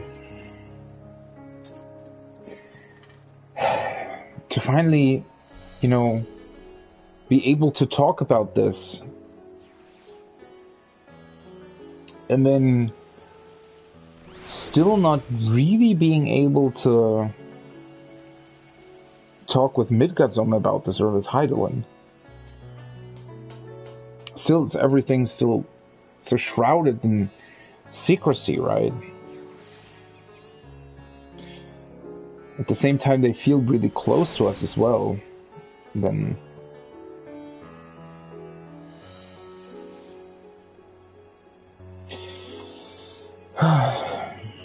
wow.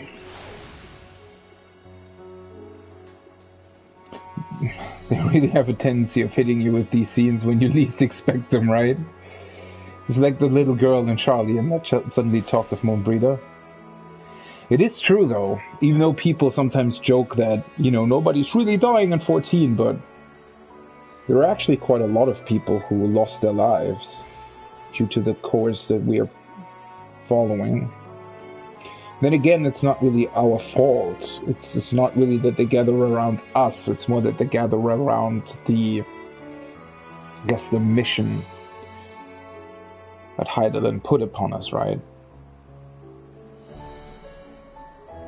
So that's... I don't know. It's obviously not our fault, but I really do like how they... I don't know, you always view your character and the champion of Eorzea like, you know, like this incredibly powerful being. But, you know, you never really, I guess, fully put yourself in the position of that character that is you, right? And think about how much strain and just how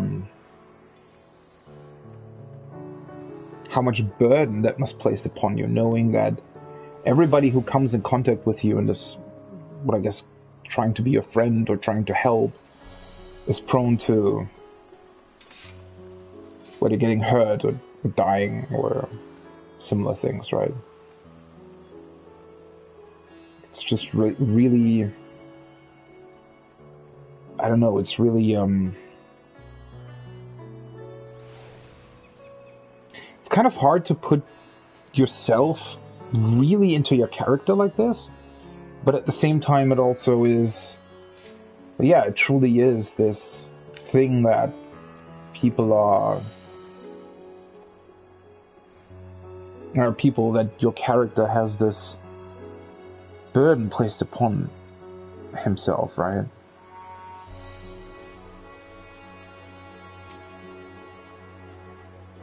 Our apologies again. I hope we didn't force you to conclude your conversation prematurely.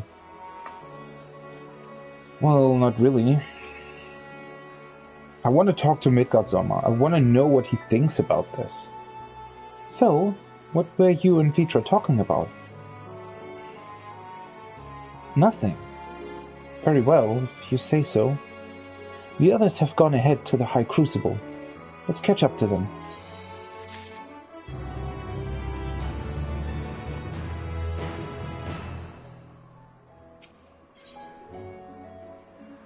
The color of joy. The attendant was kind enough to give me directions to the High Crucible. First, let us return to the mulberry orchard.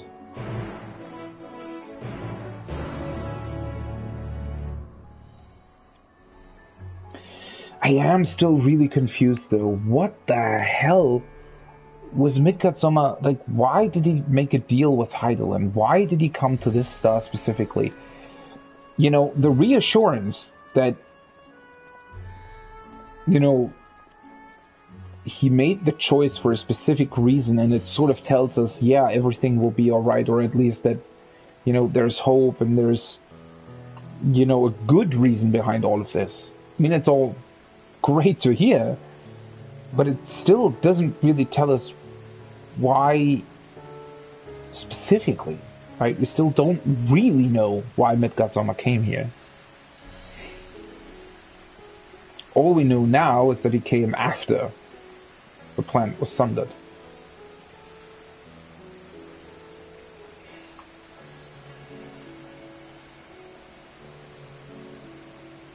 I wonder if you can actually sort of draw any conclusions from what Vitra said about the shards being thrown sort of beyond the rift. Because one centerpiece that I was always wondering about is, what is the rift, and you know, how does the universe interact with them? And what I mean by that, you know, technically speaking, nothing would sort of, at least from our standpoint currently, from what we know so far, the shards wouldn't, like, they could actually be just physical objects, physical planets that are just at some other place, right? And whatever Hydaelyn did sundered the planet, but it physically sundered it. It just split it into multiple pieces, and those multiple pieces were just scattered to some other place, right?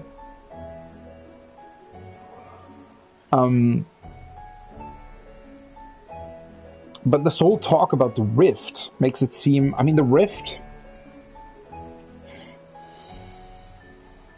I mean, in a way, if you want to draw sort of a parallel to real-world physics, you could think of the rift as sort of a plane.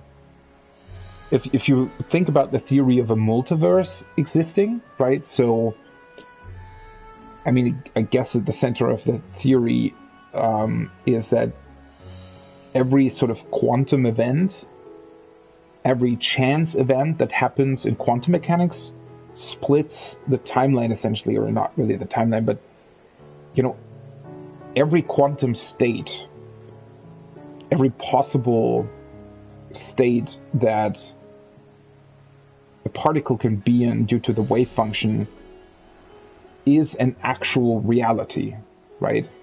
But we can just see one of them. We can see one of these possible positions, but there's an infinite possible number of them. Some are just more likely than others, right? Or so, I guess. Yeah. So you could look at the rift sort of being something similar, right? Sort of a, if you will, an accessible wave function that lets you travel to other possible states. But then again, I mean, that comparison doesn't work entirely, right?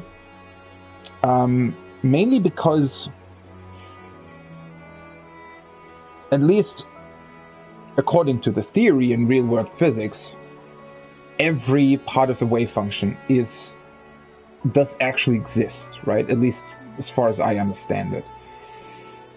Whereas here, with the rift, for some reason it's specifically sundered in 14 pieces, and we're also still connected. And we can even visit these places, right?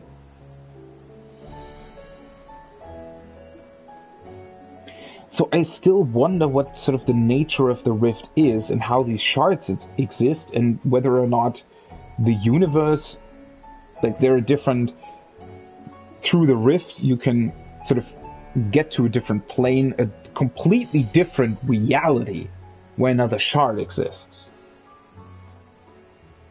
Or if, again, the shards exist all within the same universe.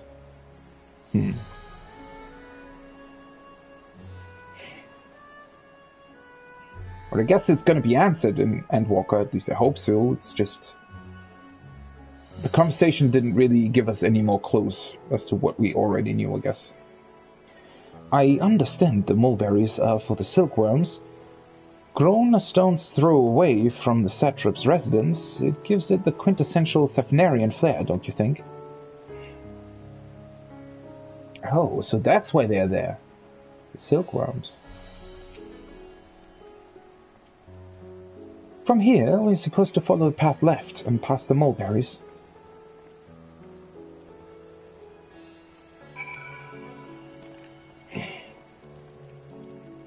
So, onwards to new part of town. So, there are definitely story scenes here, apparently.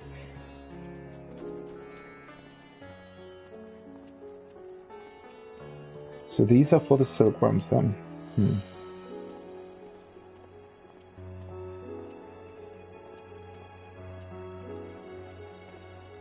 Oh, another Ethernet shop.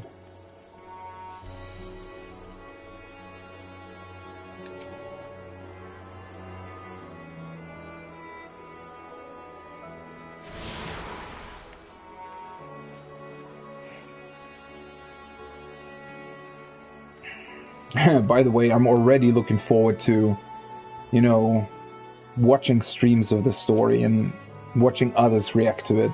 It's going to be incredible. Let's see now. The foodstuffs sent from Palacastento here, and yes, I must remember to buy gifts for the villager children afterward.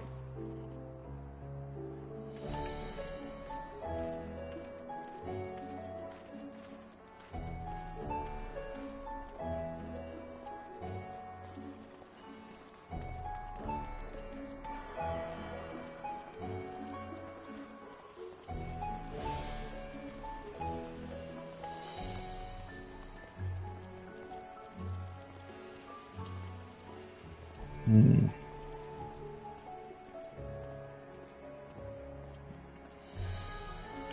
This street also looks great. It's missing a few people. I wonder if there, you know, once you're through the story, if there's going to be more NPCs that appear here.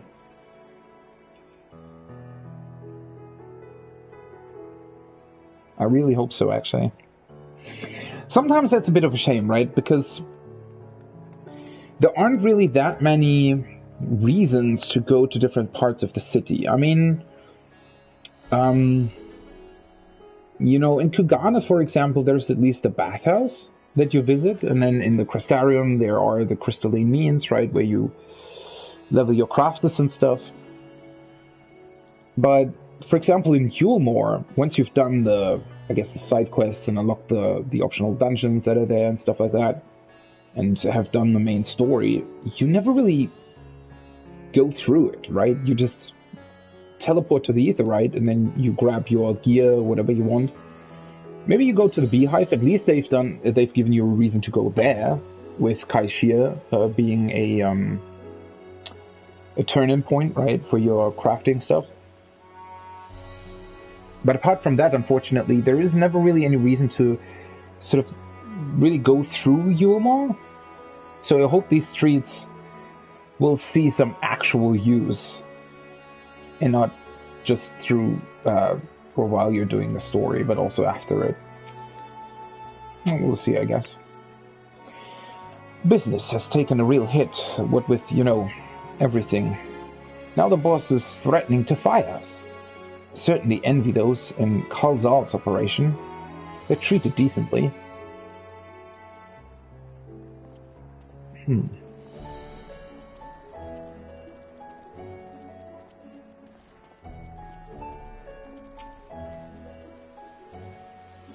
The word Jui apparently means bind in the local tongue. This district is so named because it connects all others in the city. If we manage to come this far, we shouldn't have trouble finding the High Crucible, or so I was told.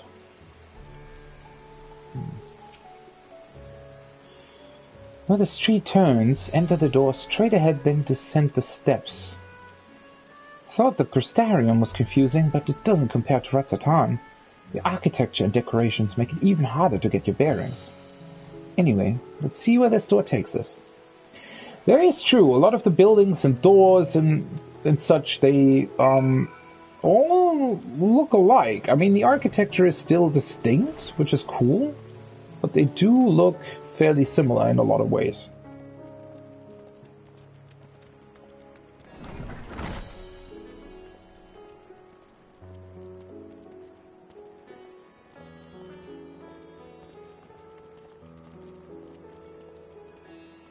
Ooh, another long staircase. Imagine having to go up and down these stairs in reality.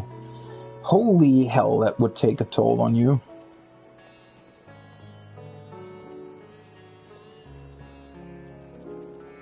I mean, I guess you wouldn't have to do any other kind of sport.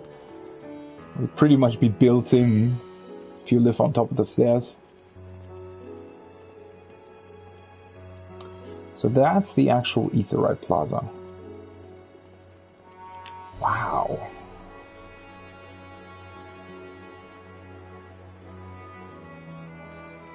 Again, the lighting just makes this place seem like so much more, right?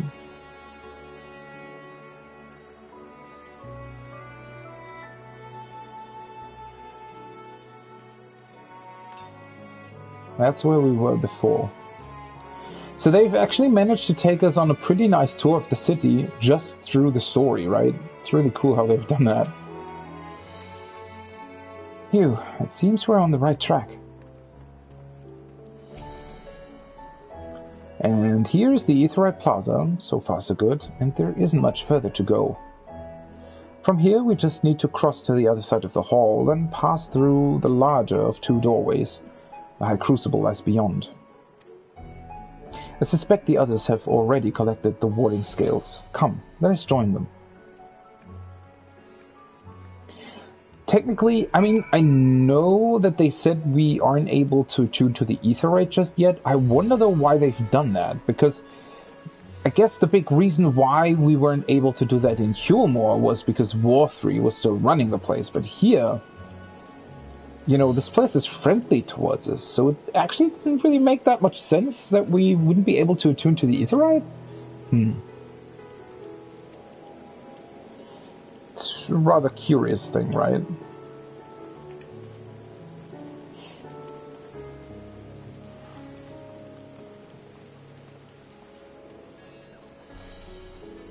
Oh, there is a quest there. Probably some crafting stuff.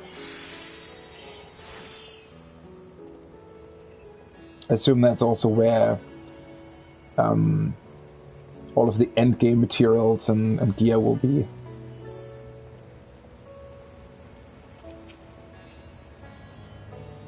Do you have business with one of the satrap's alchemists at the High Crucible? Visit if you must, but you would do well to hold your nose if pungent chemical odors are not to your liking. Oh, okay. Wow. It already looks great, and I'm not even in yet. Though this land hath been afforded a respite, in turmoil to many others languish still. Our work is far from finished. You took your time. Got turned around, I take it.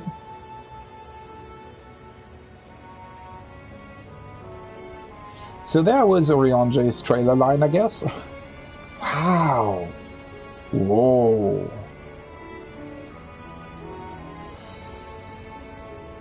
The colors.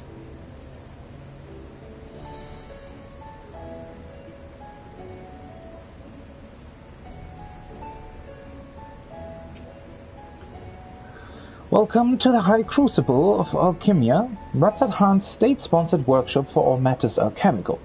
From military-grade coating agents to solvents for renowing stains from your favorite garments, we create it all, removing. What did I say, renowing? Is that even...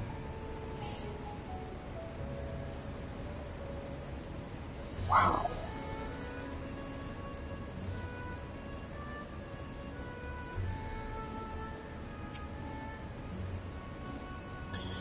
What an immense laboratory. How many such places were enlisted to help forge warding scales, I wonder? Or everyone's here. As I heard it, after you defeated Nidhogg, your scales found their way into the hands of the Firmament's artisans.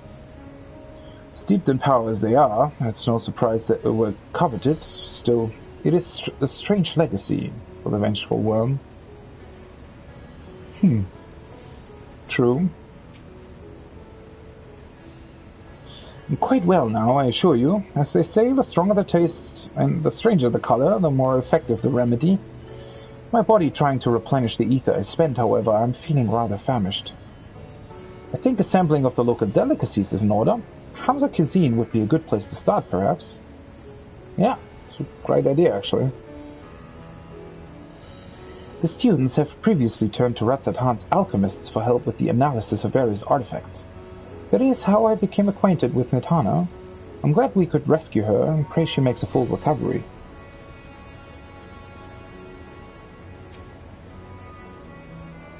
Excellent. You're in time to hear the latest good news. Which are? We're lost, of course, but at least we found the place.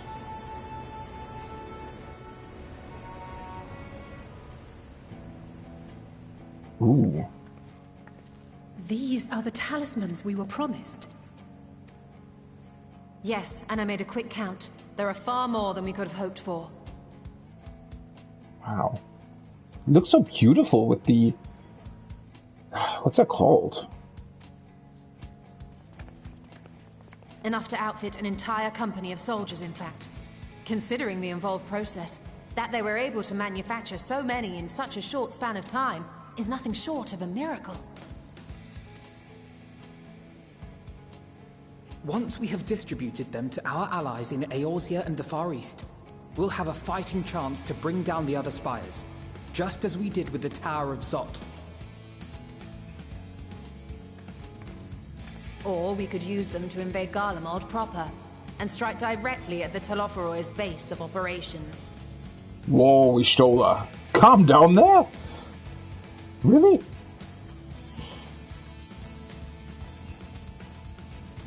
Of course, we would need to consult with various Alliance leaders before such a drastic measure could even be contemplated.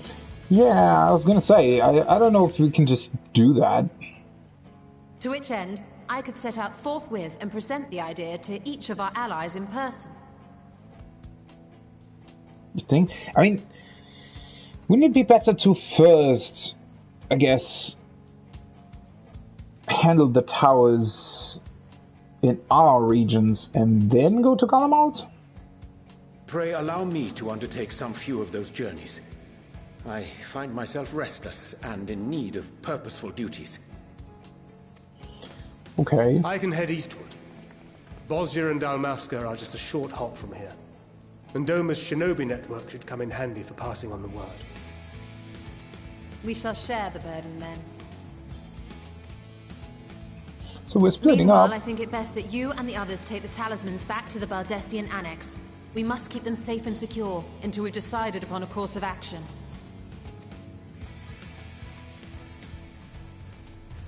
Please, I must speak with you. Oh, you're up quickly.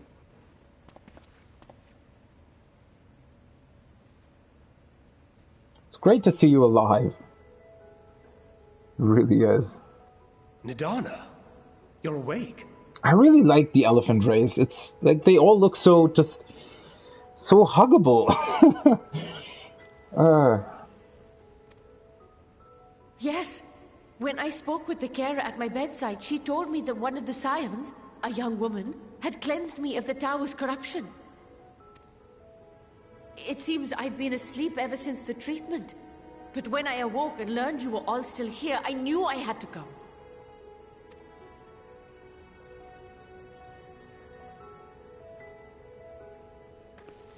As you said, Nidana was captured only recently.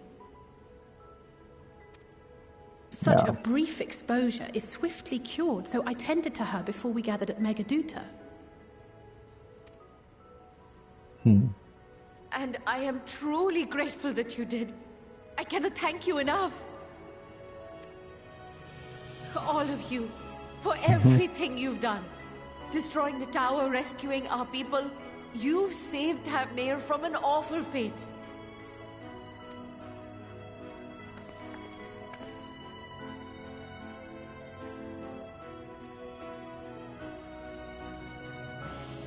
Yet who hath truly saved whom?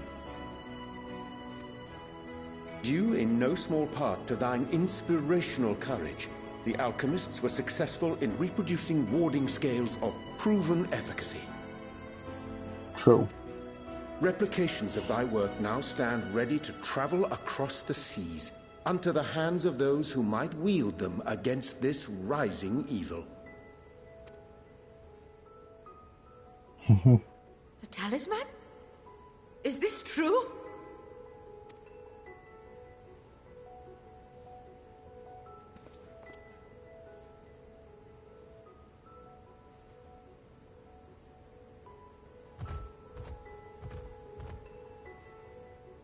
Oh, I was so groggy from sleep. I didn't even think to ask.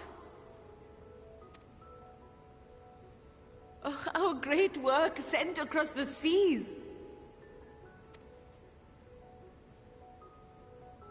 It was worth it. Oh, it was all worth it. It's a really touching scene again.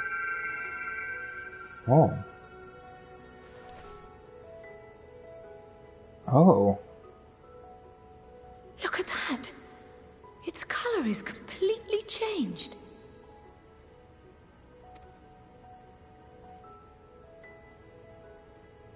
What do you have there?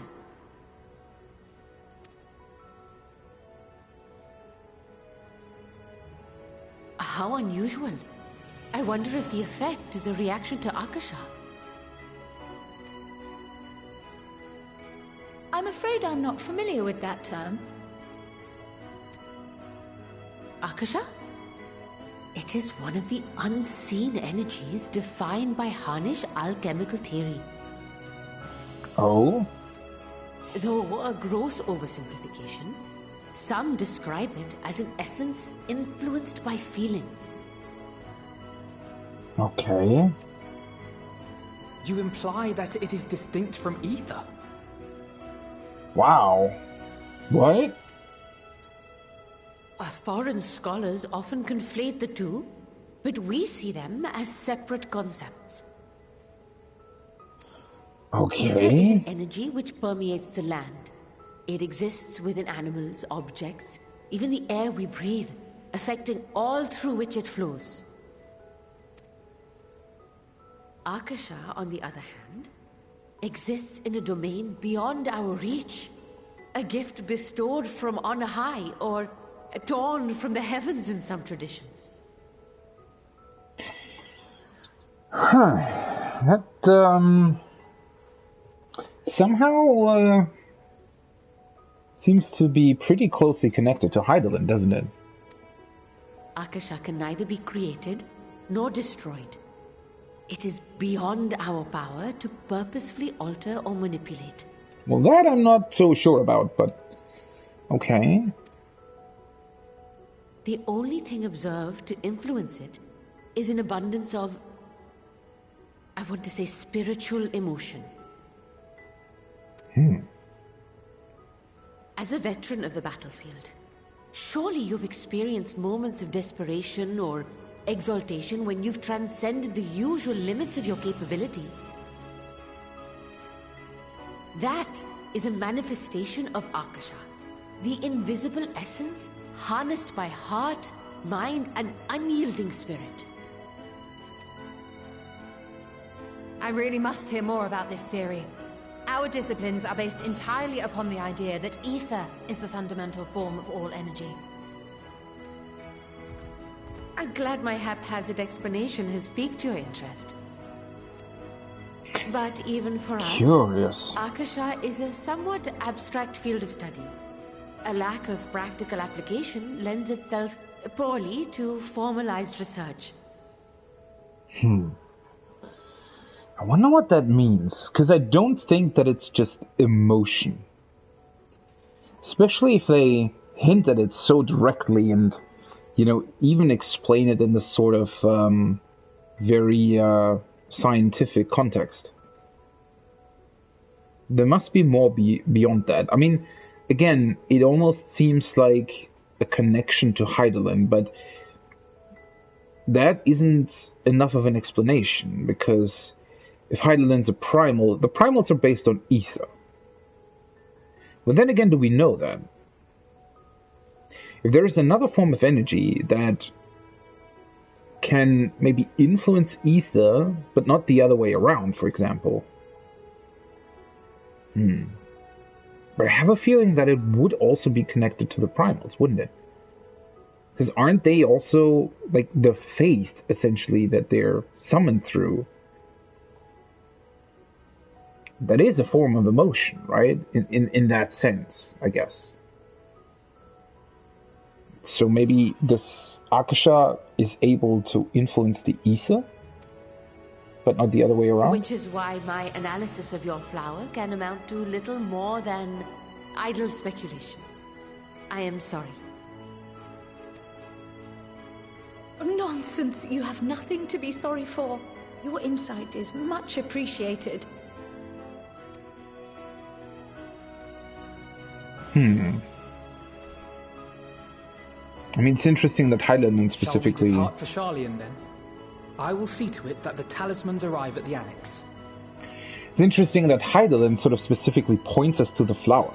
Shall be your guide, she said. There has to be something more to this. I mean, obviously there is, but... I wonder what it is. That's the point, right? And we will be in touch once our talks are concluded. I suggest you rest while you can. From here onward, sleep is bound to be in short supply. I suspected as much. The story has already taken us through pretty much a roller coaster of emotions. Well, not exactly a roller coaster, but definitely a lot of emotions. There is a reason why that flower now is a different color.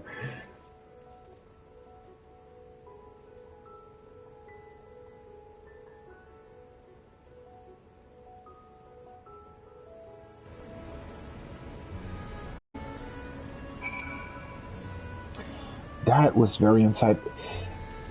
Once again, the reason why I like all of these places so much in Endwalker currently is because they all put a focus on something that is so rarely seen in entertainment media, which is knowledge, right? A focus on knowledge, a focus on science and research and philosophy even, right? And I really love that they not only are they able to go to these places through the way of their writing and their storytelling, but the fact that they make it both so interesting and also logical within their world, and it's incredible. And that they can really pique your interest and curiosity through dropping something about, or what would essentially be sort of a chemical or physics fact in this world, right? Which, unfortunately, in my opinion, a lot of people in our world, right, if you try to talk to somebody about physics or any kind of really scientific research like that, a lot of people sort of think that it's boring, or maybe they can't quite comprehend what you're trying to tell them, or things like that, right? Whereas it's just incredible to see that they've put this focus here, and that, you know, suddenly a thing like this flower that you got from Heidelin, where you weren't quite sure, wait, is this like a spiritual idea? Is this some vague concept that you're meant to follow? Like in a lot of other stories, it's just, oh, this is the miracle stone, you know. No, it's actually not. Apparently it's an actual sort of scientific, chemical, or physical process that's taking place that actually exists within this world, and the only thing is that scientists haven't really quite figured out what it actually is. And that's such a great way of dealing with this and handling this, and even introducing it into the story like this, right? And you already feel like, I mean, I have no clue where they're going with this, or, well, I have like a vague notion, but nothing quite tangible, right? And I'm really, really curious to see like how they're building that into the whole ether lore. The last thing I remembered before being absorbed into the tower was you rushing towards me. Can only imagine the hardships you and yours must have had to overcome to rescue us. No amount of words will suffice to express my gratitude, but I hope the flower's radiant glow says everything I cannot. Let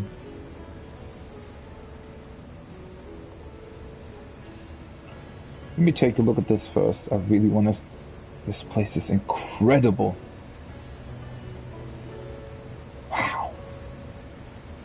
That wall also looks great.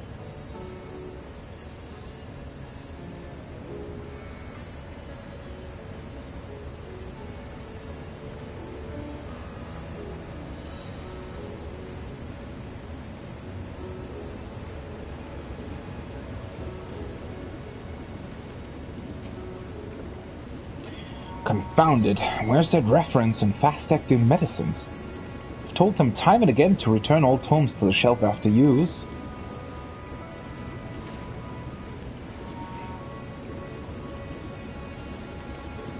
It seems like it's even continuing over there.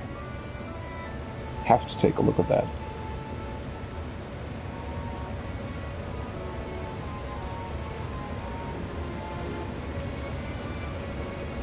The warding scales are absolutely fascinating. I confess I'm itching to experiment with them, as there may be other applications for such talismans.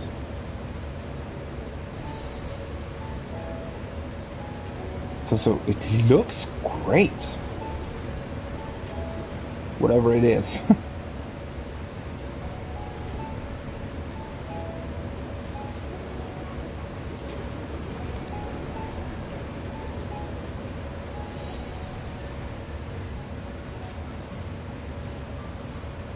The Thavnarian climate is so hot and humid that some fruits practically ferment right there on the vine.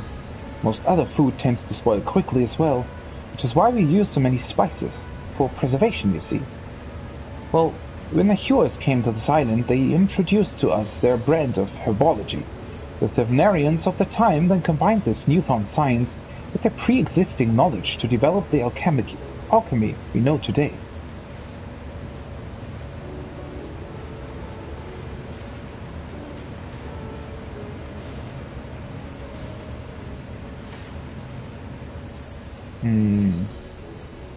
Where does this lead, though? Let me talk to this person first.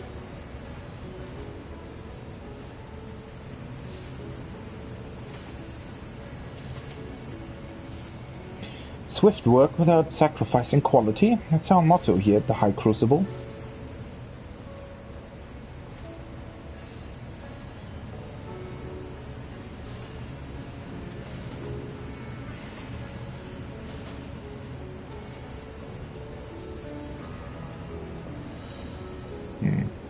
What is this place, then?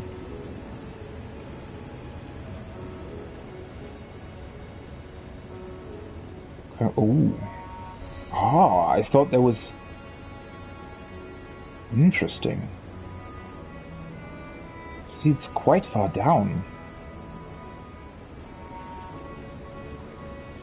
At first I thought there was some kind of, I don't know, just water basin here or something, where they maybe stored those chemicals, but it goes way further down.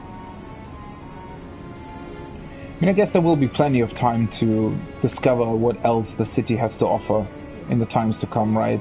We'll definitely be returning here, obviously, but I still wonder why we can't attune to the Aetheryte. That seems, I don't know. That is the only thing that doesn't seem to make a whole lot of sense, considering that we're already, like, we're welcomed here. We helped them. Why wouldn't they let us use their Aetheryte, right? I guess they can't just turn it on for us, but... I mean, story-wise it still makes sense for it to be deactivated, but, you know, just for gameplay reasons it's weird. Because what's the harm in coming back here? Even though there is not that much to do here now. While we've always relied primarily on merchants to supply us with ingredients, we also go foraging ourselves when we have the occasion. What with things the way they are now, though, both avenues are posing problems. Our stock is holding up for now, but it won't last forever.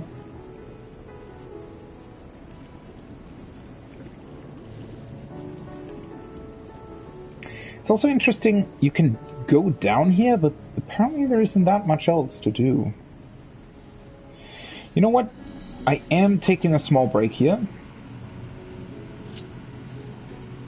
Just a very small one, just a couple of minutes. And then... I guess let's just keep it at that. And I'll be back in a few minutes.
Alright, I'm back. Let's continue this adventure, shall we?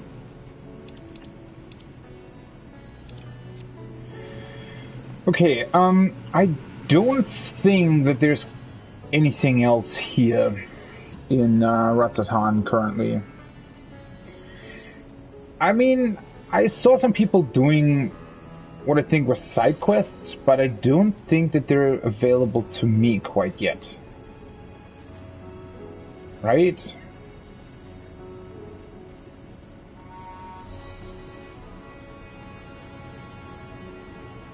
So I think I'm actually going to go back and, well, yeah. Let's see how the story continues, and we're going to come back here eventually anyway, and then we'll do the rest of the side quests if there are any more.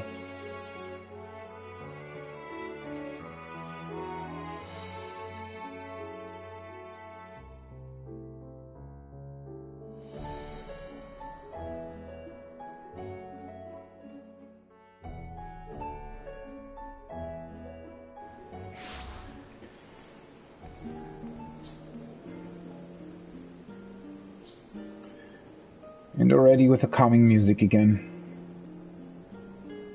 God, how I love the places.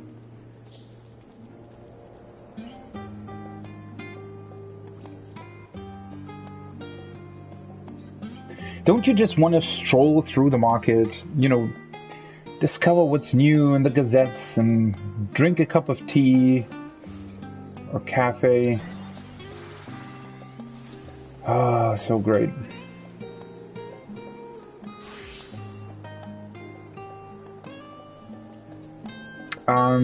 Wait. Here or there? I think there, right?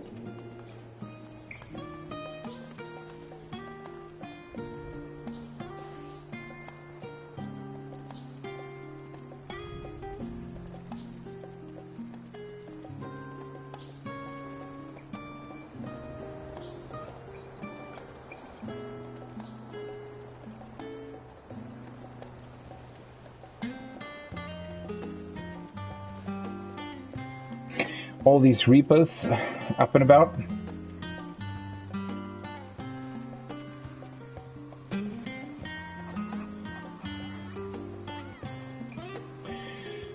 Well, let's see how the story continues, shall we?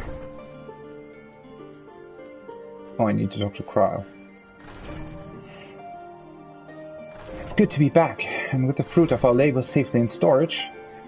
For now, we have but to wait for the others to return from their respective meetings with the Alliance leaders. As Thancred suggested, you should get some rest in the meantime. And for the first time, they're actually doing what they've always done in Shadowbringers as well, where you can rest in between, which is really, really cool. It's such a great way of storytelling. I love it.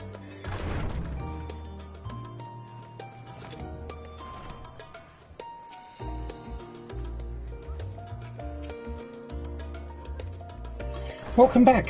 Cryle has surprised me with your recent accomplishments. What an amazing feat to eliminate a tower and pave the way to deal with the rest. While it isn't much, I've changed your sheets and plumped up your pillow. After all, there's nothing like collapsing in a nice clean bed after completing a major milestone, be it penning a thesis or defeating deiform entities. Quite true. I would agree with that. So, would you like to take a look at your new and improved lodgings now? New and improved, you say?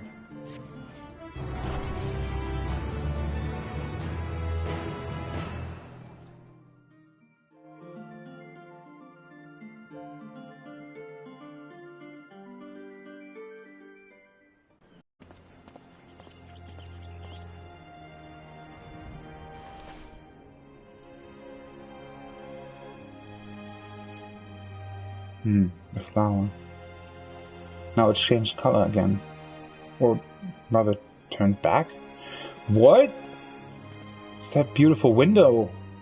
Take heart and protect them well.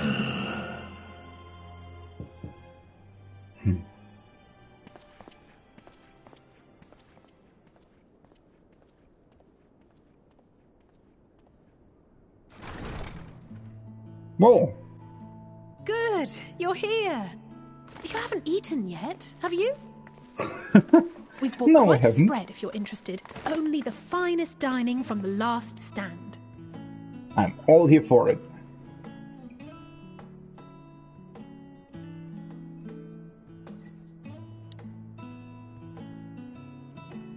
Wow. There are the burgers.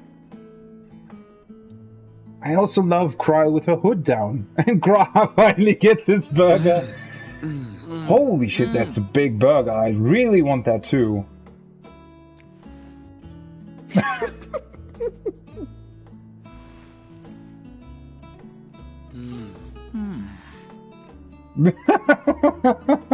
Just like in real life. Lest you wonder, we invited Estinian as well. And he was down for that? But he refused with a rather grim-faced, "No, thank you." I suspect Charlian cuisine is not to his liking. I think it was more the prospect of sitting together Oh, with I us. don't know about that. Perhaps our lone wolf just needed some time apart. I think so, yeah. What? To perfect his brooding stare? Probably. Next time, I'll drag him out by the ear, sit him down in front of a Charlian feast, and see that he eats every last bite. An excellent idea. Of all people, warriors must take proper meals and rest if they are to maintain a healthy constitution. Grass. Poor Estinian, beset on all sides. Grass eyes at the sight of what Alice just said.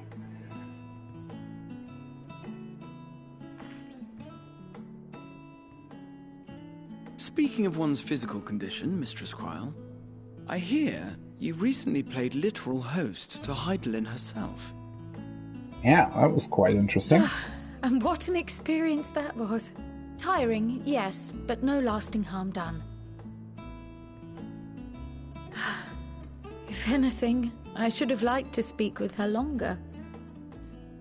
I've not felt a hint of her presence since. Yeah, she didn't really give us any answers either. Heidelin instructed you to carry that flower, yes?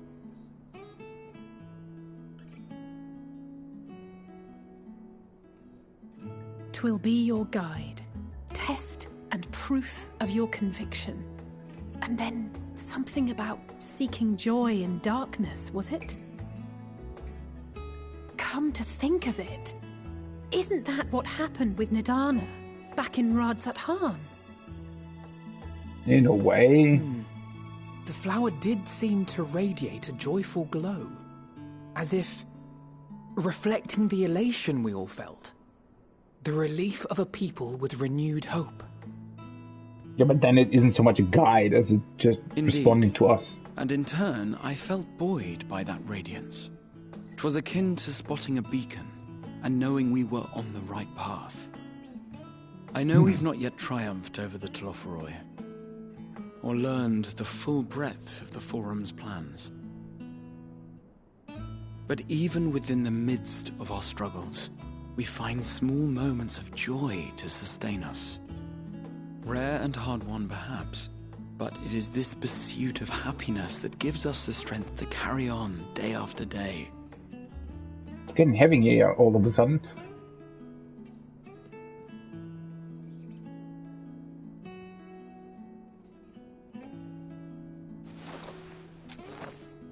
Hey, that's mine. To the swift the spoils. Though I recall that levitation spell of yours was quick enough. Only barely. And even at my best, I'm still too slow to wield it effectively in battle. Mayhap I simply require more practice with this new magic. Whoa. You unearthed it from the depths of Numenon, I presume? Aye, and from a veritable mountain of arcane tomes at that. 'Twas necessary to facilitate my solitary explorations. Or, to put it simply, you used it to sneak around the Forbidden Archives. Yes, well, after a fashion. So that's how he did that.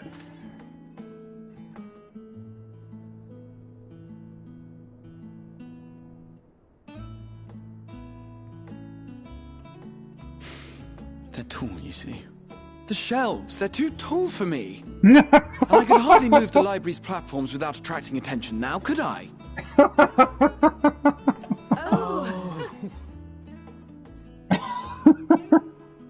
Well, that's understandable. What a great scene. Holy shit.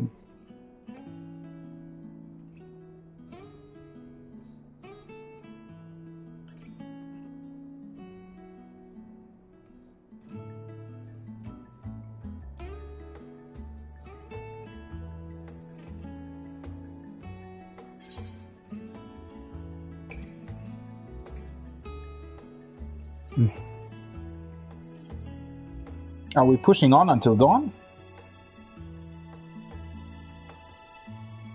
I'm not that ambitious.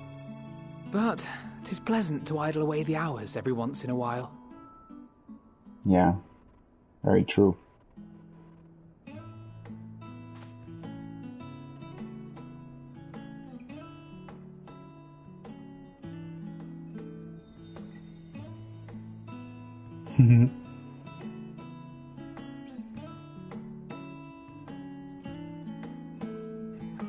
What was that with Alice? Why was she mad at Graha just then?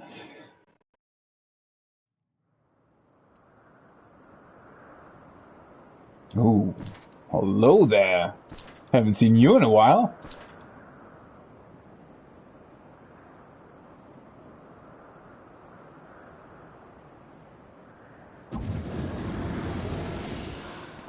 Ah! Enjoying the bracing cold, I see. Do you not own a warm coat or a cloak? Something in fur? Or fashioned from the skins of your enemies? Or... well, never mind that. I come to you once more as the bearer of bad news. You don't seem to be too distressed about that. Our tower in Thavnir has been toppled, and I need not tell you by whom. It's weird to hear his real voice, isn't it?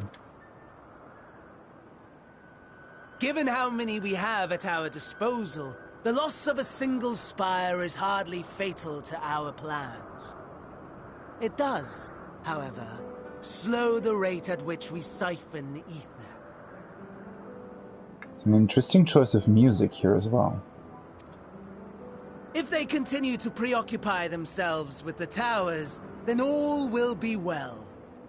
But should our foe prove bold enough to strike at us here, then the timing becomes questionable.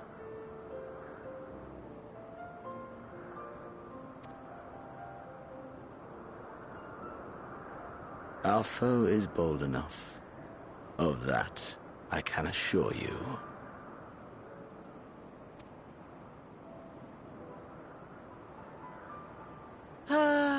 Yes, very well then. I suppose I must prepare a proper welcome. Honestly, talk of your nemesis is the only thing you seem to enjoy. Does nothing else spark your interest?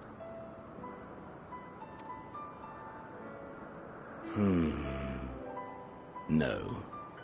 All else is... equal. Equally tedious. Equally disappointing. The world is a tepid bog into which we sink, too weak to thrash as the mud clings to our eyes and fills our throats till we blissfully choke.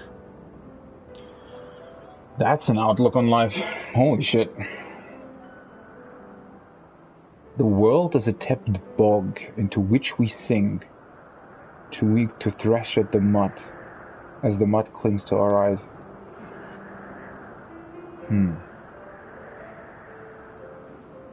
Is it? Because you are very strong.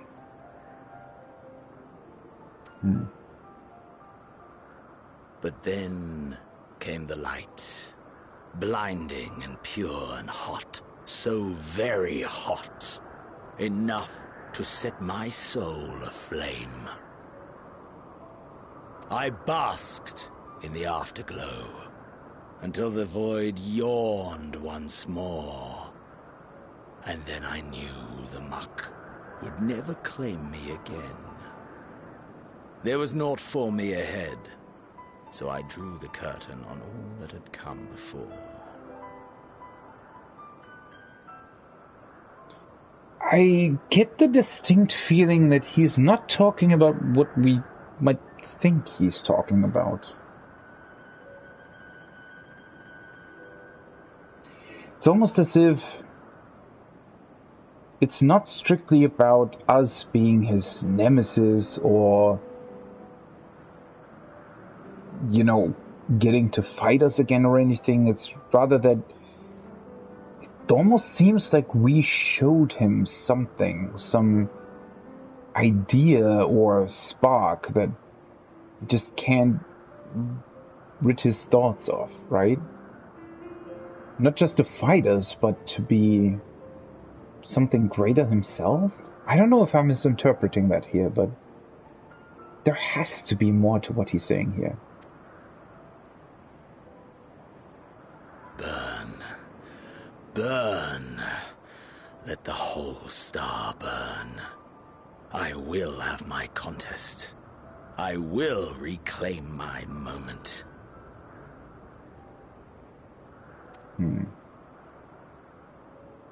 I don't understand Xenos. How wonderful that the emptiness of death has not dissuaded you from committing your life to its pursuit once more. I don't know whether to envy you or pity you.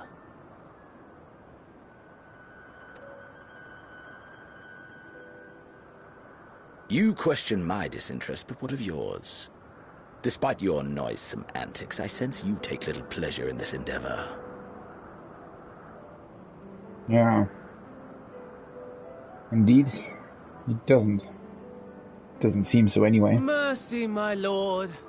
Such pointed barbs from one who barely acknowledges my existence. Nevertheless, you are mistaken. For I do find this part somewhat enjoyable. You see, when I was mortal, I would always have the same dream. It was a fragmented thing, disjointed, all the faces incomplete. The setting, too, was unknown to me, so I thought it simply a fantasy of my sleeping mind. Until one day, I realized it was showing me the truth. Much as your dream of the final days enlightened you.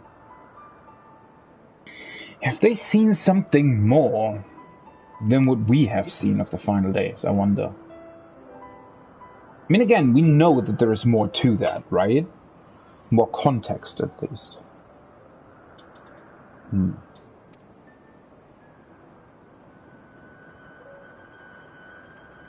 And soon, very soon, the rest of the world will see the truth of my dream, too.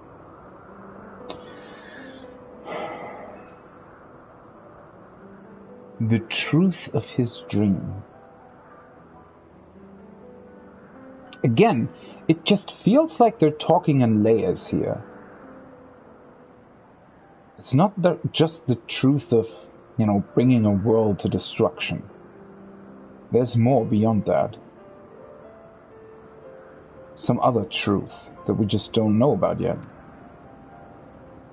Yes. I think that is something we can both enjoy.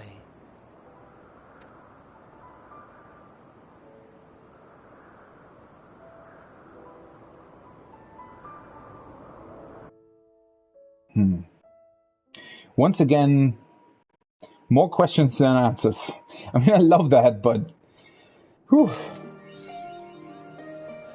On Wings of Hope. First achievement.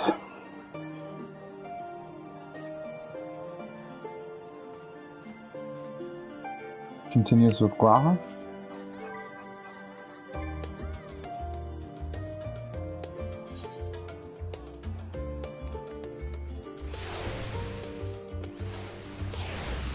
Oh, well, technically it wasn't the first achievement. I just remembered that we also got mapping the realm.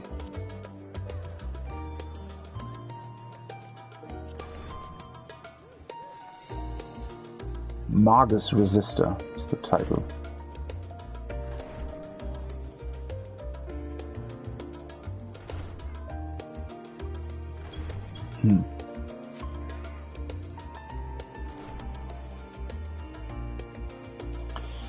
Yeah, I don't know. It's not that I'm confused or anything as much as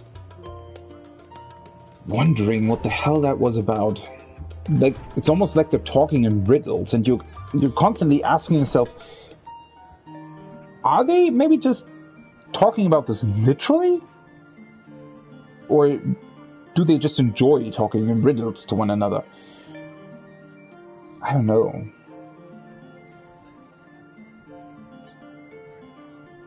I mean, once again, it feels like there is a much bigger truth, or not even a truth, but definitely a much bigger thing that we just know absolutely nothing about.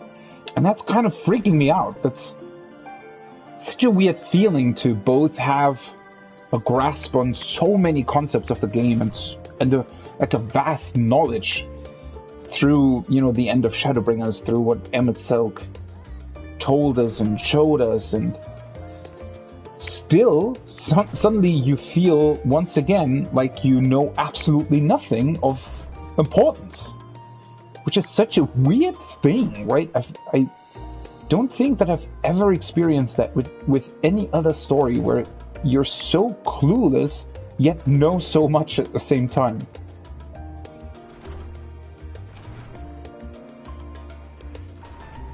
I hope you didn't mind us barging into your room for our late-night feast. For what it's worth, it did me a world of good to put our troubles to one side, if only for a moment. Yeah. It was an incredible cutscene, by the way. Just this natural conversation, and it still turned to something really interesting, right? Really, really great.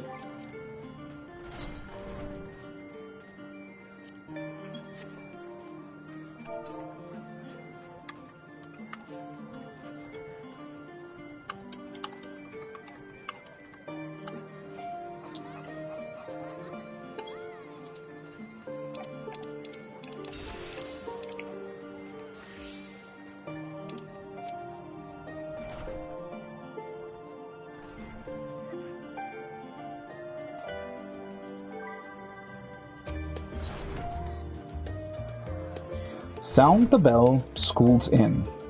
Oh boy, what are we doing now? Oh, this is actually level 82. Interesting. So maybe I'm actually not as overleveled as I thought.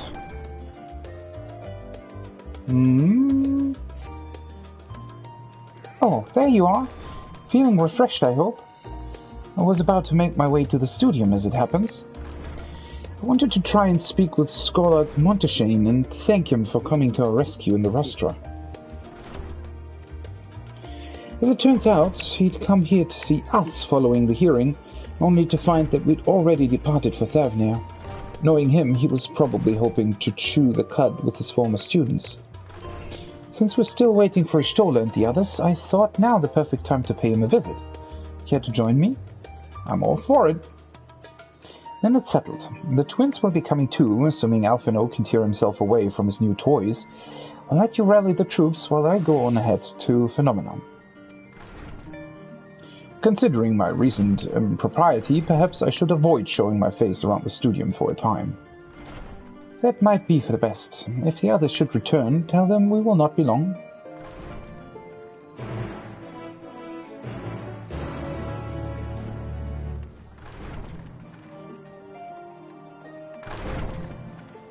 Wait, where is Al? Oh, there they are.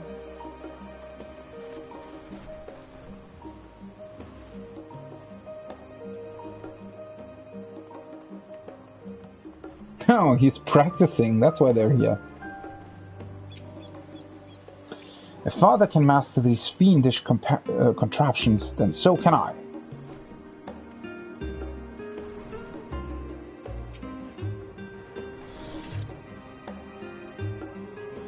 Heading out for a stroll? The scholar himself was here. In that case, what are we waiting for? I, too, am eager to see him, though I somewhat dread the thought of visiting the studio. I dare say our notoriety precedes us. Alfino, of all people, worrying over his reputation. And at our alma mater, no less. Will wonders never cease. You'll understand soon enough. Off we go.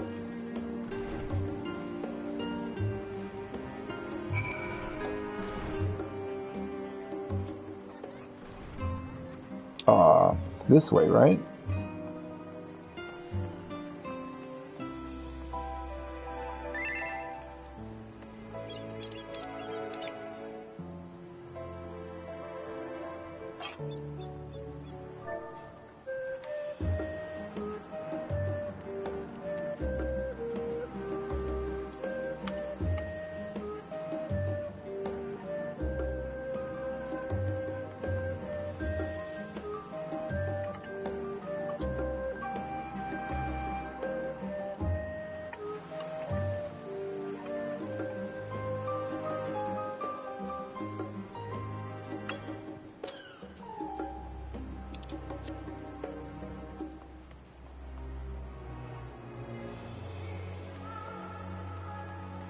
Oh, I love this forest.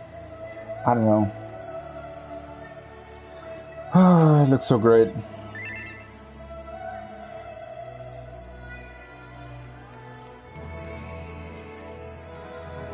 Yeah, I've already read that.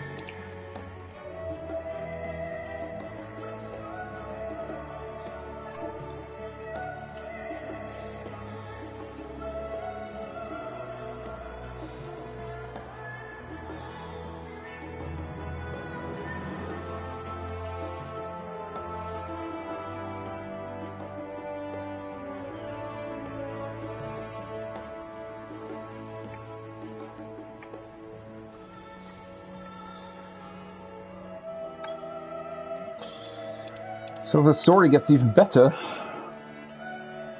That's truly incredible. Yeah, the cutscenes so far have been absolutely phenomenal. I mean, again, just the voyage of getting to Charlian.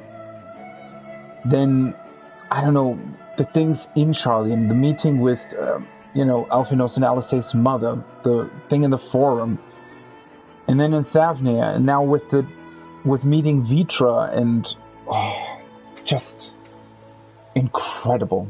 Incredible at every turn so far. I just can't get over that.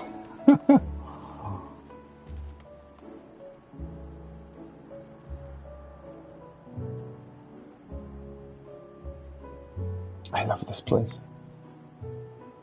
It's so great.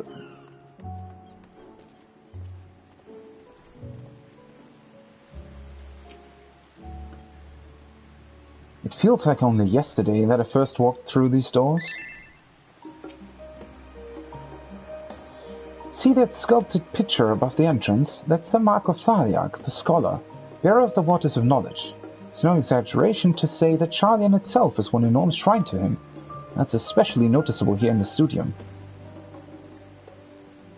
Wait. Oh, above.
Alright, Cryo, let's do this.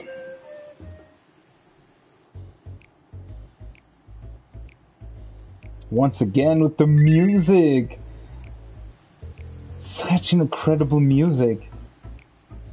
There's so many, like, what's the other music that reminded me of something else? It just reminds you of other RPGs.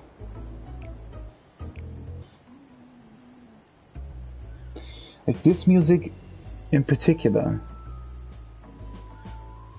definitely reminds me of some RPG. I just can't quite recall which one it was. Here it is, Phenomenon. What I expect you made note of it before, one can hardly miss it. This is the first time you've been here on official business, correct? While most of the space is taken up by the expansive auditoriums, it also houses numerous laboratories, testing grounds for experimental magics, and a host of administrative offices and so forth. As the center of what would later become the Studium, it was established to promote the study of ethereological phenomena, hence the name. Though with ether being a fundamental aspect of nature, its scope expanded to include every conceivable facet of life, and even the universe itself. And then, in the 432nd year of the 6th Astral Era, Phenomenon was decreed complete, and the Studium officially opened as a place of learning. With the long and storied history, it is without question the world's leading authority in ethereology. What the fuck? Etherology. That's what I was looking for. The arcane, the occult, astromancy, and countless other fields, standing proud as Sharlayan's foremost educational institute.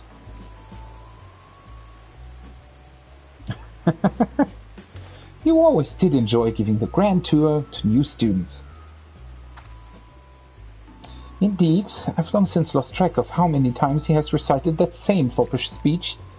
Such is his undying love for his old stamping ground. He was in top form back then, youngest to enter the Studium, graduated with highest honors in magical arts and etherology, undisputed champion of the debating chamber. Hold on, you both joined the Studium at the same age, yes? And from where I stand, you're equally prodigious.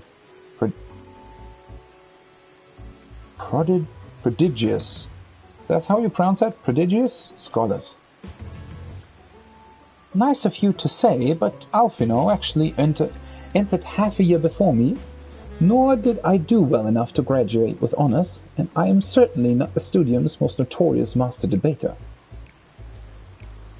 In all respects, I have ever been in his shadow. If nothing else, just remember that this was where the legend of Alphino Le Veilleur began. We should expect everyone to be fully aware of our recent escapades. Hopefully, we'll be somewhat more welcome here than we were at the last stand.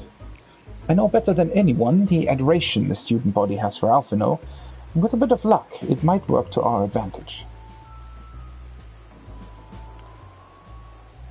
Well, there's no time like the present. First things first, let's look for Scholar Monteshane. Other faculty tend to frequent their offices, but unfortunately for us, he's fond of wandering wheresoever his whims take him. Let's split up and ask the students if they've seen him.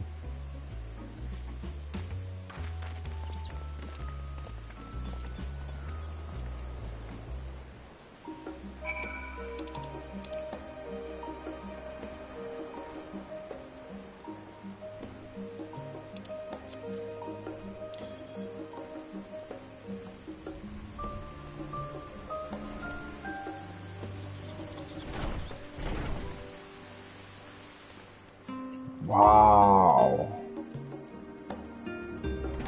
Oh, this looks great. Oh, that's what she was talking about. Like back there.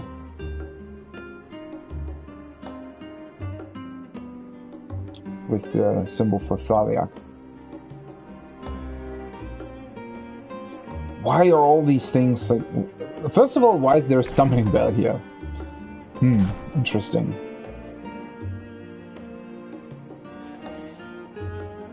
Oh, the script exchange is here. Shouldn't that say script exchange?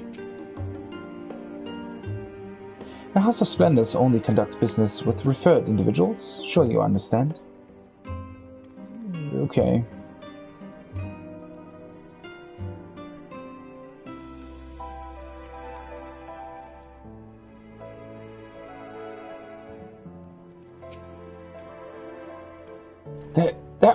Alphino Leveilleur, wasn't it? The Alphino Leveilleur. And he's with his sister and Master Baldessian's granddaughter. This can only mean one thing. An event of epoch-shattering proportions is fast approaching. Spread the word! Oh, sorry. You said you're looking for the scholar, yes? Knowing him, he could be anywhere, but Miss Aliapo should have a better idea. Holy shit, Alphino has fans here. Right, Chloe stems from Charlian, right? Did we ever learn about that? Phenomenon is something of a multi-purpose facility used by lecturers and craftsmen alike. If you're looking for learner's meat, it's through the last door on the left. Okay. Hey, that's my robe. It's Alphino himself in the flesh! He spoke to me! He actually spoke to me! Well, they are very excited. I assure you, I'll tell you all about it after my business with the Skarlock has concluded. The Skarlock? Tell me, my good fellow, does this have something to do with saving the world from catastrophe? Might we turn our attention to Master Leveilleur's graduation thesis? I, too, have my doubts regarding our policy of non-intervention. It is true that your experiences overseas are the reason you have incurred the ire of the Forum. Oh, what I wouldn't give to see you butt heads with those old codgers. Uh-oh. I don't know if Alphino is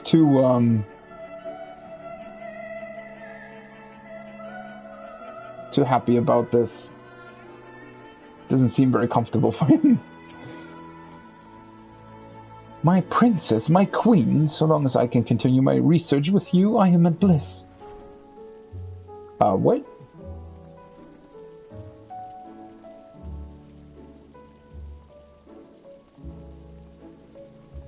It's quite high up, by the way. This would make a ton of sound in real life, right? Well, then again, I mean, it depends on the amount of water that's spilling down, I guess.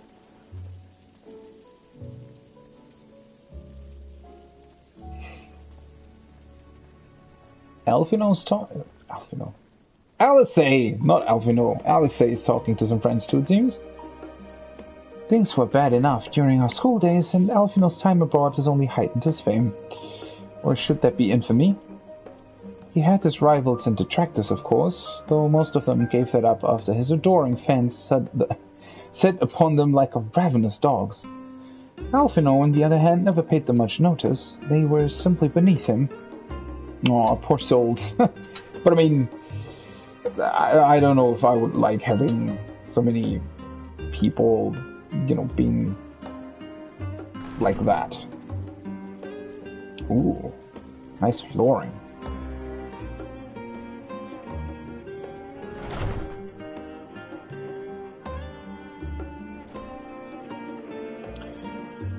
The top tier. Is this chamber? Ah, classroom. If my friend doesn't turn up soon, we'll be late for the lecture. He'd have been here 2 bells early if it were for one of Professor Mikoto's classes.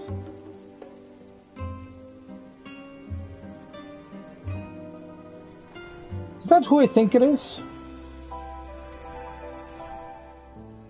Then I can fully understand him. Is she here?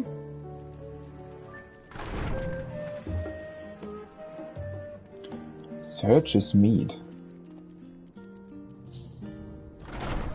Qui Aliapo. I love how it changes music so often as well.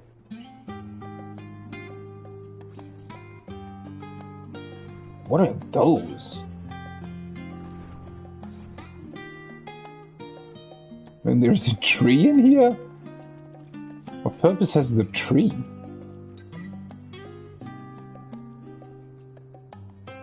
I mean, I guess to be studied, but...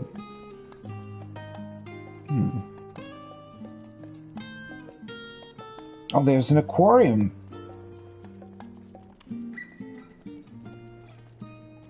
It's empty, though.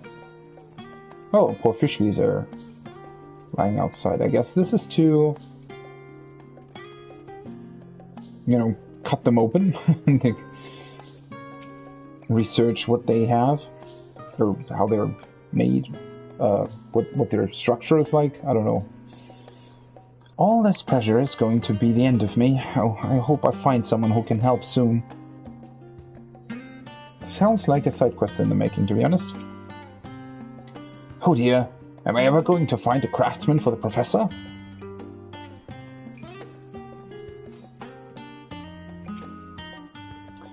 Ugh. Oh gods, Charlie must be spared. What's wrong with her? Did you dissect the fish and not really survive that? Oh dear, if only he were around to help me.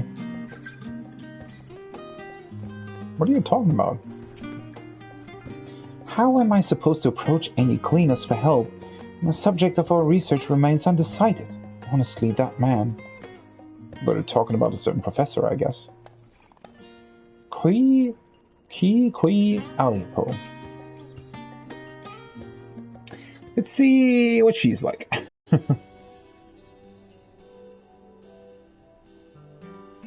Are you lost? Wander in off the street, perhaps? Wait, don't tell me. You're a trainee cleaner fresh off the guild ship. I'm right, aren't I? Oh, how silly of me. An orientation is in order. Allow me to bid you a warm welcome to Search's Meet. Let me start with a question. What is the most important thing you'll find in the studium? That's right, books. And what's the second most important? Why, it's simply everything else. That's what we deal in here at Search's Meet. Whenever the students or tutors find themselves in need of equipment or materials, they come to us. We don't have it in our stores, we send the cleaners to find it.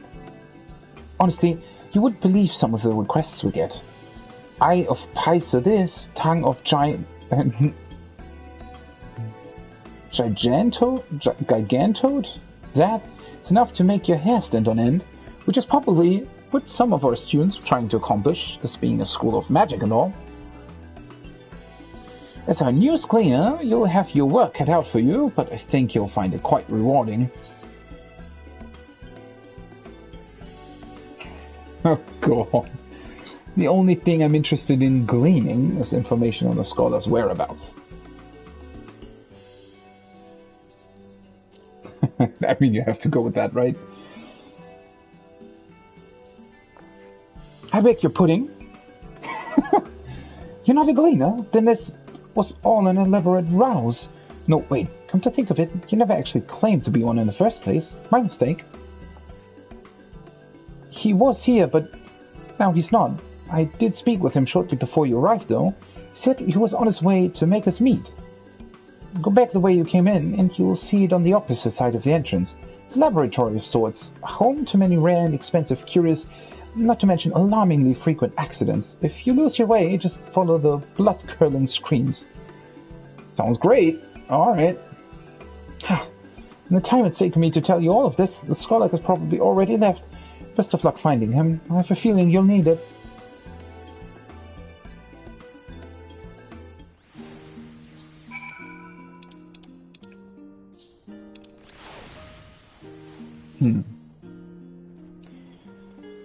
Let's try that then, I guess.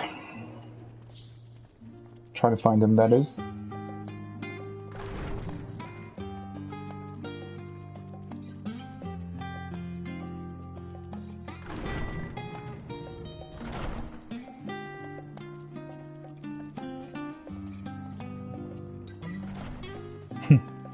Alphino still surrounded by his fans. See what's on the other side then.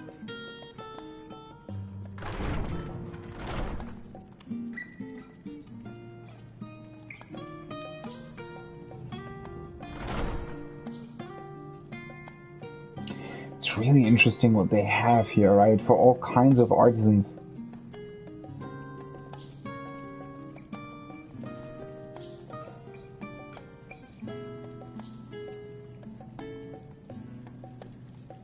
I wonder if, right, now that I look at it, you know what these tables are for? I think these are actually the ones where you're where you get the quests, right? For crafting and stuff like that? I think that's actually here. That would make sense, right? Cool. I'm already looking forward to doing that. Such a nice atmosphere to do that in. Yes, the scholar was here a short while ago. He offered me advice on my current research project. Though we spoke at length, I don't recall him mentioning where he was planning to go next. When we parted ways, he went down the corridor, perhaps to one of the auditoriums. I suspect I know which one that is. Oh, Kryle's here as well. We're researching prophecies. Lately I've been reading over the writings of Master Luzois in hopes of gleaning some heretofore unknown knowledge. Prophecies?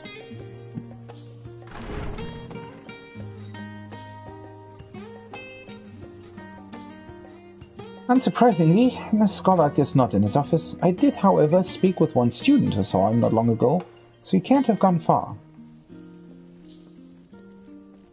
One of the classrooms.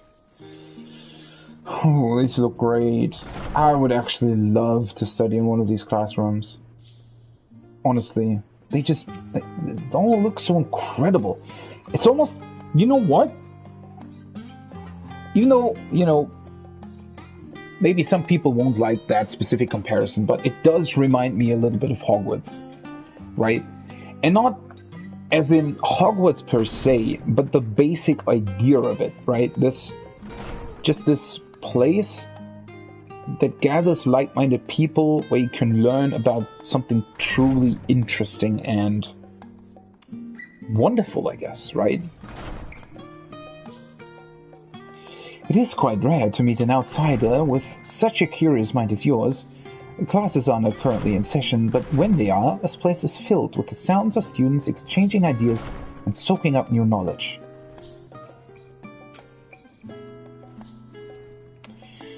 But that would affect the ethereal conductivity. You don't look like a student. This isn't Ernest Mead.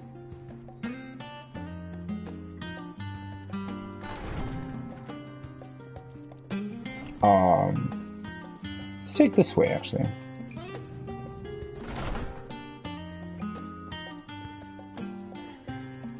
Couple more students here as well.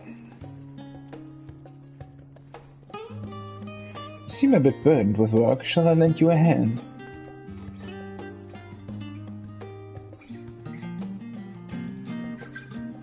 This music's also... everything's just so perfect.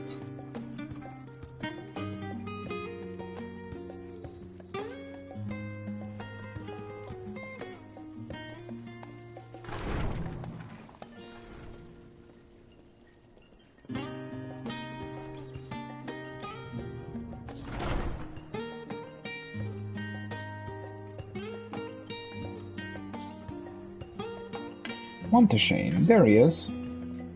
Wait. What's this about? You can actually get this?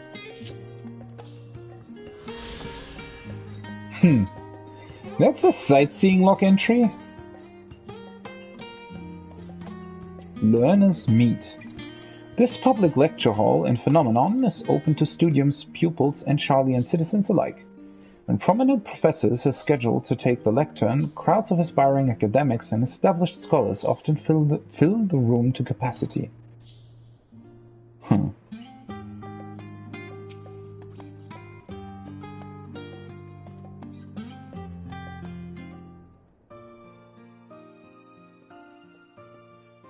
Ah, I remember you.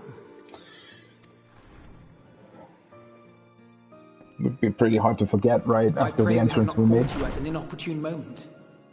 We wanted to offer our thanks for your kind words in the forum.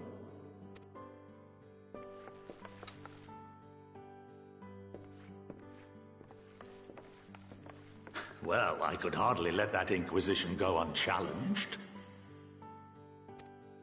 I've always believed that curiosity should be nurtured, not stifled.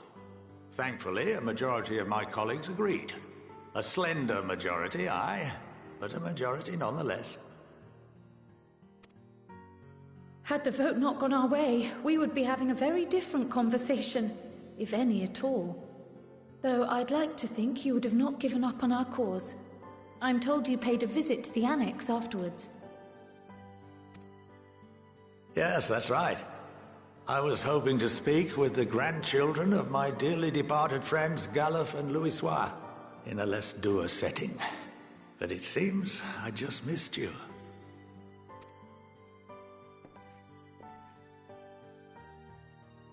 I still can't believe how much you've grown. If only your grandsires could have seen the way you presented yourselves to the Forum. Why, it fair brought a tear to my own eye.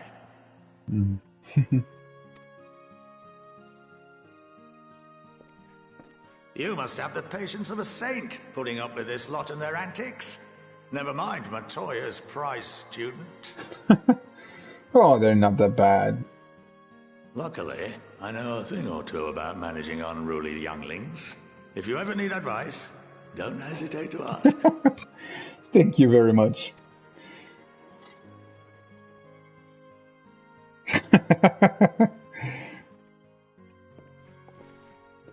If I may, there is a rather more pressing matter we wish to discuss. What can you tell us of this duty that the Forum must fulfill? Nothing, I'm afraid. Like all humble servants of the Forum, I am sworn to secrecy.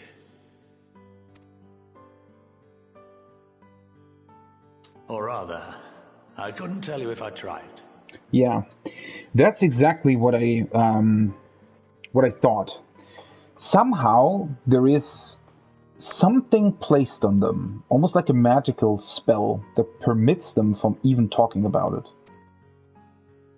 Our duty is of the gravest importance. Furthermore, if the particulars were made public, it would incite widespread panic. Well, to keep it secret then doesn't really... I mean, I guess we're not telling anyone either, right? But I don't know. As such, those entrusted with this duty have been bound by an enchantment, which prevents us from speaking of such matters without the express permission of the Forum. Oh, so the Forum sort of placed it upon itself. So it's not really by an outside force or something. Because I was, like, for a moment when I saw... Because we saw that, right? When we were in the Forum and were presented with the allegations against us. One of the Forum members got really angry, right? And tried to tell us, but we have, XYZ to do, so we can't, like, that's really important, right? And he got angry, but he then stopped mid-sentence and sort of put his hand to his throat, which, yeah, it clearly looked like some kind of enchantment or some magic form of not being able to actually talk about what they're doing. And I was, like, for a moment I was thinking, all right, so maybe there's like a, I don't know, an actual primal influence or something on them that permits them from talking about it, but apparently they've just decided to place that upon themselves, I guess, to not be able to talk about it. Very interesting way of dealing with it. But this does explain something else, because I was wondering when we got here, right? I was definitely wondering how... I think back on Friday I called it, or I talked about, these are politicians in a sense. I know not quite the same as our current politicians, because they're also like professors and stuff, so it's definitely different, right? But at the same time, I was wondering if there's 99 of them. The fact that no word would be getting out about whatever they're doing, especially if the preparations involve so many other people, right? And apparently, as we've gleaned from that gleaner, they're already suspicious themselves, so at least they, do have some kind of inkling as to what this might mean for the future. So I was really wondering how it could be that this forum of 99 people could keep something like this secret. Because it felt like somebody would like hint at something that would then, be taken out of context, and then somebody else might have to sort of correct that, and, over the course of time, the secret might have come out. But obviously, if they're placed under an enchantment and physically can talk about it, then that makes a lot more sense that the secret's actually being held secret. How is that even possible? It's been some time since I last gave a lecture. Please, take a seat. Sure.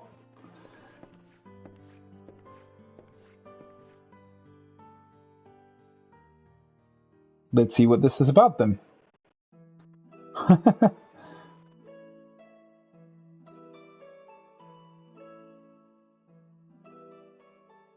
I love this.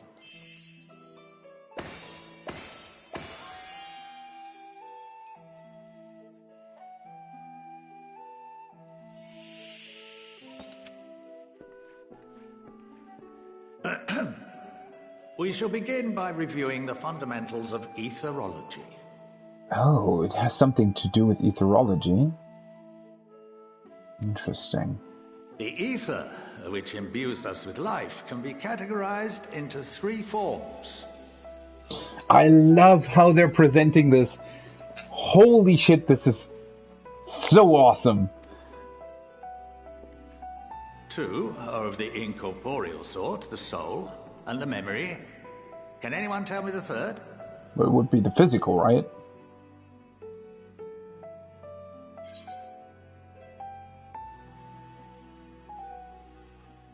Well, corporeal ether.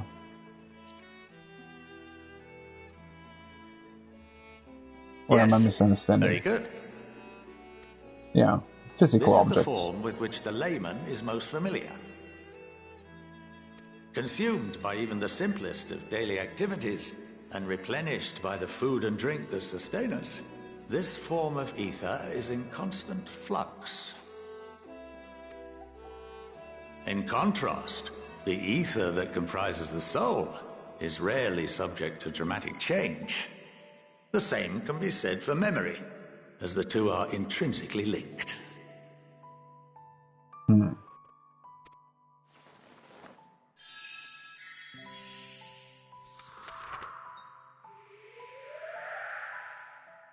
Picture the soul as paper, and memories as words written upon it. Welcome to the... What does that say? Hi? Shit, I can't... What? It says welcome to the...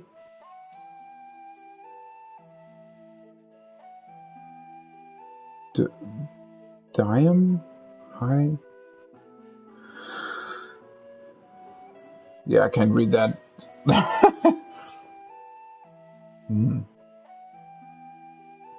Alright, let's actually pay attention to what he's saying. Picture the soul as paper, and the memories as words written upon it. Oh, that's a very cool analogy. Now, what would happen if that paper was doused with ink? The same type of ether as comprises the memories.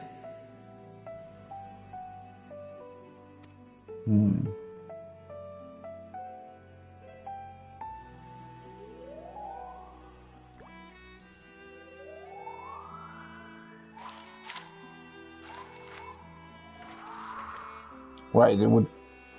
It would blot out everything that was written.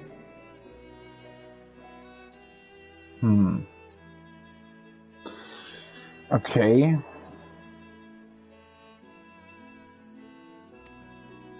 Precisely.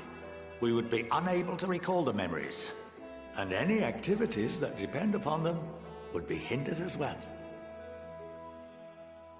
Okay. doesn't ether have different aspects though as well? But I guess what he's saying is the exact same ether, essentially, right? And that's possible to do? In fact, this exact phenomenon was observed on a vast scale not so long ago. And what might that have been? It was observed? The 7th Umbral Calamity. Oh. Oh. Wait a second. Are they actually going to explain why people can't remember the Warriors of Light? Why they only remember, like, light? So the Calamity then, I guess, releases so much ether that some of that ether sort of latches onto the soul and overwrites the actual memories? Is that what he's saying? The people of Eorzea vividly recall Bahamut breaking free of the Lesser Moon and raining hellfire down upon the realm. But no one could seem to remember the events that followed immediately afterwards. Which is Luzois turning into Phoenix, I guess, right? Is what he's referring to? Indeed. To this day, we have yet to determine whether it was an unintended consequence or a deliberate act. The enchantment which binds me and the rest of the Forum is based on a similar principle. And yes, it is a contravention of the Sharlayan prohibition against the practice of memory manipulation. It is a contravention of the Sharlayan prohibition against... Oh. So... Actually, they're not even allowed to do this, but they still did in this particular case. So there is memory manipulation? That sounds pretty dangerous. And that just exists? And nobody's so far been using that for any kind of nefarious purpose? Because that seems like a prime suspect for the Assassins or somebody else to use it for some means or another. Well, that again, maybe it would actually go against what the Assassins wanted. Because they want to rejoin the souls, right? And in a way, would that not sort of counteract their actions? Would it though? I mean, memories are really just for the individual person, right? And they wanted to rejoin the soul, so would it really matter what kind of memories that particular soul's made? I mean, the Assassins pretty much regarded everything that happened after the final days as sort of, well, I wouldn't say wasted time, but, you know, the sundered star is more like, well, I wouldn't really call it an inconvenience, but they sort of look down upon it, right? They don't acknowledge it as their world. Their world got destroyed and they're trying to rebuild it, and they don't care how they rebuild it, or they don't care about the people on those stars now, because it's just,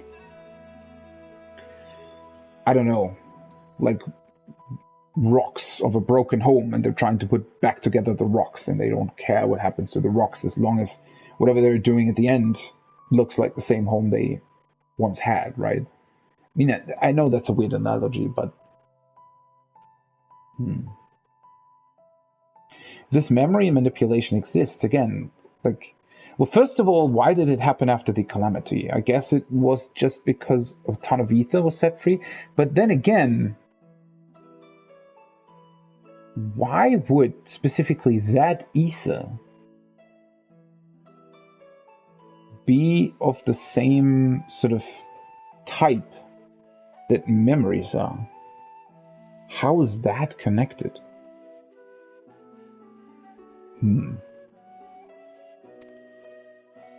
Only when a new member is inducted and told of our great duty are they subjected to the process. A necessary evil.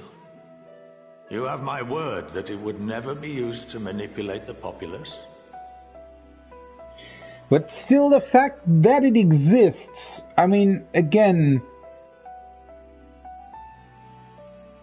there might be somebody who's not part of the forum who would use that for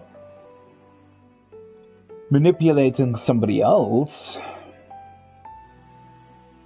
And just the very fact that it exists at all, wouldn't that hint towards it, towards that it might have been used in the past for manipulation as well? Especially if we, like, literally know about that particular phenomenon occurring after the 7th Umbral Calamity, which was not that long ago. It's just a couple of years. I should hope not. But can this enchantment be dispelled and your memories restored? If 9/10 of our members give their approval, then the process may be reversed. Then, and only then, would we be able to speak freely to others of our sacred duty. But how does that work then physically? I mean, if you paint over a picture that was drawn with ink, with other ink, you would not be able to just get that back. So there must be some kind or some way to extrapolate the memories anyways.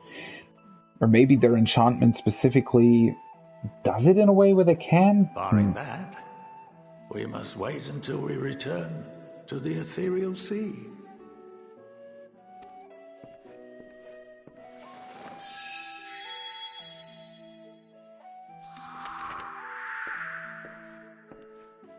For there we will be purified, the blots upon our souls washed clean.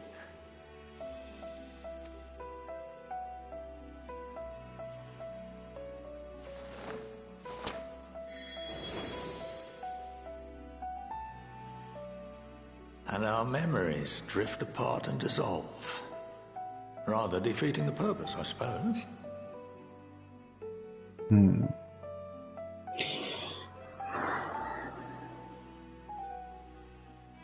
I'm not 100% behind this analogy. If the ethereal sea, or whatever else, is possible to basically reverse the process, then it's not the same as drawing ink on ink. It's still two different types of ink, I suppose. Or maybe it's the time that it was put on paper? But still, the analogy doesn't 100% convince me yet.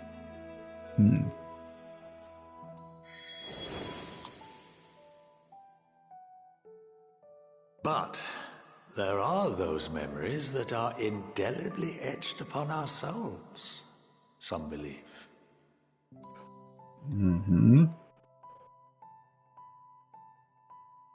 What happens after that?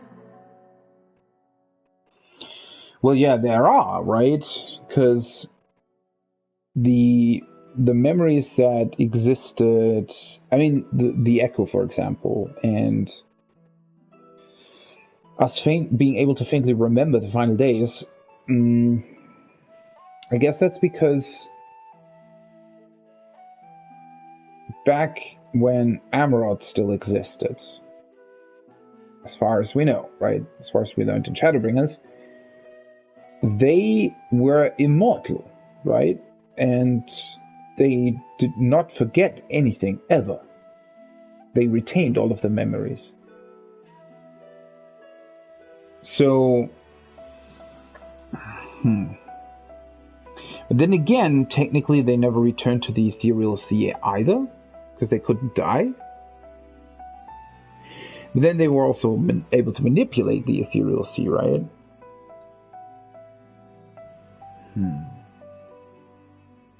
Still don't really get what this is hinting at. Why are we getting so many lectures in etherology all of a sudden? There has to be some deeper meaning to that, right? I feel like I'm missing an obvious point here as well. We I are don't know. reduced to pure ether, coalesce with that of others, and create souls anew. Alternative schools of thought assert souls remain whole and return to the corporeal world, reborn into another form. So we don't actually know that. I mean, I guess we know it to some extent, right? We know that we, or our soul, is a warrior of light. But again, we don't quite know what that process is like. We don't know if it's the same soul, or if it could just be a couple of memories that are retained, or the soul in and of itself. So all this is saying have really... their proponents. Personally, I consider each equally probable.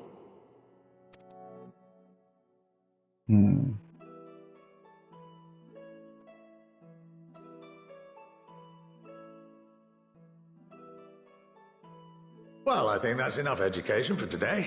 Now that I've given you some food for thought. Or rather, an entire banquet.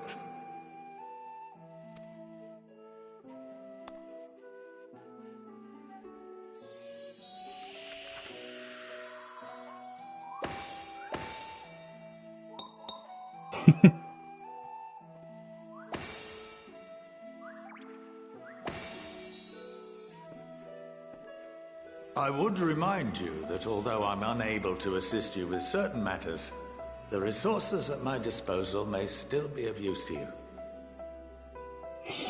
Wait a second, though. How would that play into what we learned about that particular flower? Does it mean that there is yet another form of ether, or something similar, that is also etched upon the soul, but is more free-flowing, I guess? That would be the emotions?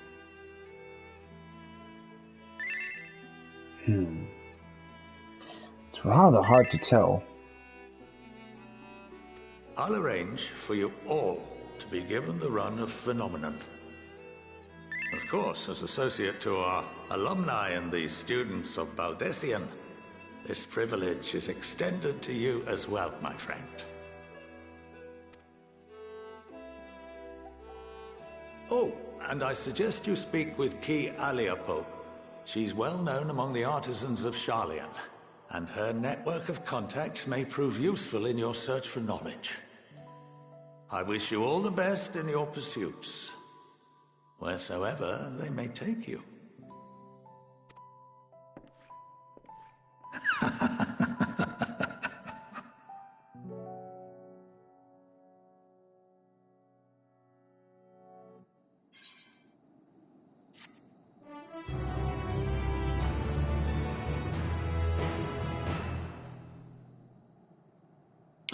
You have been granted the run of Phenomenon. If you're game, Krialiapo would put your artistry to good use.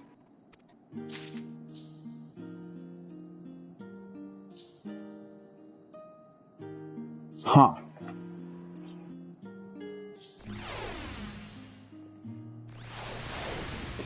I don't know, a lot of the cutscenes just leave me more confused than I was before.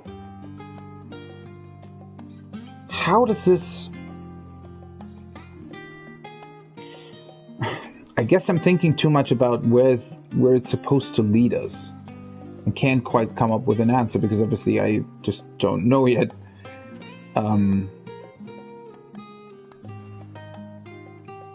There are 3 forms of ether.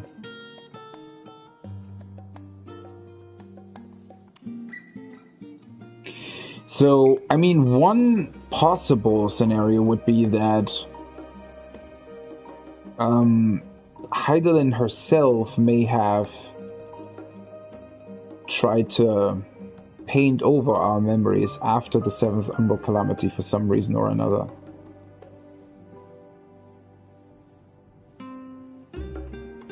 Or maybe... Right, I completely forgot that. So, obviously the Calamity means that one of the shards was rejoined with the source. Which would mean, obviously, that ether and, you know, the souls are rejoined as well. That's the whole purpose of it, right? The Ascians want to rejoin the souls. So, in a way, if you think about it like he just explained, there would be other ether from the particular shard that was just destroyed, essentially. That ether is all flowing back to the source, correct? So in a way, you could definitely think about if, you know, the compatible souls rejoin, right? You could think of that as ether sort of coming in from the outside, painting over those memories, right? And because it, well, happened specifically shortly after the calamity, that might be why people just can't remember it, because that was the exact moment when that ether from the shard was coming in, painting over their memory. I don't know if I'm on the wrong path here. Almost seems too simple of an explanation.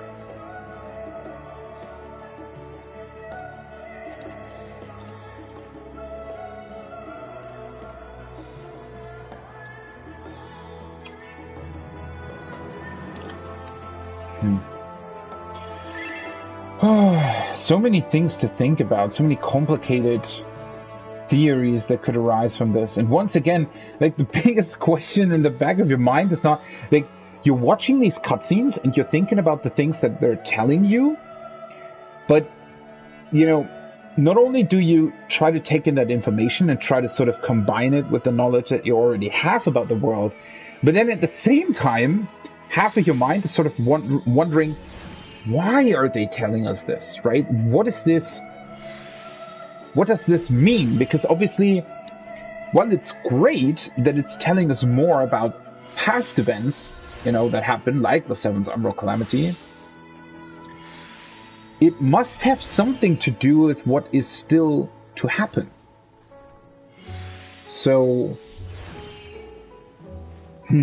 that's why you're really wondering about this, right? Half of your mind is thinking about, well, what does this mean in context of what we already know? And the other half is wondering, well, why are they telling this, and what could this lead to, right?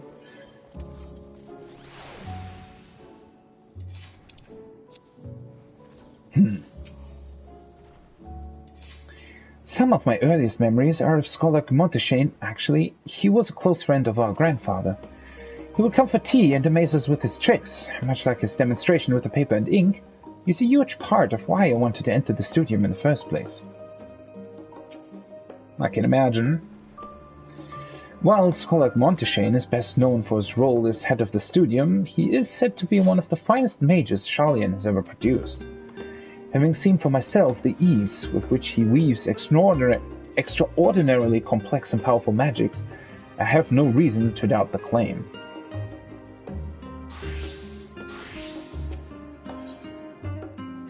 Capital idea. Well, it's given me much to mull over. I feel as though we're one step closer to understanding the Forum's true motives, and the mysteries of life itself, for good measure. It's funny, I came here with the intent of expressing my gratitude, only to leave more indebted than before. I have a feeling his friendship and support will be a great boon to us in days to come. And on that note, let's head back to the Annex. Perhaps on the way you could better acquaint yourself with Ki Alipo, as the scholar suggested, while I share our findings with Raha.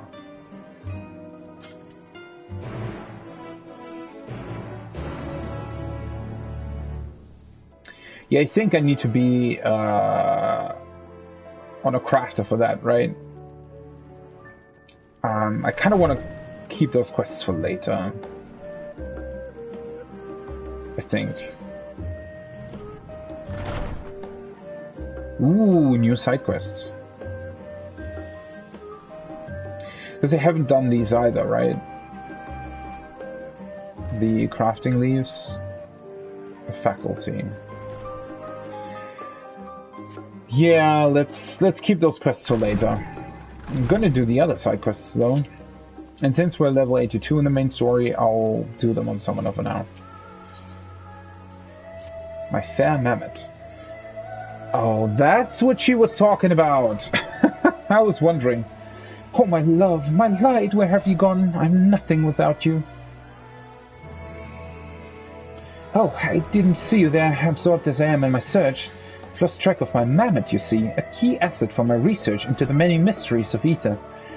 I must have given her an erroneous command, or perhaps even jilted her. She's gifted with such a sensitive heart, you know. In any case, it has been some time since she has left for her task. Please, can you assist me? Oh, thank you, thank you. I sent her on an errand near the last stand, so you would do well to begin your search there. Her aura is unmistakable. Keep an eye out for her elegant figure and imperious demeanor. Sure.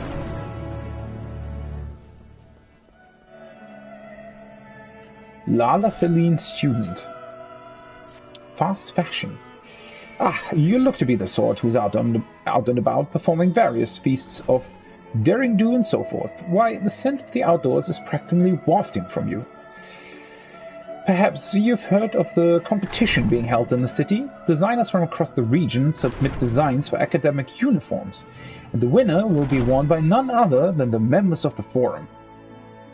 The chosen designer becomes exalted among their peers. Even a lowly student can have their name said in hushed whispers across the studium.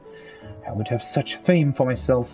I believe my concept might just be the thing to help me win it. I have an image in my mind of a rustic scholar, one who enjoys the open air of wilderness as much as the musty air of the library stacks. In fact, I have already prepared an initial design that looks to fit your frame perfectly. Would you try it on for me, that I might see if it conveys the message I have in mind? Alright.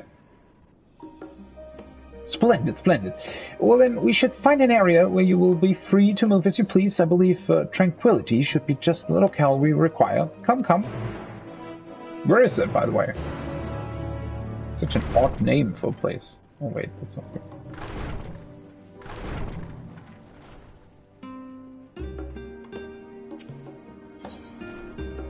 A volatile education? You there!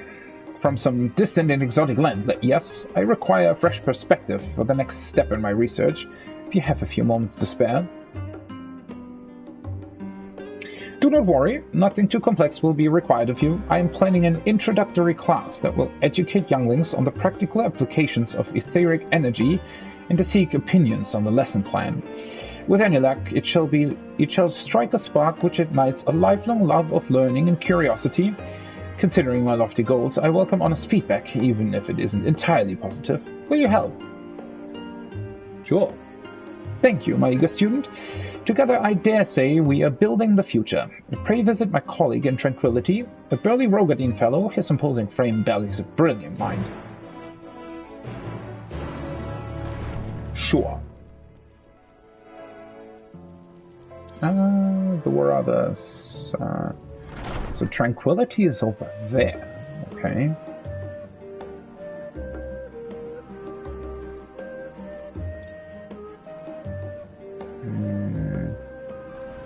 Should I head over there first or go to Numenon first? Let's go to Numenon first.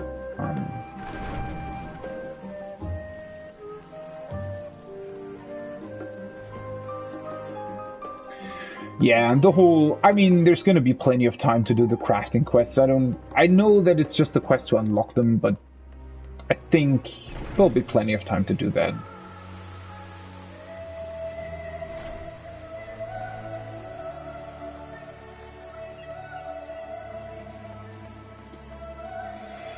Oh, I didn't see that before. There's a statue of a book up top.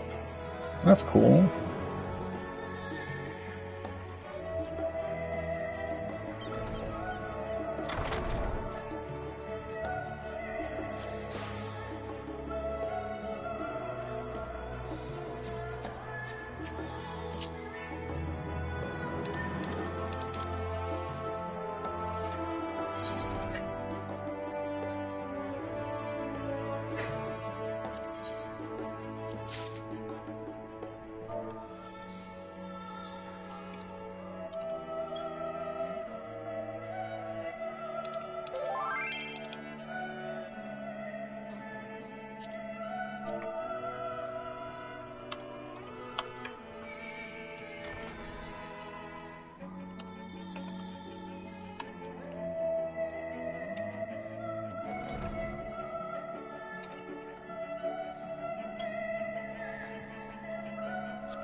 He's giving out boiled eggs.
Booking books.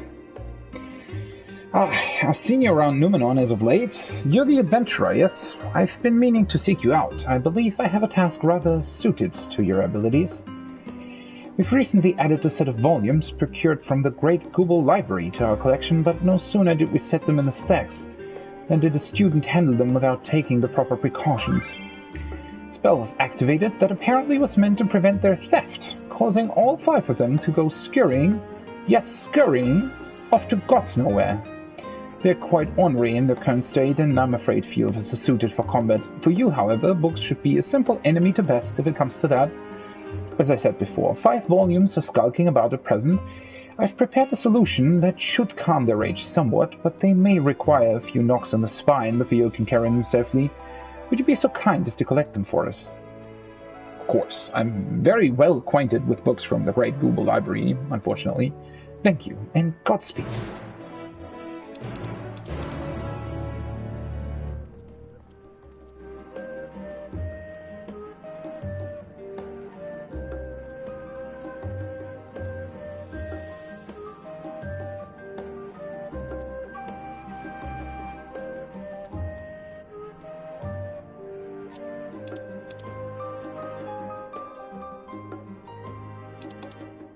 Of course I don't want to spoil.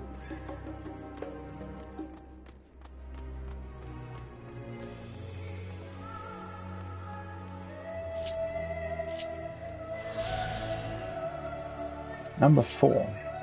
Did I not see this before, or did I not have it unlocked at that point? Numenor, the pride of the studium and parent institution to the Great Google Library, this massive collection of scrolls and tomes is the largest of its kind. Knowledge from every corner of the world is collected here, and efforts to compile the Bibliotheca Historica, the ultimate repository of wisdom, is an endeavor without end. Although I am somewhat concerned that they are restricting access to parts of it, right? And then, for example, knowledge about these memory things or memory manipulations, that's quite the revelation if you think about it, right? If that's actually possible, or, you know, done by people, then, yeah. Vicious volume. The book is chomping at the air as if to ward off anyone from coming too close. Use the powder to put it to sleep, but keep watch for your fingers.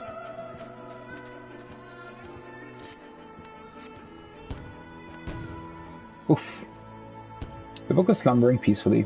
At least it appears so. Okay. I wonder where these gardens lead, actually.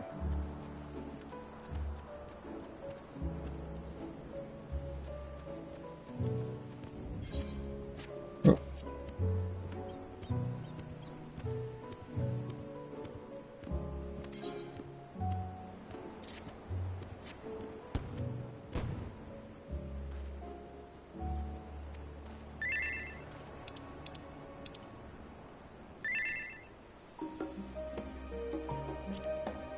Level.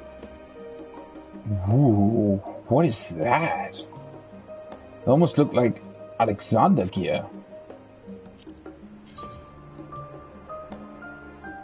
These are like the ones that I saw.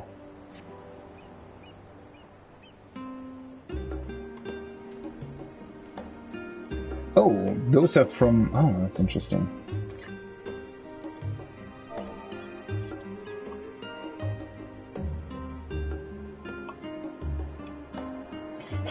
People already collecting glam.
Yeah, if you don't do side quests, then obviously you're going to be a lot faster than I am currently.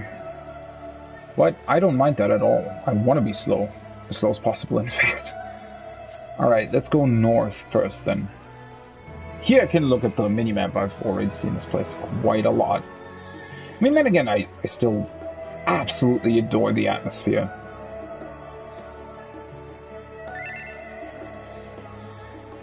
Did I already talk to you? The tale of the pauper who became king has been passed down for generations throughout Ilsabad. Close scrutinization of the names of locations described in the story, however, reveals the possibility that these evilies actually exist. What's that? You're not here for my lecture? What's he talking about?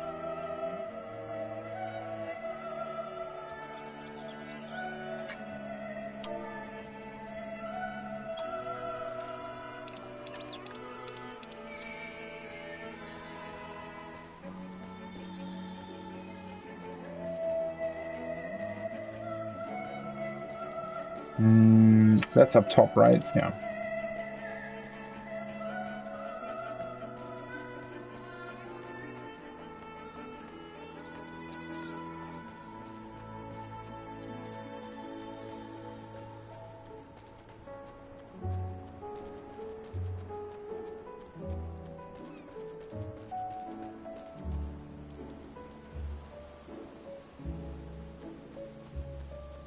Strange creature.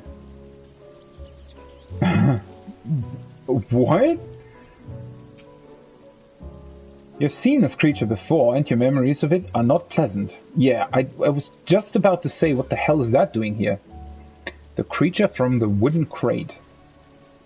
By the looks of you, you're more inclined to adventuring than the average person, yes? Apologies for the imposition, but could you tell me if you've come across a creature such as the one before me on your journeys? Squeal, squeal, squeal! Oh my, there it goes. I had no idea that it could move so quickly. Apologies for giving you a fright. That thing was recently delivered to the door of my professor, although the reason why yet eludes us. Perhaps one of the gleaners sent it to us thinking it would make a suitable research subject. I've never seen the likes of it, but it made an awful mess of our facilities. I had hoped the fresh air might calm it down, but...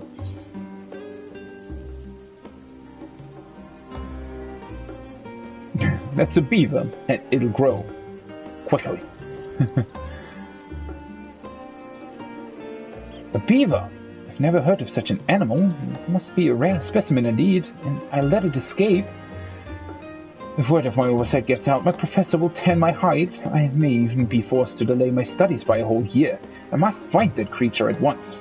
We need to cover as much ground as possible. Could you aid me in finding it before this day becomes a catastrophe? Yeah, I guess so. Thank you, my friend, thank you. Well then, it appears to have run off towards Archon's design. Wish you good luck in the search. Wait, what are you going to do? I thought you... What? If I were to be seen popping my head to the bushes and under benches, others would start asking questions. Rest assured, I shall do my part, but I must be discreet about it. You, on the other hand, should head to Archon's design. 2 sets of eyes are better than 1, I say. I have a feeling you're not really going to do much about this. Unfortunately.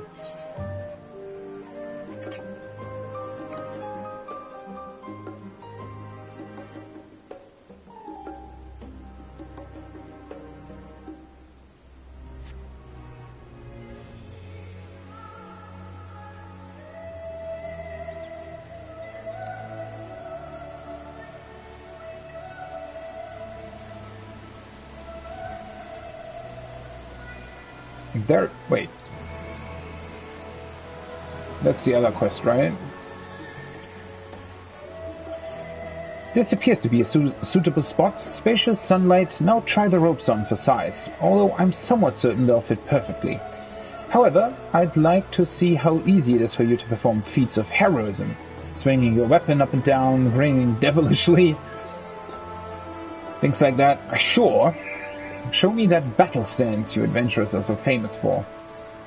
You will change into the professor's robes temporarily. You must stay clothed in the ropes in order to progress. The ropes are removed, or you wish to wear them longer, speak with the Lalafan student. Ooh. It's actually a good robe.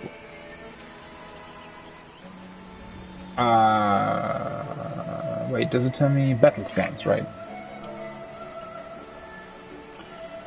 I could definitely see myself teaching here at some point.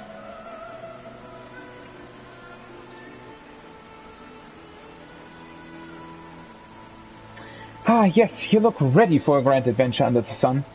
I believe these robes shall be well suited to both the lectern and the open fields. Now, I'd like to test the fabric's breathability. Work up a bit of a sweat for me, will you? A friend of mine needs a delivery done, and who better than you to do it? Please bring this crate here to Kekimo at the confluence. It's a bit of a trek, but you look up to the task.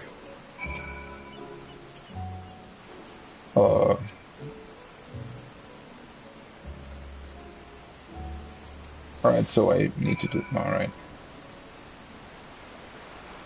Wait, where is it, though? Ah!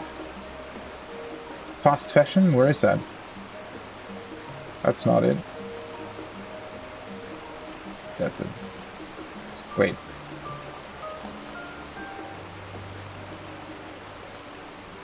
Where is that?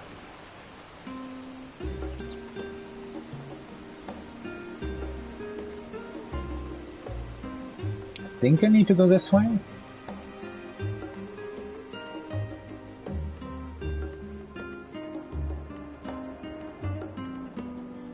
Can I just run here? And... is it inside the building? Oh yeah, it is.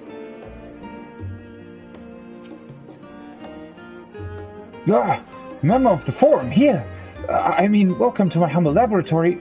What did you need, sir? Oh, you gave me quite the fright. You should be more aware of the effect that such robes have on the people here, students and professors alike. Of course, I'll accept these crystals most gladly. That being said, pray inform the student who gave them to you that she should do her own work from now on, regardless of what experiments she may be conducting. I have to speak a word with you. Oh wait, what? I can't talk to her?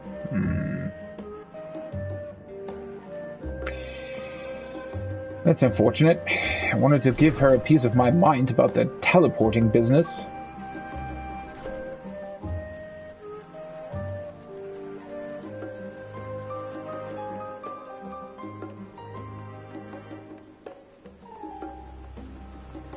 I don't know, or should I unlock the crafting quests? Not entirely sure about that. I kind of don't want to, but at the same time I feel like they might be more... like it might make more sense lore-wise, you know? I don't really know.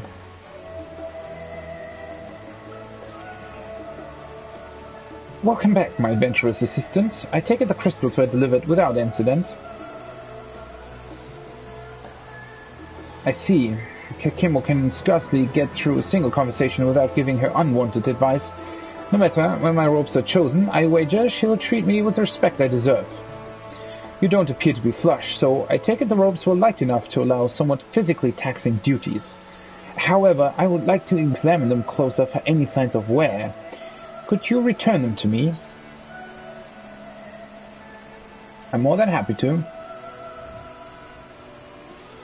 Thank you. My masterpiece draws one step closer to perfection.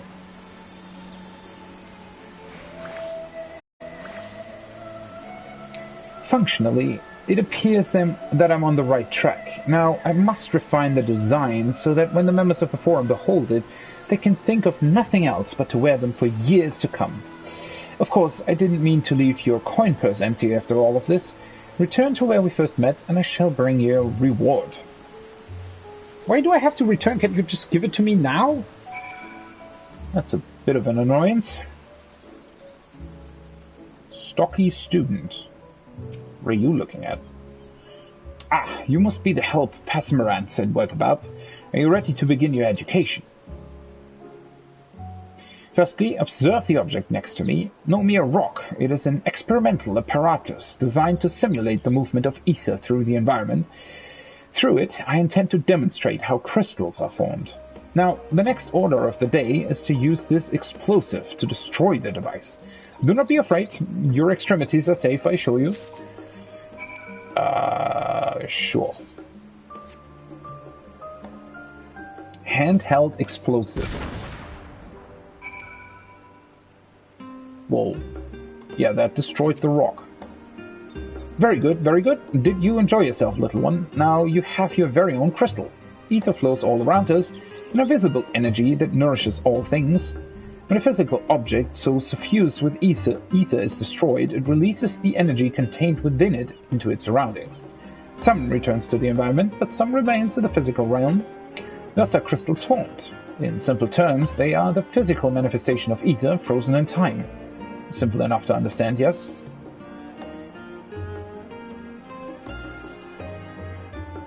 You've opened my eyes. My hunger for knowledge has been piqued. Truly, why, that is encouraging to hear.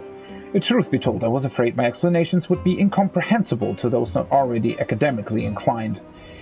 While crystals themselves are a common sight, the exact principles that govern the process of their creation are still the subject of much debate among my peers.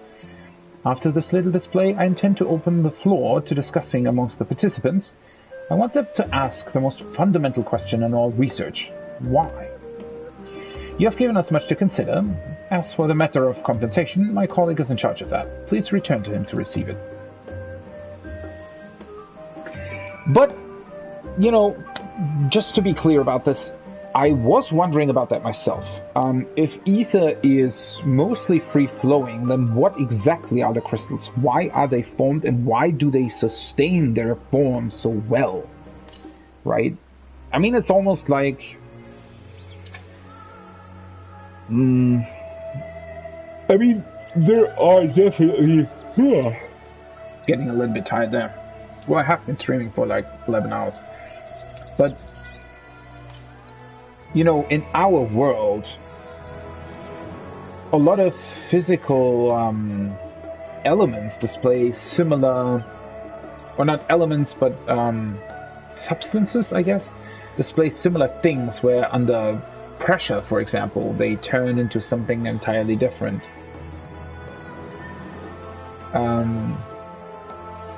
Ether is a lot more free-flowing though, right? So it's interesting to see that it might like form these structures. I don't know. Give me a second, I have to plug my headset in.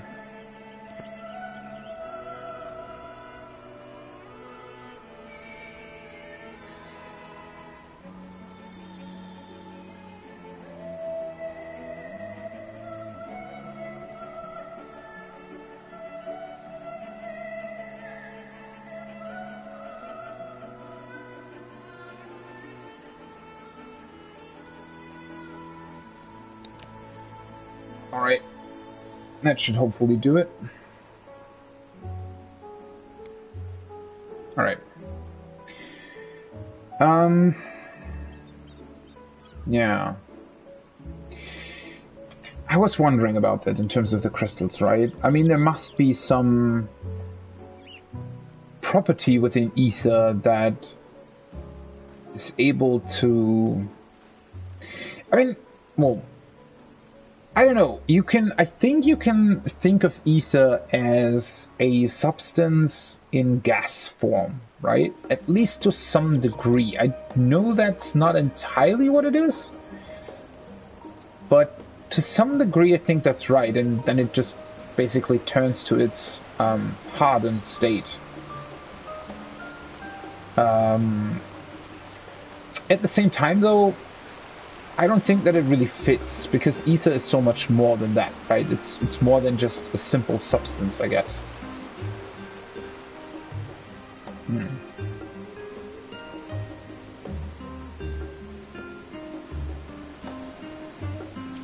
Ash-covered envelope. You spy an envelope on the ground, covered in ash. Upon closer inspection, you realize that the ash spells out a message.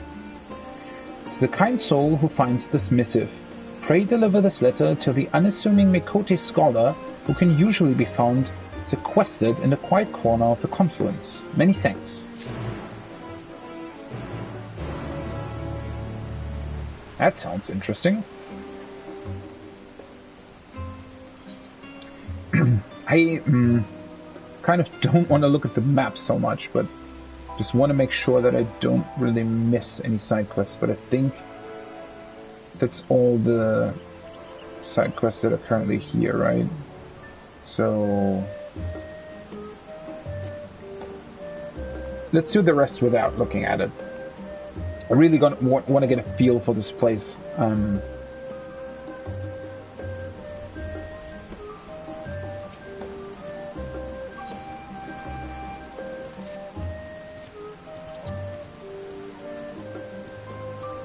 The book is fast asleep. Judging from the cover, it contains stories of a Bangar handmaiden and her lands. The back cover is written, restricted.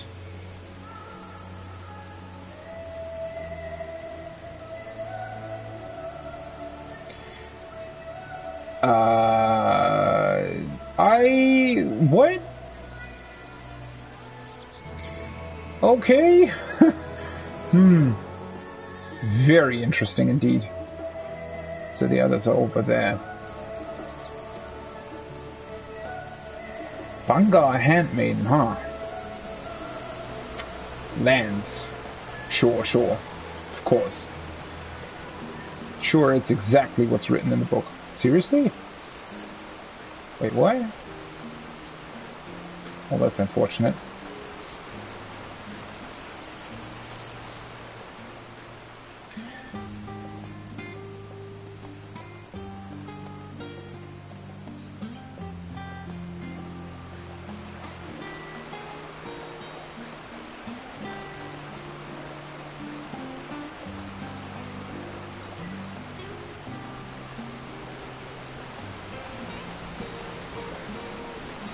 Huh. That house almost looks like it's missing a roof, doesn't it? I guess it's just a flat one.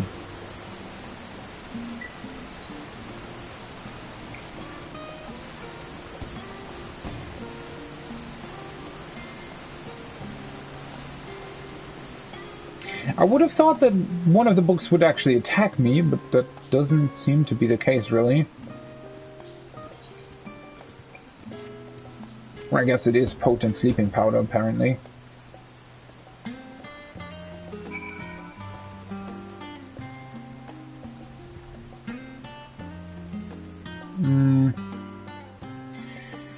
I mean, I'm fairly close to turning these quests in. Let's just do that so that I don't have that many quests in my quest log. Although I know, I'm pretty certain that one other quest will lead me back here too, but whatever.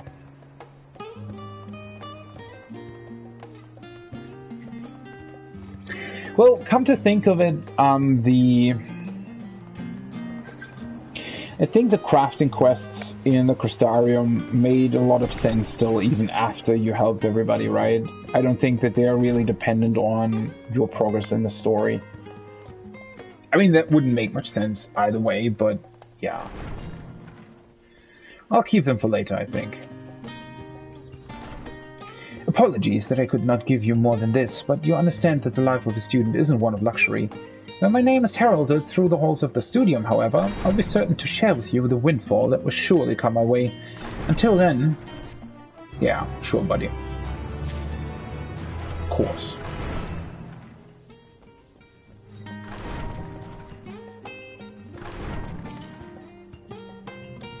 Ah, there's my bushy-tailed student.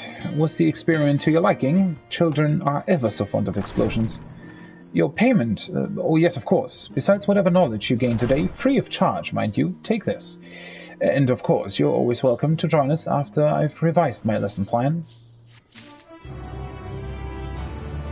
Oh right, I wanted to take a look at these things here. Those are 525, right?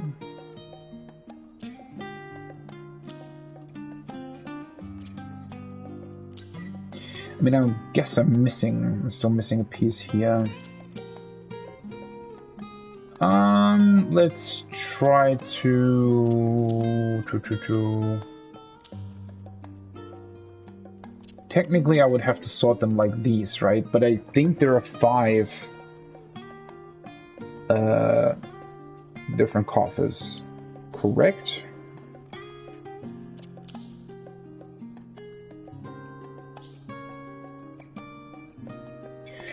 I mean, let's sort them like this for now.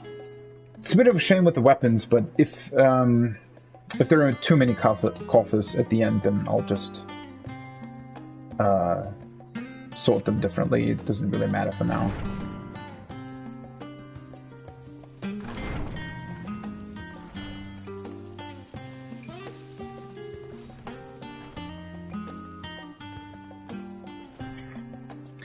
So, back to the library to return the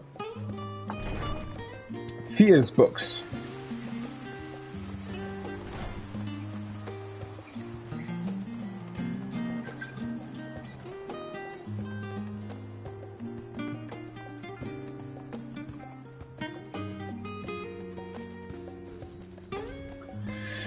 Yeah, I don't know. I mean, technically I could probably go back to Labyrinthos, but I don't really want to do that right now. Did you manage to collect the books? I hope they didn't have you running about for too long. Ah, yes, this is all of them. Thank you, adventurer. These were quite the precious finds, and it would have been a shame if they jumped off a cliff or somewhere else equally as precarious. I see among them was a restrictive tome. I'll have a word with the student whose recklessness caused this whole incident, although he has been chastised plenty already, you can be sure. Unfortunately, this incident isn't the first of its kind. Books protected by this manner of ward must only be handled with gloves, woven from the selfsame grass I used to make the sleeping powder. If we don't take such measures, the books will crumble from age and the elements within a few generations. It's one of the very first lessons we teach students, but there's one almost every year who fails to listen. I mean, if he tried to get the restricted book, then I think I understand why he wanted that.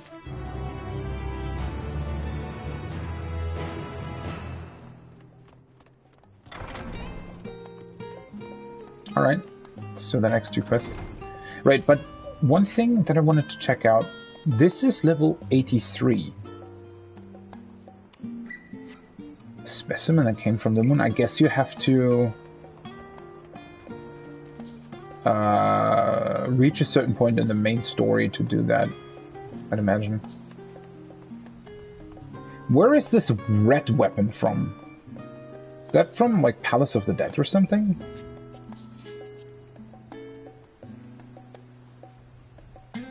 Kinna sickle. No idea where that might be from. Weird. Wait, the bridges... You'll You always have to know where you're going, so that you're actually taking the right bridge or staircase here.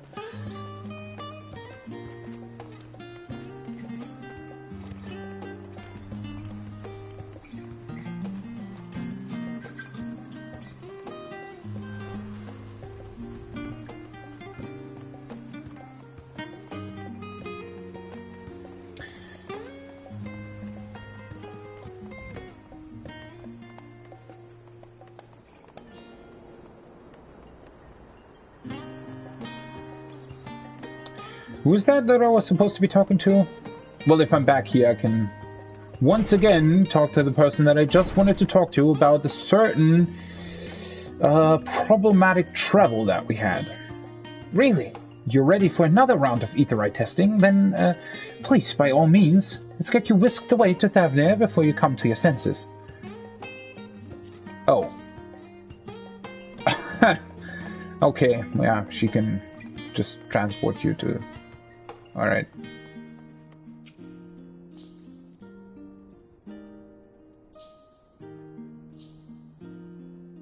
Yes, were you looking for me? I suspect I spend too much time in this corner of the confluence if someone I've never met knows to find me here. Let's see what this is about. A letter. If you don't mind me asking, can you tell me where you found this? Of course, I see. The place where you chanced upon this one is This is one of dubious prominence. Students are confined there as punishment for recalcitrant behavior. Okay. I believe I recognize the hand which penned this message. The student is an acquaintance of mine, although that might be a rather generous term. Several days ago, he was confined there for concocting an explosive alchemical compound and using it to surprise his teachers. His little stunt ended with half the gardens in the teachers' quarters in ashes. It seems he put more effort into writing a message to his would-be courier than to his letter's recipient. Bring me food and a candle. I see. That boorish lout serves him right, being locked up in that room. As you can doubtless surmise, our relationship is somewhat strained, and I apologize for making you party to it. But what's done is done, and now I would ask a favor of you myself. Could you procure a candle from Tovwip at the Agora? I shall prepare the food this fool has requested, much as I would rather not. When you are done, pray meet me at the spot where you found the letter. Okay. Punish the students, huh? That's quite harsh that they just lock them up. I mean, well... Obviously, you know, at a school like this, School of Magic, where there's like a million different things that could go wrong or that are very, very dangerous, I think, you know, you probably have to be quite a bit more strict than at a normal school, I guess. But it still sounds pretty harsh as punishment goes. A candle, you say? Well, of course. Here, take this. Please inform the requesting student that they can pay at their leisure. That's pretty cool.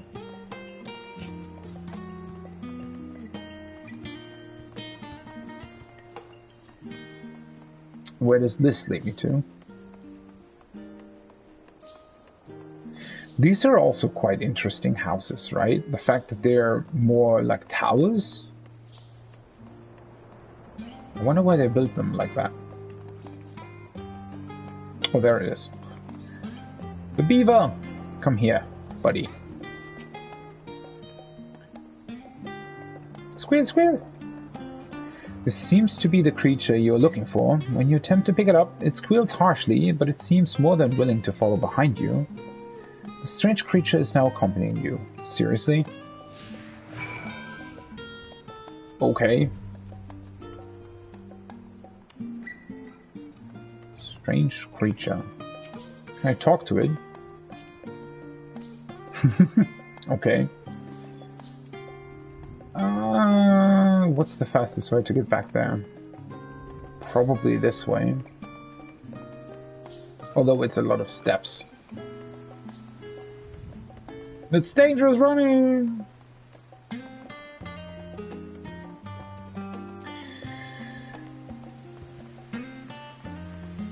I do wonder where everything continues.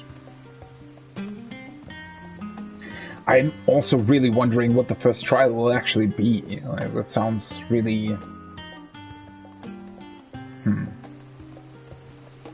I finish this quest while the creature is still behind me? Should be able to, right? There you are. Being able to acquire the candle. I was indeed. Yes, this shall do. Once again, I must apologize for sending you to and fro, but the sooner this matter is concluded, the better off we both shall be. I suppose since you are from a foreign land, you are unaware of what this candle represents. There is a reason that scoundrel requested a candle of this type. Long ago, one of the students confined within these rooms spent his days unraveling some of the most troublesome mathematical problems of the time. With nothing to distract his attention, he was quite successful. He wrote the equations on his wall, the blackened ends of his spent candles. The professors saw what he had done, well, they were too impressed to be angry. Doubtless that idiot means to make his own mark, as many delinquent students have attempted to since. The professors will turn a blind eye to his vandalism, to be sure. They would not let the rules impede discovery. Then he wrote, I will deliver these to him. Perhaps some good can come of this selfish request. Here, take this for your troubles. I pray there are no more.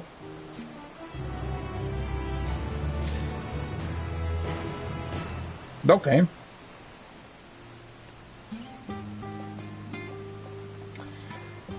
That's rather interesting. I also like that, right? This idea that if you do something that's slightly out of order, but it was with the idea of pursuing knowledge, that it's still okay to an extent, at least within certain boundaries, I guess.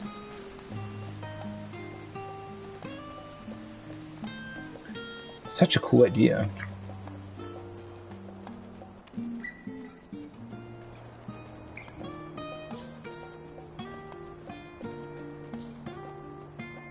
One second.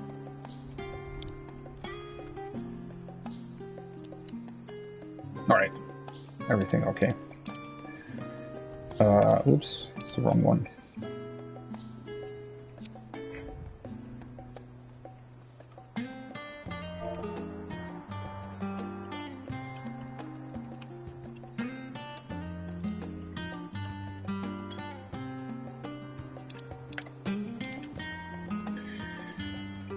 Let's deliver the beaver. I also like these places, right? Imagine just chilling here, reading, slight warm breeze in the evening. I mean, it's, well, probably a bit colder here, but still.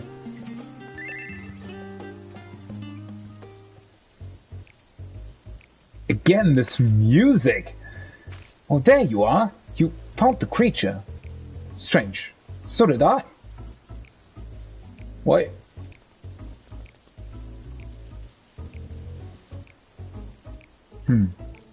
I could have sworn there was only one in the crate.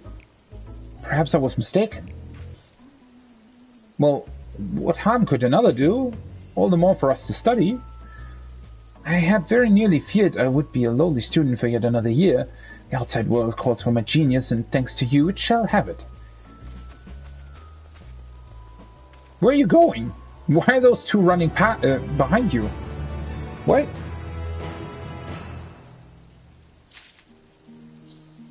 What was this quest? What the hell was that about?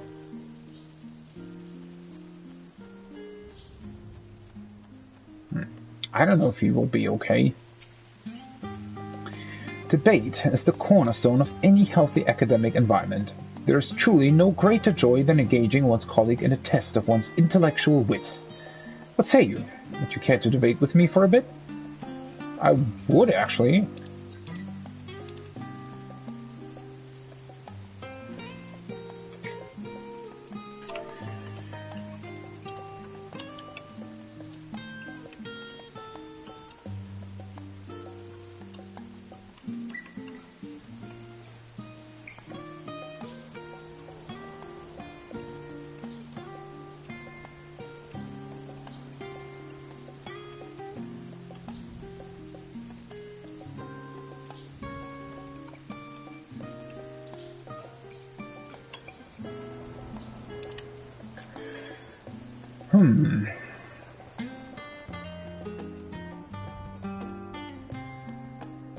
Once again, one of the quests sort of slipped below the other three for some reason.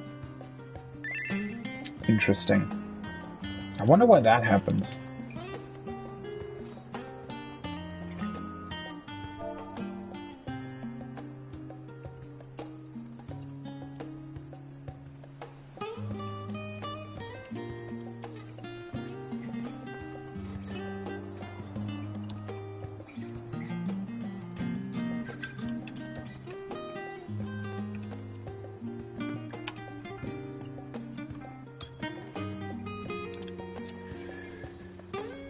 Well,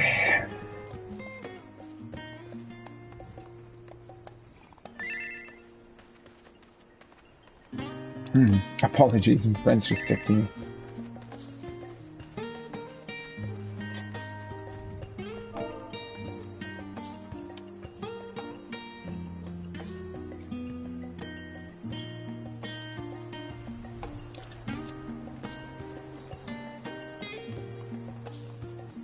Strudel noodle. Wait, where are we looking? Oh. Ah, right. I completely forgot there was another quest down there. I really would like to go. No, I can't go. I can't. Not allowed in Labyrinthus for the time being. We'll be back there sooner rather than later, I hope. I hope.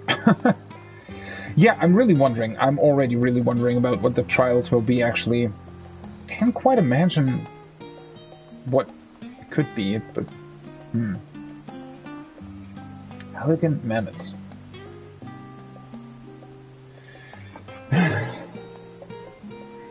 Why exactly didn't I think of this?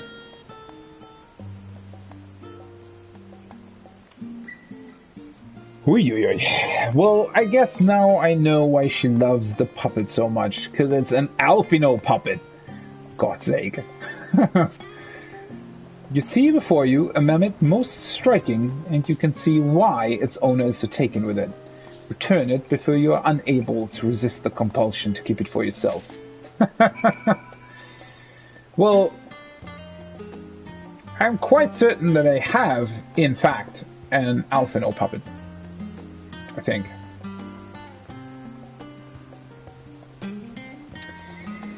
My oh my.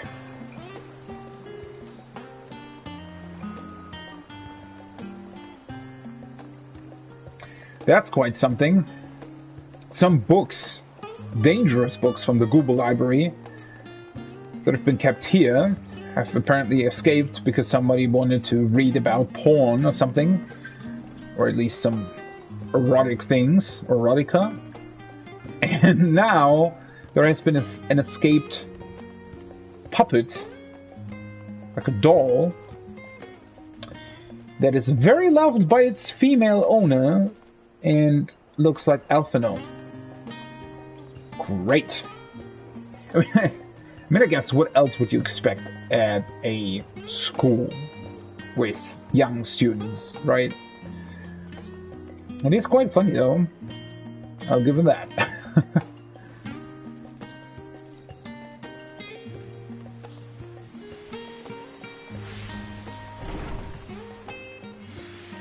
Let's see what she has to say for herself. I mean, well, obviously she knew that we'll find it. Come back to me, my princess, my queen, come back to me. Oh, wait. Or was it Alice?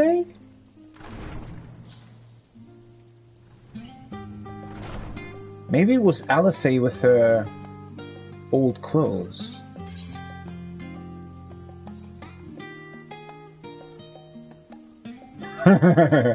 The existence of this mammoth is probably a secret best kept from certain individuals. It's Alice. Oh. Hello there. This, sir, my enchanting mammoth. Not a single scratch upon her beautiful visage. Words cannot express how happy you've made me. I commissioned this masterpiece from a gleaner and had it modeled after the woman who has captured my heart from afar. With the aid of a tome written by Archmagus Quan, I constructed my own device to control it remotely. Okay. However, it seems there are yet some kings to be hammered out. As a heart in rapture is prone to such mistakes, details are easy to overlook when the whole world is your oyster. I must clear my head and redouble my efforts. Thank you once again for your help today. We won't soon forget you.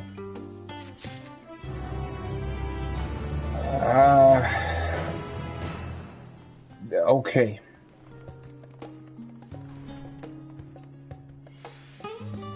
Sure.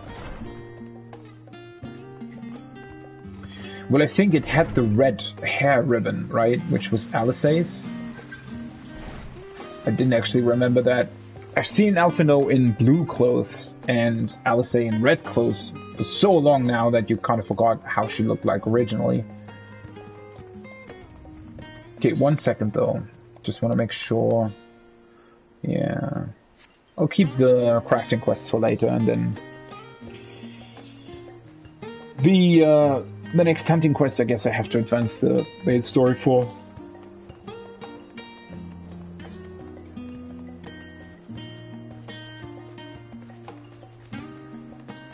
Oh, right. I maybe should have tried to turn in one of the quests on Paladin, just to know if that's how it works.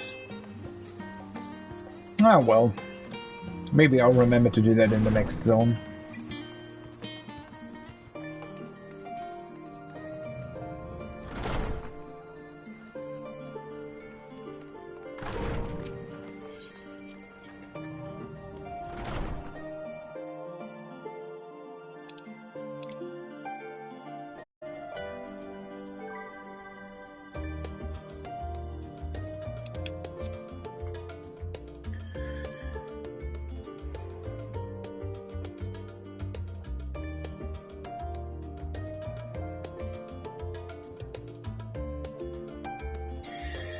Alright. Where were we at before I went out on countless adventures? Having spent most of the time in Thavnir, I've yet to fully grasp the lie of the land here in Sharlayan. Even finding my way to the Annex proved a challenge. Estinian returned not long after we departed for the studium. A shame that he missed the chance to attend our lecture with the Skarlug. Or perhaps not. You'd better not let your guard down around Kui. One small favor becomes another, then another, and before you know it, you'll be running to the other side of the world in search for a bottle of wine or some other rubbish. Yeah, I've done that for another fellow, not her. Then again, it might make for a welcome change of pace from your usual heroics, and as the Skarlug said, it could also lead to interesting discoveries. I'm sure it will. It seems I've done an adequate job of relaying Skarlug Monteshane's lecture to Raha. Given his experiences in the field of souls and memories, he had no trouble understanding it. I'm still not 100% sure about all of this. Ah, welcome back. From what I hear, your trip to the studium proved most educational. While you were away, I received word from our fellow scions. As expected, news of the warding scales was met with much joy. Preparations are now underway to bring the leadership of the Grand Company of Eorzea and the Eastern Alliance together to determine a way forward. Our friends have asked that we bring the scales in our possession to Limsa. So, the time has come for us to go on the offensive. It's too early to say for certain, but that does seem to be the way the winds are blowing. I, for one, can think of no reason to oppose such a plan, but let us see what awaits us in Vilbrand. Let's start by getting the scales out of storage. Give me a hand, would you, Estinian? I hope they don't get lost or stolen or something like that, because I don't know, the way they're focusing on them, maybe I'm overthinking it.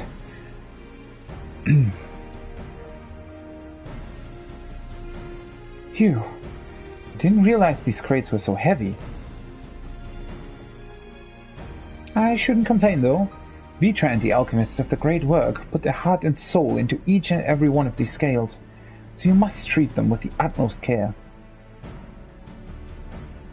Are you not coming with us? As much as I would like to escape the Forum's watchful gaze, I have little choice but to stay behind. We're already on thin ice, and if I, in my capacity as our official representative, were found to be consorting with foreign powers, well, you can imagine how that would go. I shall remain here and do my utmost to avoid ruffling any more feathers as I await word from Master Matoya and our other allies. With luck, we'll soon have good news of our own to share. The tide is about to turn. I can feel it. To Limsa Lominsa.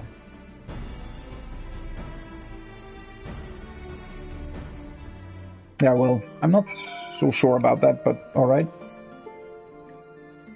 If you learn aught of interest, be sure to let me know. In the meantime, I will do what I can to aid our cause, though I fear that will be precious little given the circumstances.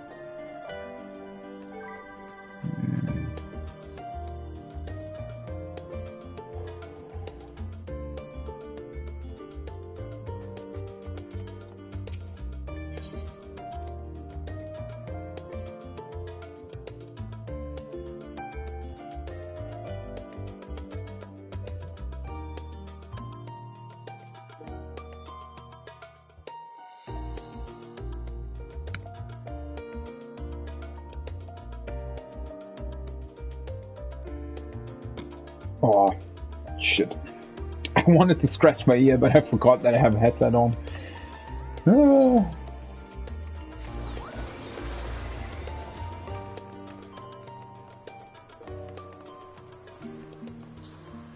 Alright, back to Limsa, I guess.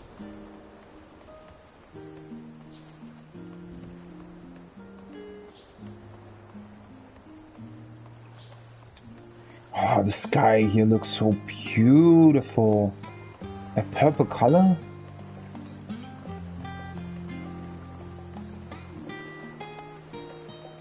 I mean, I imagine we probably return back here fairly quickly.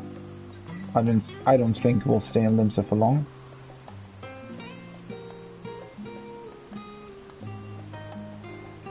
I guess those are the early signs of sunrise? Purple? Really looks quite incredible. Still so many bustling around the port. So many new adventurers. Getting to the shores of Sharlayan.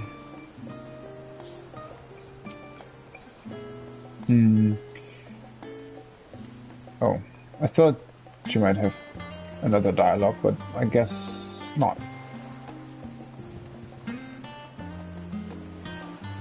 Wait. Oh, yeah. That's correct. Let's take the vessel back to Limsa. That ship you see before you will sail to Limsa Lominsa, if you're so inclined, that is. Thinking of hopping aboard? Yes.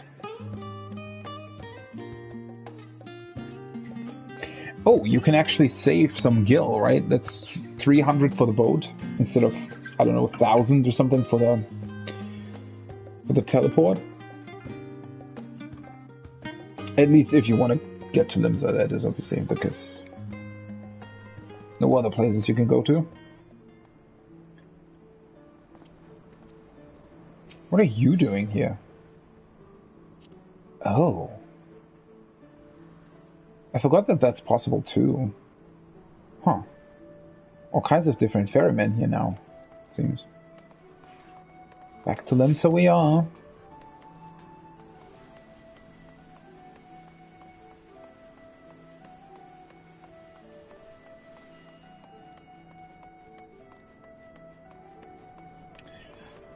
Still quite a lot of people here. But I mean, it's, you know, obviously there would be people crafting here, and then there's also probably a couple of people who haven't even reached Endwalker. new people.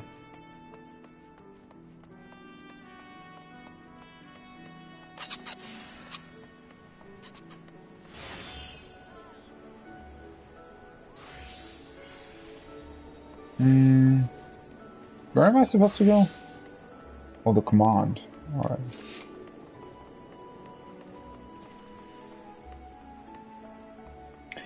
Yeah, the post-Moogle quests. The only side quests so far that I haven't been completed. Except for the new ones, obviously. What did I just say? That I haven't completed up until now is what I wanted to say. I was told to expect you. As you may or not be aware of, the admirals at present are detaining the Elder Sitsia and the Sultana, 3 of the most powerful women in the world in one room. Do you need a moment to prepare, or shall I show you to them? No? Let me in.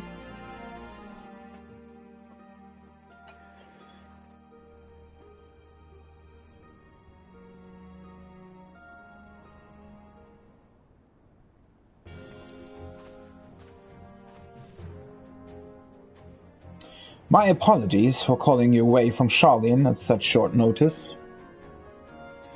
On the contrary, we are honored and grateful, pleasantly surprised to be joined by such esteemed company. It is only right that this discussion be conducted in person. We are locked in a war of attrition. Our forces struggle to contain the threat posed by the towers, and it is only a matter of time before we are overwhelmed.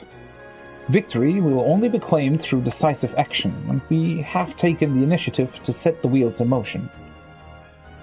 It is reassuring to learn that we are all in accord. But might I ask what your plan entails?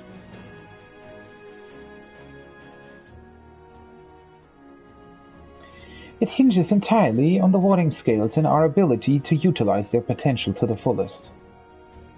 During your time in Sharlayan, the allied nations have been engaged on separate fronts with no end in sight. To make matters worse, a surge in abductions of kobolds, Sahagin, Ixal, and Ananta have given rise to an increasing number of primals as well. But your triumph in Ratzathan has given us cause to hope once more. The time has come to free ourselves of this menace, and it is you, the Scions of the Seventh Dawn, who have shown us the way. While the bulk of our forces will continue to hold the Telofroi at bay, we will dispatch our finest to strike at the enemy's heart, Garlemald. These brave few will be the Ulsabard contingent. To think such progress has been made in so short a span. Its objectives are twofold. The first is to provide aid to the people of Garlemald. As previously reported, countless Imperial soldiers and civilians have been tempered. Robbed of their free will, they serve the Telofroi's every whim without question. They too are victims. It is our duty to deliver them from their suffering, not for strategic or political gain, but because it is the right thing to do. I do not ask that we set aside the decades of conflict and conquest, that we simply choose to forgive and forget. I ask only that in choosing to remember, we do not also forsake our compassion and morality, for without that, there can be no reconciliation, only death without end. Aye, on that we can all agree. A second objective is the colossal tower that Thancred and Urianger observed in the capital. Though its purpose remains unclear, there's reason to believe the smaller spires are merely a precursor of what's yet to come. Until the Tower of Zod was toppled, we'd failed to make any headway, though the same could be said of the Telofroi.